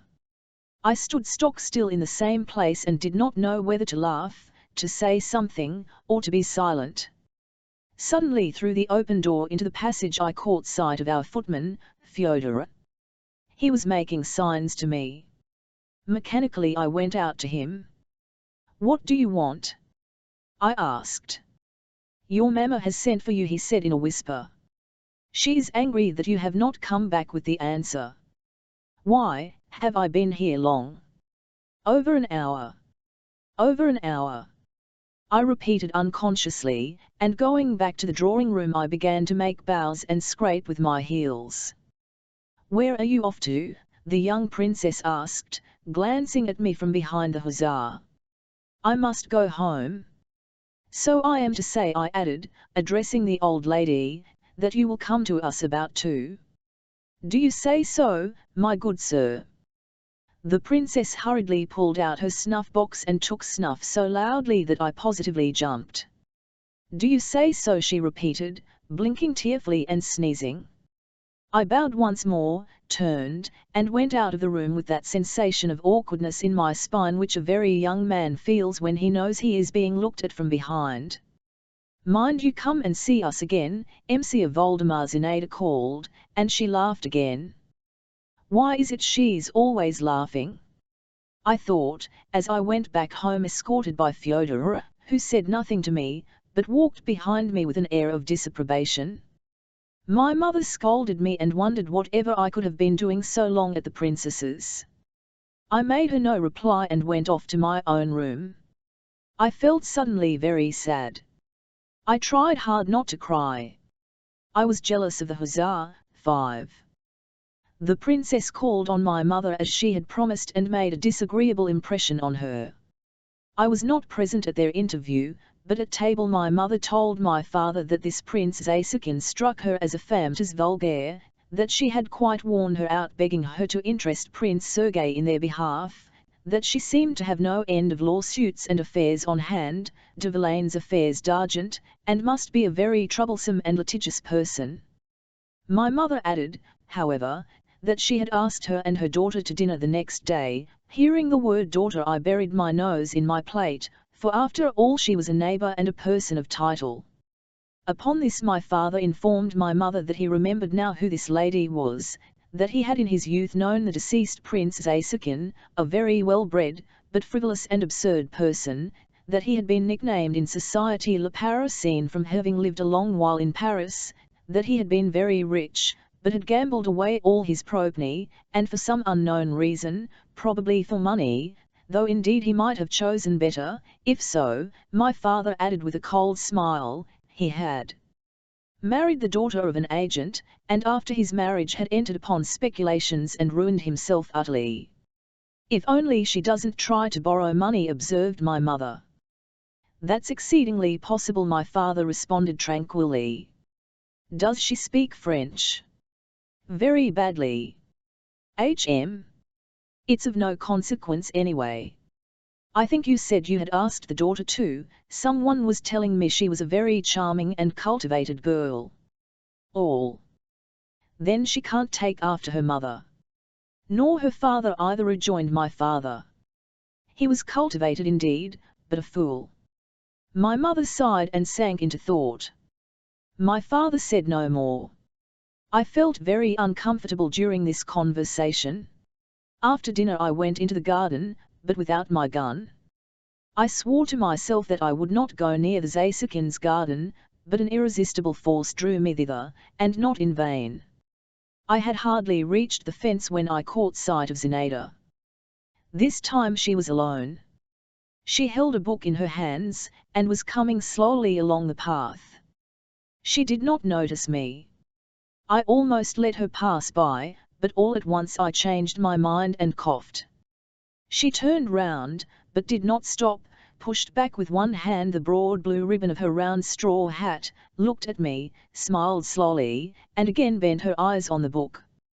I took off my cap, and after hesitating a moment, walked away with a heavy heart. Que sois je pour elle. I thought, God knows why, in French. Familiar footsteps sounded behind me. I looked round. My father came up to me with his light, rapid walk. "Is that the young princess?" he asked me. "Yes." "Why, do you know her?" "Elle saw her this morning at the princess's." My father stopped, and, turning sharply on his heel, went back. When he was on a level with Zinaida, he made her a courteous bow. She, too, bowed to him, with some astonishment on her face, and dropped her book. I saw how she looked after him. My father was always irreproachably dressed, simple and in a style of his own, but his figure had never struck me as more graceful, never had his grey hat sat more becomingly on his curls, which were scarcely perceptibly thinner than they had once been. I bent my steps towards Inafter, but she did not even glance at me. She picked up her book again and went away. The whole evening and the following day I spent in a sort of dejected apathy. I remember I tried to work and took up Key North, but the boldly printed lines and pages of the famous textbook passed before my eyes in vain. I read 10 times over the words, Julius Caesar was distinguished by warlike courage. I did not understand anything and threw the book aside. Before dinner time I pomaded myself once more, and once more put on my tailcoat and necktie. "What's that for?" my mother demanded. "You're not a student yet, and God knows whether you'll get through the examination. And you've not long had a new jacket. You can't throw it away." "There will be visitors," I murmured almost in despair. "What nonsense! Fine visitors indeed." I had to submit. I changed my tailcoat for my jacket, but I did not take off the necktie. The princess and her daughter made their appearance half an hour before dinner time. The old lady had put on, in addition to the green dress with which I was already acquainted, a yellow shawl, and an old-fashioned cap adorned with flame-coloured ribbons. She began talking at once about her money difficulties, sighing, complaining of her poverty, and imploring assistance, but she made herself at home. She took snuff as noisily, and fidgeted and lolled about in her chair as freely as ever. It never seemed to have struck her that she was a princess. Zinaida on the other hand was rigid, almost haughty in her demeanour, every inch a princess. There was a cold immobility and dignity in her face. I should not have recognized it, I should not have known her smiles, her glances, though I thought her exquisite in this new aspect too. She wore a light beige dress with pale blue flowers on it, her hair fell in long curls down her cheek in the English fashion. This style went well with the cold expression of her face. My father sat beside her during dinner, and entertained his neighbour with the finished and serene courtesy peculiar to him. He glanced at her from time to time, and she glanced at him, but so strangely, almost with hostility. The conversation was carried on in French. I was surprised, I remember, at the purity of Zinaida's accent.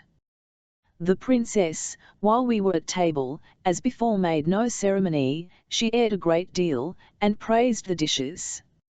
My mother was obviously bored by her, and answered her with a sort of weary indifference. My father faintly frowned now and then. My mother did not like Zinaida either.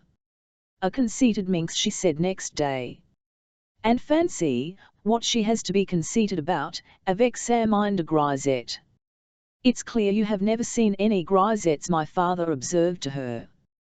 "Thank God, I haven't." "Thank God, to be sure, only how can you form an opinion of them, then?" To me Zinaida had paid no attention whatever. Soon after dinner the princess got up to go.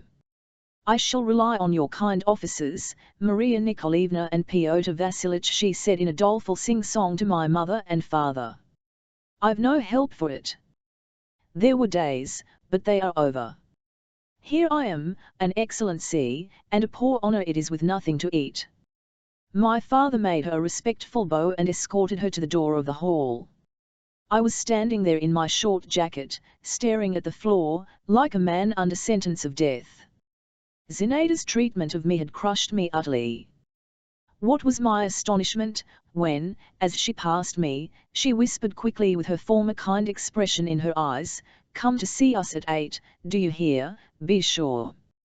I simply threw up my hands, but already she was gone, flinging a white scarf over her head. At 8 o'clock precisely, in my tailcoat and with my hair blushed up into a tuft on my head, I entered the passage of the lodge, where the princess lived.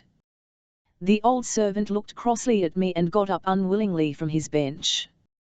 There was a sound of merry voices in the drawing-room. I opened the door and fell back in amazement.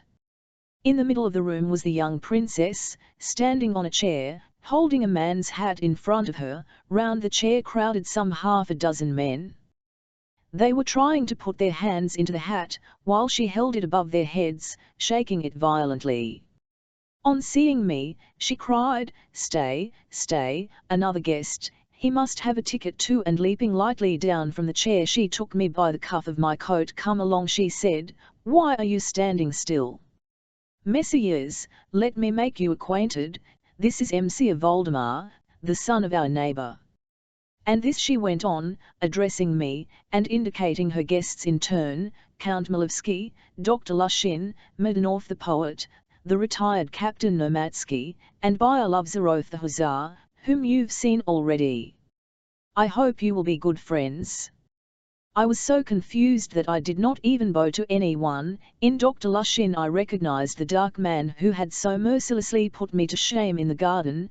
The others were unknown to Count, continued Zinaida. "Write Monsieur Voldemar a ticket." "That's not fair," was objected in a slight Polish accent by the Count, a very handsome and fashionably dressed brunette, with expressive brown eyes, a thin little white nose, and delicate little moustaches over a tiny mouth. "This gentleman has not been playing forfeits with us." "It's unfair," repeated in chorus Byalov and the gentleman described as a retired captain, a man of 40, pock-marked to a hideous degree, curly-headed as a Negro, round-shouldered, bandy-legged, and dressed in a military coat without epaulets, worn unbuttoned. "Write him a ticket, I tell you," repeated the young princess. "What's this mutiny? Monsieur Voldemar is with us for the first time, and there are no rules for him yet. It's no use grumbling, write it, I wish it." The Count shrugged his shoulders but bowed submissively, took the pen in his white, ring-bedecked fingers, tore off a scrap of paper and wrote on it. "At least let us explain to Mr. Voldemar what we are about," Lushin began in a sarcastic voice, "or else he will be quite lost. Do you see, young man, we are playing forfeits. The princess has to pay a forfeit, and the one who draws the lucky lot is to have the privilege of kissing her hand. Do you understand what I've told you?" I simply stared at him, and continued to stand still in bewilderment, while the young princess jumped up on the chair again, and again began waving the hat. They all stretched up to her, and I went after the rest.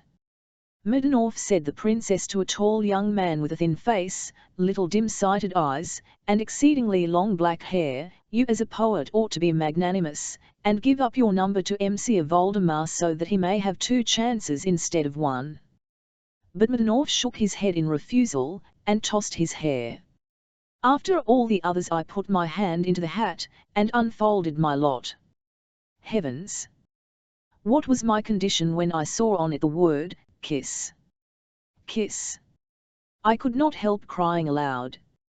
"Bravo! He has won it," the princess said quickly. "How glad I am!" She came down from the chair and gave me such a bright sweet look, that my heart bounded. "Are you glad?" she asked me. "NLE. I faltered. "Sell me your lot," Byalov growled suddenly just in my ear. "I'll give you 100 rubles." I answered the hussar with such an indignant look, that Zinaida clapped her hands, while Lushin cried, "He's a fine fellow." But, as master of the ceremonies, he went on, "It's my duty to see that all the rules are kept. Monsieur Voldemar, go down on one knee. That is our regulation." Zinaida stood in front of me, her head a little on one side as though to get a better look at me. She held out her hand to me with dignity. A mist passed before my eyes. I meant to drop on one knee, sank on both, and pressed my lips to Zinaida's fingers so awkwardly that I scratched myself a little with the tip of her nail. "Well done," cried Lushin, and helped me to get up. The game of forfeits went on. Zinaida sat me down beside her. She invented all sorts of extraordinary forfeits. She had among other things to represent a statue, and she chose as a pedestal the hideous Nomatsky, told him to bow down in an arch, and bend his head down on his breast. The laughter never paused for an instant. For me, a boy constantly brought up in the seclusion of a dignified manor house, all this noise and uproar, this unceremonious, almost riotous gaiety, these relations with unknown persons, were simply intoxicating. My head went round, as though from wine. I began laughing and talking louder than the others, so much so that the old princess, who was sitting in the next room with some sort of clerk from the Visky Gate, invited by her for consultation on business, positively came in to look at me.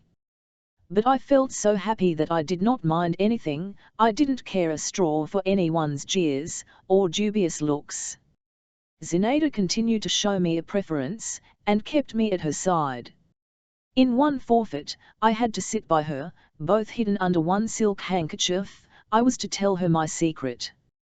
I remember our two heads being all at once in a warm, half-transparent, fragrant darkness, the soft, close brightness of her eyes in the dark, and the burning breath from her parted lips, and the gleam of her teeth and the ends of her hair tickling me and setting me on fire.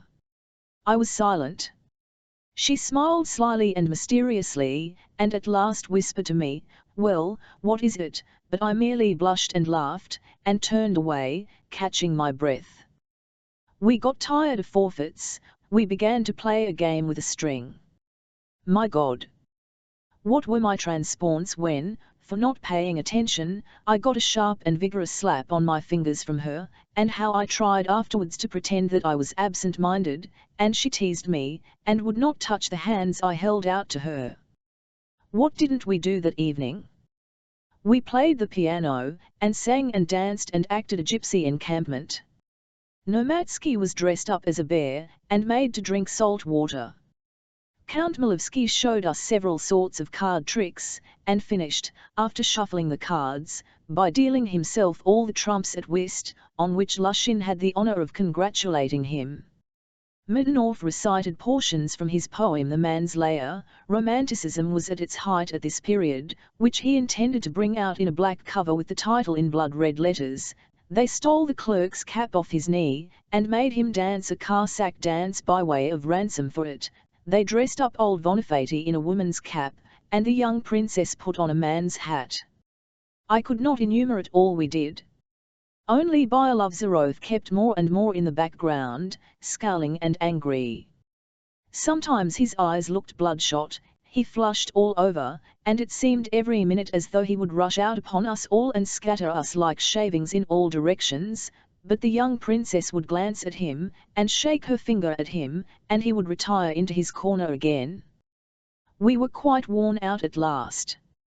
Even the old princess, though she was ready for anything, as she expressed it, and no noise wearied her, felt tired at last, and longed for peace and quiet. At 12 o'clock at night, supper was served, consisting of a piece of stale dry cheese, and some cold turnovers of minced ham, which seemed to me more delicious than any pastry I had ever tasted. There was only one bottle of wine, and that was a strange one, a dark-coloured bottle with a wide neck, and the wine in it was of a pink hue. No one drank it, however.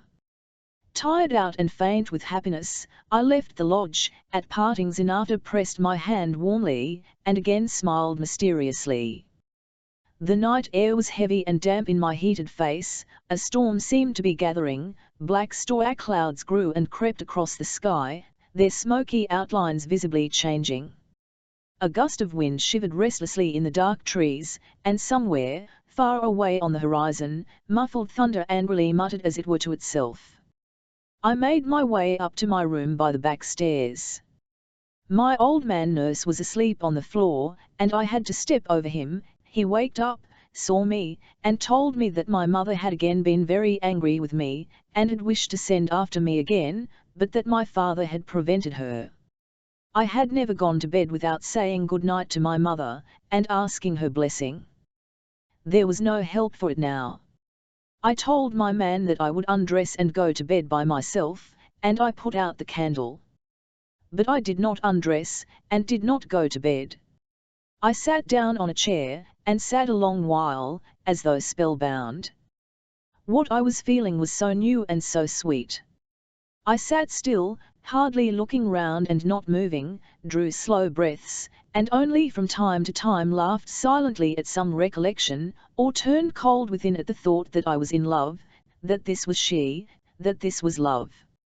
Zinada's face floated slowly before me in the darkness, floated, and did not float away. Her lips still wore the same enigmatic smile. Her eyes watched me, a little from one side, with a questioning, dreamy, tender look, as at the instant of parting from her. At last I got up, walked on tiptoe to my bed, and without undressing, laid my head carefully on the pillow, as though I were afraid by an abrupt movement to disturb what filled my soul. I lay down, but did not even close my eyes. Soon I noticed that faint glimmers of light of some sort were thrown continually into the room. I sat up and looked at the window. The window frame could be clearly distinguished from the mysteriously and dimly lighted panes. It is a storm, I thought, and a storm it really was, but it was raging so very far away that the thunder could not be heard, only blurred, long, as it were branching, gleams of lightning flashed continually over the sky. It was not flashing, though, so much as quivering and twitching like the wing of a dying bird. I got up, went to the window, and stood there till morning. The lightning never ceased for an instant. It was what is called among the peasants a sparrow mght. I gazed at the dumb sandy plain, at the dark mass of the Neskuchny gardens, at the yellowish facades of the distant buildings, which seemed to quiver too at each faint flash. I gazed, and could not turn away. These silent lightning flashes, these gleams seemed in response to the secret silent fires which were aglow within me. Morning began to dawn. The sky was flushed in patches of crimson. As the sun came nearer, the lightning grew gradually paler, and ceased. The quivering gleams were fewer and fewer, and vanished at last, drowned in the sobering positive light of the coming day. And my lightning flashes vanished too. I felt great weariness and peace. But Zinada's image still floated triumphant over my soul. But it too, this image, seemed more tranquil, like a swan rising out of the reeds of a bog. It stood out from the other unbeautiful figures surrounding it, and as I fell asleep, I flung myself before it in farewell, misting adoration. Oh, sweet emotions, gentle harmony, goodness and peace of the softened heart, melting bliss of the first raptures of love, where are they, where are they? 8. The next morning, when I came down to tea, my mother scolded me, less severely, however, than I had expected, and made me tell her how I had spent the previous evening. I answered her in few words, omitting many details, and trying to give the most innocent air to everything. Anyway, they are people who are not ill-thought, my mother commented, and you've no business to be hanging about there, instead of preparing yourself for the examination, and doing your work. As I was well aware that my mother's anxiety about my studies was confined to these few words, I did not feel it necessary to make any rejoinder, but after morning tea was over, my father took me by the arm, and turning into the garden with me, forced me to tell him all I had seen at the Zasykins. A curious influence my father had over me, and curious were the relations existing between us. He took hardly any interest in my education, but he never hurt my feelings. He respected my freedom. He treated me, if I may so express it, with courtesy. Only he never let me be really close to him. I loved him, I admired him, he was my ideal of a man, and heavens, how passionately devoted I should have been to him, if I had not been continually conscious of his holding me off.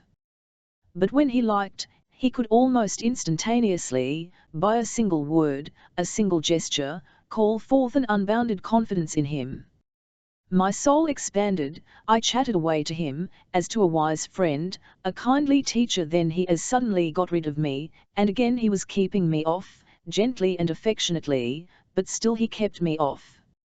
Sometimes he was in high spirits, and then he was ready to romp and frolic with me, like a boy. He was fond of vigorous physical exercise of every sort. Once, it never happened a second time, he caressed me with such tenderness that I almost shed tears. But high spirits and tenderness alike vanished completely, and what had passed between us gave me nothing to build on for the future. It was as though I had dreamed it all. Sometimes I would scrutinize his clever, handsome, bright face.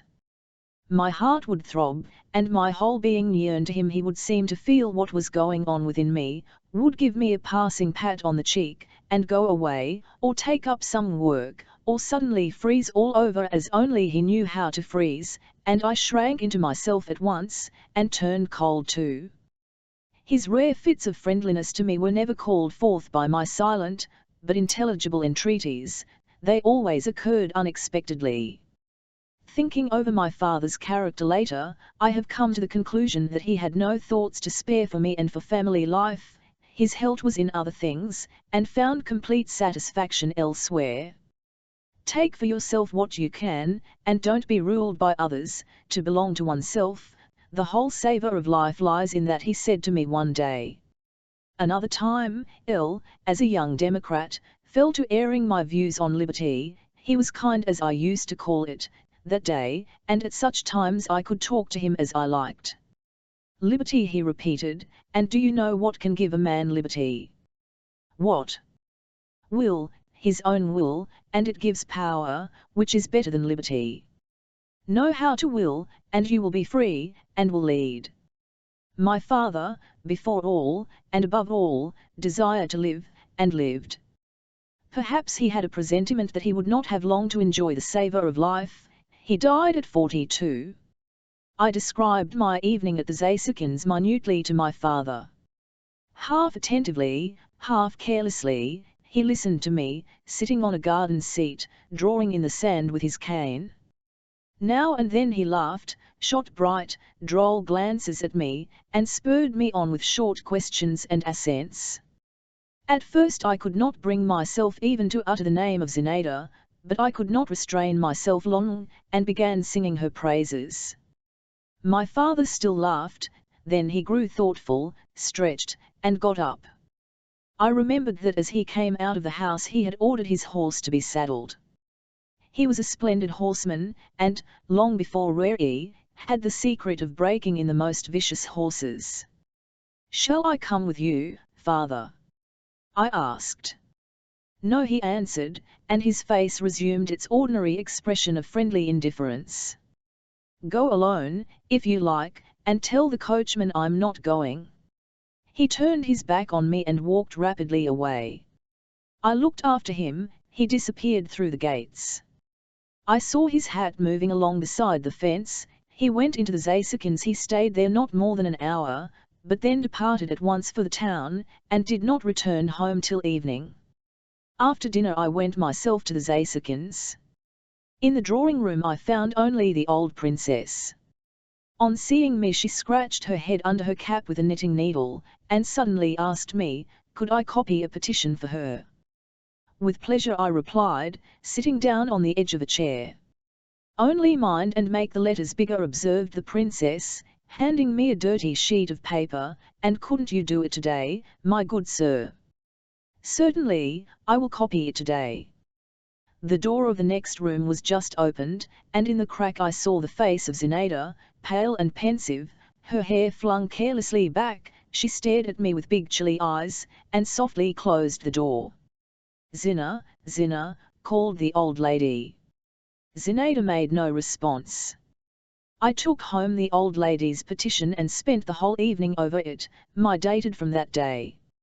I felt at that time, I recollect, something like what a man must feel on entering the service. I had ceased now to be simply a young boy, I was in love. I have said that my passion dated from that day. I might have added that my sufferings too dated from the same day. Away from Zinaida I pined, nothing was to my mind, everything went wrong with me. I spent whole days thinking intensely about her. I pined when away. But in her presence I was no better off. I was jealous, I was conscious of my insignificance, I was stupidly sulky or stupidly abject, and, all the same, an invincible force drew me to her, and I could not help a shudder of delight whenever I stepped through the doorway of her room. Zinaida guessed at once that I was in love with her, and indeed I never even thought of concealing it. She amused herself with my passion, made a fool of me, petted and tormented me. There is a sweetness in being the sole source, the autocratic and irresponsible cause of the greatest joy and profoundest pain to another, and I was like wax in Zinaida's hands, though, indeed, I was not the only one in love with her. All the men who visited the house were crazy over her, and she kept them all in leading strings at her feet. It amused her to arouse their hopes and then their fears, to turn them round her finger. She used to call it knocking their heads together, while they never dreamed of offering resistance and eagerly submitted to her. About her whole being, so full of life and beauty, there was a peculiarly bewitching mixture of slyness and carelessness, of artificiality and simplicity, of composure and frolicsomeness. About everything she did or said, about even action of hers, there clung a delicate, fine charm, in which an individual power was manifest at work. And her face was ever changing, working too. It expressed, almost at the same time, irony, dreaminess, and passion. Various emotions, delicate and quick changing as the shadows of clouds on a sunny day of wind, chased one another continually over her lips and eyes. Each of her adorers was necessary to her. By a love's oath, whom she sometimes called my wild beast and sometimes simply mine, would gladly have flung himself into the fire for her sake. With little confidence in his intellectual abilities and other qualities, he was forever offering her manage, hinting that the others were merely hanging about with no serious intention. Middendorf responded to the poetic fibres of her nature, a man of rather cold temperament. Like almost all writers, he forced himself to convince her, and perhaps himself, that he adored her, sang her praises in endless verses, and read them to her with a peculiar enthusiasm, at once affected and sincere. She sympathized with him, and at the same time jeered at him a little. She had no great faith in him, and after listening to his outpourings, she would make him read Pushkin, as she said, to clear the air. Lushin, the ironical doctor, so cynical in words, knew her better than any of them, and loved her more than all, though he abused her to her face and behind her back.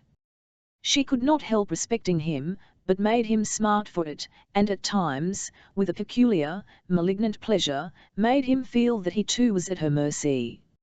"I'm a flirt, I'm heartless, I'm an actress in my instincts," she said to him one day in my presence. "Well and good. Give me your hand then, I'll stick this pin in it. You'll be ashamed of this young man's seeing it, it will hurt you, but you'll laugh for all that, you youthful person." Lushin crimsoned, turned away, bit his lips, but ended by submitting his hand. She pricked it, and he did in fact begin to laugh. And she laughed, thrusting the pin in pretty deeply, and peeping into his eyes, which he vainly strove to keep in other directions. I understood least of all the relations existing between Zinaida and Count Milevsky. He was handsome, clever, and adroit, but something equivocal, something false in him was apparent even to me, a boy of 16, and I marveled that Zinaida did not notice it. But possibly she did notice this element of falsity really and was not repelled by it. Her irregular education, strange acquaintances and habits, the constant presence of her mother, the poverty and disorder in their house, everything, from the view liberty the young girl enjoyed, with the consciousness of her superiority to the people around her, had developed in her a sort of half-contemptuous carelessness and lack of fastidiousness. At any time anything might happen. Bonifati might announce that there was no sugar, or some revolting scandal would come to her ears, or her guests would fall to quarrelling among themselves. She would only shake her curls, and say, "What does it matter?" and care little enough about it. But my blood, anyway, was sometimes on fire with indignation when Milevsky approached her, with a sly, fox-like action, leaned gracefully on the back of her chair, and began whispering in her ear with a self-satisfied and ingratiating little smile, while she folded her arms across her bosom, looked intently at him and smiled too, and shook her head. "What induces you to receive Count Milevsky?" I asked her one day. "He has such pretty moustaches," she answered. "But that's rather beyond you." "You needn't think I care for him," she said to me another time. "No, I can't care for people I have to look down upon. I must have someone who can master me. But, merciful heavens, I hope I may never come across anyone like that. I don't want to be caught in anyone's claws, not for anything." "You'll never be in love, then? And you?" "Don't I love you?" she said, and she flicked me on the nose with the tip of her glove. Yes, Zenaida amused herself hugely at my expense. For 3 weeks I saw her every day, and what didn't she do with me? She rarely came to see us, and I was not sorry for it. In our house she was transformed into a young lady, a young princess, and I was a little overawed by her. I was afraid of betraying myself before my mother. She had taken a great dislike to Zenaida, and kept a hostile eye upon us. My father I was not so much afraid of, he seemed not to notice me. He talked little to her, but always with special cleverness and significance. I gave up working and reading, I even gave up walking about the neighborhood and riding my horse. Like a beetle tied by the leg, I moved continually round and round my beloved little lodge. I would gladly have stopped there altogether, it seemed, but that was impossible. My mother scolded me, and sometimes Zenaida herself drove me away. Then I used to shut myself up in my room, or go down to the very end of the garden, and climbing into what was left of a tall stone greenhouse, now in Illis, sit for hours with my legs hanging over the wall that looked onto the road, gazing and seeing nothing. White butterflies flitted lazily by me, over the dusty nettles, a saucy sparrow settled not far off on the half-crumbling red brickwork and twittered irritably, incessantly twisting and turning and preening his tail feathers. The still mismistful rooks caught now and then, sitting high up on the bare top of a birch tree. The sun and wind played softly on its pliant branches. The tinkle of the bells of the Don Monast one Y floated across to me from time to time, peaceful and dreary, while I sat, gazed, listened, and was filled full of a nameless sensation in which all was contained, sadness and joy and the foretaste of the future, and the desire and dread of life. But at that time I understood nothing of it, and could have given a name to nothing of all that was passing at random within me, or should have called it all by one name, the name of Zenaida. Zenaida continued to play cat and mouse with me. She flirted with me, and I was all agitation and rapture. Then she would suddenly thrust me away, and I dared not go near her, dared not look at her. I remember she was very cold to me for several days together. I was completely crushed, and creeping timidly to their lodge, tried to keep close to the old princess, regardless of the circumstance that she was particularly scolding and grumbling just at that time. Her financial affairs had been going badly, and she had already had 2 explanations with the police officials. One day I was walking in the garden beside the familiar fence, and I caught sight of Zenaida, leaning on both arms. She was sitting on the grass, not stirring a muscle. I was about to make off cautiously, but she suddenly raised her head and beckoned me imperiously. My heart failed me, I did not understand her at first. She repeated her signal. I promptly jumped over the fence and ran joyfully up to her, but she brought me to a halt with a look, and motioned me to the path 2 paces from her. In confusion, not knowing what to do, I fell on my knees at the edge of the path. She was so pale, such bitter suffering, such intense weariness, was expressed in every feature of her face, that it sent a pang to my heart, and I muttered unconsciously, "What is the matter?" Zenaida stretched out her head, picked a blade of grass, bit it and flung it away from her. "You love me very much?" she asked at last. "Yes." I made no answer. Indeed, what need was there to answer? "Yes," she repeated, looking at me as before. "That's so." The same eyes, she went on, sank into thought, and hid her face in her hands. "Everything's grown so loathsome to me," she whispered. "I would have gone to the other end of the world first. I can't bear it, I can't get over it. And what is there before me? Ah, I am wretched. Wretched I am." "What for?" I asked timidly. My God, how Zenaida made no answer, she simply shrugged her shoulders. I remained kneeling, gazing at her with intense sadness. Every word she had uttered simply cut me to the heart. At that instant I felt I would gladly have given my life, if only she should not grieve. I gazed at her, and though I could not understand why she was wretched, I vividly pictured to myself how in a fit of insupportable anguish, she had suddenly come out into the garden, and sunk to the earth, as though mown down by a scythe. It was all bright and green about her, the wind was whispering in the leaves of the trees, and swinging now and then a long branch of a raspberry bush over Zenaïda's head. There was a sound of the cooing of doves, and the bees hummed, flying low over the scanty grass. Overhead the sun was radiantly blue, while I was so sorrowful.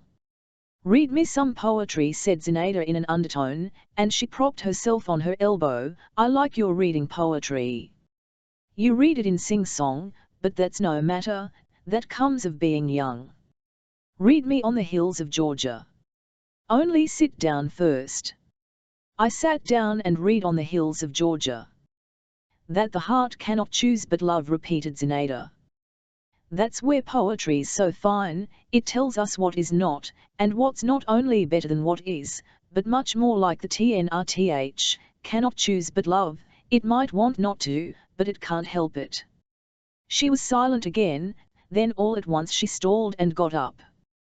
"Come along. Middendorf's indoors with Mamma, he brought me his poem, but I deserted him. His feelings are hurt too now. I can't help it. You'll understand it all some day, only don't be angry with." Zenaïda hurriedly pressed my hand and ran on ahead. We went back into the lodge. Middendorf set to reading us his manslayer, which had just appeared in print, but I did not hear him. He screamed and drawled his 4-foot iambic lines, the alternating rhythms jingled like little bells, noisy and meaningless, while I still watched Zenata and tried to take in the import of her last words. "Perchance some unknown rival has surprised and mastered the Z_" Middendorf bawled suddenly through his nose, and my eyes and Zenaïda's met. She looked down and faintly blushed. I saw her blush, and grew cold with terror. I had been jealous before, but only at that instant the idea of her being in love flashed upon my mind. Good God! She is in love, my real torments began from that instant. I racked my brains, changed my mind, and changed it back again, and kept an unremitting, though, as far as possible, secret watch on Zenaïda. A change had come over her, that was obvious. She began going walks alone, and long walks. Sometimes she would not see visitors, she would sit for hours together in her room. This had never been a habit of hers till now. I suddenly became, or fancied I had become, extraordinarily penetrating. Isn't it he? Or isn't it he? I asked myself, passing in inward agitation from one of her admirers to another. Count Milevsky secretly struck me as more to be feared than the others, though, for Zenaïda's sake, I was ashamed to confess it to myself. My watchfulness did not see beyond the end of my nose, and its secrecy probably deceived no one. Anyway, Dr. Lushin soon saw through me. But he, too, had changed of late. He had grown thin, he laughed as often, but his laugh seemed more hollow, more spiteful, shorter. An involuntary nervous irritability took the place of his former light irony and assumed cynicism. "Why are you incessantly hanging about here, young man?" he said to me one day, when we were left alone together in the Zasukins' drawing-room. The young princess had not come home from a walk, and the shrill voice of the old princess could be heard within. She was scolding the maid. "You ought to be studying, working, while you're young, and what are you doing?" "You can't tell whether I work at home," I retorted with some haughtiness, but also with some hesitation. "A great deal of work you do." "That's not what you're thinking about." "Well, I won't find fault with that at your age, that's in the natural order of things. But you've been awfully unlucky in your choice. Don't you see what this house is?" "I don't understand you," I observed. "You don't understand? So much the worse for you. I regard it as a duty to wham you. Old bachelors, like me, can come here, what harm can it do us? We're tough, nothing can hurt us, what harm can it do us? But your skin's tender yet, this air is bad for you, believe me, you may get from it." "How so?" "Why, are you well now?" Are you in a normal condition? Is what you're feeling beneficial to you, good for you? Why, what am I feeling? I said, while in my heart I knew that was right. Ah, young man, the doctor went on with an intonation that suggested that something highly insulting to me was contained in these two words. What's the use of your prevaricating, when, thank God, what's in your heart is in your face, so far? But there, what's the use of talking? I shouldn't come here myself, if, the doctor compressed his lips, if one weren't such a queer fellow. Only this is what surprises me, how it is, you, with your intelligence, don't see what is going on around you. And what is going on? I put in, all on the alert. The doctor looked at me with a sort of ironical compassion. Nice of me, he said as though to himself, as if he need know anything of it. In fact, I tell you again, he added, raising his voice, the atmosphere here is not fit for you. You like being here, but what of that? It's nice and sweet smelling in a greenhouse, but there's no living in it. Yes. Do as I tell you, and go back to your key north. The old princess came in, and began complaining to the doctor of her toothache. Then Zinaida appeared. Come, said the old princess, you must scold her, doctor. She's drinking iced water all day long, is that good for her, pray, with her delicate chest? Why do you do that? Asked Lushin. Why, what effect could it have? What effect? You might get a chill and die. Truly? Do you mean it? Very well, so much the better. A fine idea, muttered the doctor. The old princess had gone out. Yes, a fine idea, repeated Zinata. Is life such a festive affair? Just look about you. Is it nice, eh? Or do you imagine I don't understand it, and don't feel it? It gives me pleasure, drinking iced water, and can you seriously assure me that such a life is worth too much to be risked for an instant's pleasure? Happiness I won't even talk about. Oh, very well, remarked Lushin, caprice and irresponsibility. Those two words sum you up, your whole nature's contained in those two words. Zinaida laughed nervously. You're late for the post, my dear doctor. You don't keep a good lookout, you're behind the times. Put on your spectacles. I'm in no capricious humour now.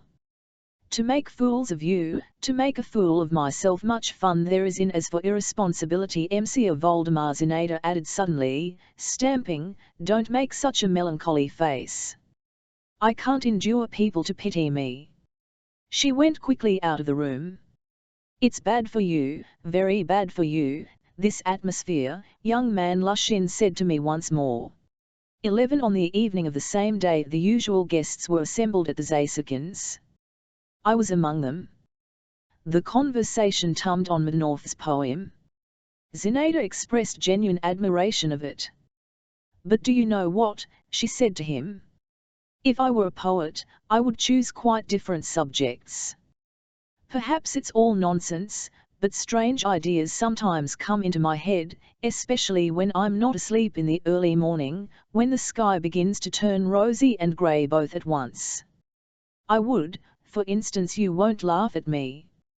No, no, we all cried, with one voice. Elle would describe, she went on, folding her arms across her bosom and looking away, a whole company of young girls at night in a great boat, on a silent river. The moon is shining, and they are all in white, and wearing garlands of white flowers, and singing, you know, something in the nature of a hymn. I see, go on, Mdnorf commented with dreamy significance. All of a sudden, loud clamour, laughter, torches, tambourines on the bank. It's a troupe of bacchantes dancing with songs and cries. It's your business to make a picture of it, mister, only I should like the torches to be red and to smoke a great deal, and the bacchantes' eyes to gleam under their wreaths, and the wreaths to be dusky. Don't forget the tiger skins, too, and goblets and gold, lots of gold. Where ought the gold to be? Asked Middlenorth, tossing back his sleek hair and distending his nostrils. Where? On their shoulders and arms and legs, everywhere. They say in ancient times women wore gold rings on their ankles. The Bacchants call the girls in the boat to them. The girls have ceased singing their hymn, they cannot go on with it, but they do not stir, the river carries them to the bank. And suddenly one of them slowly rises. This you must describe nicely, how she slowly gets up in the moonlight, and how her companions are afraid. She steps over the edge of the boat, the Bacchants surround her, whirl her away into night and darkness. Here put in smoke in clouds and everything in confusion. There is nothing but the sound of their shrill cry, and her wreath left lying on the bank. Zinaida ceased. Co. She is in love. I thought again. And is that all? Asked Middlenorth. That's all. That can't be the subject of a whole poem, he observed pompously, but I will make use of your idea for a lyrical fragment. In the romantic style? Queried Malevsky. Of course, in the romantic style, Byronic.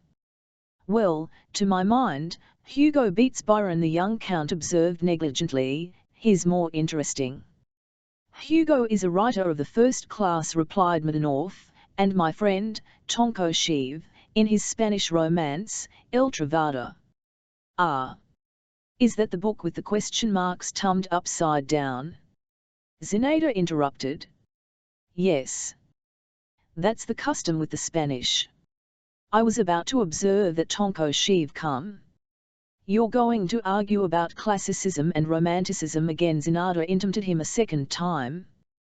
We'd much better play. Forfeits, put in Lushin. No, forfeits are a bore, at comparisons. This game Zinaida had invented herself.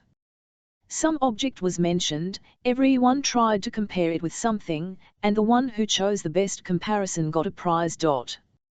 She went up to the window. The sun was just setting, high up in the sky were large red clouds.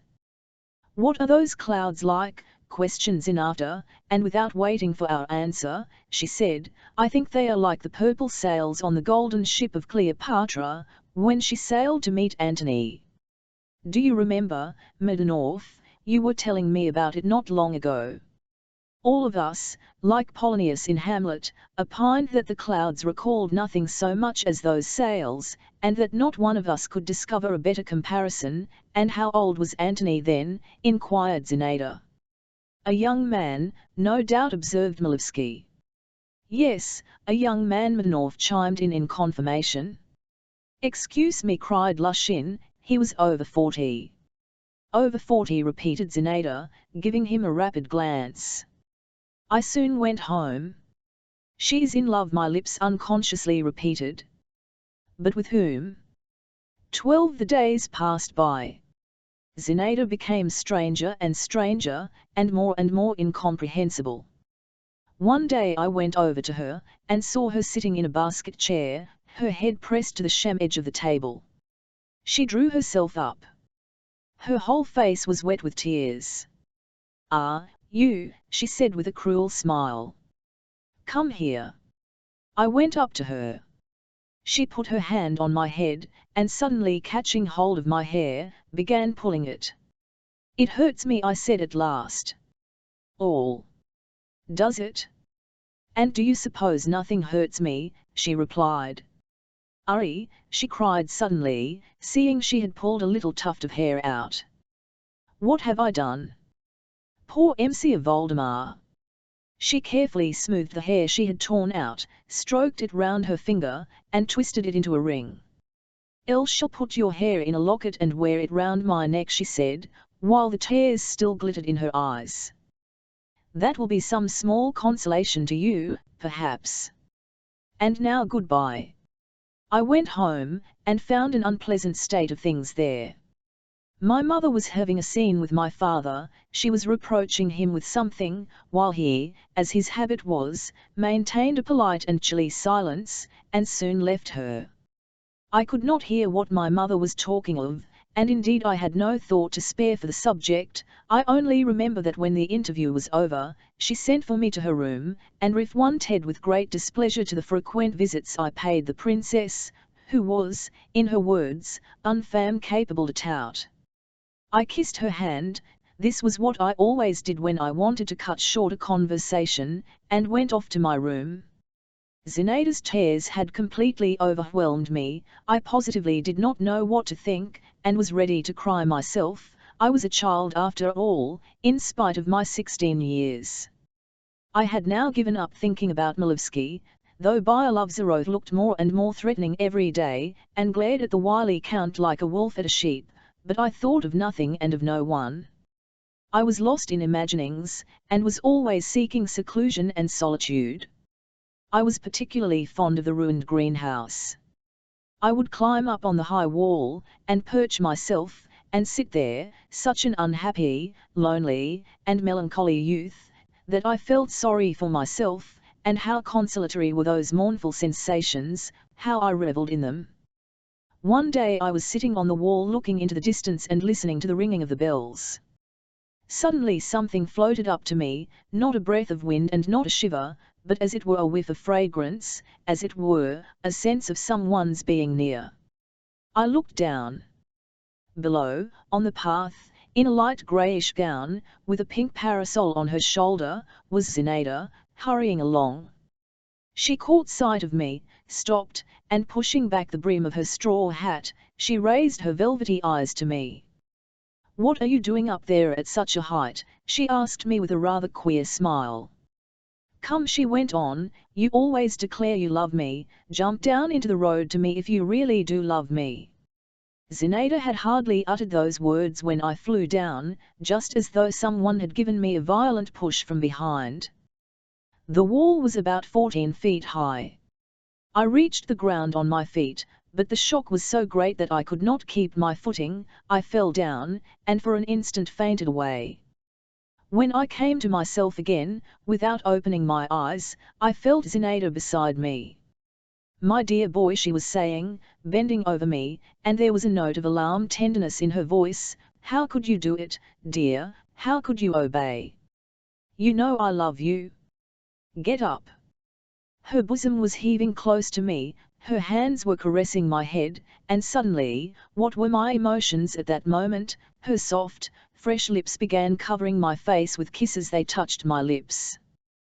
But then Zinaida probably guessed by the expression of my face that I had regained consciousness, though I still kept my eyes closed, and rising rapidly to her feet, she said, "Come, get up, naughty boy, silly, why are you lying in the dust?" I got up. "Give me my parasol," said Zinaida. "Elle threw it down somewhere, and don't stare at me like that. What ridiculous nonsense. You're not hurt, are you? Stung by the nettles, I dare say? Don't stare at me, I tell you." "But he doesn't understand, he doesn't answer," she added, as though to herself. "Go home, Mr. Voldemar, BNLSH yourself, and don't dare to follow me, or I shall be angry, and never again." She did not finish her sentence, but walked rapidly away, while I sat down by the side of the road. My legs would not support me. The nettles had stung my hands, my back ached, and my head was giddy, but the feeling of rapture I experienced then has never come a second time in my life. It turned to a sweet ache in all my limbs and found expression at last in joyful hops and skips and shouts. Yes, I was still a child, 13. I was so proud and light-hearted all that day, I so vividly retained on my face the feeling of Zinaida's kisses, with such a shudder of delight I recalled every word she had uttered, I so hugged my unexpected happiness that I felt positively afraid, positively unwilling to see her, who had given rise to these new sensations. It seemed to me that now I could ask nothing more of fate, that now I ought to go, and draw a deep last sigh and die. But, next day, when I went into the lodge, I felt great embarrassment, which I tried to conceal under a show of modest confidence, befitting a man who wishes to make it apparent that he knows how to keep a secret. Zinaida received me very simply, without any emotion. She simply shook her finger at me and asked me whether I wasn't black and blue. All my modest confidence and air of mystery vanished instantaneously, and with them my embarrassment. Of course, I had not expected anything particular, but Zinaida's composure was like a bucket of cold water thrown over me. I realized that in her eyes I was a child, and was extremely miserable. Zinaida walked up and down the room, giving me a quick smile whenever she caught my eye, but her thoughts were far away, I saw that clearly. Shall I begin about what happened yesterday myself? I pondered, ask her where she was hurrying off so fast, so as to find out once for all. But with a gesture of despair, I merely went and sat down in a corner. Byelovzerov came in. I felt relieved to see him. "I've not been able to find you a quiet horse," he said in a sulky voice. "Freitag warrants one, but I don't feel any confidence in it. I am afraid." "What are you afraid of?" said Zinaida. "Allow me to inquire." "What am I afraid of?" "Why, you don't know how to ride." "Lord save us, what might happen?" "What whim is this has come over you all of a sudden?" "Come, that's my business, sir, wild beast." "In that case I will ask Pyotr Vasilievich." My father's name was Pyotr Vasilievich. I was surprised at her mentioning his name so lightly and freely, as though she were confident of his readiness to do her service. "Oh, indeed," retorted Byelovzerov, "you mean to go out riding with him then?" "With him or with someone else is nothing to do with you." "Only not with you, not with me," repeated Byelovzerov. "As you wish." "Well, I shall find you a horse." "Yes, only mind now, don't send some old cow. I warn you, I want to gallop." "Gallop away by all means. With whom is it?" "With Malevsky. You are going to ride." "And why not with him, Mr. Pugnacity?" "Come, be quiet," she added, "and don't glare. I'll take you too. You know that to my mind now Malevsky's, She shook her head. "You say that to console me," growled Byelovzerov. Zinaida half closed her eyes. "Does that console you?" Oh, Mr. Pugnacity," she said at last, as though she could find no other word. "And you, Mr. Voldemar, would you come with us?" "I don't care to in a large party," I muttered, not raising my eyes. "You prefer a tete-a-tete?" "Well, freedom to the free, and heaven to the saints," she commented with a sigh. "Go along, Byelovzerov, and bestir yourself. I must have a horse for tomorrow." "Oh, and where's the money to come from?" put in the old princess. Zinaida scowled. "I won't ask you for it. Byelovzerov will trust me." "He'll trust you, will he?" grumbled the old princess, and all of a sudden she screeched at the top of her voice, "Dunyashka!" "Man, I have given you a bell to ring," observed Zinaida. "Dunyashka," repeated the old lady. Byelovzerov took leave. I went away with him. Zinaida did not want to detain me. 14. The next day I got up early, cut myself a stick, and set off beyond the town gates. I thought I would walk off my sorrow. It was a lovely day, bright and not too hot. A fresh sportive breeze roved over the earth with temperate rustle and frolic, setting all things a-flutter and harassing nothing. I wandered along while over hills and through woods. I had not felt happy. I had left home with the intention of giving myself up to melancholy, but youth, the exquisite weather, the fresh air, the pleasure of rapid motion, the sweetness of repose, lying on the thick grass in a solitary nook, gained the upper hand. The memory of those never-to-be-forgotten words, those kisses, forced itself once more upon my soul. It was sweet to me to think that Zinaida could not, anyway, fail to do justice to my courage, my heroism. Others may seem better to her than I mused, let them. But others only say what they would do, while I have done it. And what more would I not do for her? My fancy set to work. I began picturing to myself how I would save her from the hands of enemies, how, covered with blood, I would tear her by force from prison, and expire at her feet. I remembered a picture hanging in our drawing room, Marlicadel bearing away Matilda, but at that point my attention was absorbed by the appearance of a speckled woodpecker who climbed busily up the slender stem of a birch tree and peeped out uneasily from behind it, first to the right, then to the left, like a musician behind the bass viol. Then I sang Not the White Snows and passed from that to a song well known at that period, I Await Thee, When the Wanton Zephyr. Then I began reading aloud Yermak's address to the stars from Homyakov's tragedy. I made an attempt to compose something myself in a sentimental vein, and invented the line which was to conclude each verse, "O Zinaida, Zinaida," but could get no further with it. Meanwhile it was getting on towards dinner time. I went down into the valley, a narrow sandy path winding through it led to the town. I walked along this path. The dull thud of horses' hoofs resounded behind me. I looked round instinctively, stood still and took off my cap. I saw my father and Zinaida. They were riding side by side. My father was saying something to her, bending right over to her, his hand propped on the horse's neck, he was smiling. Zinaida listened to him in silence, her eyes severely cast down, and her lips tightly pressed together.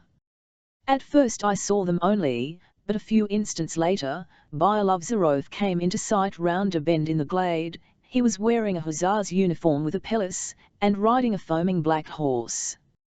The gallant horse tossed its head, snorted and pranced from side to side, his rider was at once holding him in and spurring him on.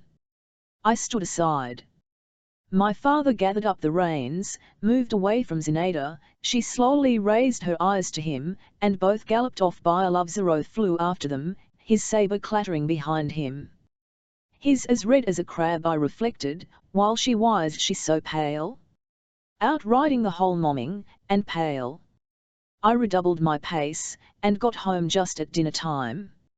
My father was already sitting by my mother's chair, dressed for dinner, washed and fresh. He was reading an article from the journal Des Debats in his smooth musical voice, but my mother heard him without attention, and when she saw me, asked where I had been all day long, and added that she didn't like this gadding about God knows where, and God knows in what company.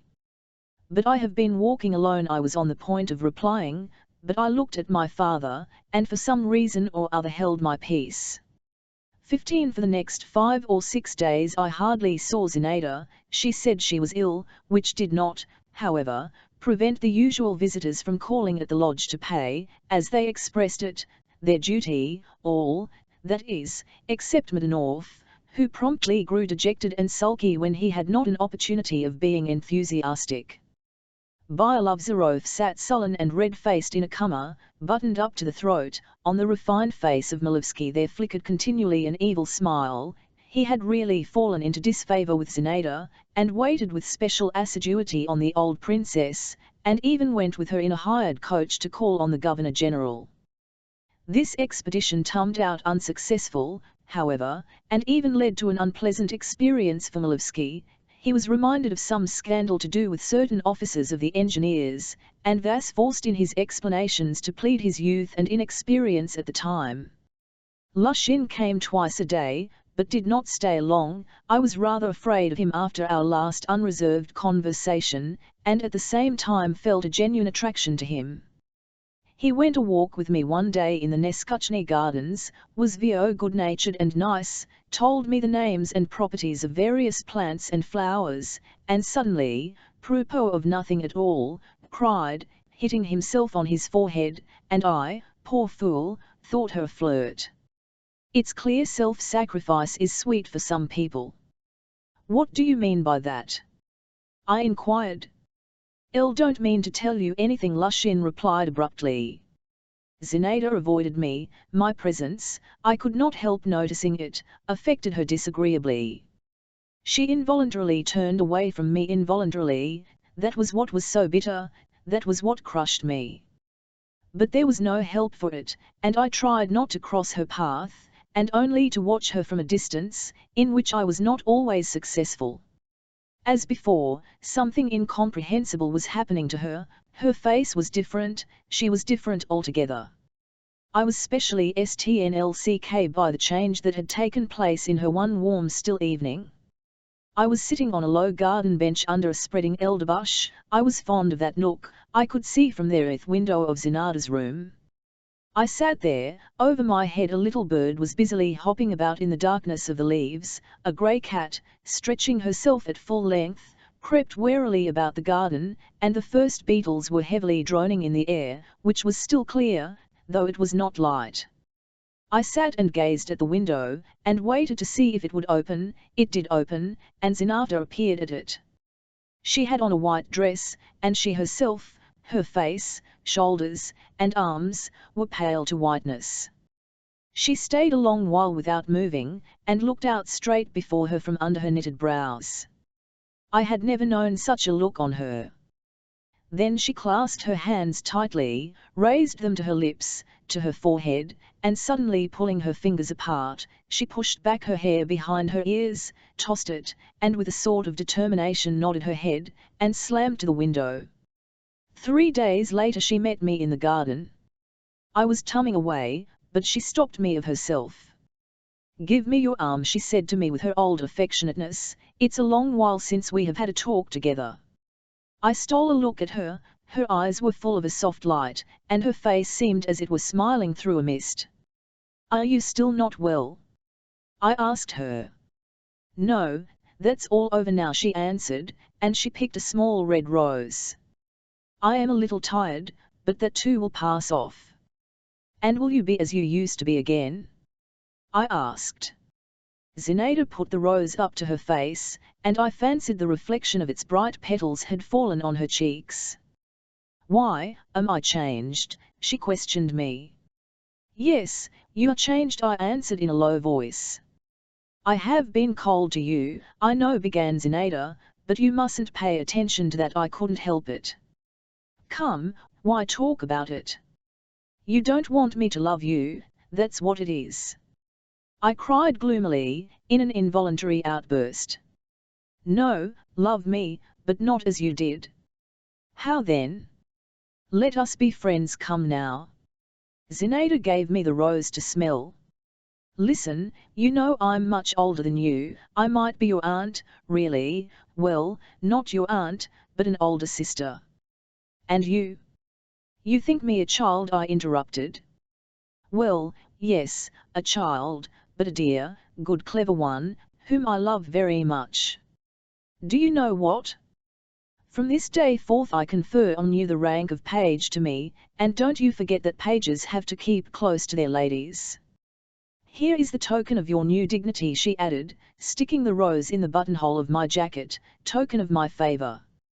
"El once received other favours from you," I muttered. "Ah," commented Zenada, and she gave me a sidelong look. "What a memory he has. Well, I'm quite ready now." And stooping to me, she imprinted on my forehead a pure, tranquil kiss. I only looked at her, while she turned away, and saying, "Follow me," my page went into the lodge. I followed her, all in amazement. Can this gentle, reasonable girl, I thought, be the Zenada I used to know? I fancied her walk was quieter, her whole figure statelier and more graceful, and, mercy! With what fresh force love burned within me. 16. After dinner the usual party assembled again at the lodge, and the young princess came out to them.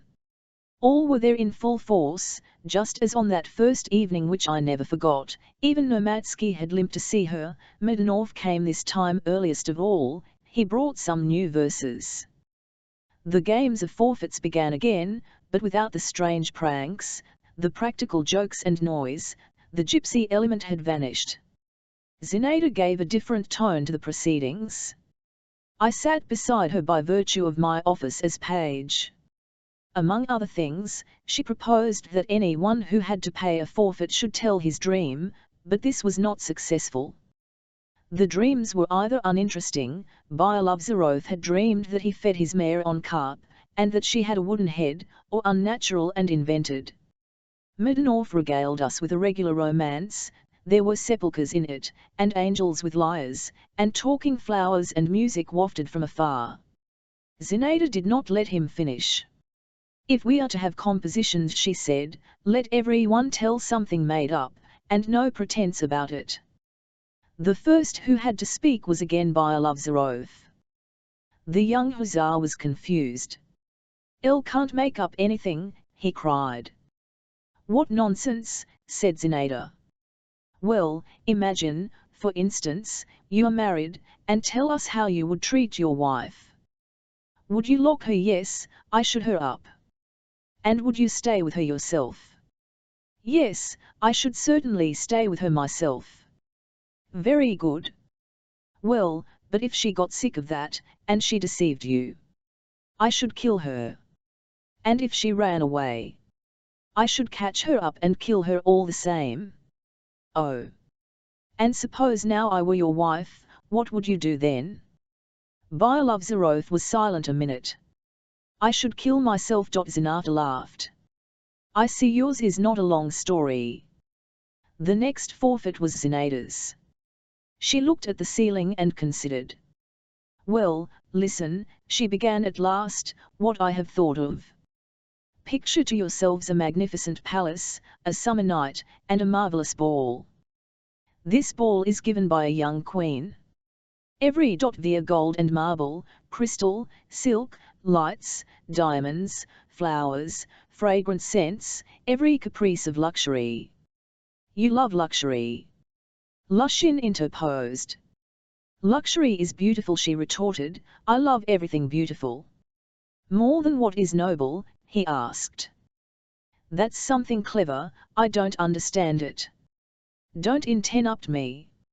So the ball is magnificent. There are crowds of guests, all of them are young, handsome, and brave, all are frantically in love with the queen." "Are there no women among the guests?" queried Malevsky. "No, or wait a minute, yes, there are some." "Are they all ugly?" "No, charming. But the men are all in love with the queen. She is tall and graceful, she has a little gold diadem on her black hair." I looked at Zinaida, and at that instant she seemed to me so much above all of us, there was such bright intelligence, and such power about her unruffled brows, that I thought, you are that queen. They all throng about her, Zinaida went on, and all lavish the most flattering speeches upon her. And she likes flattery? Lushin queried. What an intolerable person! He keeps interrupting flattery. One more last question, observed Malevsky. Husband, who doesn't like has the queen? I hadn't thought about that. No, why should she have a husband? To be sure, assented Malevsky, why should she have a husband? Silence, cried Madanov in French, which he spoke very badly. Messie Zinaida said to him. And so the queen hears their speeches, and hears the music, but does not look at one of the guests. 6 windows are open from top to bottom, from floor to ceiling, and beyond them is a dark sky with big stars, a dark garden with big trees. The queen gazes out into the garden.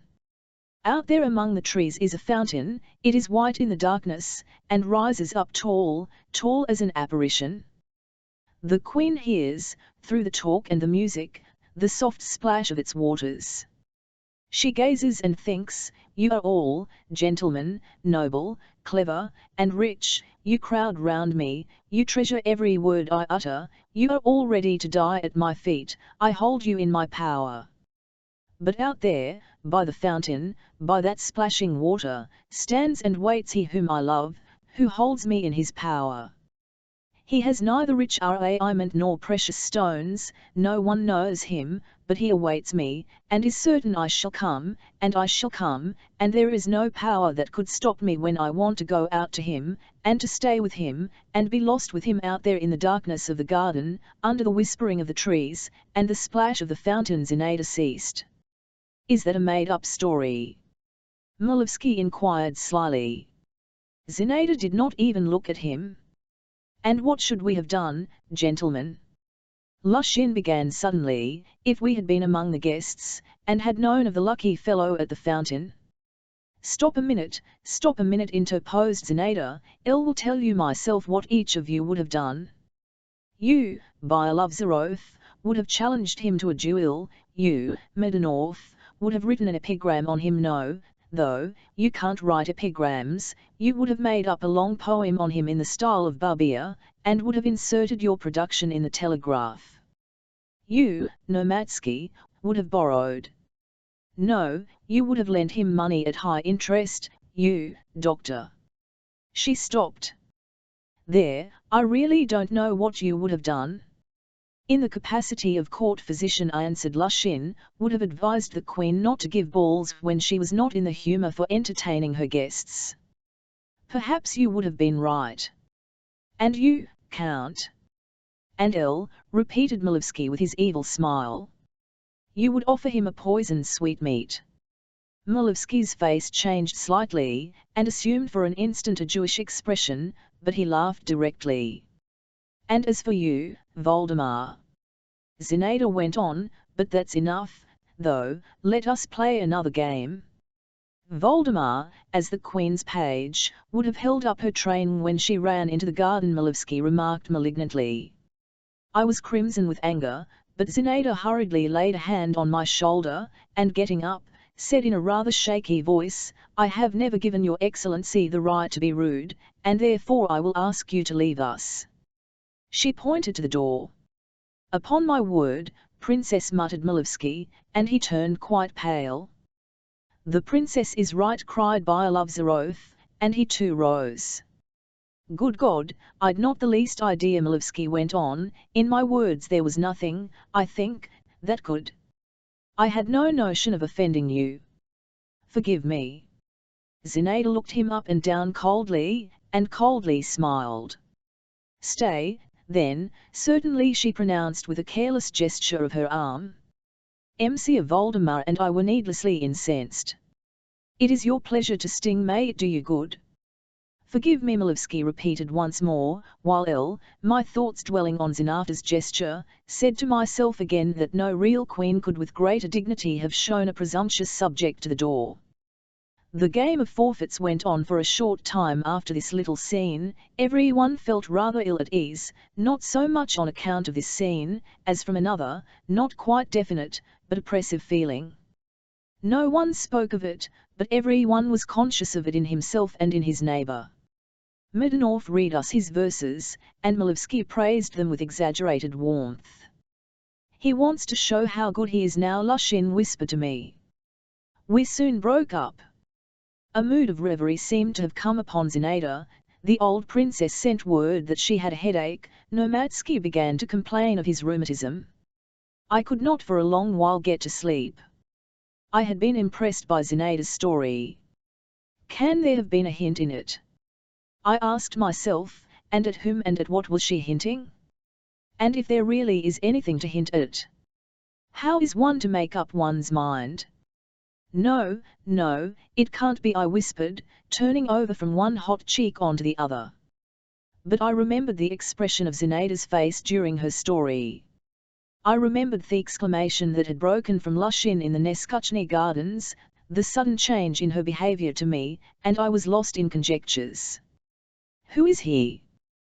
These three words seemed to stand before my eyes traced upon the darkness. A lowering malignant cloud seemed hanging over me, and I felt its oppressiveness, and waited for it to break. I had grown used to many things of late. I had learned much from what I had seen at the Zasekins, their disorderly ways, tallow candle ends, broken knives and forks, grumpy Vonifati, and shabby maid servants, the manners of the old princess. All their strange mode of life no longer struck me. But what I was dimly discerning now in Zinaida, I could never get used to. An adventuress, my mother had said of her one day. An adventuress, she, my idol, my divinity? This word stabbed me. I tried to get away from it into my pillow. I was indignant, and at the same time what would I not have agreed to, what would I not have given only to be that lucky fellow at the fountain? My blood was on fire and boiling within me. The garden, the fountain, I mused. I will go into the garden. I dressed quickly and slipped out of the house. The night was dark, the trees scarcely whispered, a soft chill air breathed down from the sky, a smell of fennel trailed across from the kitchen garden. I went through all the walks. The light sound of my own footsteps at once confused and emboldened me. I stood still, waited and heard my heart beating fast and loudly. At last I went up to the fence and leaned against the thin bar. Suddenly, or was it my fancy, a woman's figure flashed by. A few paces from me. I strained my eyes eagerly into the darkness. I held my breath. What was that? Did I hear steps, or was it my heart beating again? Who is here? I faltered, hardly audibly. What was that again, a smothered laugh or a rustling in the leaves or a sigh just at my ear? I felt afraid. Who is here? I repeated still more softly. The air blew in a gust for an instant, a streak of fire flashed across the sky. It was a star falling. Zinaida! I wanted to call, but the word died away on my lips. And all at once everything became profoundly still around, as is often the case in the middle of the night. Even the grasshoppers ceased their chirr in the trees, only a window rattled somewhere. I stood, and then went back to my room, to my chilled bed. I felt a strange sensation, as though I had gone to a tryst, and had been left lonely, and had passed close by another's happiness. 17 The following day I only had a passing glimpse of Zinaida. She was driving somewhere with the old princess in a cab. But I saw Lushin, who, however, barely vouchsafed me a greeting, and Malevsky. The young count grinned, and began affably talking to me. Of all those who visited at the lodge, he alone had succeeded in forcing his way into our house, and had favourably impressed my mother. My father did not take to him, and treated him with a civility almost insulting. "Ah, Monsieur le Page," began Malevsky, "delighted to meet you. What is your lovely queen doing?" His fresh handsome face was so detestable to me at that moment, and he looked at me with such contemptuous amusement that I did not answer him at all. "Are you still angry?" he went on. "You've no reason to be. It wasn't I who called you a page, you know, and pages attend queens especially. But allow me to remark that you perform your duties very badly." "How so?" "Pages ought to be inseparable from their mistresses. Pages ought to know everything they do.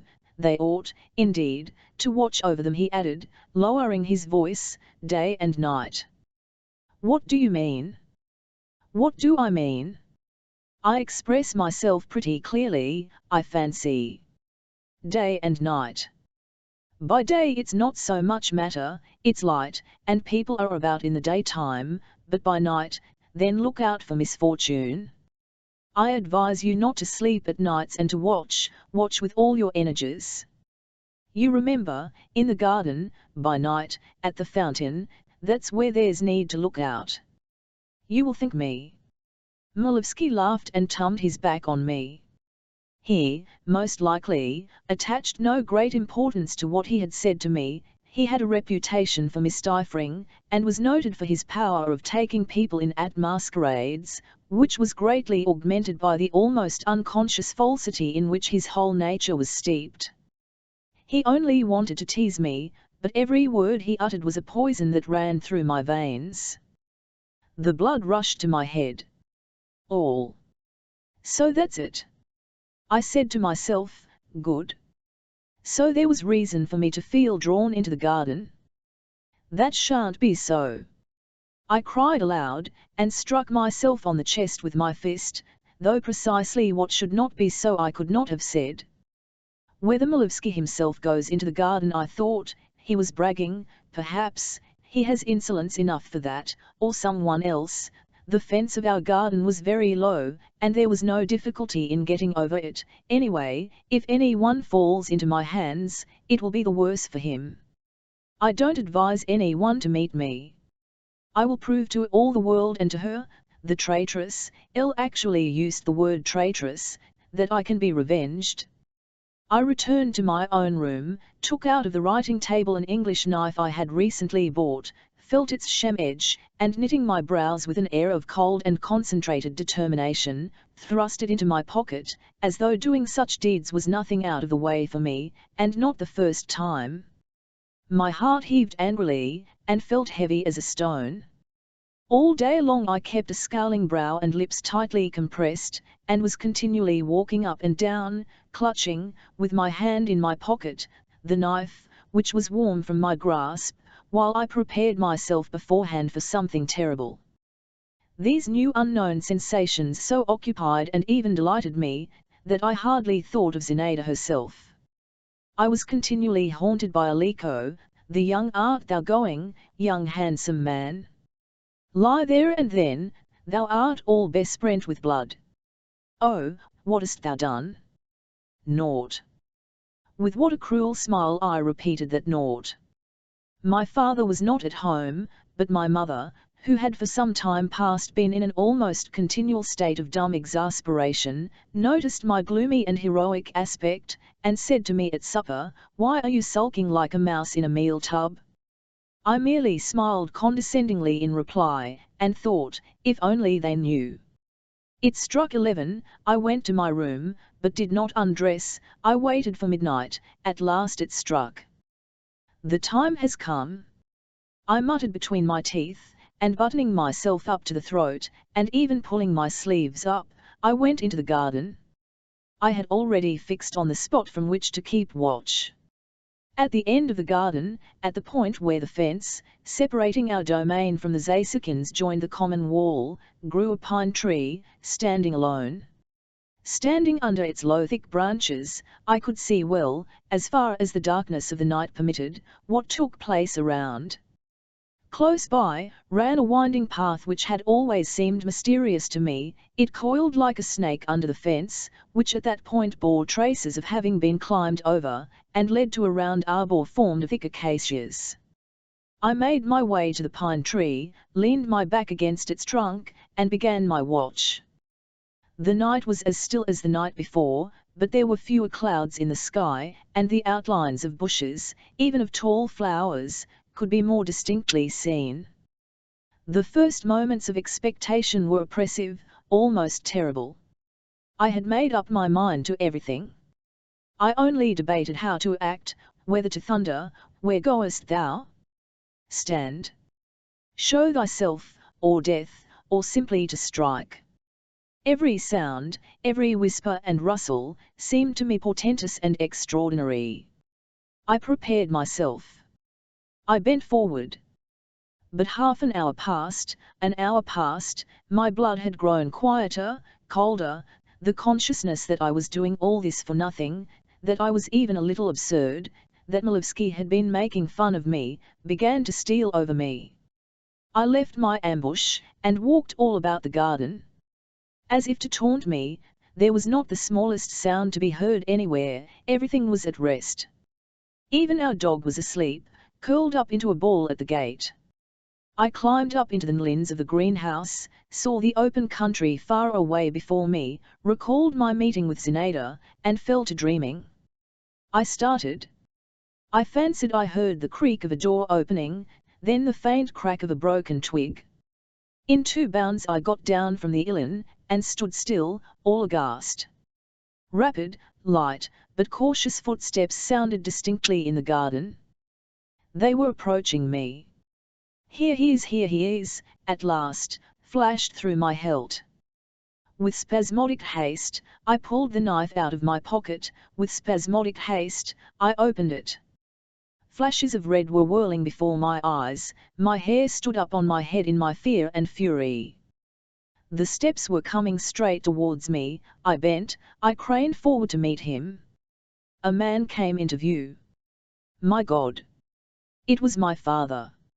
I recognized him at once, though he was all muffled up in a dark cloak, and his hat was pulled down over his face.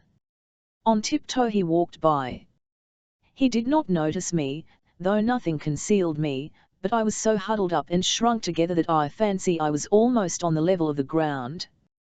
The jealous Othello, ready for murder, was suddenly transformed into a schoolboy. I was so taken aback by my father's unexpected appearance that for the first moment I did not notice where he had come from or in what direction he had appeared. I only drew myself up, and thought, why is it my father is walking about in the garden at night, when everything was still again? In my horror I had dropped my knife in the grass, but I did not even attempt to look for it. I was very much ashamed of myself. I was completely sobered at once. On my way to the house, however, I went up to my seat under the elder tree, and looked up at Zenata's window. The small slightly convex panes of the window shone dimly blue in the faint light thrown on them by the night sky. All at once, their color began to change. Behind them, I saw it distinctly, softly and cautiously. A white blind was let down right to the window frame, and so stayed. "What is that for?" I said aloud almost involuntarily when I found myself once more in my room. A dream, a chance, or... The suppositions which suddenly rushed into my head were so new and strange that I did not dare to entertain them. 18. I got up in the morning with a headache. My emotion of the previous day had vanished. It was replaced by a dreary sense of blankness and a sort of sadness I had not known till then, as though something had died in me. "Why is it you're looking like a rabbit with half its brain removed?" said Lushin on meeting me. At lunch I stole a look first at my father, then at my mother. He was composed, as usual. She was, as usual, secretly irritated. I waited to see whether my father would make some friendly remarks to me, as he sometimes did. But he did not even bestow his everyday cold greeting upon me. Shall I tell Zenata all? I wondered. It's all the same, anyway. All is at an end between us.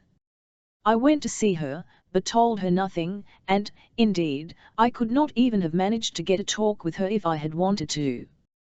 The old princess's son, a cadet of 12 years old, had come from Petersburg for his holidays. Zenata at once handed her brother over to me. "Here," she said, "my dear Volodya," it was the first time she had used this pet name to me, "is a companion for you. His name is Volodya, too. Please, like him. He is still shy, but he has a good heart. Show him Neskuchny Gardens, go walks with him, take him under your protection. You'll do that, won't you? You're so good, too." She laid both her hands affectionately on my shoulders, and I was utterly bewildered. The presence of this boy transformed me, too, into a boy. I looked in silence at the cadet, who stared as silently at me. Zenata laughed, and pushed us towards each other. "Embrace each other, children." We embraced each other. "Would you like me to show you the garden?" I inquired of the cadet. "If you please," he replied, in the regular cadet's hoarse voice. Zenata laughed again. I had time to notice that she had never had such an exquisite color in her face before. I set off with the cadet. There was an old-fashioned swing in our garden. I sat him down on the narrow plank seat, and began swinging him. He sat rigid in his new little uniform of stout cloth, with its broad gold braiding, and kept tight hold of the cords. "You'd better unbutton your collar," I said to him. "It's all right, we are used to it," he said, and cleared his throat. He was like his sister.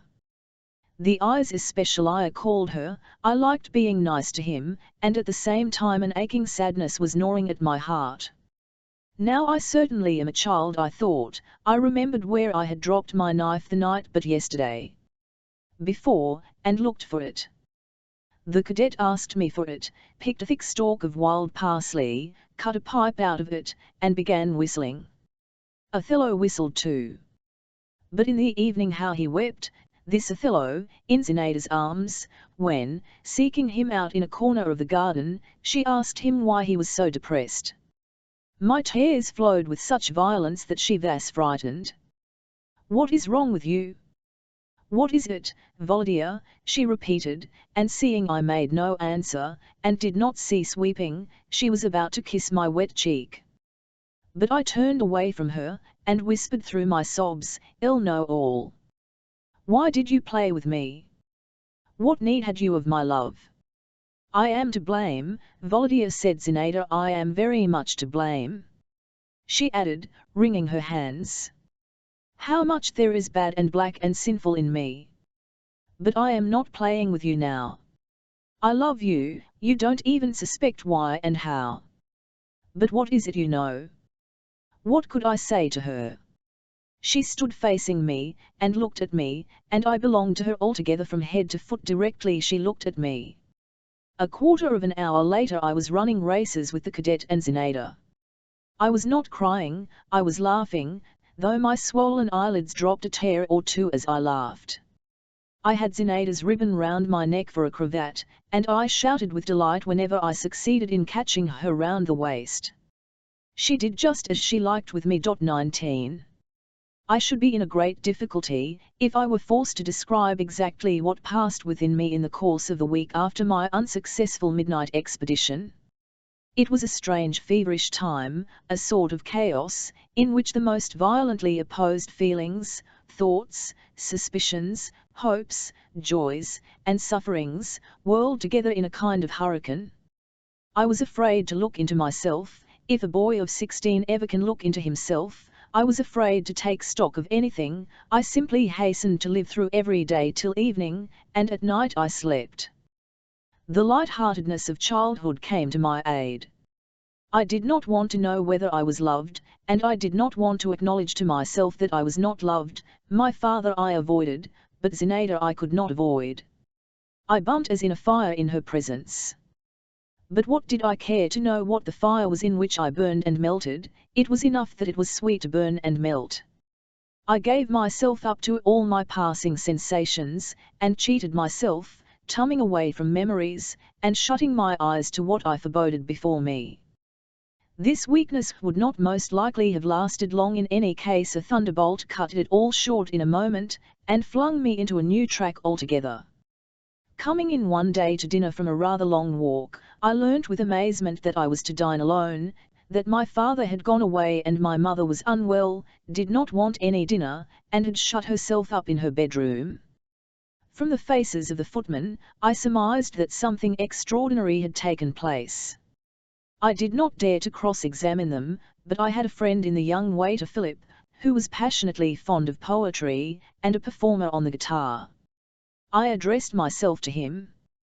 From him I learned that a terrible scene had taken place between my father and mother, and every word had been overheard in the maid's room. Much of it had been in French, but Masha the lady's maid had lived 5 years with a dressmaker from Paris, and she understood it all, that my mother had reproached my father with infidelity, with an intimacy with the young lady next door, that my father at first had defended himself, but afterwards had lost his temper, and he too had said something cruel, reflecting on her age, which had made my mother cry, that my mother too had alluded to some loan which it seemed had been made to the old princess, and had spoken very ill of her and of the young lady too, and that then my father had threatened her.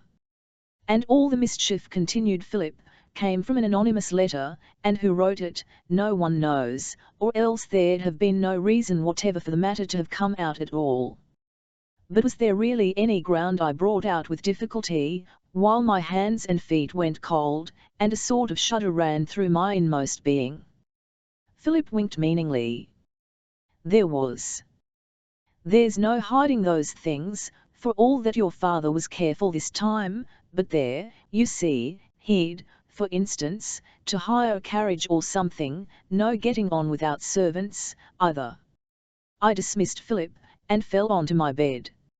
I did not sob, I did not give myself up to despair, I did not ask myself when and how this had happened, I did not wonder how it was I had not guessed it before, long ago, I did not even upbraid my father. What I had learnt was more than I could take in. This sudden revelation stunned me. All was at an end. All the fair blossoms of my heart were roughly plucked at once, and lay about me, flung on the ground, and trampled underfoot. 20. My mother next day announced her intention of returning to the town. In the morning my father had gone into her bedroom, and stayed there a long while alone with her. No one had overheard what he said to her, but my mother wept no more. She regained her composure, and asked for food, but did not make her appearance nor change her plans. I remember I wandered about the whole day, but did not go into the garden, and never once glanced at the lodge, and in the evening I was the spectator of an amazing occurrence. My father conducted Count Malevsky by the arm through the dining room into the hall, and, in the presence of a footman, said icily to him, "A few days ago your Excellency was shown the door in our house, and now I am not going to enter into any kind of explanation with you, but I have the honor to announce to you that if you ever visit me again, I shall throw you out of window. I don't like your handwriting." The Count bowed, bit his lips, shrank away, and vanished. Preparations were beginning for our removal to town, to Arbati Street, where we had a house. My father himself probably no longer cared to remain at the country house, but clearly he had succeeded in persuading my mother not to make a public scandal. Everything was done quietly, without hurry. My mother even sent her compliments to the old princess, and expressed her regret that she was prevented by indisposition from seeing her again before her departure.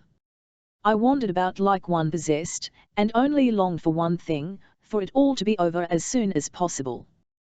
One thought I could not get out of my head: how could she, a young girl, and a princess too, after all, bring herself to such a step, knowing that my father was not a free man, and having an opportunity of marrying, for instance, by a love's oath? What did she hope for? How was it she was not afraid of maligning her whole future? Yes, I thought, this is love, this is passion, this is devotion, and Lushin's words came back to me: to sacrifice oneself for some people is sweet. I chanced somehow to catch sight of something white in one of the windows of the lodge. Can it be Zinaida's face? I thought. Yes, it really was her face. I could not restrain myself. I could not part from her without saying a last goodbye to her. I seized a favourable instant, and went into the lodge. In the drawing-room the old princess met me with her usual slovenly and careless greetings. "How's this, my good man, your folks are off in such a hurry," she observed, thrusting snuff into her nose. I looked at her, and a load was taken off my heart. The word "loan," dropped by Philip, had been torturing me. She had no suspicion. At least I thought so then. Zinaida came in from the next room, pale, and dressed in black, with her hair hanging loose. She took me by the hand without a word, and drew me away with her. "Elle heard your voice," she began, "and came out at once. Is it so easy for you to leave us, bad boy?" "I have come to say goodbye to you, princess," I answered, "forever. You have heard, perhaps, we are going away." Zinaida looked intently at me. "Yes, I have heard. Thanks for coming. I was beginning to think I should not see you again. Don't remember evil against me. I have sometimes tormented you, but all the same I am not what you imagine me." She turned away, and leaned against the window. "Really, I am not like that. I know you have a bad opinion of me." "Yes, you. I repeated mournfully, and my heart throbbed as of old under the influence of her overpowering, indescribable fascination. "I?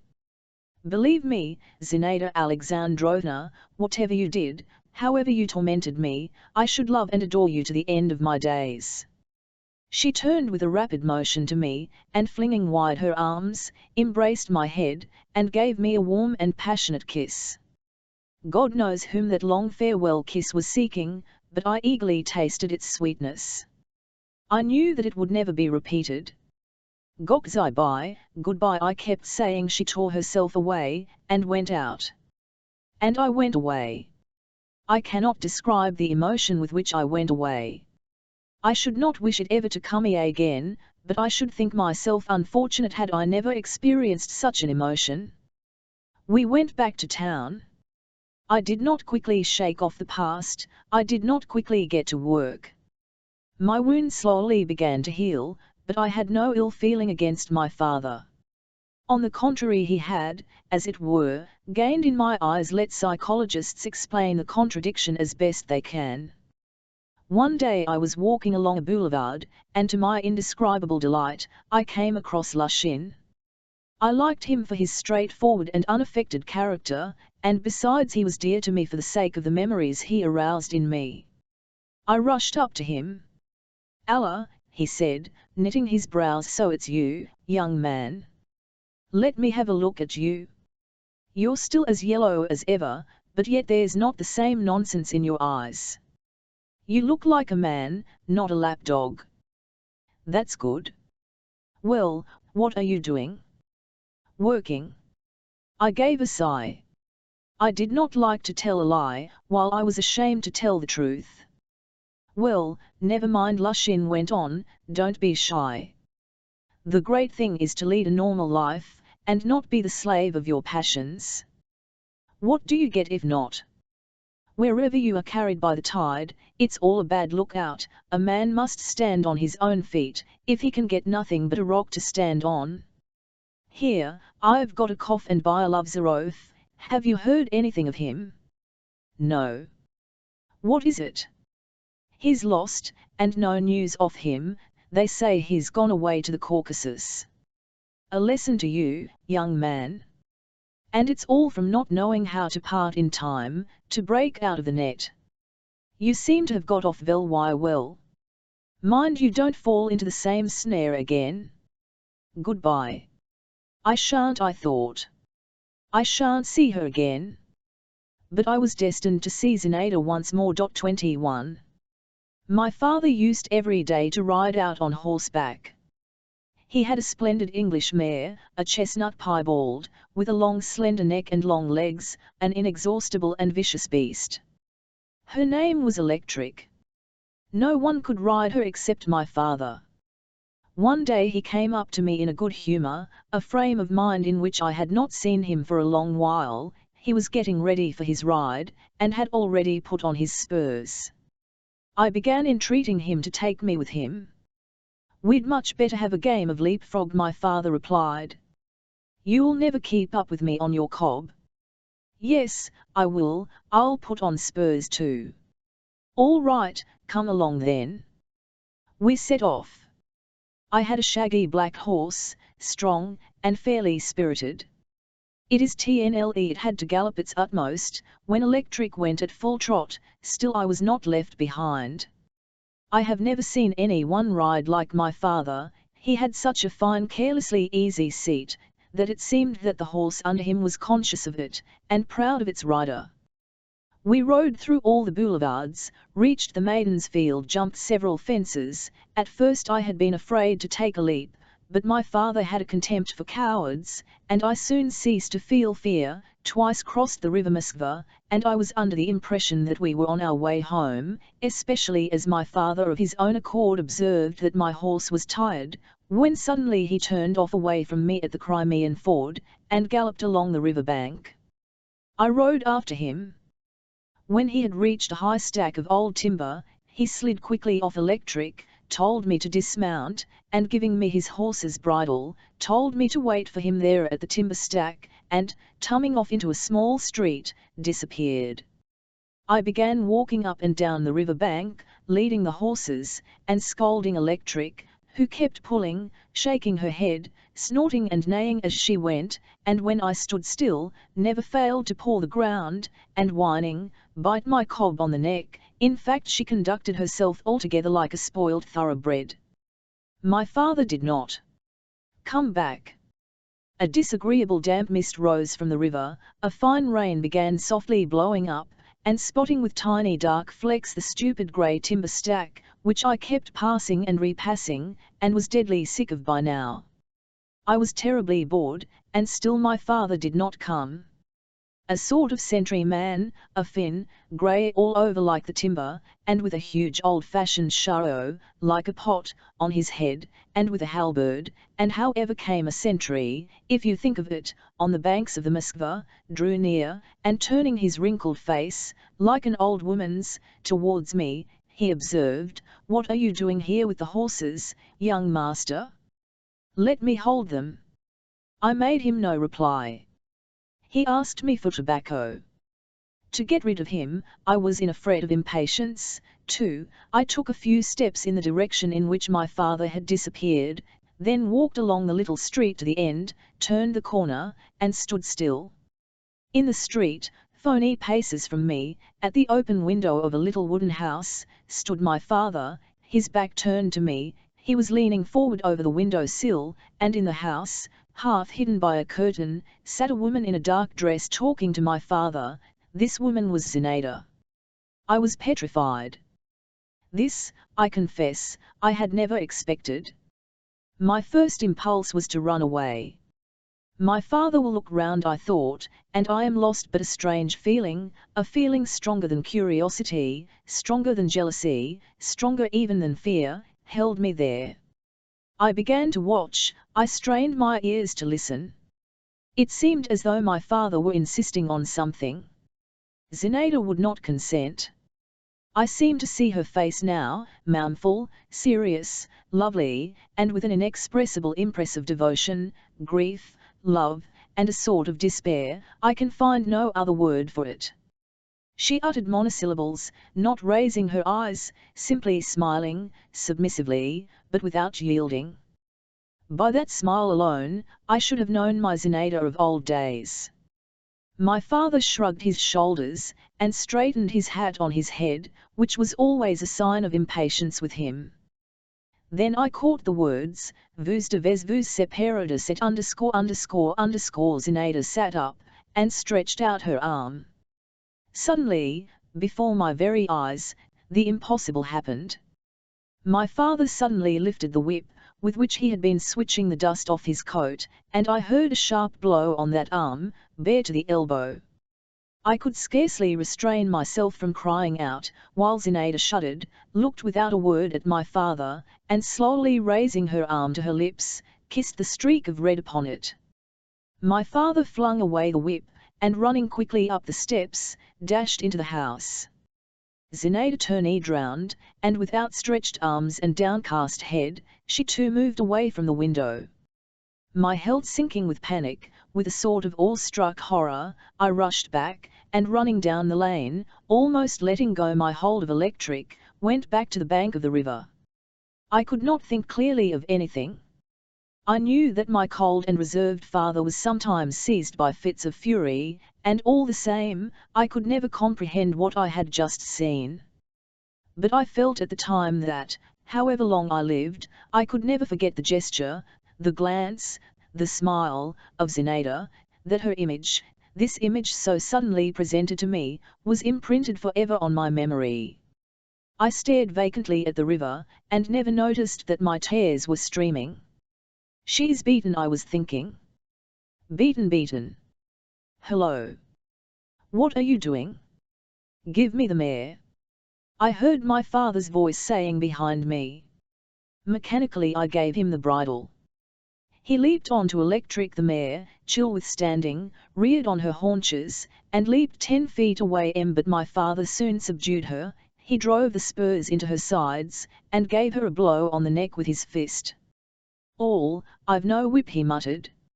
I remembered the swish and fall of the whip, heard so short a time before, and shuddered. Where did you put it? I asked my father, after a brief pause. My father made no answer, and galloped on ahead.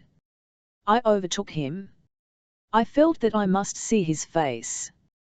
Were you bored waiting for me? He muttered through his teeth. A little. Where did you drop your whip? I asked again. My father glanced quickly at me. I didn't drop it, he replied, I threw it away. He sank into thought, and dropped his head, and then, for the first, and almost for the last time, I saw how much tenderness and pity his stem features were capable of expressing. He galloped on again, and this time I could not overtake him. I got home a quarter of an hour after him. That's love, I said to myself again, as I sat at night before my writing table, on which books and papers had begun to make their appearance. That's passion. To think of not revolting, of bearing a blow from any one, whatever, even the dearest hand. But it seems one can, if one loves. While I imagined I had grown much older during the last month, and my love, with all its transports and sufferings, struck me myself as something small and childish and pitiful beside this other unimagined something, which I could hardly fully grasp, and which frightened me like an unknown, beautiful, but menacing face, which one strives in vain to make out clearly in the half-darkness. A strange and fearful dream came to me that same night. I dreamed I went into a low dark room. My father was standing with a whip in his hand, stamping with anger. In the corner crouched Zinaida, and not on her arm, but on her forehead, was a stripe of red, while behind them both towered by a love's oath, covered with blood. He opened his white lips, and wrathfully threatened my father. 2 months later, I entered the university, and within 6 months my father died of a stroke in Petersburg, where he had just moved with my mother and me. A few days before his death he received a letter from Moscow which threw him into a violent agitation. He went to my mother to beg some favor of her, and, I was told, he positively shed tears, my father. On the very morning of the day when he was stricken down, he had begun a letter to me in French. "My son," he wrote to me, "fear the love of woman, fear that bliss, that poison." After his death, my mother sent a considerable sum of money to Moscow. 22. 4 years passed. I had just left the university, and did not know exactly what to do with myself, at what door to knock. I was hanging about for a time with nothing to do. One fine evening I met Mordunov at the theatre. He had got married, and had entered the civil service, but I found no change in him. He fell into ecstasies in just the same superfluous way, and just as suddenly grew depressed again. "You know," he told me among other things, "Madame Dolsky's here." "What Madame Dolsky? Can you have forgotten her, the young Princess Zasakin whom we were all in love with, and you too? Do you remember at the country house near Neskuchny Gardens? She married a Dolsky." "Yes." "And is she here, in the theatre?" "No, but she's in Petersburg. She came here a few days ago. She's going abroad." "What sort of fellow is her husband?" I asked. "A splendid fellow, with property. He's a colleague of mine in Moscow. You can well understand, after the scandal. You must know all about it." Vladimir smiled significantly. It was no easy task for her to make a good marriage, there were consequences. But with her cleverness, everything is possible. Go and see her, she'll be delighted to see you. She's prettier than ever. Mordunov gave me Zinaida's address. She was staying at the Hotel du Mut. Old memories were astir within me. I determined next day to go to see my former flame. But some business happened to turn up. A week passed, and then another, and when at last I went to the Hotel du Mut and asked for Madame Dolsky, I learnt that 4 days before, she had died, almost suddenly, in childbirth. I felt a sort of stab at my heart. The thought that I might have seen her, and had not seen her, and should never see her, that bitter thought stung me with all the force of overwhelming reproach. "She is dead," I repeated, staring stupidly at the hall porter.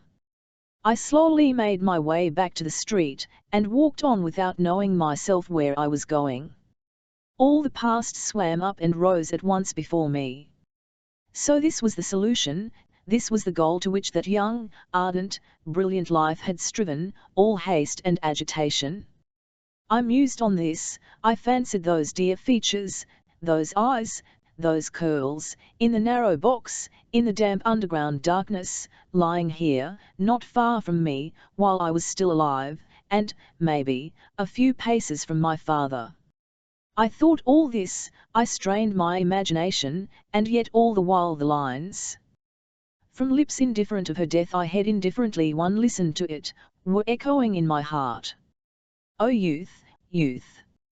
Little dost thou care for anything, thou art master, as it were, of all the treasures of the universe, even sorrow gives thee pleasure, even grief thou canst turn to thy profit, thou art self-confident and insolent, thou sayest, I alone am living, look you.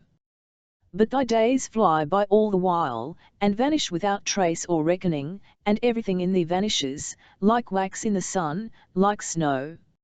And, perhaps, the whole secret of thy charm lies, not in being able to do anything, but in being able to think thou wilt do anything, lies just in thy throwing to the winds, forces which thou couldst not make other use of, in each of us gravely regarding himself as a prodigal, gravely supposing that he is justified in saying, "Oh, what might I not have done if I had not wasted my eye, now what did I hope for, what did I expect, what rich future did I foresee, when the phantom of my first love," rising up for an instant, barely called forth one sigh, one mournful sentiment?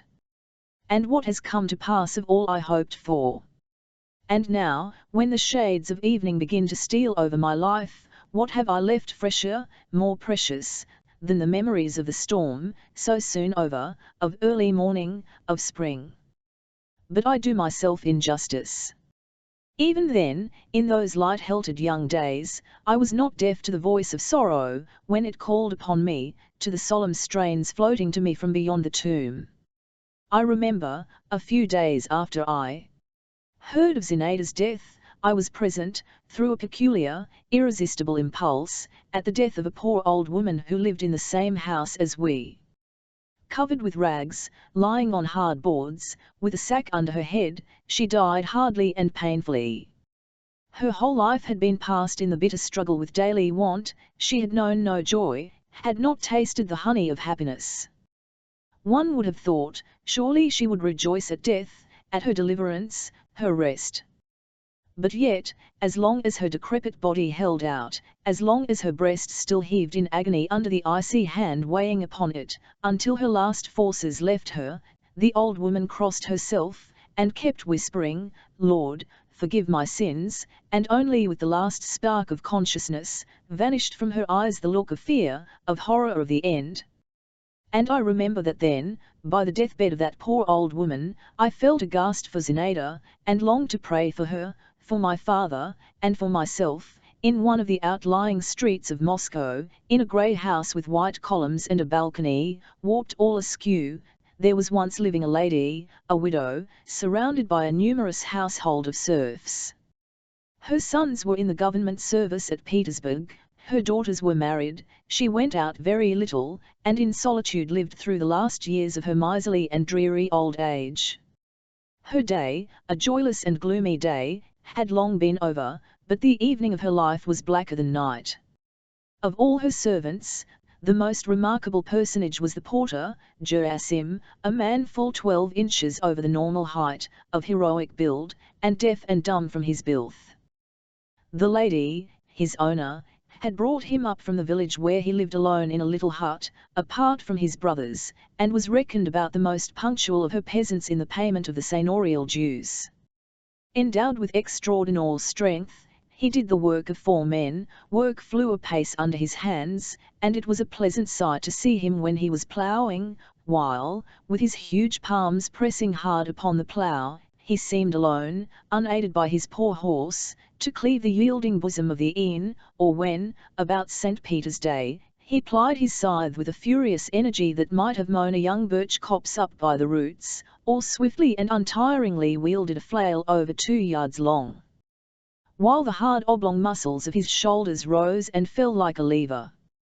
His perpetual silence lent a solemn dignity to his unwearying labour. He was a splendid peasant, and, except for his affliction, any girl would have been glad to marry him. But now they had taken Gerasim to Moscow, bought him boots, had him made a full-skilled coat for summer, a sheepskin for winter, put into his hand a broom and a spade, and appointed him porter. At first he intensely disliked his new mode of life. From his childhood he had been used to field labour, to village life.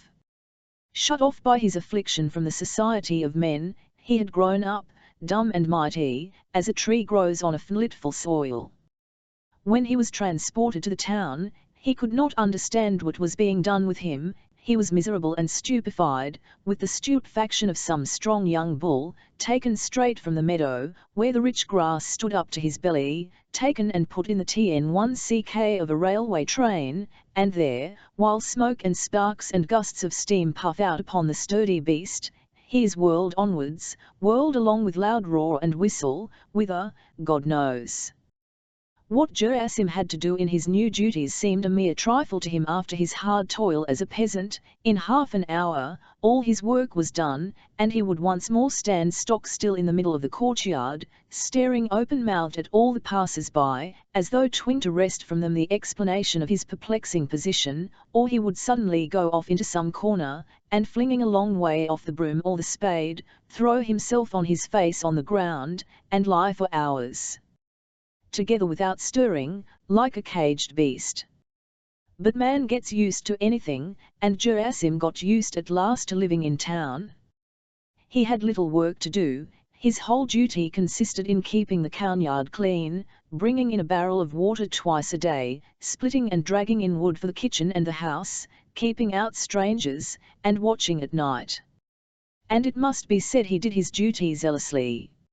In his courtyard there was never a shaving lying about, never a speck of dust. If sometimes, in the muddy season, the wretched nag, put under his charge for fetching water, got stuck in the road, he would simply give it a shove with his shoulder, and set not only the cart but the horse itself moving. If he set to chopping wood, the axe fairly rang like glass, and chips and chunks flew in all directions. And as for strangers, after he had one night caught two thieves and knocked their heads together, knocked them so that there was not the slightest need to take them to the police station afterwards, everyone in the neighbourhood began to feel a great respect for him, even those who came in the daytime, by no means robbers, but simply unknown persons, at the sight of the terrible porter, waved and shouted to him as though he could hear their shouts. With all the rest of the servants, Gerasim was on terms, hardly friendly. They were afraid of him, but familiar. He regarded them as his fellows. They explained themselves to him by signs, and he understood them, and exactly carried out all orders, but knew his own rights too, and soon no one dared to take his seat at the table. Gerasim was altogether of a strict and serious temper. He liked order in everything. Even the cocks did not dare to fight in his presence, or woe betide them. Directly he caught sight of them, he would seize them by the legs, swing them 10 times round in the air like oar heel, and throw them in different directions. There were geese, too, kept in the yard, but the goose, as is well known, is a dignified and reasonable bird. Gerasim felt a respect for them, looked after them, and fed them. He was himself not unlike a gander of the steppes. He was assigned a little garret over the kitchen. He arranged it himself to his own liking, made a bedstead in it of oak boards on 4 stumps of wood for legs, a truly titanic bedstead. One might have put a ton or 2 on it, it would not have bent under the load. Under the bed was a solid chest, in a corner stood a little table of the same strong kind, and near the table a 3-legged stool, so solid and squat that Gerasim himself would sometimes pick it up and drop it again with a smile of delight. The garret was locked up by means of a padlock that looked like a kalach or basket-shaped loaf, only black. The key of this padlock Gerasim always carried about him in his girdle. He did not like people to come to his garret. So passed a year, at the end of which a little incident befell Gerasim. The old lady, in whose service he lived as porter, adhered in everything to the ancient ways, and kept a large number of servants. In her house were not only laundresses, sempstresses, carpenters, tailors and tailoresses, there was even a harness maker. He was reckoned as a veterinary surgeon, too, and a doctor for the servants. There was a household doctor for the mistress. There was, lastly, a shoemaker, by name Captain Klimouth, a sad drunkard. Klimouth regarded himself as an injured creature, whose merits were unappreciated, a cultivated man from Petersburg, who ought not to be living in Moscow without occupation, in the wilds, so to speak, and if he drank, as he himself expressed it emphatically, with a blow on his chest, it was sorrow drove him to it. So one day his mistress had a conversation about him with her head steward. Gavrila, a man whom, judging solely from his little yellow eyes and nose like a duck's beak, fate itself, it seemed, had marked out as a person in authority. The lady expressed her regret at the corruption of the morals of Capitan, who had, only the evening before, been picked up somewhere in the street. Now, Gavrila, she observed, all of a sudden, if we were to marry him, what do you think, perhaps he would be steadier. Why not marry him, indeed, He could be married, answered Gavrila, and it would be a very good thing, to be sure, Yes, only who is to marry him? But that's at your pleasure, He may, anyway, so to say, be wanted for something, he can't be turned adrift altogether. Fancy he likes Tatiana. Gavrila was on the point of making some reply, but he shut his lips tightly. Yes. Let him marry Tatiana, the lady decided, taking a pinch of snuff complacently, do you hear? Yes, Gavrila articulated, and he withdrew. Returning to his own room, it was in a little lodge, and was almost filled up with metal-bound trunks. Gavrila first sent his wife away, and then sat down at the window and pondered. His mistress's unexpected arrangement had clearly put him in a difficulty. At last he got up and sent to call Capitan. Capitan made his appearance. But before reporting their conversation to the reader, we consider it not out of place to relate in few words who was this Tatiana, whom it was to be Capitan's lot to marry, and why the great lady's order had disturbed the steward. Tatiana, one of the laundresses referred to above, as a trained and skillful laundress she was in charge of the fine linen only, was a woman of 28, thin, fair-haired, with moles on her left cheek. Moles on the left cheek are regarded as of evil omen in Russia, a token of unhappy life. Tatiana could not boast of her good luck. From her earliest youth she had been badly treated, she had done the work of two, and had never known affection, she had been poorly clothed and had received the smallest wages. Relations she had practically none, an uncle she had once had, a butler, left behind in the country as useless, and other uncles of hers were peasants, that was all. At one time she had passed for a beauty, but her good looks were very soon over. In disposition, she was very meek, or, rather, scared, towards herself. She felt perfect indifference, of others, she stood in mortal dread, she thought of nothing but how to get her work done in good time, never talked to anyone, and trembled at the very name of her mistress, though the latter scarcely knew her by sight. When Gerasim was brought from the country, she was ready to die with fear on seeing his huge figure, tried all she could to avoid meeting him, even dropped her eyelids when sometimes she chanced to run past him, honeying from the house to the laundry. Gerasim at first paid no special attention to her, then he used to smile when she came his way, then he began even to stare admiringly at her. And at last he never took his eyes off her. She took his fancy, whether by the mild expression of her face or the timidity of her movements, who can tell? So one day she was stealing across the yard, with a starched dressing jacket of her mistress's carefully poised on her outspread fingers. Someone suddenly grasped her vigorously by the elbow, she turned round and fairly screamed. Behind her stood Gerasim. With a foolish smile, making inarticulate caressing grunts, he held out to her a gingerbread cock with gold tinsel on his tail and wings. She was about to refuse it, but he thnlst it forcibly into her hand, shook his head, walked away, and turning round, once more did something very affectionately to her. From that day forward he gave her no peace, wherever she went, he was on the spot at once, coming to meet her, smiling, waving his hands. All at once he would pull a ribbon out of the bosom of his smock and put it in her hand, or would sweep the dust out of her way. The poor girl simply did not know how to behave or what to do. Soon the whole household knew of the dumb porter's wiles, jeers, jokes, sly hints were showered upon Tatiana.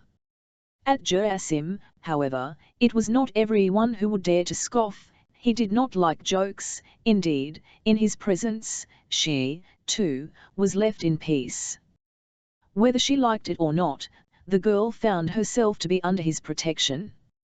Like all deaf-mutes, he was very suspicious, and very readily perceived when they were laughing at him or at her.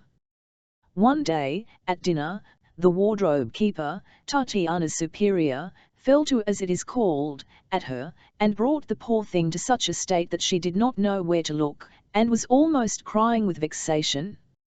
Gerasim got up all of a sudden, stretched out his gigantic hand, laid it on the wardrobe maid's head, and looked into her face with such grim ferocity that her head positively flopped upon the table.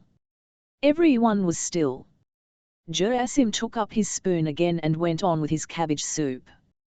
"Look at him, the dumb devil, the war demon," they all muttered in undertones, while the wardrobe maid got up and went out into the maid's room. Another time, noticing that Captain, the same Captain who was the subject of the conversation reported above, was gossiping somewhat too attentively with Tatiana, Gerasim beckoned him to him, led him into the kancht, and taking up a shaft that was standing in a cummer by one end, lightly, but most significantly, menaced him with it. Since then no one addressed a word to Tatiana. And all this cost him nothing. It is true the wardrobe maid, as soon as she reached the maid's room, promptly fell into a fainting fit, and behaved altogether so skilfully that Gerasim's rough action reached his mistress's knowledge the same day. But the capricious old lady only laughed, and several times, to the great offence of the wardrobe maid, forced her to repeat how he bent your head down with his heavy hand, and next day she sent Gerasim a rouble. She looked on him with favour as a strong and faithful watchman. Gerasim stood in considerable awe of her, but, all the same, he had hopes of her favour, and was preparing to go to her with a petition for leave to marry Tatiana. He was only waiting for a new coat, promised him by the steward, to present a proper appearance before his mistress, when this same mistress suddenly took it into her head to marry Tatiana to Captain.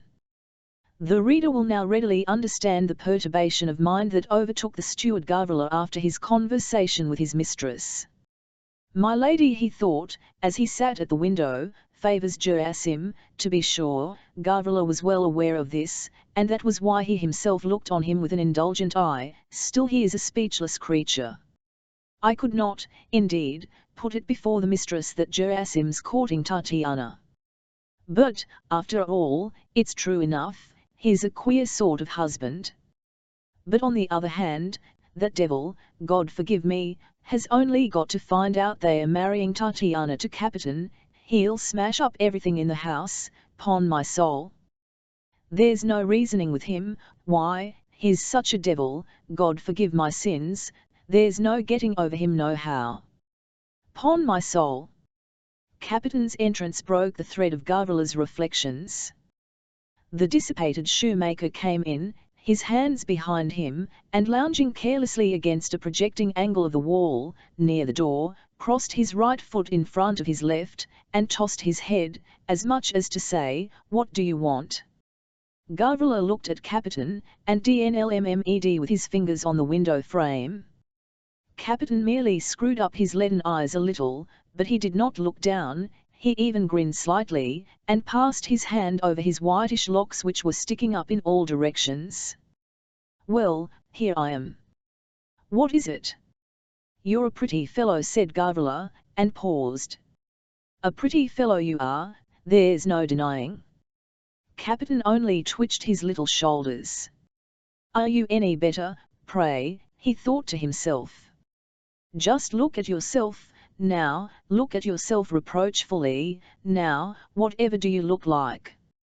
Gavrila went on. Captain serenely surveyed his shabby tattered coat, and his patched trousers, and with special attention stared at his burst boots, especially the one on the tiptoe of which his right foot so gracefully poised, and he fixed his eyes again on the steward.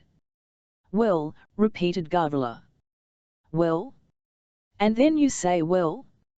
You look like old Nick himself, God forgive my saying so, that's what you look like." Captain blinked rapidly. "Go on abusing me, go on, if you like, Gavrila Andrich," he thought to himself again. "Here you've been drunk again," Gavrila began, "drunk again, haven't you?"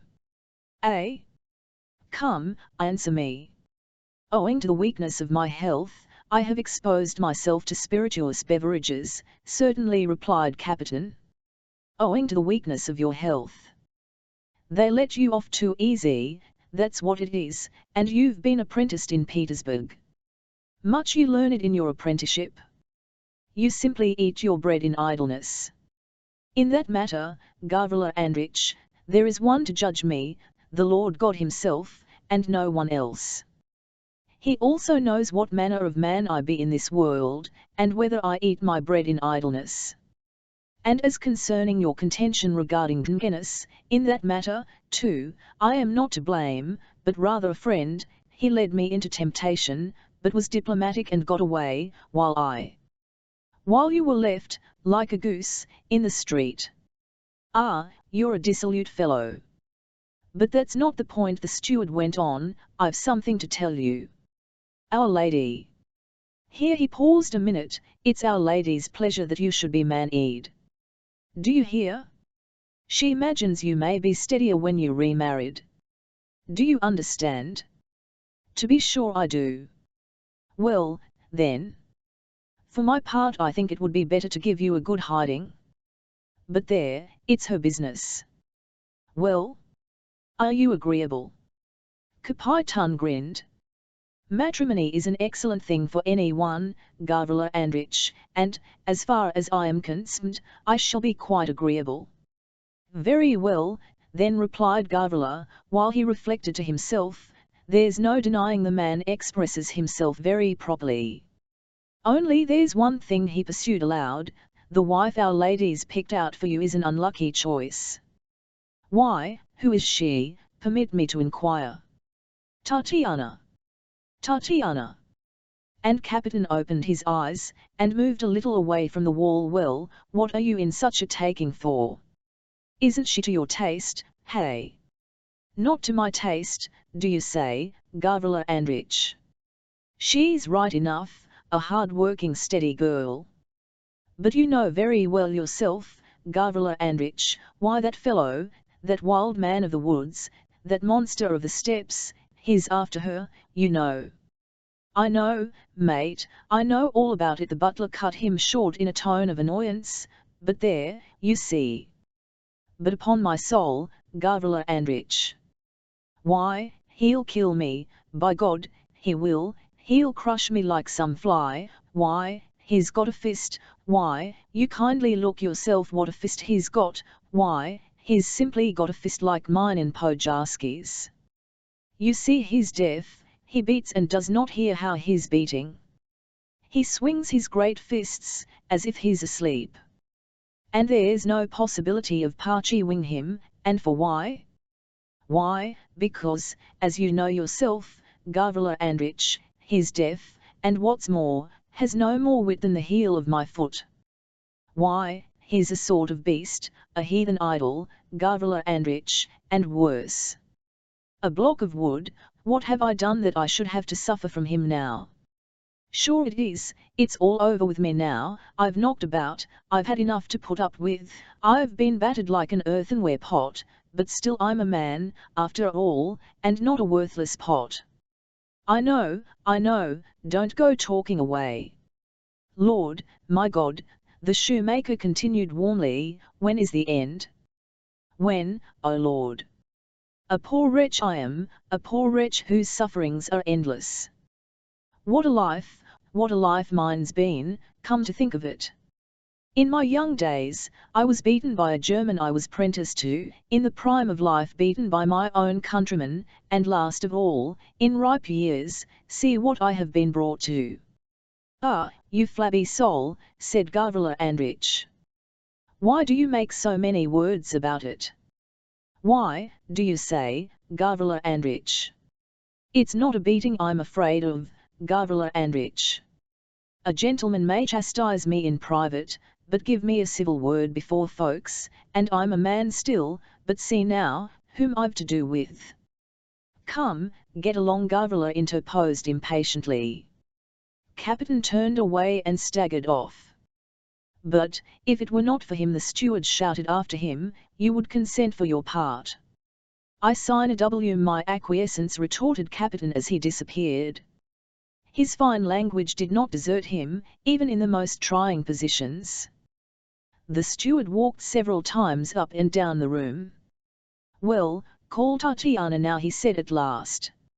A few instants later, Tatiana had come up almost noiselessly, and was standing in the doorway.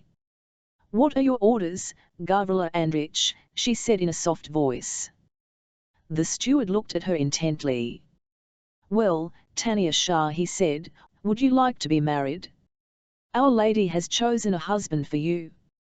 Yes, Gavrila Andreich. And whom has she deigned to name as a husband for me? She added falteringly. Captain, the shoemaker. Yes, sir. He's a feather-brained fellow, that's certain. But it's just for that the mistress reckons upon you. Yes, sir.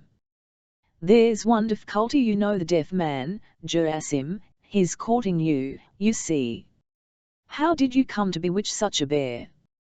But you see, he'll kill you, very like, he's such a bear. He'll kill me, Gavrila Andreich, he'll kill me, and no mistake. Kill you? Well, we shall see about that. What do you mean by saying he'll kill you? Has he any right to kill you? Tell me yourself.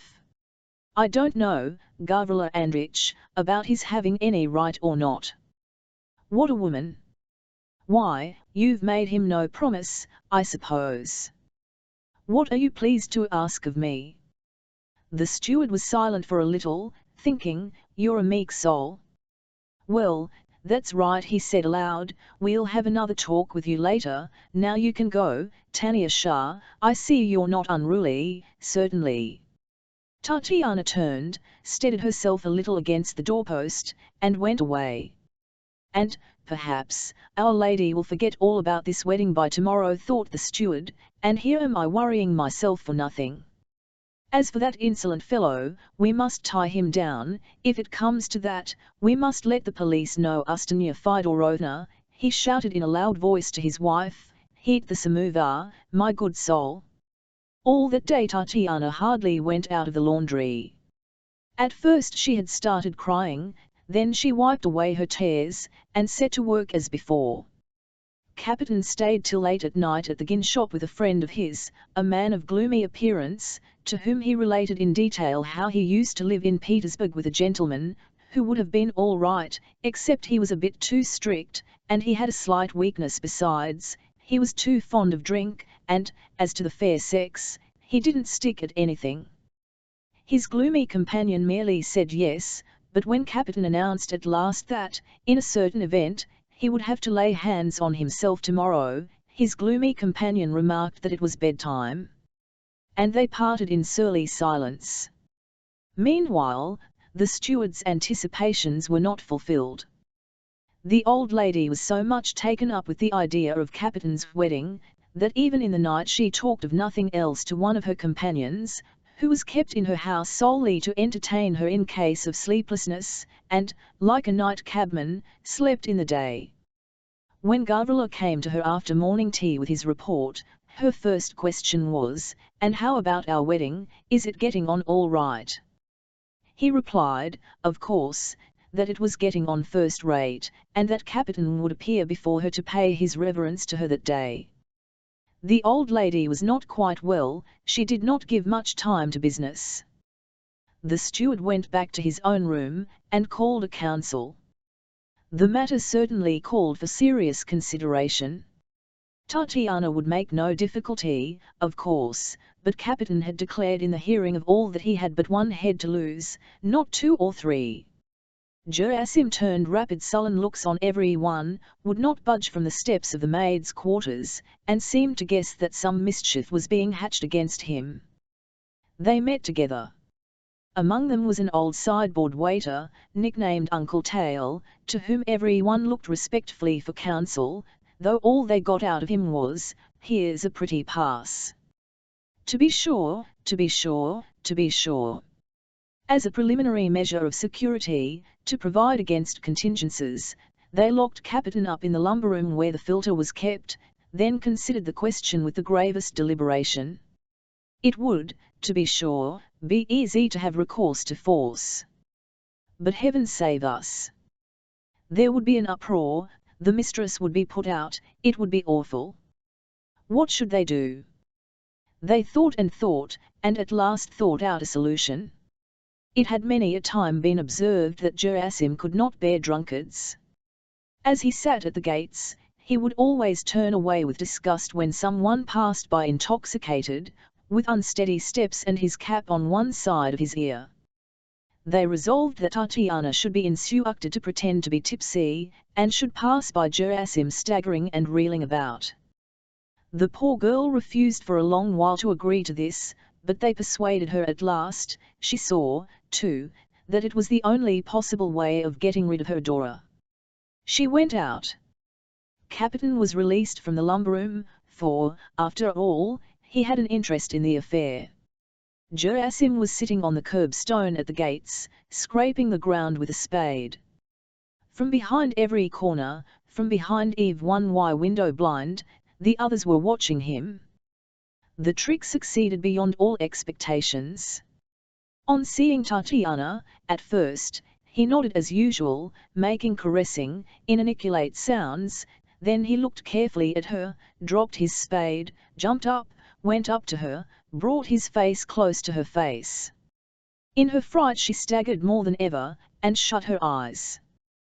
He took her by the arm, whirled her right across the yard, and going into the room where the council had been sitting, pushed her straight at Capitan. Tatiana fairly swooned away. Gerasim stood, looked at her, waved his hand, laughed, and went off, stepping heavily, to his garret. For the next 24 hours, he did not come out of it. The postilion Antika said afterwards that he saw Gerasim through a crack in the wall, sitting on his bedstead, his face in his hand. From time to time he uttered soft regular sounds, he was wailing a dirge, that is, swaying backwards and forwards with his eyes shut, and shaking his head as drivers or bargemen do when they chant their melancholy songs. Antika could not bear it, and he came away from the crack. When Gerasim came out of the garret next day, no particular change could be observed in him. He only seemed, as it were, more morose, and took not the slightest notice of Tatiana or Capitan. The same evening, they both had to appear before their mistress with geese under their arms, and in a week's time they were married. Even on the day of the wedding Gerasim showed no change of any sort in his behavior. Only, he came back from the river without water, he had somehow broken the barrel on the road, and at night, in the stable, he washed and rubbed down his horse so vigorously, that it swayed like a blade of grass in the wind, and staggered from one leg to the other under his fists of iron. All this had taken place in the spring. Another year passed by, during which Capitan became a hopeless drunkard, and as being absolutely of no use for anything, was sent away with the store wagons to a distant village with his wife.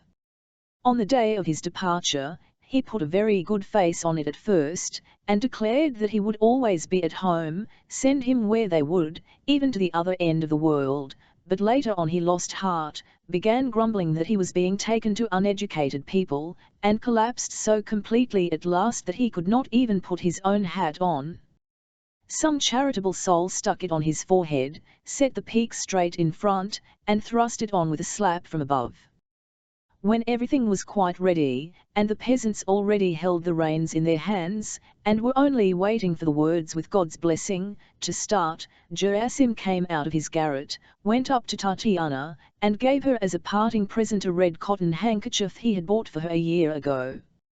Tatiana, who had up to that instant borne all the revolting details of her life with great indifference, could not control herself upon that, she burst into tears, and as she took her seat in the cart, she kissed Gerasim 3 times like a good Christian.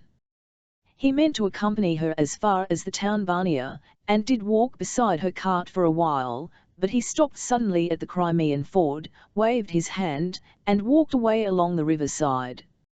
It was getting towards evening. He walked slowly, watching the water. All of a sudden he fancied something was floundering in the mud close to the bank. He stooped over, and saw a little white and black puppy, who, in spite of all its efforts, could not get out of the water. It was struggling, slipping back, and trembling all over its thin wet little body. Gerasim looked at the unlucky little dog, picked it up with one hand, put it into the bosom of his coat, and hurried with long steps homewards. He went into his garret, put the rescued puppy on his bed, covered it with his thick overcoat, ran first to the stable for straw, and then to the kitchen for a cup of milk. Carefully folding back the overcoat, and spreading out the straw, he set the milk on the bedstead. The poor little puppy was not more than 3 weeks old. Its eyes were only just open, one eye still seemed rather larger than the other. It did not know how to lap out of a cup, and did nothing but shiver and blink. Gerasim took hold of its head softly with 2 fingers, and dipped its little nose into the milk. The pup suddenly began lapping greedily, sniffing, shaking itself, and choking. Gerasim watched and watched it, and all at once he laughed outright. All night long he was waiting on it, keeping it covered, and rubbing it dry. He fell asleep himself at last, and slept quietly and happily by its side. No mother could have looked after her baby as Gerasim looked after his little nursling. At first, she, for the pup turned out to be a bitch, was very weak, feeble, and ugly, but by degrees she grew stronger and improved in looks, and thanks to the unflagging care of her preserver, in 8 months' time she was transformed into a very pretty dog of the spaniel breed, with long ears, a bushy spiral tail, and large expressive eyes. She was devotedly attached to Gerasim, and was never a yard from his side. She always followed him about wagging her tail. He had even given her a name. The dumb know that their inarticulate noises call the attention of others. He called her Mew Mew. All the servants in the house liked her, and called her Mew Mew, too. She was very intelligent, she was friendly with even one, but was only fond of Gerasim. Gerasim, on his side, loved her passionately, and he did not like it when other people stroked her, whether he was afraid for her, or jealous, God knows. She used to wake him in the morning, pulling at his coat. She used to take the reins in her mouth, and bring him up the old horse that carried the water, with whom she was on very friendly terms. With a face of great importance, she used to go with him to the river. She used to watch his brooms and spades, and never allowed any one to go into his garret. He cut a little hole in his door on purpose for her, and she seemed to feel that only in Gerasim's garret she was completely mistress and at home, and directly she went in, she used to jump with a satisfied air upon the bed. At night she did not sleep at all, but she never barked without sufficient cause, like some stupid house dog, who, sitting on its hind legs, blinking, with its nose in the air, barks simply from dullness, at the stars, usually 3 times in succession.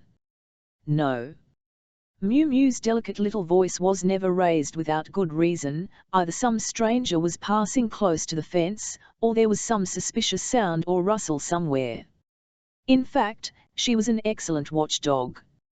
It is TME that there was another dog in the yard, a tawny old dog with brown spots, called Wolf, but he was never, even at night, let off the chain, and, indeed, he was so decrepit that he did not even wish for freedom.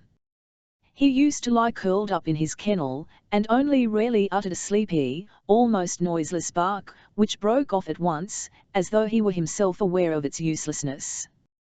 Mew Mew never went into the mistress's house, and when Gerasim carried wood into the rooms, she always stayed behind, impatiently waiting for him at the steps, pricking up her ears and tumming her head to right and to left at the slightest creak of the door. So passed another year. Gerasim went on performing his duties as house porter, and was very well content with his lot, when suddenly an unexpected incident occurred. One fine summer day the old lady was walking up and down the drawing-room with her dependents. She was in high spirits, she laughed and made jokes. Her servile companions laughed and joked too, but they did not feel particularly mirthful. The household did not much like it, when their mistress was in a lively mood, for, to begin with, she expected from everyone prompt and complete participation in her merriment, and was furious if anyone showed a face that did not beam with delight, and secondly, these outbursts never lasted long with her, and were usually followed by a sour and gloomy mood. That day she had got up in a lucky hour. At cards she took the 4 knaves, which means the fulfillment of one's wishes. She used to try her fortune on the cards every morning, and her TSTNLCK her as particularly delicious, for which her maid was rewarded by words of praise, and by 2pence in money. With a sweet smile on her wrinkled lips, the lady walked about the drawing-room and went up to the window. A flower garden had been laid out before the window, and in the very middle bed, under a rose bush, lay Mew Mew busily gnawing a bone. The lady caught sight of her. "Mercy on us," she cried suddenly, "what dog is that?" The companion, addressed by the old lady, hesitated, poor thing, in that wretched state of uneasiness which is common in any person in a dependent position who doesn't know very well what significance to give to the exclamation of a superior.